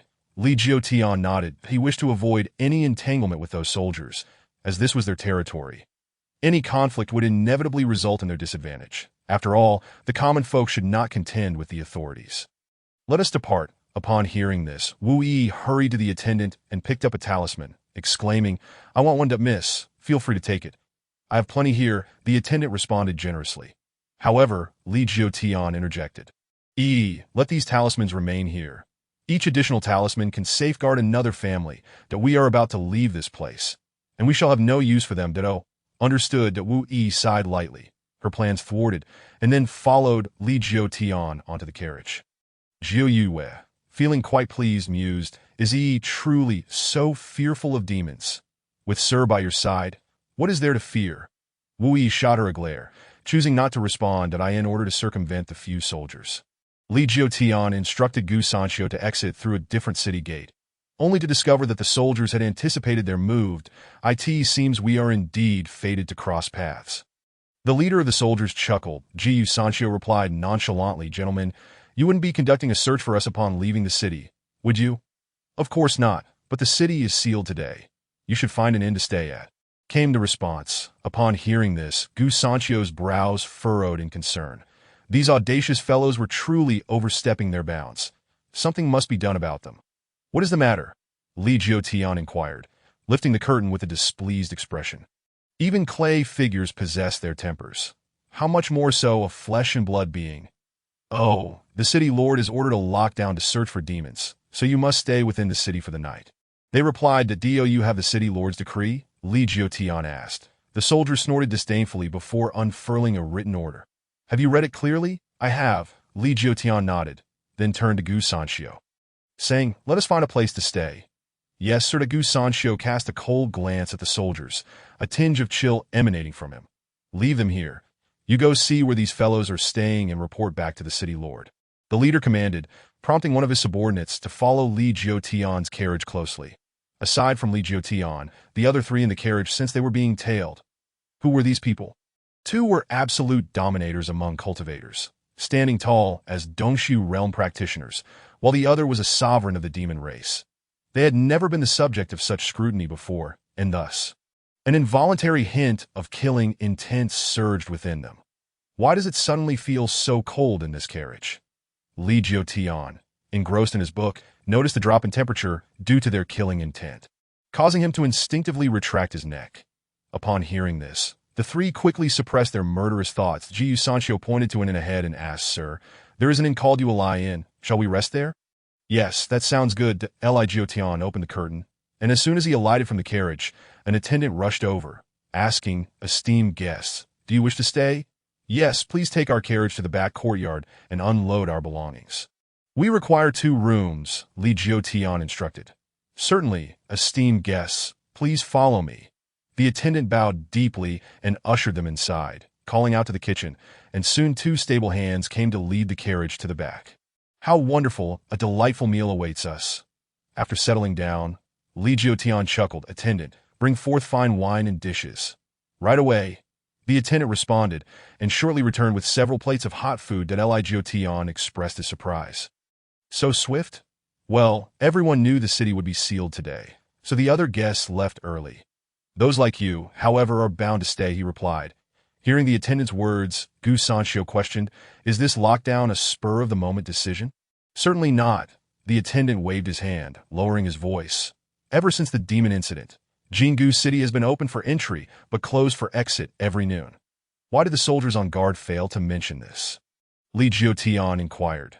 The attendant grimaced, well, speak freely, my good fellow, Li Jiutian urged, pulling out some silver to offer, that if you were all men, the guards would likely have informed you. But since there are ladies present, it is different, especially with 2 such striking young ladies. They would be eager for you to enter, the attendant explained. Both Zhou Yue and Wu Yi's expressions turned icy upon hearing this. The attendant quickly added, I did not mean to offend, but demons have a penchant for the fairer sex. Did I guess it possible that the authorities are colluding with the demons?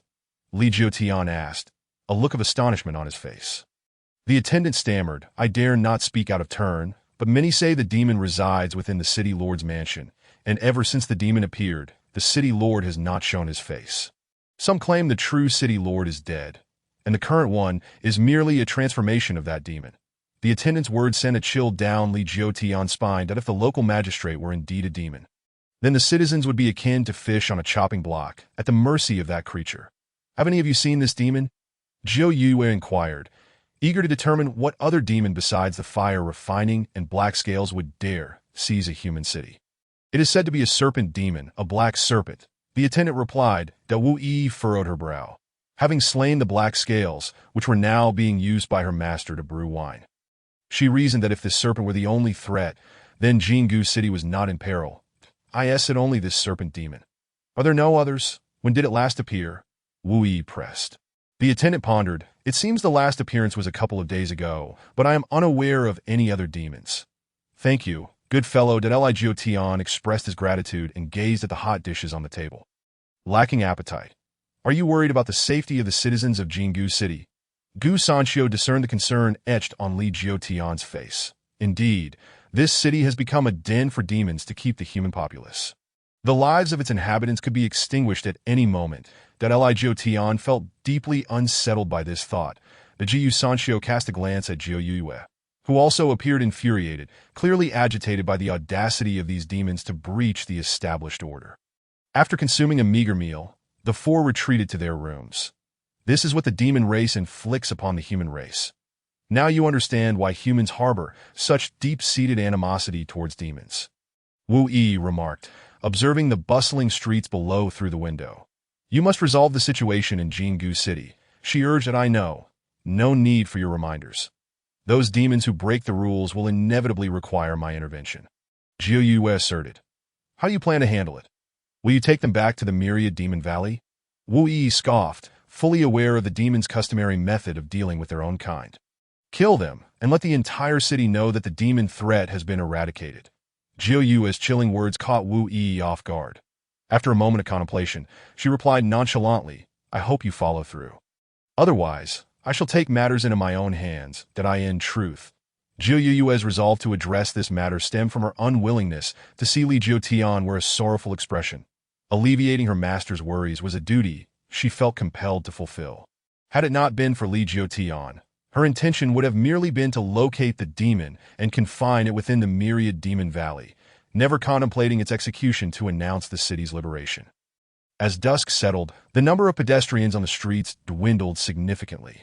Many hurried home, glancing up to see the night encroaching, and soon the entire street was deserted. Even the patrolling soldiers were scarcely visible. Knock, knock, knock. A rap on the door interrupted the silence, and the attendant's voice called from outside, Esteemed guests, night has fallen. If you have no business, please extinguish the lights. That Li Jiutian felt perplexed upon opening the door. He saw the attendant's anxious expression and asked, How can extinguishing the lights be convenient? I need to read or retrieve something. It would be impossible in the dark. Esteemed guest, you are a good person. I mean you no harm, but please heed my advice. Do not light the lamps tonight. The attendant implored, hastily attempting to depart. That Li Jiutian seized him, insisting, That won't do. You must clarify your words. What is truly going on? Initially, the attendant was tight-lipped, unmoved even by the silver offered. After much coaxing, he finally whispered, Anyone who lights a lamp in the city will be taken away by the guards. Now do you understand? With that, the attendant hastily fled, descending the stairs. That Li Jiutian's brow furrowed deeply. It appeared that the demons and the authorities had indeed conspired together. Jiu Sanshio scoffed lightly, remaining silent. Such behaviors, flattering the powerful and bullying the weak, were all too common in the mortal realm.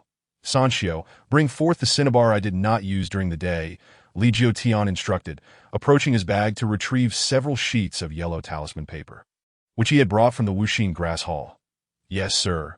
Upon finding the vermilion powder, Gu Sanshio ground it into a fine dust and infused it into the inkstone. That he observed Li Jiutian inscribing talismans. He inquired, Master, are we to affix these talismans within this inn? Indeed, Li Jiutian replied. Although these soldiers are not monsters, this talisman can utilize the power of the aura to suppress malevolent forces. They are complicit with man-eating fiends, and it is likely that they themselves harbor a trace of wickedness. This talisman should prove effective. As he spoke, he continued to draw. In truth, he was uncertain of its efficacy, as this was merely his conjecture. Whether it could repel evil and suppress the sinister energies would soon be revealed. He crafted several talismans and handed them to Gu Sanshio, who, upon receiving them, affixed them at various locations. A cultivator of the void realm. He could naturally perceive the immense power contained within these talismans. Long as the soldiers bore malice in their hearts and had encountered malevolent beings, they would be unable to enter this inn, even if they sprouted wings. Jiu Sanshio remarked as he returned to his room, only to find Li Jiutian engrossed in a book beneath the flickering candlelight. Master, are we not to extinguish the lamp? He asked. Li Jiutian gestured gently. No need. Those with malevolent intentions should not be able to enter this inn. Indeed, Gu Sanshio chuckled. In the adjacent room, Jiu Yue had already taken Yin and departed, her destination being the city lord's mansion. She was curious about what kind of monster lingered in Jingu City. Chapter 64. Decisive kill. Jiu Yue stealthily exited the inn and traversed the rooftops, deftly evading the watchful eyes of the soldiers in Jingu City. A feat as effortless as a child snatching candy. Master, I do not detect any demonic aura from the direction of the city lord's mansion, Yu Yin, nestled in her arms, reported. Indeed, I too sense no demonic presence. It may well be a creature adept at concealing its aura, Jiu Yue mused, recalling the black scales, who had ensnared her with cunning as a fish demon beneath the water's surface, an artifice even she had failed to perceive. Thus, if there were indeed demons in this city, they would likely possess similar or equally devious techniques. Expanding her perception, Jiu Yue ensured that every corner of Jingu City fell within her awareness, focusing particularly on the city lord's mansion. Yet to her surprise, she still failed to detect any trace of the demon that a slight furrow creased her brow. When had the demon race acquired such capabilities? Nevertheless, she did uncover some clues within the city lord's mansion. Although she could not ascertain the true form of the demon, the soldiers within exuded a faint demonic aura, evidence that they had been manipulated by malevolent forces. The demon truly resides within the city lord's mansion, Jiu Yue scoffed, preparing to approach when her gaze caught sight of a pair of stealthy soldiers hastening toward the inn. These wretches are in such a rush to meet their demise. With a cold huff, she contemplated striking down the soldiers directly. However, upon reflection, with Wu Yi and Gu Sanxiu present, it seemed unnecessary for her to intervene. It was best left to the human race to handle their own affairs. In a blink, she appeared at the city lord's mansion. Yin, can you detect any demonic aura here? Jiu Yue inquired. Yin sniffed intently, then directed her gaze toward the depths of the courtyard. Though faint, I can still perceive it. It is coming from over there. Jiu Yue nodded, moving gracefully toward that direction. The soldiers around her remained oblivious to her presence. Observing closely, she confirmed from the vacant stares of the soldiers that they had indeed been manipulated. Master, this demon excels in controlling the human heart that I initially thought it might be of the Fox clan, but the scent I just detected is quite unfamiliar, resembling that of the black scales, Yu Yin remarked. Her keen sense of smell was renowned even among the demon race. Many details that even Jiu Yue might overlook were unmistakable under Yu Yin's discerning nose. Furthermore, when uninjured, Yu Yin could also detect shifts in emotions or dark thoughts through scent. A unique ability that earned her Jiu Yue's deep admiration, making her a trusted confidant of the Nine Yu Sovereign. The similarity to black scale scent does not surprise me. Among demons, only black scales could conceal their aura from me, suggesting a possible kinship. Upon mentioning this, Jiu Yue glanced at the motionless soldiers surrounding her. However, she remained uncertain whether black scales possessed the ability to manipulate others' hearts. Once she returned to Wanyao Valley, she would investigate his clan. The Candle Serpent tribe, where black scales resided, was always under the command of Huo Lian, with the three demon lords governing their respective tribes without interference. Thus, Jiu Yue knew little about the Candle Serpent. Had it not been for Huo Lian's ulterior motives, she would have never involved herself in the affairs of his tribe. Yet, circumstances had changed. Within Wanyao Valley, she was the sole demon lord now, and it was only natural for her to consolidate control over all demon tribes. After a brief while, Jiu Yue arrived at the entrance of a room, with a flickering candlelight cast the silhouettes of two entwined figures upon the paper window. The labored breathing of a woman emanating from within made her stomach churn. She gently tapped her index finger on the door, which creaked open instantly. What greeted her was a scene utterly repulsive, for naked women lay sprawled on the bed, seemingly exhausted and unconscious, while a corpulent man, his face mottled with excess, exerted himself upon one of them. The woman's vacant gaze betrayed her loss of consciousness, clearly manipulated and bereft of her will. Pitiful, Yu Yin sighed softly. Jiu Yue's expression darkened. She began to understand why human cultivators harbored such animosity toward the demon race. Among demons, there existed a faction that engaged in reproduction and the release of carnal desires with humans. However, such creatures were absent among her ranks, and once discovered, they would be dealt with by not only human cultivators but also by the internal order of the demon race. You are the city lord of Jingu City? Jiu Yue asked coldly. The man seemed unfazed, as if he had anticipated her arrival, remaining focused on his actions as he replied, Did they not inform you of the rules upon entering this room? One must not wear a single shred of clothing before the Lord. Remove your garments and replace this woman. Had she not sought information, Jiu Yue would have long since dispatched this writhing swine. Struggling to suppress her murderous intent, she seated herself at the table, fixing her icy gaze upon him. You have but one chance to leave your corpse intact. Which demon clan do you belong to? Upon hearing her words, the city lord halted his actions, rising to meet Jiu Yue's gaze, a glimmer of coldness flashing in his eyes. "Who are you?" Jiu Yue pointed her finger forward, and the city lord's right arm instantaneously severed at the root. "Blood gushing forth?" He screamed in agony. Jiu Yue coldly stated, "I am the one asking you. Which demon clan do you belong to? You have only this chance." Beads of sweat formed on the city lord's brow as he glanced at his severed arm on the ground, then raised his eyes to Jiu Yue, gritting his teeth as he spat. "Don't think." Before he could finish his sentence, his head rolled to the floor. Even in death, his form remained human, leaving Jiu Yue puzzled. Why did he not reveal his true form upon dying?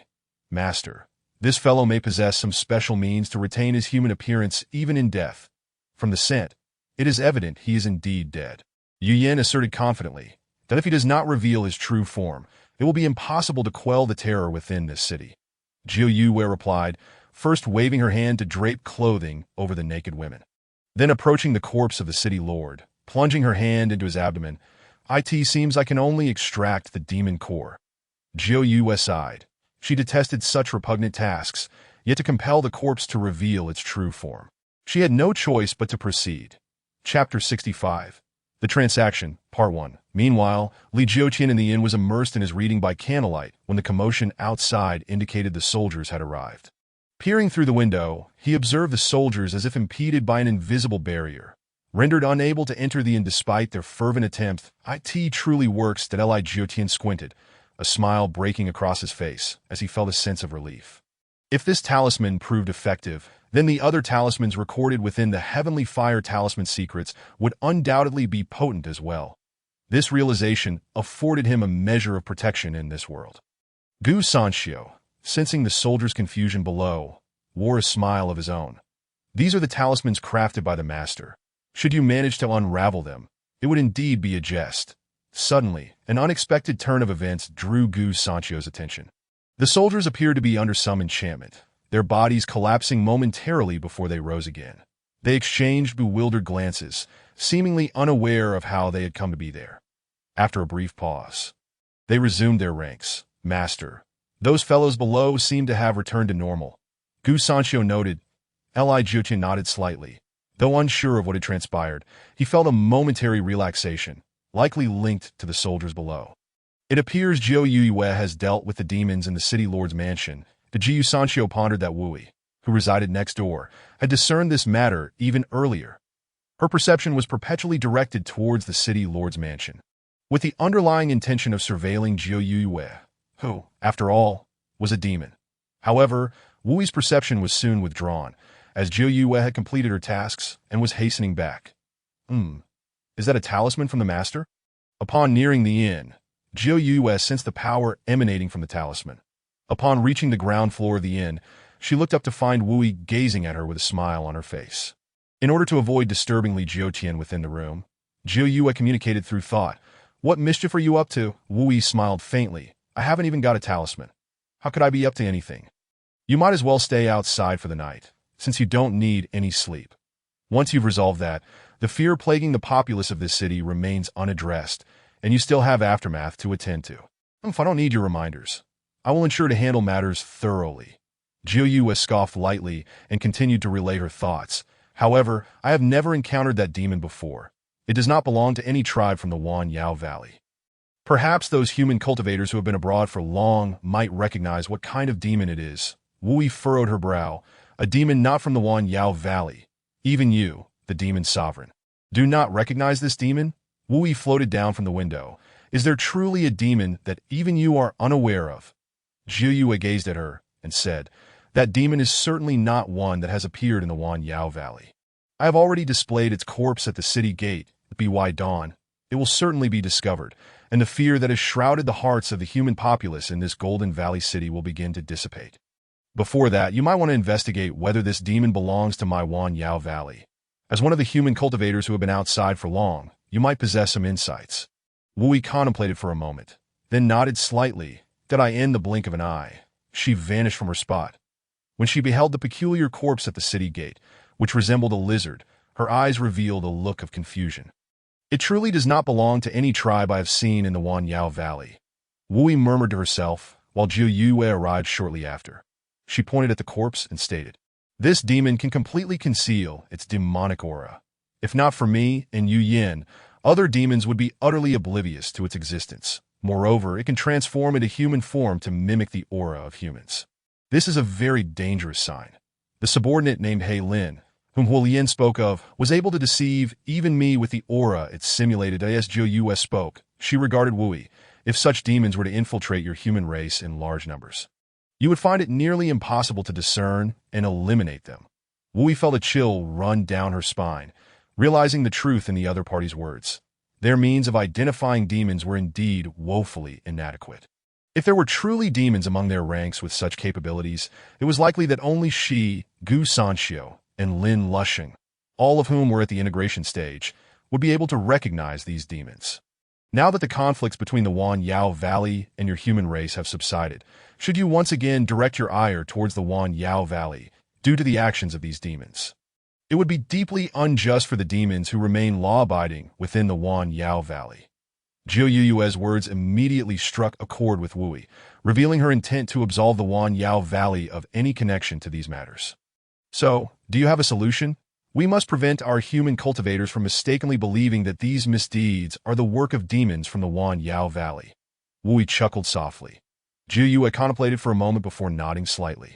Indeed, the Yuhua clan, where Yu Yin resides, is quite sensitive to scents. Although these demons can mimic human auras, the Yuhua clan can still identify discrepancies in scent. Are you suggesting that? Wui inquired, her brow furrowing. Zhou Yue inhaled deeply. Let the Yuhua clan reside outside the Wan Yao Valley, where each member of the Yuhua clan will spend some time within your human sex each month to assist in uncovering those concealed demons. The region where the Yuhua clan resided lacked sufficient spiritual energy to sustain their survival. In fact, it was not just the Yuhua clan. Other tribes faced similar predicaments. The reason Zhou Yue sought to have the Yuhua clan emerge first was out of guilt towards Yu Yin. In the event that her subordinate perished, she wished to ensure the well-being of the latter's clan until emerged from the Wan Yao Valley. Wui's brow furrowed deeply. This was no trivial matter, as it signified the complete lifting of restrictions on demons. Although she could easily consent to this, she did not wish to be the one to break the rules. Senior Wui, should the Yuhua clan be able to leave the Wan Yao Valley? Yu Yin, swearing by the ancestors of the Fox clan, will undoubtedly assist human cultivators in identifying every concealed demon, harboring no ill intentions. Noticing Wui's attitude softened slightly, Yu Yin quickly interjected, while Wui gazed intently at Yu Yin and replied solemnly. It is easy to allow you to emerge, but to gain the tolerance of other human cultivators for your clan to thrive is difficult. The root of the issue lies in the long-standing rift between humans and demons. Do you understand my meaning? I do, but it is worth a try that I will certainly work towards fostering a good relationship between the Yuhua clan and the human race. That I implore you, Senior, to grant us this opportunity. Yu Yin beseeched. Wui took a deep breath and nodded. Very well. I will discuss this with Gu Sanxiu before determining your dwelling. Thank you, Senior. Chapter 66, Transaction, Part 2. Zhou Yue did not expect Wui to agree so readily. She had anticipated a flat refusal. Thank you, Zhou Yue expressed softly. Wui felt a flicker of surprise but quickly waved her hand. No need for thanks. The Yuhua clan's assistance in uncovering those demons that simulate auras is beneficial to us as well. As she spoke, Wui turned her gaze to the peculiar corpse above, pondering. Indeed, I have never encountered a lizard-shaped demon. I guess it that they cannot become demons. Or is there another reason? I have heard of it but forgotten. The reason lizards cannot become demons is that the demon ancestor expelled the ancestral spirits of the lizard clan from the Wan Yao record. Wan Yao record? What is that? It is the totem of the demon race. Only those ancestral spirits integrated into this totem have the potential to become demons. Zhou Yue divulged this highly secretive information about the demon race, and Wui understood that this was the leverage the other party was using to facilitate the Yuhua clan's departure from the Wan Yao Valley. Given such sincerity, she felt compelled to agree. This is a demon core I extracted from its body. This fellow did not revert to its original form even after death. It only transformed after I removed the demon core. Zhou Yue handed Wui a foul-smelling black demon core, and after glancing at it twice, Wui displayed a look of skepticism. Is this truly extracted from its body? What? You don't believe me?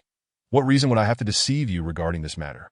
Zhou Yue's tone grew slightly cold. Wu Yi shook her head gently. No, it's not that I doubt your honesty. I simply find it hard to believe. Have you ever seen a demon core? Zhou Yue was taken aback. Then shook her head. No, the demon core is to demons what the Dantian is to humans. Witnessing one of our kin perish, you certainly would not extract their Dantian. And we demons are the same. Even if a kin perishes before us, we would never touch their demon core. Hence we have never seen what a demon core looks like. Different types of demons possess demon cores of varying colors and scents. But they share a common feature. The surface of these demon cores is always adorned with patterns. The one you have presented is impeccably smooth, resembling an ordinary bead. Wu Yi shook her head and returned the demon core. Zhou Yue received it back with a puzzled expression. She seemed to have never paid attention to such details concerning her own demon core. She looked up at Wu Yi and asked, "Are you certain? Every demon core must have patterns on its surface?" "Absolutely. You know, demon cores are highly coveted by human cultivators. Thus, every time a demon is slain, human cultivators will invariably extract the demon core, just as you demons are interested in human bodies." Wu Yi took a deep breath and continued, "I have seen hundreds of demon cores, and every single one has had patterns. These patterns resemble their original forms. Earlier, you mentioned ancestral spirits and totems. Perhaps these patterns are manifestations of the ancestral spirits or totems. Is that so?" Zhou Yue inhaled deeply. What Wu Yi had said was indeed of great significance to her, for she possessed very little understanding of her own lineage that if what Wu Yi stated were true. And the patterns on the demon core represented the totem or ancestral spirit of her clan. Then by examining her own demon core, she could ascertain to which tribe she belonged. "That I will try now," Zhou Yue declared, closing her eyes and meticulously sensing the demon core deeply enveloped in her demonic essence, that a pristine white orb materialized in her perception. Although the orb was exceptionally smooth, she could still discern faint patterns. These patterns were by no means random. Just as Wu Yi had stated, they formed a coherent design that bore a striking resemblance to her true form. Zhou Yue opened her eyes and exhaled deeply. Nodding at Wu Yi, "You were indeed correct. The patterns on the demon core are indeed ancestral totems." At that moment, Yin also opened her eyes, having drawn the same conclusion after examining her own demon core. "This is quite intriguing. Only those ancestral totems inscribed in the Wan Yao record can become demons. Yet this demon before us has defied that rule that as Wu Yi spoke, her gaze fell upon the lizard-like corpse. And an inexplicable sense of anxiety suddenly surged within her, as if something ominous were destined to transpire in the future, directly linked to this demon's remains. Previously, when Zhou Yue mentioned the presence of a black-scaled aura, Wu Yi had assumed it was related to the ancient cultivators. However, it now appeared that the issue lay with the demon clan, although it was not the ancient cultivators, and thus the pressure was somewhat alleviated. This situation still warranted her utmost attention. Zhou Yue also felt a sense of unease. The emergence of such anomalies among the demon clan, especially right beneath her very nose, might only be the tip of the iceberg. By the time the truth came to light, she feared it would be a shocking revelation. The two women pondered from their respective standpoints for a moment, and unexpectedly, they arrived at a consensus. "Zhou, how about we join forces to root out those demons without ancestral totems from the demon clan?" Wu Yi inquired. Zhou Yue nodded solemnly. "Indeed, I was just contemplating this matter with you, that I suspect these demons have grand ambitions.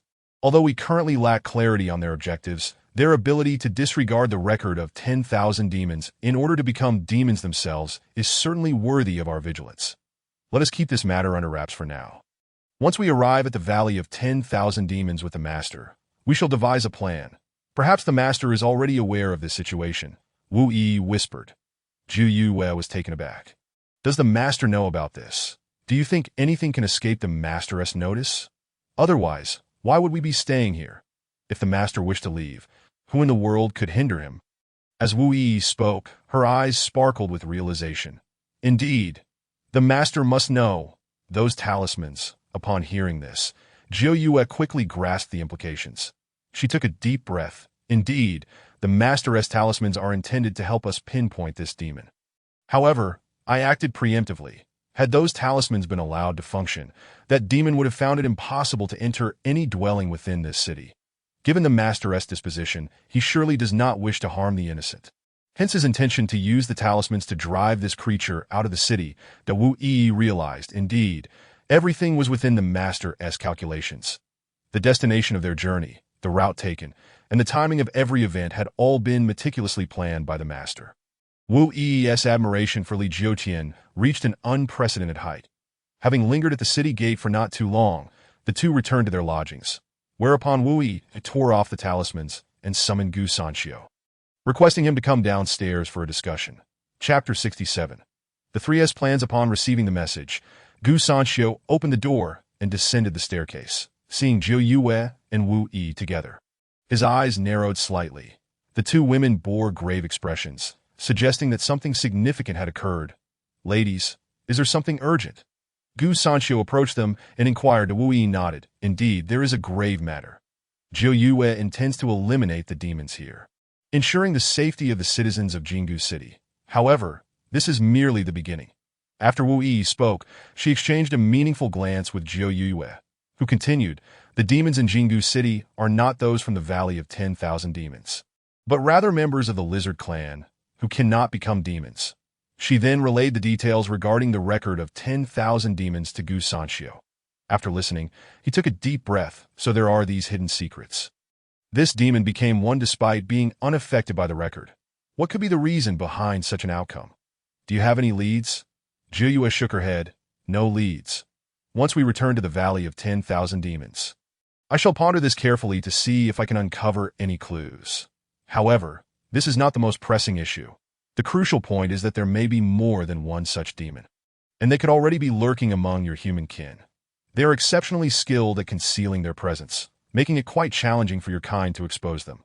However, with the assistance of the Yuhu clan, it would be significantly simpler."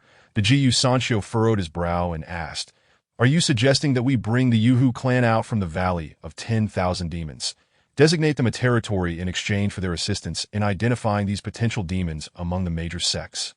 After Wu Yi finished, Gu Sanxiu regarded her thoughtfully.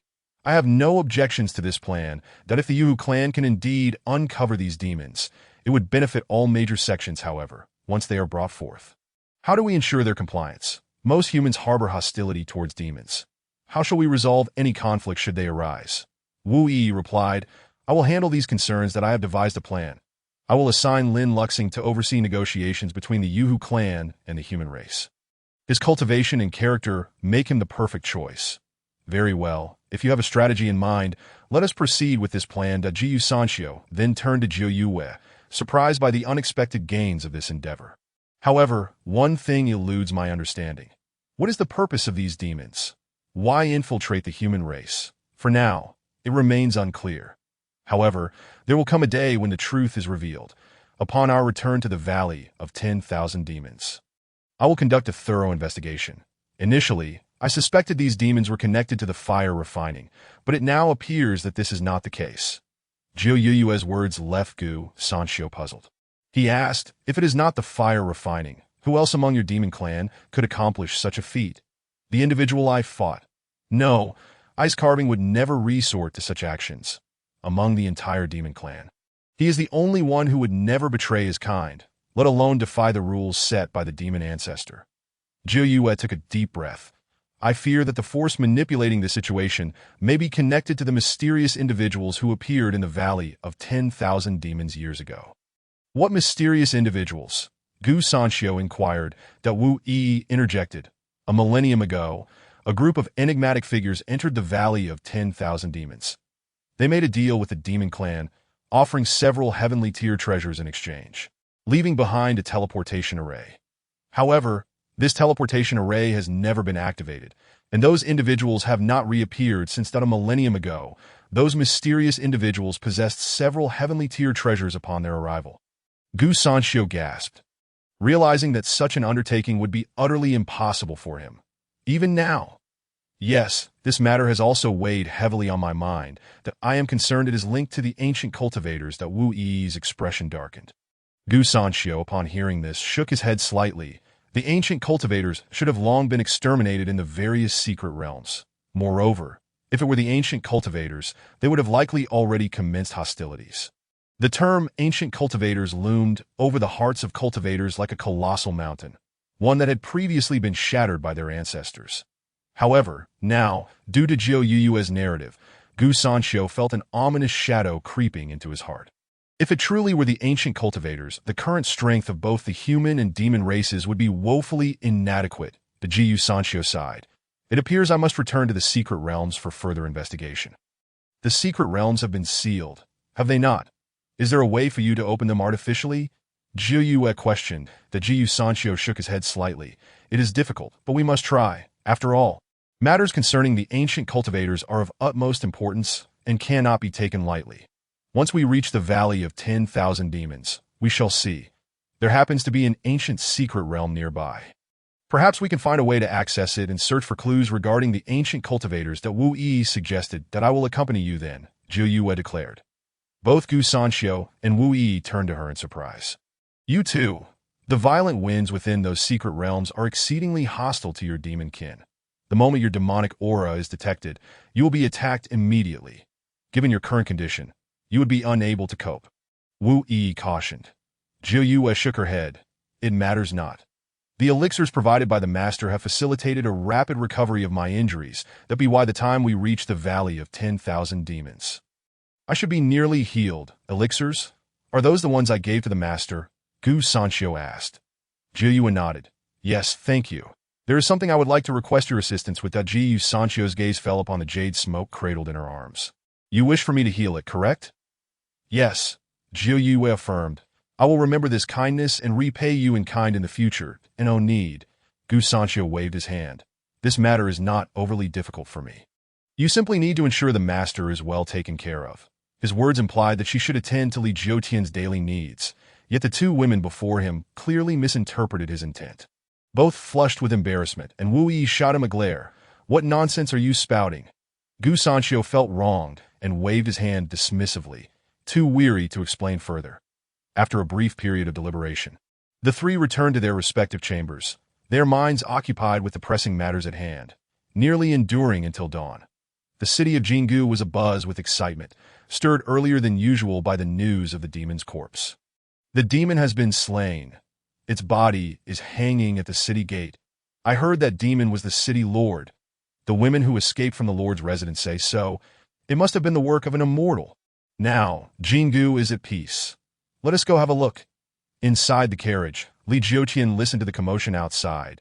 Curiosity piqued as the vehicle exited the city gates. He instructed Gu Sanxiu to halt. Upon lifting the curtain, he immediately beheld the corpse of the lizard demon. Indeed, it is a demon that I wouldn't have believed it had I not seen it with my own eyes, Li Jiutian murmured to himself, pondering whether he might encounter more demons in the future. Chapter 68. A major cultivator? Setting out from Jingu City, it took them 15 days to traverse a multitude of cities. Yet throughout the journey, there was nary a whisper of any disturbances caused by demons. Li Jiutian let out a sigh of relief.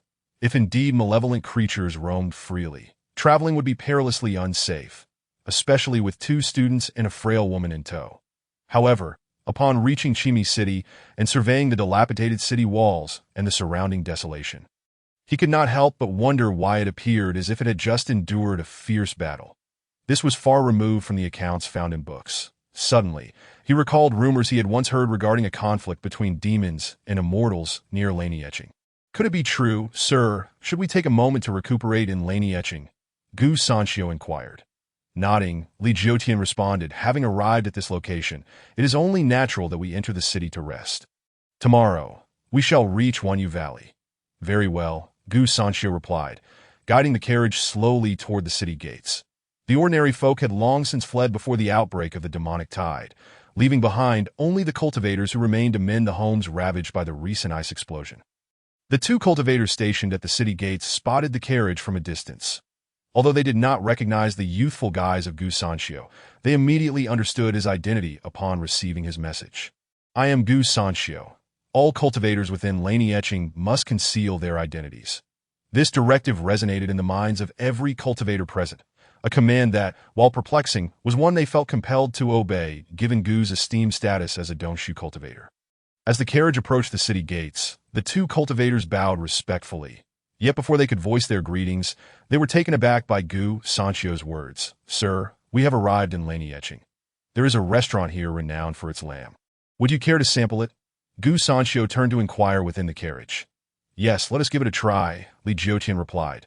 The two cultivators stood frozen in place, scarcely daring to breathe. Who could be the person within the carriage? The fact that this Dongshu cultivator, Gu Sanxiu, addressed him as sir with such deference left them in a state of shock. Only after the carriage had entered the city did they regain their composure. Exchanging glances filled with dread. Did I just hear incorrectly? Did Gu Senior just address someone in the carriages, sir? One of them trembled, questioning. You heard correctly. I too heard it. The Gu Senior inquired very respectfully about that sir's wishes. My heavens, who could this esteemed individual be? Is he perhaps a legendary Deshang cultivator? The other gasped, and upon uttering the words Deshang cultivator, he felt a wave of dizziness wash over him, collapsing onto the ground. Such immense power existed in the world. He had to relay this news to the sect leader at once. Immediately, he produced a communication jade slip to report what he had witnessed and heard. Gu Senior has brought a Deshang cultivator to Laney Etching. I have also heard. Gu Senior addressed the individual in the carriage as sir, and his demeanor was exceedingly respectful. He must be a Deshang cultivator who has lived for over 10,000 years. What could this powerful being be doing in Chimi City? If only we could receive some guidance. Dream on. A Deshang cultivator can easily dismiss you without a second thought. I wonder if this formidable being has a partner. If I could serve at his side, I might break through to the Yuanying realm within a century. They say they are heading to the Lamb restaurant. If I could glimpse this great being's true form, it would be a stroke of fortune, but merely going to take a look shouldn't provoke such a mighty predecessor. Let us go. Word of a Deshang cultivator arriving in Chimi City spread like wildfire. And within mere breaths, cultivators flocked from all directions toward the Lamb restaurant. To be why the time Li Jiutian and his companions arrived, the place was already teeming with people. The Gu Sanxiu's expression darkened. Upon reflection, he quickly deduced the cause of the commotion. Are you not leaving? Gu Sanxiu's voice echoed in the minds of the crowd. Upon hearing his cold tone, their faces changed, and they hastily dispersed. Noticing the carriage had come to a halt, Li Jiutian lifted the curtain to step down, stretching his limbs. He was puzzled by the inexplicable reverence in the gazes directed at him. There were no adornments upon his face. Once Wu Yi and Jiu stepped down, the remaining onlookers were once again struck dumb. While they were unfamiliar with Wu Yi's youthful visage, they were all too aware of what Jiu looked like. The holy master of the demon clan? What is she doing with Gu Senior? This must be related to that Deshang cultivator. Have you noticed how the holy master shows great respect toward him? After all, he is a Deshang cultivator. Who would dare to show disrespect? Could it be that the holy master wishes to become the partner of this Deshang cultivator? Partner, perhaps a handmaiden would be more appropriate.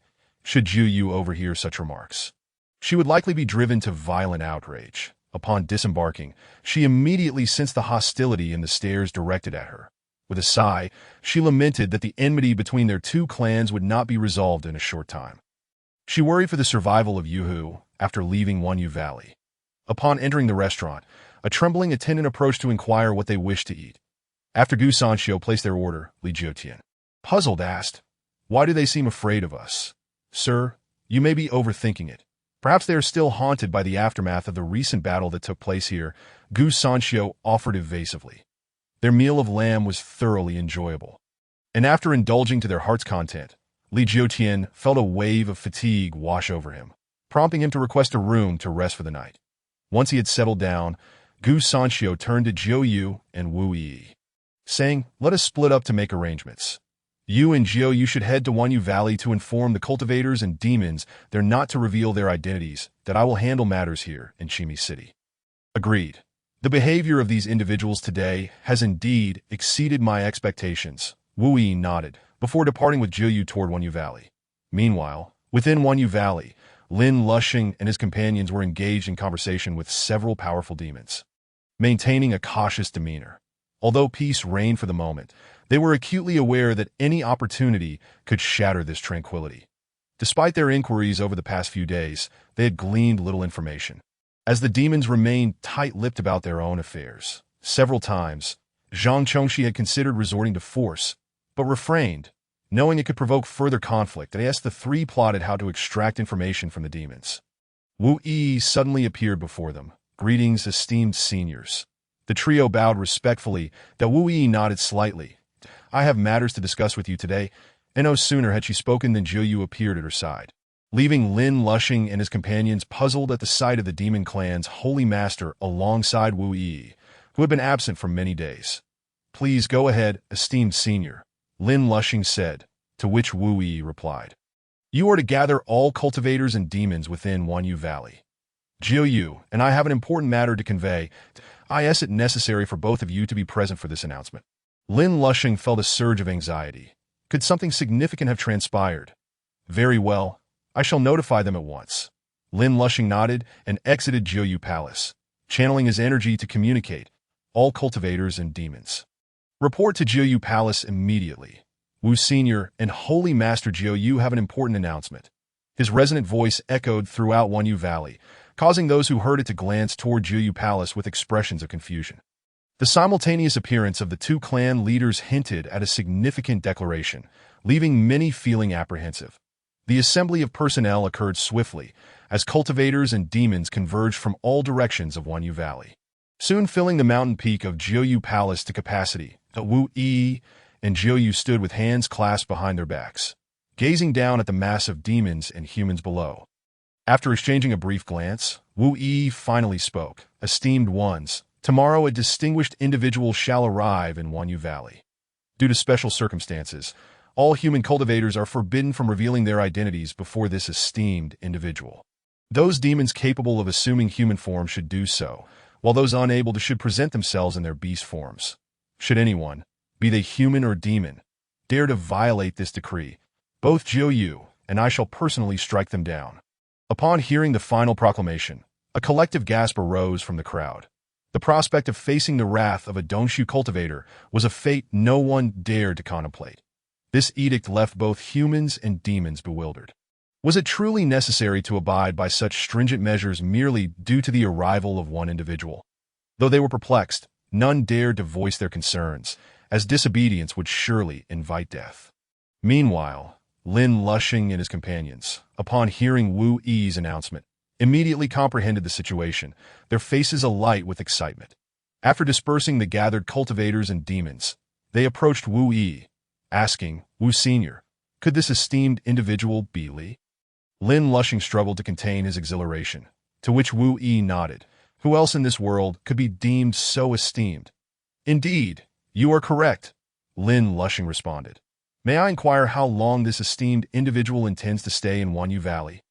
As spring approaches next year, it is imperative that no cultivators or demon clans reveal their identities before the esteemed guest. Furthermore, to ensure his comfort during his stay, I urge you all to devise a plan. After Wu Yi's instructions, Lin Lushing nodded vigorously, assuring, Rest assured, the three of us will do everything in our power to make our esteemed guest time here as pleasant as possible. With that, Wu Yi prepared to depart. Casting a glance at a nearby building, which immediately brought to mind the Wuxin shouting. Merely concealing the identities of the cultivators would not suffice. Let us transform this place into a city, thus providing a plausible identity. After Wu Yi articulated her thoughts, Lin Lushing took a deep breath. Senior Wu, I fear that a day may be too tight a time frame. Are the three of you not cultivators at the combined body stage? Surely, you can establish a city within a day. Wu Yi frowned, slightly displeased. Lin Lushing hastily clarified, erecting the city itself is feasible, but organizing the facilities and household registrations within it may present some complications. We will arrive tomorrow evening. That should be ample time. Make the necessary arrangements, Wu Yi concluded before departing. The thought of three cultivators at the combined body stage being unable to erect a city was a disconcerting reflection on their training. Senior Wu has certainly left us with a formidable challenge, Fang Shudao remarked with a bitter smile, approaching Lin Lushing. What should we do now? Naturally, we must summon everyone together that I will oversee the city construction. While Daoist Fang will handle the facilities, and Daoist Zhang will manage the household registrations, granting identities to our fellow cultivators here. Lin Lushing replied, his mind racing. Wu Yi's intent was straightforward. Fearing that the esteemed guest might long for the splendor of the outside world after being away from a city for too long, she proposed the construction of a city, ensuring that whatever the esteemed guest desired would be readily available. The audacity of building a city solely to please him was indeed grand. She mused that she too could not fall behind. Meanwhile, in Chimi City, Gu Sanxio gathered the leaders of several sects within the city, succinctly instructing them, "Inform your subordinates to be wise and heed my words. While our esteemed guest is present, all must conceal their identities as cultivators." "Do you understand?" A young elder replied, "Understood, but may I ask why? Does that esteemed senior dislike cultivators?" Gu Sanxio snorted coldly. "Dare you pry into matters concerning our esteemed guest? Speak another word, and I shall make an example of you." The elder, frightened, quickly retreated, seeking forgiveness. The Gu Sanxio's expression softened slightly as he added, "If you handle this matter well, each of you shall receive 2 elixirs from me. Thank you for your generosity, esteemed senior." The group expressed their gratitude. And Gu Sanxio nodded. Just as he prepared to return to his previous post, he spotted Wu Yi and Zhou Yu were returning. "Have all matters been settled?" Gu Sanxio inquired. Wu Yi nodded. "Yes, all has been addressed. I have instructed Lin Lushing and the others to establish a city in the Wanyao Valley, so please delay the carriage as much as possible tomorrow." Coughing slightly, Gu Sanxio was taken aback, incredulously asking, "Why?" While building a city may seem simple, organizing the inhabitants and the necessary facilities is a significant challenge that if they cannot even manage this, their training at the combined body stage would be for naught. After Wu Yi spoke, she inquired, "What of our esteemed guest? Is he still resting?" "Yes, he should be waking soon," was the reply. "Then let us return," she concluded. Upon their return, Li Jiutian had already awakened, diligently transcribing texts at his desk. "At last, I am nearing completion. Once we reach Wanyao Valley, I shall also conduct some lessons for you," he remarked with a smile. That Wu Yi and Gu Sanxio's eyes brightened at this, knowing that every lesson led to their cultivation's advancement. And they wondered what gains awaited them beyond the Void Realm. Chapter 70. A flurry of activity due to Wu Yi's few words. The human and demon clans within Wanyao Valley began to stir. "What a drudgery this is! I would rather battle for days on end than engage in such tasks," one lamented. "Indeed, as a sect leader, such menial labor is beneath me, meant for my disciples," another replied. "Cease your complaints. Have you forgotten Lin Lushing's orders? This task was personally mandated by Senior Wu.To have her mobilize so many in Wanyao Valley to establish a city speaks volumes about the identity of that esteemed guest." Another pointed out, "Who could command such respect from a cultivator at the void stage? We must wonder about the significance of this esteemed guest's arrival," someone mused. "When he arrives, perhaps he will take a liking to this city. And if fortunate, he may impart some wisdom that could elevate our realms." Another speculated that I recall Lin Lushing's breakthrough was connected to a certain individual from the mundane world, and he seems to know this esteemed guest. Perhaps he too received guidance from him, someone offered. Not only him, but also Feng Shudao and Zhang Chongxi, who I heard visited Laney Etching before their breakthroughs. That is it possible that this esteemed guest hails from there? It appears so. The cultivators in Wanyao Valley buzzed with speculation about the mysterious Li Jiutian, each pondering his identity and cultivation level.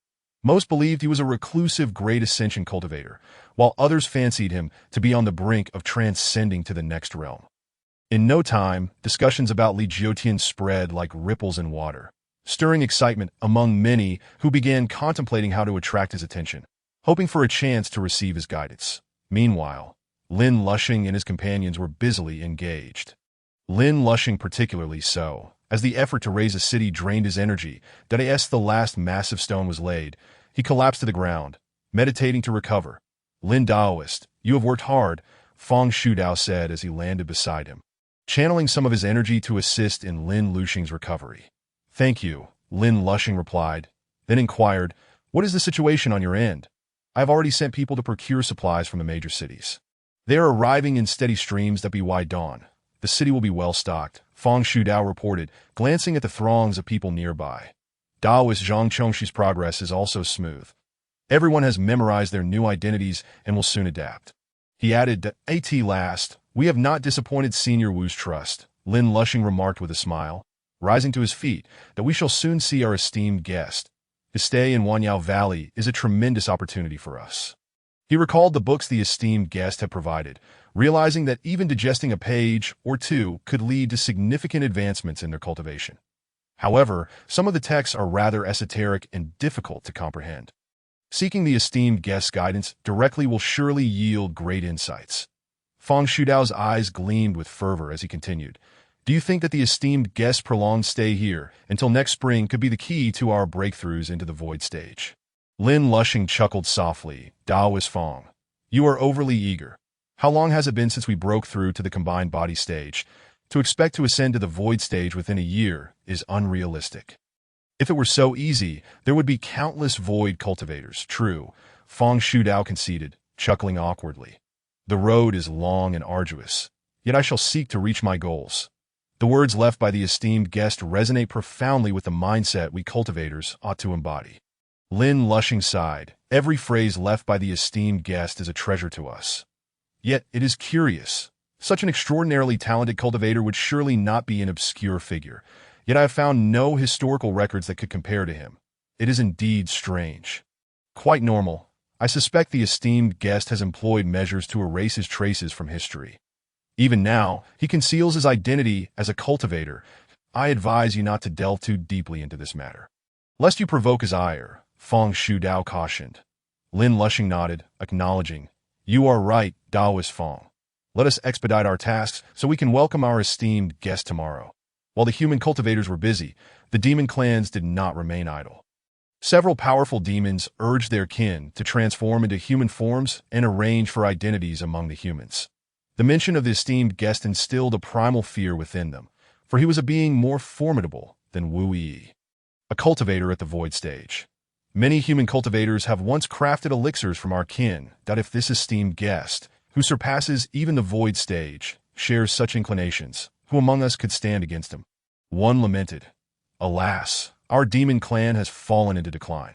With only the Jiu Yu holy master remaining, should the humans decide to act, they could easily subjugate us. However, since the previous conflict, this esteemed guest did not intervene, perhaps deeming us unworthy of his attention.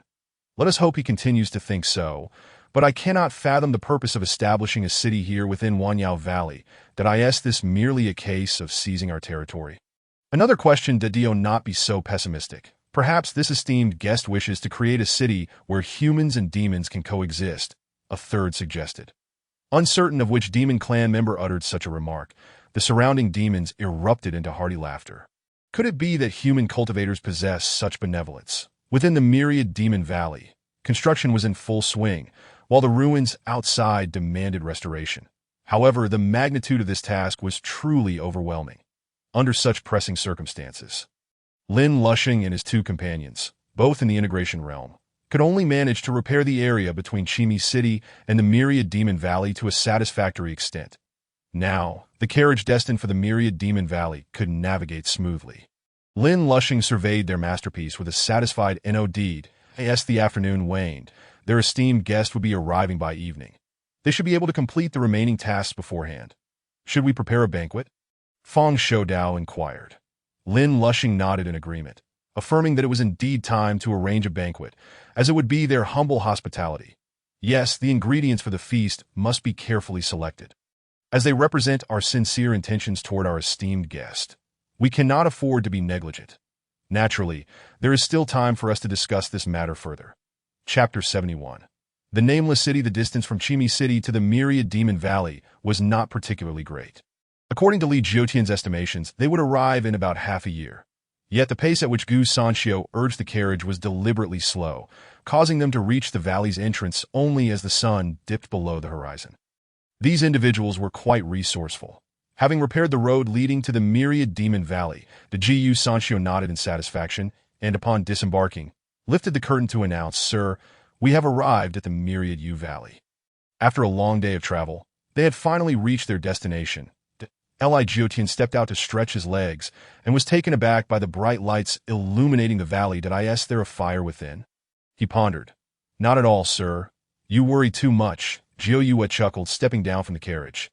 There were already inhabitants residing within the valley. As more people began to frequent the area for trade, it has since developed into a city of considerable scale.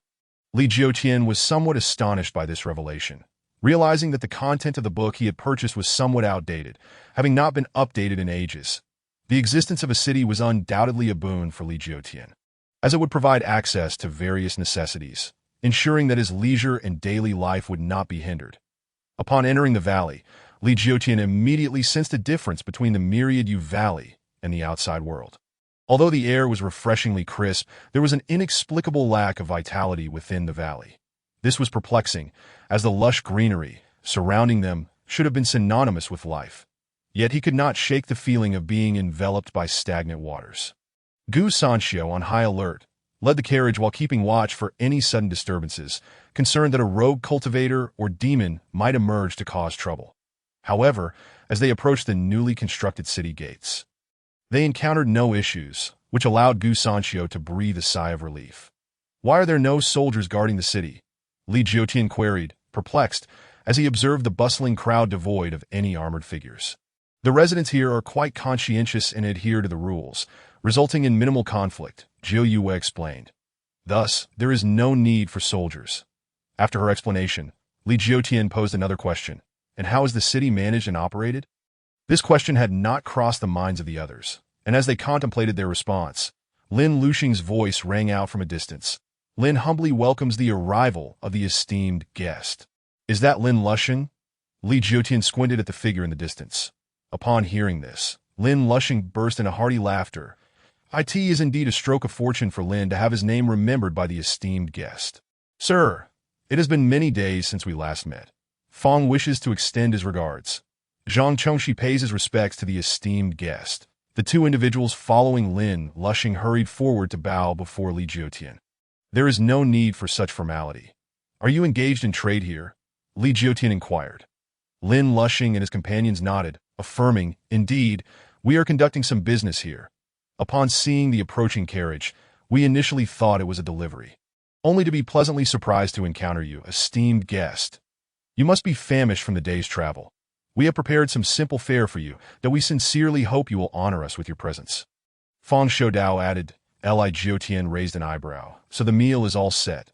You have been waiting specifically for me." The group exchanged glances, their expressions shifting slightly. Lin Luxing quickly clarified, "Not at all, not at all. It merely coincided with mealtime." "Haha, there is no need for such restraint. Your warm hospitality is something I gladly accept. Lead the way. Sir is too kind." As they walked toward the city, Li Jiutian inquired about the local situation. Fortunate that the three were well prepared, allowing for a smooth exchange of information that a city of over 4,000 inhabitants was not insignificant. However, the absence of military presence was unexpected. "What is the name of this city?" Li Jiutian asked. Lin Luxing and his companions exchanged glances, realizing they had forgotten to address this crucial question, that a city of such magnitude cannot possibly be nameless. Li Jiutian mused, furrowing his brow at the peculiarity of the situation. Noticing the growing confusion on his face, Jiu Yue hastily interjected, "Sir, this city truly has no designation. Yes, it lies within the Myriad Yu Valley. Travelers simply refer to it as the Myriad Yu Valley. A city without a name equated to a city that effectively did not exist. Have the residents here never considered bestowing a name upon their home?" Li Jiutian inquired. Jiu Yue shook her head. "No, assigning a name would require a person of great virtue and renown to preside over the matter." At this point, her eyes lit up, and she proposed to Li Jiutian, "Why not allow the esteemed guest to name this city?" "Me?" Li Jiutian was taken aback, then chuckled heartily. "As an outsider, I have no right to take on such a responsibility." "You are being overly modest, esteemed guest, that if you lack the qualifications, then no one in this world possesses them," Lin Luxing asserted, perhaps realizing he had spoken too boldly, and quickly added, "Your literary prowess is unparalleled. Sir, in my lifetime, I have yet to encounter anyone whose talents in writing can rival yours." This flattery resonated with Li Jiutian, for as a descendant of Huaxia, he certainly felt a cultural depth that set him apart from others in this realm. "Very well. As long as the inhabitants do not object, bestowing a name and writing it down should not pose a challenge," Li Jiutian replied. The others erupted into laughter. Who could possibly object? Who would dare to oppose? The banquet was prepared in the largest manor located in the heart of the city. Like the other residences, it bore no plaque, which struck Li Jiutian as odd. Were the residents truly so indifferent that they lacked any signage to identify their location? Upon entering the manor, over 100 attendants awaited them, creating an atmosphere akin to that of a state welcoming an envoy from another nation. These attendants were disciples of Lin Luxing and his companions. And upon witnessing the reverent demeanor of the three Integration Realm seniors toward the youthful man with an elegant countenance, they immediately recognized him as the esteemed guest spoken of by their predecessor. Is this what a great embodies? Although they could sense no trace of his cultivation, his mere presence commanded respect, exuding an unparalleled aura. With an air of tranquility, he seemed to regard the occurrences of the world as trifling matters of little significance. Yet his demeanor suggested he contained the weight of the entire universe within him. There was not a hint of malice about him. Could it be that he had never taken a life throughout his cultivation? If this were indeed the case, it would be truly terrifying. Without enemies, he emerged as an invincible force in the world. Chapter 72.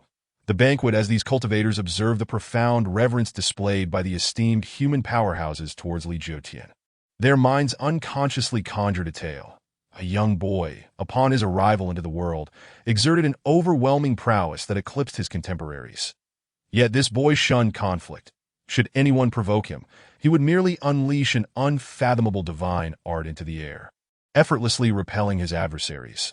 This tactic proved infallible, and as the boy ascended to realms beyond the reach of ordinary beings, achieving invincibility and supremacy in his era, he subsequently faded from view, dedicating himself to the pursuit of even loftier heights.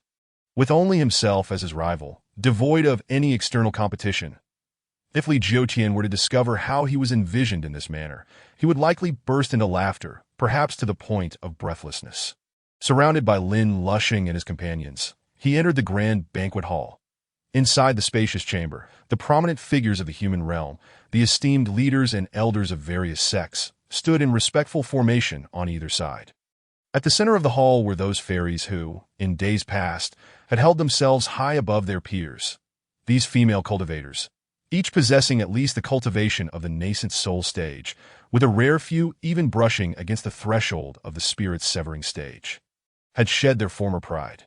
Now, they were merely brought here as songstresses, initially reluctant to perform due to the authority of their elders. However, upon witnessing Li Jiutian's arrival and observing Lin Lushing's attitude towards him, their resentment dissipated entirely. Many found themselves contemplating how to capture the attention of this seemingly handsome young gentleman. Rumors had circulated during the construction of this city, suggesting that the gentleman spoken of by Elder Wu was a Mahayana cultivator. And it appeared those rumors held true. Unbeknownst to others, I alone knew that the young man beside me was the incarnation of Elder Gu, able to command such humility from a void-returned cultivator. Was he anything other than a Mahayana master? Alas, it is lamentable that I am amidst these frivolous women. I fear I cannot catch the eye of such a distinguished Mahayana master. The fervor in the eyes of these female cultivators as they gazed at Li Jiutian left the man himself slightly taken aback. He began to understand the sentiments of those who looked upon Tang Sung with similar admiration. Meanwhile, Wu Yi and Zhou Yue, upon noticing these glances, immediately wore expressions of discontent. These female cultivators were even more fervent than the Fox clan among my kin. Zhou Yue cast a cold glance around the room, and the female cultivators, witnessing the expression of this demon clan sovereign, first recoiled in fear, lowering their heads, before confusion set in. Could this demon sovereign also be vying for the attention of the gentleman before them? Li Jiutian took his seat at the central position, while Lin Lushing and the others occupied the secondary seats. Although this arrangement was somewhat improper in terms of etiquette, Li Jiutian's refusal to sit in the upper seat compelled the others to remain standing until the phrase honored guest finally persuaded him to take his seat. Lin Lushing clapped his hands, signaling the official commencement of the banquet. The female cultivators swayed gracefully, their melodious voices captivating Li Jiutian, who felt somewhat embarrassed, especially with Wu Yi and Gu Sanxiu, his students, by his side. This was not merely a matter of maintaining an idle image. Rather, he believed it essential to exemplify propriety as a mentor, even though he yearned to indulge in the performance. He felt compelled to restrain himself in light of his responsibilities. The cultivators gathered here had each practiced for over a century, weathering various storms and temptations, thus exhibiting considerable self-control, as they appreciated the performances of the female cultivators. None displayed excessive longing in their gazes. Master, time is short, and we can only offer these modest wines as hospitality. I hope you do not take offense, Lin Lushing remarked, raising his wine cup after observing Li Jiutian sample a few dishes. Not at all. Today's grand banquet is a result of your efforts, Mr. Lin. Thank you for your hospitality, Li Jiutian replied, lifting his cup in return, prompting everyone to raise their cups above their heads in a gesture of respect. One might mistakenly assume I am of royal lineage, Li Jiutian mused with a wry smile, finding himself somewhat overwhelmed by the grandeur of this occasion, that he fervently wished for the opportunity to be asked for something by others. Perhaps this was the nature of reciprocity in social interactions. Lin Lushing clapped his hands again, and the female cultivators with flowing sleeves gracefully withdrew. As the music ceased, the banquet hall fell into an immediate silence. Master, how long do you intend to stay in the Wanyao Valley? Lin Lushing inquired. Li Jiutian responded with a soft sound of contemplation. Wanyao Valley. Is it not Wanyu Valley? Indeed, it is Wanyu Valley. Brother Lin must have had too much to drink and slipped his tongue. Fang Shudao quickly interjected to smooth things over. Lin Lushing, slapping his forehead in embarrassment, admitted, indeed, I drank too much. I shall pour myself another cup. After downing the cup, Lin Lushing continued, Master, regarding the books you previously bestowed upon the three of us. There are certain phrases we find rather perplexing, though we have long desired to seek your guidance in person, but have found no time. Would it be possible for you to extend your stay here a few more days? Before he could finish, Wu Yi, visibly displeased, interjected. It became clear that this group had ulterior motives. She let out a cold snort, prompting Lin Lushing to hastily close his mouth. Li Jiutian pondered for a moment before responding. I shall remain in Wanyu Valley until the arrival of spring. You may approach me with any questions regarding the texts. And where shall the master reside? I wonder if I would be fortunate enough to arrange accommodations for you. Fang Shudao inquired earnestly. Before Li Jiutian could answer, Zhu Yu softly interjected. Wanyu Valley is my hometown. Thus, the master will naturally reside in my abode. The Wu Yi furrowed her brow slightly, yet ultimately refrained from contesting this notion. Firstly, she wished to avoid disturbing the master further, as the Jiuyu Palace was indeed one of the most spiritually enriched locations in all of Wanyu Valley, to the Jiuyu Palace. It seems this demon sovereign has taken a liking to the master, Fang Shudao mused, narrowing his eyes in realization. Since neither Wu Yi nor Gu Sanxiu objected, he felt he had no grounds to contest it either. Very well. Miss Jiu is a true local and possesses intimate knowledge of this place. With her accompanying the master, he shall undoubtedly experience much of the enchanting scenery of Wanyu Valley. Fang Shudao chuckled. By the way, is there a school within this city? How many children of suitable age are there for schooling? Li Jiutian inquired, driven by his professional instincts. Zhang Chongxi immediately clasped his hands and responded. In answer to the master's question, there are 30 children in the city, yet there is currently no school. These children were disciples recruited by various sects, and Zhang Chongxi had instructed them to remain in this city to bolster its character. These children have no school to attend, Li Jiutian pressed. Zhang Chongxi nodded. Yes, master, they are all children left behind here. After a moment of contemplation, Li Jiutian announced a decision that sent the crowd into a frenzy of joy. I wish to establish a school here. I wonder if you could assist me in this endeavor. Chapter 73, named Chang'an. Li Jiutian's intention to open a school in this city was something they had never dared to dream. This Mahayana cultivator intended to impart his teachings. The human race was on the verge of soaring to new heights. Master, in addition to the children of the city, may the children of my clan also attend your school? Zhu Yue inquired eagerly. Regardless of the clan, children are always the most vital foundation.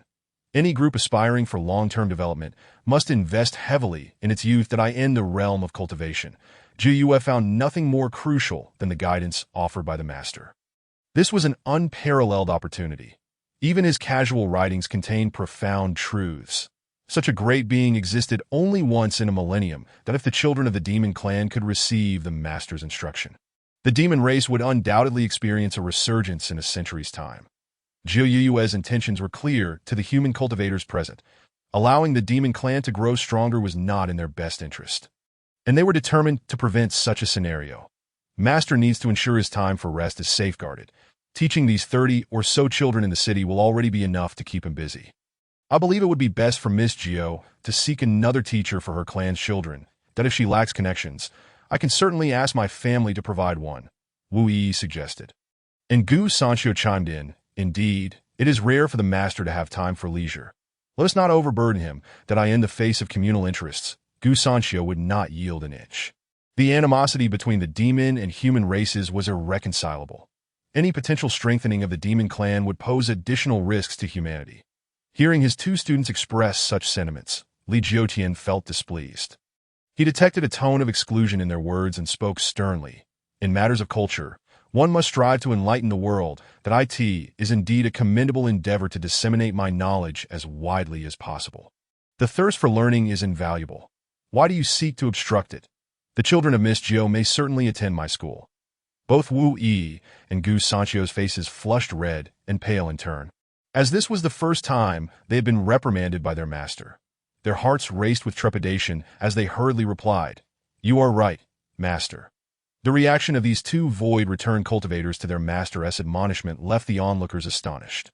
Their hearts racing with anxiety, in an instant, the atmosphere in the banquet hall grew tense to the extreme, with everyone instinctively holding their breath, fearful that the slightest sound might draw Li Jiutian's attention.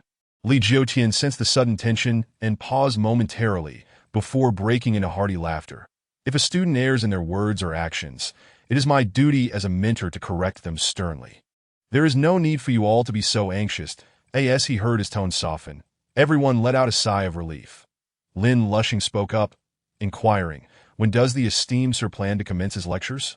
"The day after tomorrow, perhaps. Having just arrived, I ought to take some time to thoroughly appreciate the beauty of Wanyu Valley.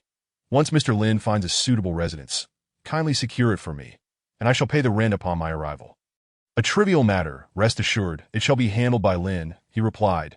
Following this, Lin Lushing broached the topic of naming this unnamed city, and naturally, the others echoed his sentiments, beseeching for a name from Li Jiutian. "Since you all hold such sincere trust in me, I shall not decline," Li Jiutian chuckled, his mind swiftly contemplating a suitable name for the city. "Wanyu City? No, that would be rather mundane, considering this place is already Wanyu Valley. Furthermore, the character you seems inappropriate, as it evokes rather bleak and negative connotations." After pondering for a considerable time, a spark of inspiration lit up Li Jiutian's eyes. "How about we name this city Chang'an? It symbolizes enduring peace and stability. What do you all think?" Upon hearing this, the crowd feigned contemplation before their faces brightened, showering praises upon the two characters, Chang'an. Enduring peace, Chang'an. Indeed a name that captures the essence. Such flattery was well received by Li Jiutian. For Chang'an represented the most resplendent cultural symbol of his own world, the Huaxia civilization. With the establishment of Chang'an City, a sense of home and country suddenly stirred within him. "That I shall send someone tomorrow to have the city gate plaque crafted and prominently displayed," Lin Lushing announced. However, Li Jiutian shook his head, insisting, "No, I shall personally inscribe these three characters." "That would be splendid," Lin Lushing exclaimed, elated. Having witnessed Li Jiutian's calligraphy firsthand, he knew each character carried the weight of profound principles. If the esteemed sir were to inscribe the plaque that adorned the city tower, Chang'an City would undoubtedly be immortalized throughout the ages. The crowd raised their glasses in a toast to Li Jiutian. And soon he found himself inebriated. Dozing off against his chair, the Gu Sanchio exchanged knowing glances with the others, who promptly excused themselves. "The esteemed sir will be residing in your Juyo palace," Gu Sanchio instructed Juyoyu. "Prepare a room in a tranquil area. I will carry the esteemed sir over shortly."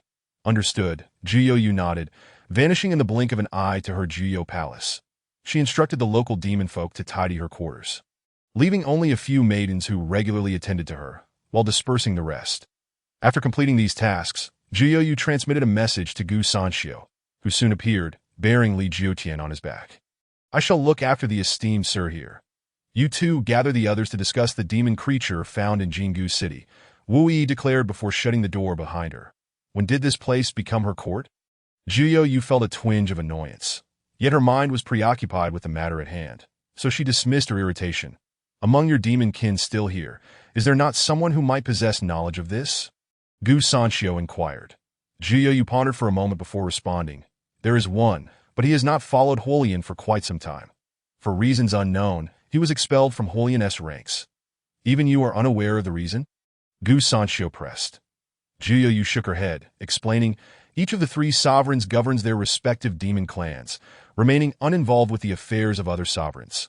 Follow me to a place," she urged, leading Gu Sanchio through Wanyu Valley until they reached the Inferno Mountain, where they had once clashed with Huolian. The one who faced me back then was named Bing Ku, correct? That fellow was truly formidable. Even in self-detonation, he managed to freeze the flames that originally resided here. Gu Sanxiu remarked, marveling at the icy flames trapped within. Dead? Bing Ku cannot die. Jiuyu's assertion raised Gu Sanxiu's eyebrows, that he self-detonated before me. Could that have been a ruse? Even if he detonated 100 times. He would not perish, Jiuyu replied, turning to him. Can water die? Chapter 74. In Search of Inferno Mountain, Part 1. Can water die? Jiuyu's words left Gu Sanxiu in a state of profound shock. He stared at her, mouth agape, before finally asking, What do you mean? As long as there is water, he cannot die. No, he is water. You cannot kill water. Jiuyu articulated clearly to Gu Sanxiu, gasped in astonishment. Isn't he a demon? Strictly speaking, Bing Ku does not belong to the demon clan. Rather, he is the guardian of the demons that no one knows when he arrived in Wanyu Valley, nor his origins, according to his own words. He is a drop of water born of nature. Jiuyu inhaled deeply before continuing. It is precisely because of this that he is devoid of selfishness, wholly devoted to the welfare of the demon clan. However, do not worry. His resurrection is not a simple matter. It will require at least 100 years. Had you not mentioned this, I would have remained oblivious to such a threat. Gu Sanxiu exhaled heavily. This information was of utmost importance. In his eyes, Bing Ku posed a greater threat than both Huolian and Jiuyu. Suddenly, Gu Sanxiu realized, Why are you sharing this with me? Isn't Bing Ku your clan's guardian? Shouldn't I be wary of him? No, I merely fear that upon awakening, he may harbor ill intentions towards the esteemed sir. When that time comes, I hope you will intervene to prevent any disturbances. Jiuyu replied. The Gu Sanxiu burst into laughter. Does a mere Bing Ku dare to act recklessly before the esteemed sir? Besides, 100 years from now, who knows whether the esteemed sir will still remain in the mortal realm? He may very well vanish once more, or ascend to the upper realms. He gestured towards the heavens. Speaking of the ascension to the upper realms, where the so-called heavens beyond the heavens awaited those who transcended. Jiuyu, lacking such knowledge, gazed up at the moon, murmuring, Could it be that the esteemed sir truly hails from the heavens? A wave of panic surged within her. If Li Jiutian genuinely came from the heavens, he would surely return one day. What would become of her then? Though she yearned to accompany him, did she possess the right to do so? The answer eluded her. The Gu Sanxiu shook his head. I now understand the matter of Bing Ku. Our immediate priority is to uncover the origins of that demon. The fact that it could directly join the demon clan without being influenced by the Wanyao record is certainly shrouded in mystery. Standing at the peak of Inferno Mountain, Gu Sanxiu surveyed the surroundings and cautiously expanded his perception. Focusing on this area, fearful of crossing boundaries and disturbing Li Jiutian, that he first examined the entire surface of Inferno Mountain. Finding nothing of significance, after Huolian's departure, the demons that once inhabited the area had also vacated. The mountain's surface bore no peculiarities, and what he sensed was quite ordinary. After completing his exploration, Jiuyu suggested, Let us delve deeper. Huolian excels in subterranean traversal, and there may be independent spaces beneath Inferno Mountain. Very well, I shall give it a try, Gu Sanxiu nodded, then began to penetrate his perception into the depths below.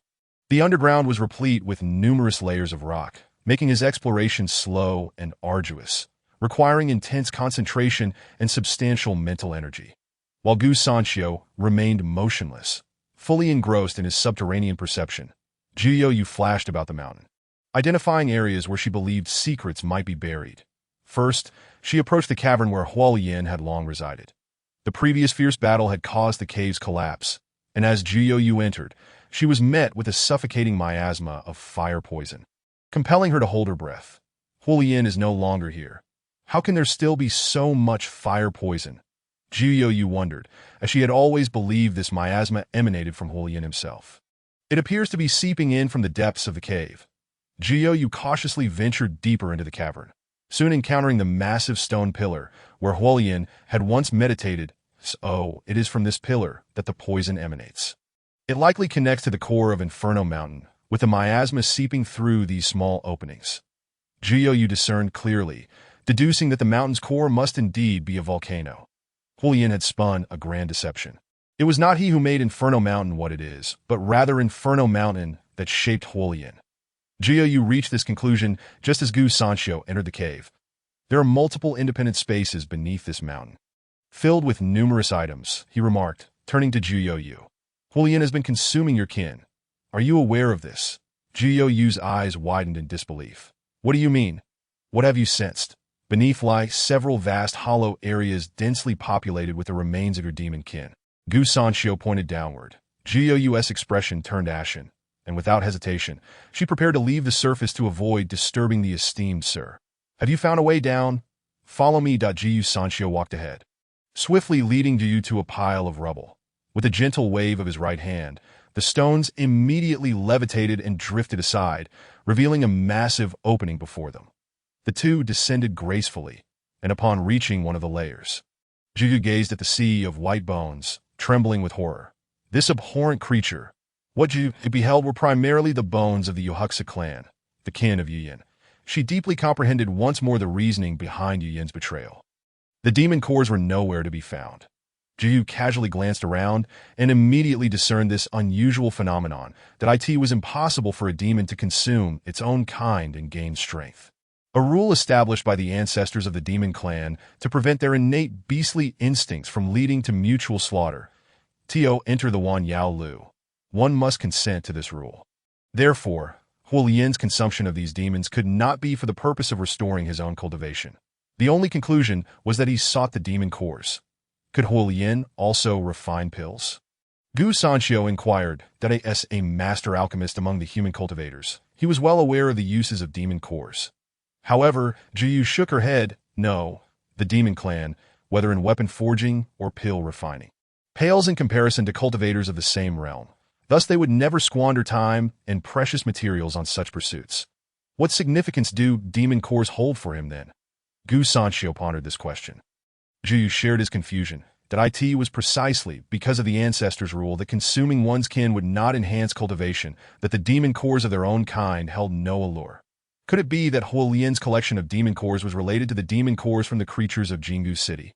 Chapter 75. Exploring the Hellish Mountain, Part 2. The passage descended at least 100 meters deep.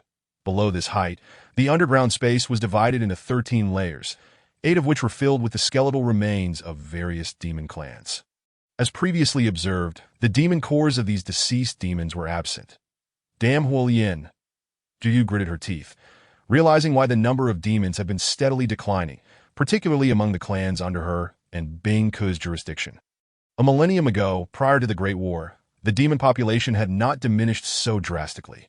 After the war, as the 3 demon clans began their recuperation, their numbers started to plummet, most notably among Bing Ke's followers, who had nearly decreased by 80%. Initially, Jiu had thought it was the chilling aura emitted by Bing Ke's slumber that caused the demise of these demons, but it now appeared that all the vanished demons from Wan Yao Valley were here. The bloodline essence of the demon clan was far superior to that of the human clan. Was Hulian consuming his own kind to obtain the essence energy within their flesh? Gu Sanxiu voiced his doubts. Jiu was about to shake her head when she recalled the rule she had just mentioned.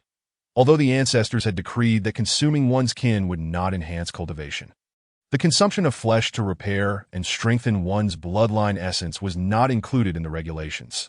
Since the inception of the demon clan, its members had adhered strictly to their ancestral teachings. Even in times of conflict and death, there had never been an instance of consuming one's kin. Thus, Hulian could very well be the first to breach this rule, and having tasted the fruits of his actions, he embarked on a path of ruthless slaughter. That is highly likely, Jiu sighed. Because no one had ever attempted it, no one knew of the potential outcomes, and Hulian's actions had proven effective. This was why he resorted to targeting ordinary humans after fleeing Wan Yao Valley. However, to avoid drawing attention, he could only capture a small number of humans at a time, at this point. Gu Sanxiu continued.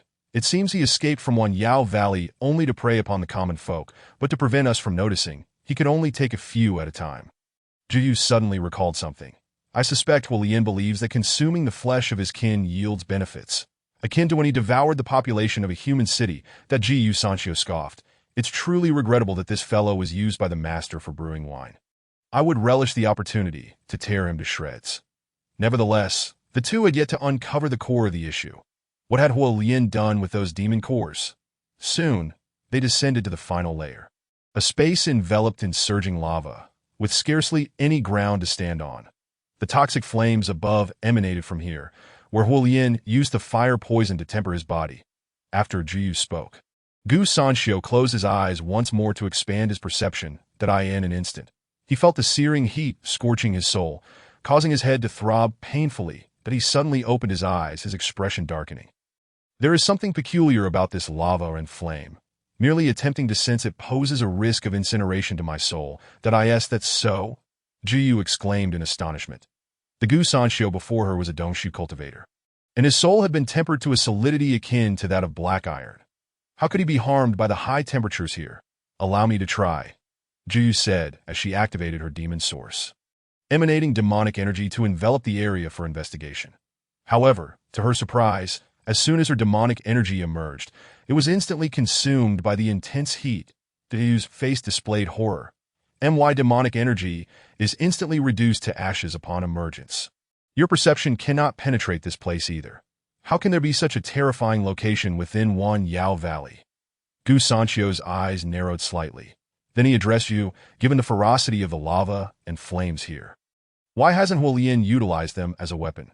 If he had summoned the lava and flames during the Great Battle, I fear none of us would have stood a chance.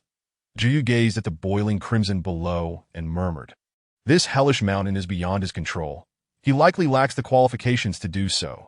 What exactly is this place? From what I know, this is not Huolien's territory. Jiyu Sanxiu expressed his confusion. Despite Huolien being severely injured from the battle a millennium ago, he was still at least a half step in a Dongshu. How could he fail to control a mountain? At this moment, he still believed that Huolien had created the hellish mountain. Yes, but this place existed before his arrival. They conversed. Several columns of lava erupted from below, causing the fire poison to become even more concentrated. Jiyu felt somewhat uneasy and said to Gu Sanxiu, "This place is not suitable for lingering. Let us discuss this elsewhere." Agreed. After nodding, the two leapt upward, returning to the cavern in the blink of an eye, watching the poisonous miasma rising from the entrance. Gu Sanxiu decisively employed his divine powers to place a massive, heavy rock slab to seal the opening. The master will be visiting here for a hot spring. We mustn't allow this miasma to intrude. Gu Sanxiu exhaled, then turned to Jiyu. You mentioned earlier that a mysterious group had set up a teleportation array in your vicinity. Take me to see it. Indeed, that teleportation array is located within this hellish mountain. This revelation surprised Gu Sanxiu. The array was circular, measuring approximately 3 to 4 zhang in diameter, divided into an inner and outer circle, with enigmatic symbols between them. Such a small teleportation array can only transport a maximum of 20 or 30 people at a time. Gu Sanxiu remarked. Jiyu shook her head. You are mistaken. This is merely the central node. The node? Yes. Jiyu waved her hand, and a gust of wind swept through, clearing the dead branches, leaves, and stones from the ground. Gu Sanxiu's eyes widened as he gasped in disbelief. The diameter of this array was at least a mile wide. He had never encountered such a massive teleportation array before and had no idea who could have constructed it. Unlike other formations, teleportation arrays required a connection between two spaces. So even with his current strength in Dongshu, he could only barely construct a teleportation array with a diameter of 7 to 8 zhang. Could it be a great ascension cultivator? Gu Sanxiu felt a shiver run down his spine, and what unnerved him further was that he had never seen the symbols on this array. He was certain they were not created by human cultivators. Do you have any leads? Jiyu inquired, noticing the changes in Gu Sanxiu's expression. This is not a teleportation array created by human cultivators. Gu Sanxiu took a deep breath and looked at Jiyu earnestly. The information regarding that mysterious group must be as detailed as possible. Even if we have to turn Wan Yao Valley upside down, we must uncover any traces left by this mysterious group. Upon hearing this, Jiyu's heart tightened. Could be that they are the ancient cultivators. Chapter 76. The origins of the secret realm regarding the ancient cultivators. They had speculated about this before. The individuals who had appeared in Wan Yao Valley with heavenly-grade treasures to trade with the demons and construct the teleportation array might indeed be the ancient cultivators. However, Jiyu was not well-versed in this group. She asked Gu Sanxiu, I only know that the ancient cultivators went extinct tens of thousands of years ago. The remaining major secret realms are their burial grounds. Do you believe they could have escaped the annihilation of the heavenly Tao? What exactly are the ancient cultivators? Gu Sanxiu took a deep breath and explained, this traces back to the path of cultivation among human cultivators. There are 3,000 paths. The path we cultivate is among them, that if one strays from these 3,000 paths, they can no longer comprehend the Tao and embark on the path of a cultivator. Zhou Yu listened intently, as she sought to comprehend the fundamental essence distinguishing the human cultivators from the demon race, that in comparing the two groups, it was evident that the demons possessed formidable physical prowess. Favored by nature, while the humans exhibited a powerful spirit, capable of enlightenment and close communion with the heavenly principles, enabling them to wield numerous mystical arts. Now, as Gu Sanxiu spoke, asserting that the paths understood by humans fell within the realm of the 3,000 great ways. Her curiosity was piqued. Is it true that the paths available for human cultivation number over 3,000? Are there records of such? With so many great paths, how could they possibly all be documented and passed down? She pondered. Although most cultivators learn their paths from their mentors or elders, there is a requisite for each to evolve their own unique understanding, as these personal insights pertain to their very essence. Thus, even with the bonds of master and disciple, it is impossible to fully grasp the entirety of another's understanding of the great ways. Recalling Li Jiutian, Gu Sanxiu chuckled, alas, individuals as selfless as your master are rare indeed. Only he would impart the entirety of his lifelong insights without a trace of selfishness. As for the Tao, even I possess only a superficial understanding that if you are truly interested, it would be best to consult your master directly. Indeed, Zhu Yu nodded. There is truly no one more knowledgeable about the great Tao than he. She then inquired of Gu Sanxiu, from your earlier remarks, does this imply that the paths practiced by the ancient cultivators do not fall within these 3,000 great ways? Precisely. The paths pursued and comprehended by the ancient cultivators are those forbidden by the heavenly principles, which may well be considered heretical. They contradict or conflict with the laws of our world, thus inviting the wrath of the heavenly D. As supporters of the heavenly principles, it is only natural for us to accept guidance while battling against the ancient cultivators. Hence, thousands of years ago, ancient powers clashed with them in cataclysmic battles. The battlefields of those conflicts are what we refer to as secret realms today. Although both sides perished, fragments of their souls linger within. The power of those ancient beings and cultivators is immensely potent.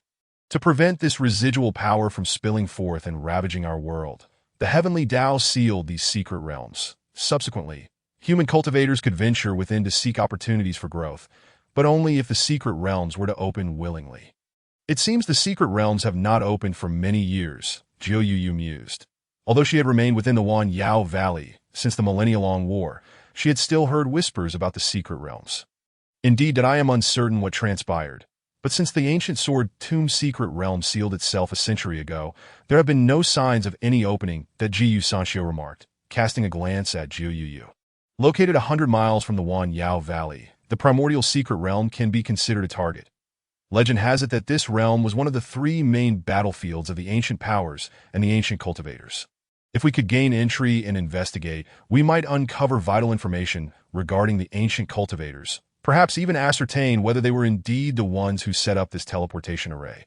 Upon hearing this, Zhou Yu sighed. I am aware of the primordial secret realm, but it appears utterly impossible to open it from the outside. The demon race has long sought to explore this realm, but all efforts have ended in failure. You cannot open it, naturally, for the realm is sealed by the heavenly Tao, and you lack the comprehension of the great ways within you, thus being repelled. However, with the combined strength of myself, Wu Yi, and the 3 who have attained the integration stage, we should be able to tear open a passage into the secret realm. Ji Yu Sanxiu inhaled deeply. At that moment, whether you choose to enter is entirely up to you. For the violent winds within are exceedingly sensitive to demonic energy. Should they detect any, they would surely attempt to eradicate you. Gu Sanxiu himself was uncertain whether their combined strength would suffice to breach the secret realm. Zhou Yu nodded slightly. I must go. This matter pertains to the safety of the demon race, and I cannot stand idly by. Indeed, Gu Sanxiu concurred. However, the pressing issue remains the demon core and the one that Zhou Yu extracted from the lizard demon. We have yet to find a solution, let alone any leads that we can only begin our investigation from the Wan Yao record. Jiu Sanxio turned his gaze towards Jiu Yu, who likewise looked at him. The Wan Yao record is not merely a register. It is a covenant that requires nearly 90% of the demon race to willingly sacrifice part of their lives to bring this oath into existence. The demons under my command will undoubtedly obey my orders, but it is uncertain whether those who have followed Huolien will do the same. Voluntary sacrifice. That complicates matters, Gu Sanxio mused, frowning. This implies that coercion and inducement will not suffice. To persuade them willingly, the only course is to lay bare the truth, making them understand that this is for the benefit of the demon race. However, this approach bears considerable risk, as the demons serving under Huolien would quickly learn that their lord has diverged from the demon race, prompting them to sever ties and ally with other factions. Jiu Yu naturally contemplated this as well. With a heavy sigh, she remarked, "The variables are too great. We should consider other options first. I will delve into the inner workings of the demon race over the next few days to see if anyone possesses any useful leads." "Very well. It is settled then that if you make any new discoveries, inform me immediately, and we shall deliberate on our next steps. That I will first investigate the area surrounding the primordial secret realm to ponder how to open its gates." "Agreed. Let us part ways to pursue our objectives." Jiu Yu nodded, and the two immediately set forth towards their respective destinations.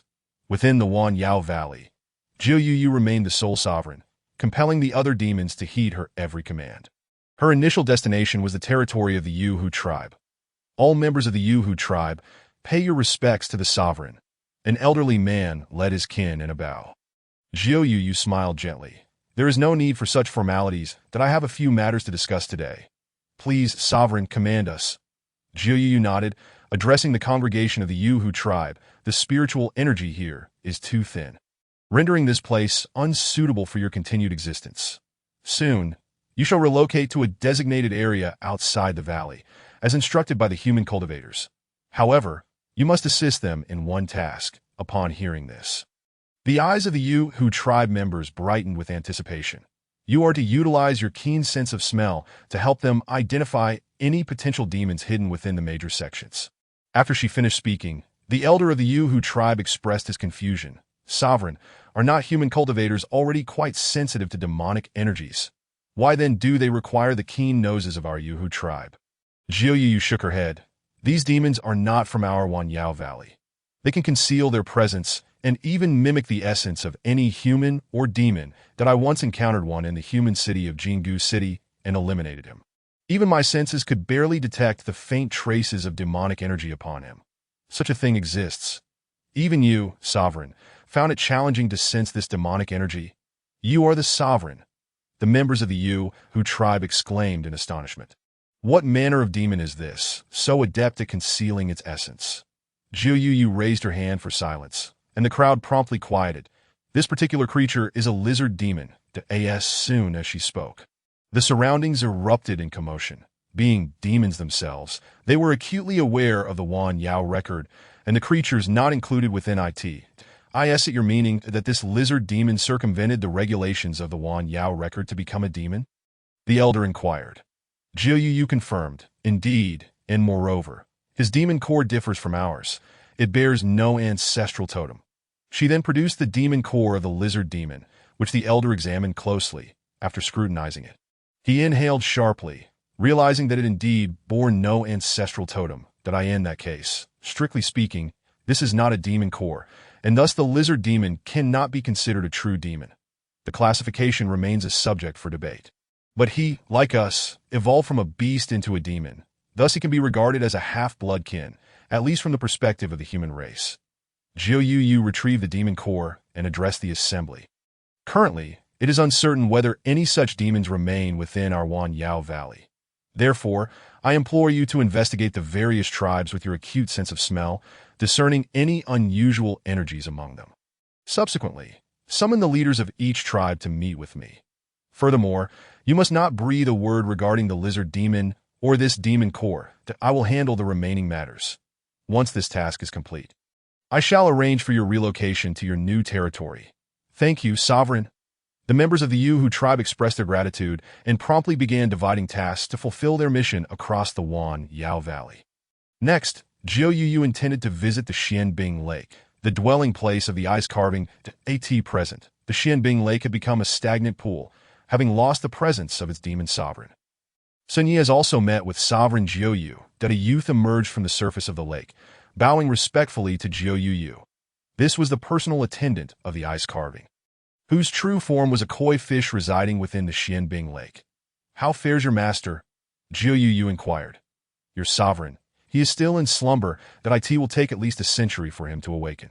Might I ask if Sovereign Jiu Yu has any instructions? There are matters I must discuss with him, that if he could awaken even a fraction of his consciousness, it would likely present him with a significant opportunity." Jiu Yu replied, causing Sun Yi to furrow his brow slightly. "But sovereign, he self-destructed." "I am aware." Without allowing the other party to finish speaking, Jiu Yu waved her hand to interrupt. "I am aware of your master's methods. Just inform him that if he wishes to seize this opportunity, he must send a projection of himself in the form of a child to seek me in the Yuhu clan. My subordinate will relay the words of the Jiu Yu saint to him and convey my respectful regards." After departing from the Xianbing Lake, Jiu Yu returned to the Yuhu territory to await the arrival of the clan leaders. As she left, Sun immediately dove into the depths of Xianbing Lake, where a clear, millennial-old block of ice lay, known as the Ice-Carved Saint. The Jiu Yu saint had just visited. Sun faithfully transmitted Jiu Yu's message. And then the ice gradually transformed, ultimately taking the shape of a palm-sized figurine. "Great opportunity." The voice of the ice-carved saint echoed, and the figurine split in two, one half swiftly swimming towards the lake's surface.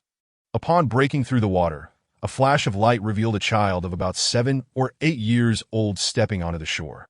Initially, Jiu Yu was concerned that the ice-carved saint might harbor hostility towards Li Jiutian upon awakening, which prompted her to inform Gu Sanxiu that the ice-carved had not perished. However, following Gu Xiu's threat, she changed her mind, deciding to send this guardian of the demon race in the guise of a child to Li Jiutian's academy in hopes of quickly regaining strength.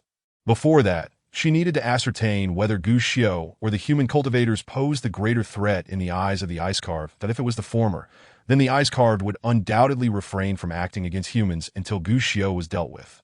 Conversely, if it was the latter, since Jiu Yu could summon him, she could just as easily send him back to slumber. The Yuhu clan's demon envoy would require some time to complete the tasks she had set forth among the various clans. And she chose this location for her meeting with the ice-carved to avoid any potential skirmishes that might disrupt the cultivation of Li Jiutian within the Jiu Yu palace. Soon enough, the ice-carved emerged from the thicket, approaching Jiu Yu under the moonlight while asking, "Jiu Yu, why are there so many human cultivators within the myriad demon valley? The conflict between humans and demons has concluded. With the demons suffering defeat, one of the 3 demon saints self-destructed, and another betrayed us. What more can I do? Annihilate all demons." Jiu Yu replied with indifference that my self-detonation was aimed at humans. "They cannot remain unscathed. At the very least, they will suffer grievous injuries." The ice-carved coldly regarded Jiu Yu and continued, "You claim that Huolian betrayed the demon race beneath the Inferno Mountain. His lair is filled with the corpses of demons, with your kin among the most numerous." That as Jiu Yu spoke, she looked at him. "Would you care to verify?" "Yes." "Then follow me." With a flicker, the two arrived at Inferno Mountain.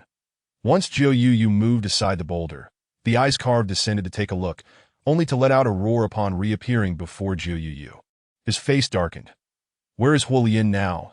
"He has already been dealt with by my master." Jiu Yu's nonchalant remark caught the ice-carved's attention. "Master? Which master?" "There is a great cultivator among the humans." Upon mentioning Li Jiutian, the ice-carved's countenance turned pale. Why did this great cultivator not reveal himself during the previous battle? Jiu Yu sneered twice, looking at the ice-carved with disdain, that my master is concerned for the world. To him, humans and demons are of equal standing, regardless of their station, as long as they do not recklessly harm other races. Why would he take action? If my master bore animosity towards the demon race, could the myriad demon valley have survived until now? Chapter 78. The shock of the ice-carved. How could there be such a being among humans? The ice-carved found it incomprehensible, having lived for countless ages. He had witnessed the brutality of many human races, which is why he chose to align himself with the demons. That why master possesses a heart that transcends our understanding. Jiu Yu scoffed. And currently, The opportunity one speak of lies within the myriad demon valley, embodied in my master. Jiu Yu recounted her observations and experiences regarding Li Jiutian, causing the ice scarf's expression to shift dramatically, his mind swirling in confusion. The principles of Tao are truly unfathomable that I have lived for over 30,000 years and encountered great cultivators, yet I have never witnessed one wielding such power. Jiu Yu was taken aback. You have lived for over 30,000 years and have met great cultivators. These revelations had never been shared by the ice carved with anyone, but today, overwhelmed by the astonishing feats of Li Jiutian, he inadvertently confessed, "Indeed, what is so strange about that?" The ice carved cleared his throat and continued, "Thus, I can assert with certainty that the master you speak of is definitely not a great cultivator. Perhaps a transcendent." He hesitated to voice this last word, as it was far too shocking. The world should not permit anyone to reach such a state. Perhaps it was possible in ancient times. But since the rise of cultivators, it had been deemed impossible that a transcendent cultivator. Jiu Yu gasped in astonishment. She had always maintained the notion not to underestimate her master, yet it seemed she had merely scratched the surface of Li Jiutian's capabilities, ultimately underestimating him. But how could this be possible? The heavens would not allow such an achievement. Perhaps it was feasible in antiquity, but never since the ancient cultivators. The ice scarf's words left Jiu Yu even more astounded. You know of the ancient cultivators? Having lived for over 30,000 years, you must know their origins. Let us not speak of that past. It is long gone, and I wish to avoid it. The ice scarf's expression revealed a deep apprehension. Jiu Yu spoke solemnly.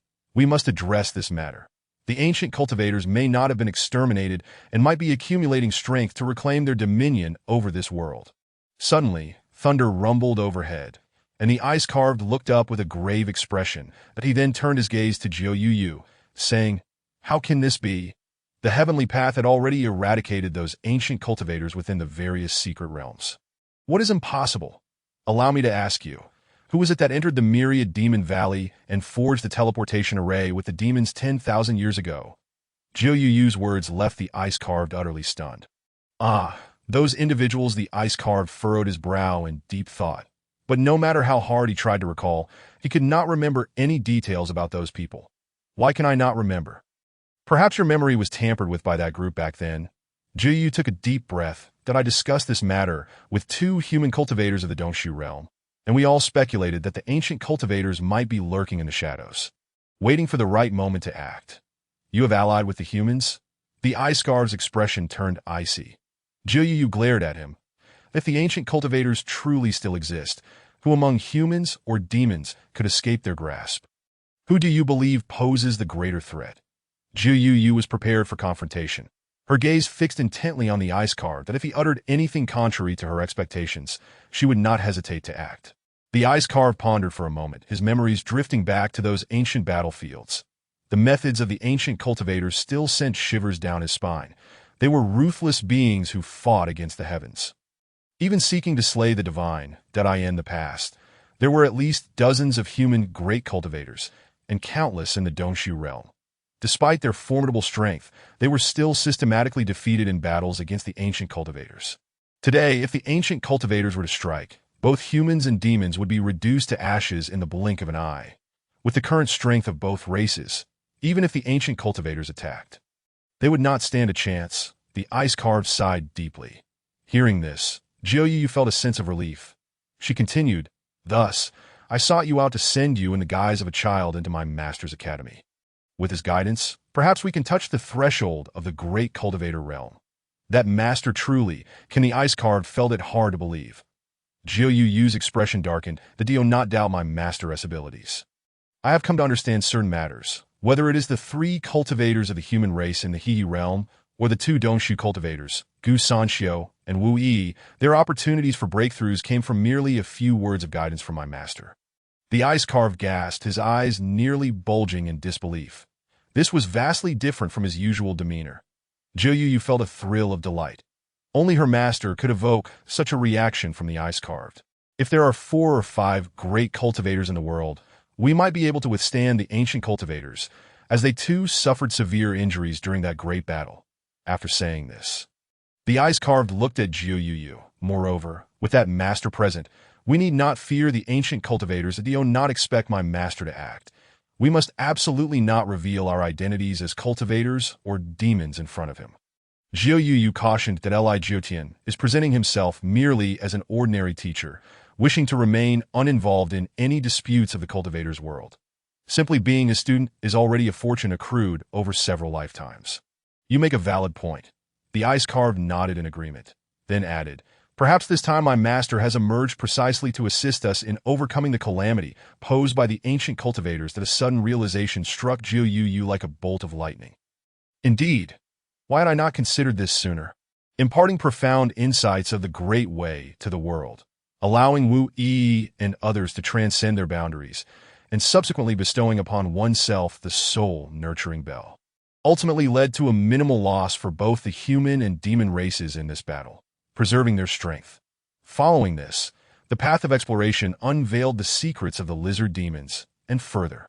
Decisive action was taken to confine the traitorous demon lord, Huolian, within a wine vessel. Each event, intricately interconnected and flawlessly executed, eluded their notice. Every seemingly casual step was, in fact, a masterfully orchestrated arrangement by the esteemed teacher. Such must be the case. Zhou Yu inhaled deeply, a proud expression illuminating her face as she smiled at Bing Ku, stating that by merely following the teacher's guidance, they had nothing to fear from the calamities of ancient cultivators. Yet, there remained one matter to ascertain. With that, she produced a demon core from the lizard demon and presented it, explaining that this core was acquired from a demon that had wreaked havoc upon the human realm. Its true form being a lizard. Upon hearing this, Bing Ku furrowed his brow, questioning the lizard. Chapter 79, Methodical Progress, Part 1. After accepting the demon core and examining it briefly, Bing Ku's expression grew grave. Was there truly a method to counteract the rules of the 10,000 demons record to become a demon? It seemed likely that such demons were not singular in number, although the bones within the cave remained. The demon cores were nowhere to be found. It was uncertain what Huolian intended to do with them. Zhou Yu hoped that the prolonged existence of the other party might yield some insights. The demon race could never enhance their cultivation by devouring the cores of their own kin, and they also lacked the means to refine pills or craft weapons. What, then, could he possibly intend to do with these cores? Bing Ku too found this perplexing, as the absence of any allure that the demon cores held for their kin meant that instances of infighting among the demon race were rare. The lizard demon possessed the ability to mimic its aura, making it difficult for others to detect, and the black scales beside Huolian shared this capability. Thus, I surmised that the two likely became demons through similar means. And Huolian, having kept it close, must certainly be aware of the situation. Hence, I believe that both the black scales and the lizard demon are not solitary entities. There must be others of their kind lurking within the valley of 10,000 demons or the realm of humanity. At this point, Zhou Yu gazed at Bing Ku and continued, stating that the secrets of the ancient cultivators must be unraveled. The human cultivators had resolved to venture into the ancient secret realm to investigate. And I too shall enter, for the threat posed by ancient cultivators pertains to the very survival of the demon race. The secret realm is not a place where the demon race can recklessly intrude. The gale within harbors hostility towards demonic energy, and its power is formidable. Bing Ku spoke gravely, recounting that two demon lords of comparable cultivation to hers had once entered, only to be shredded into oblivion within mere breaths.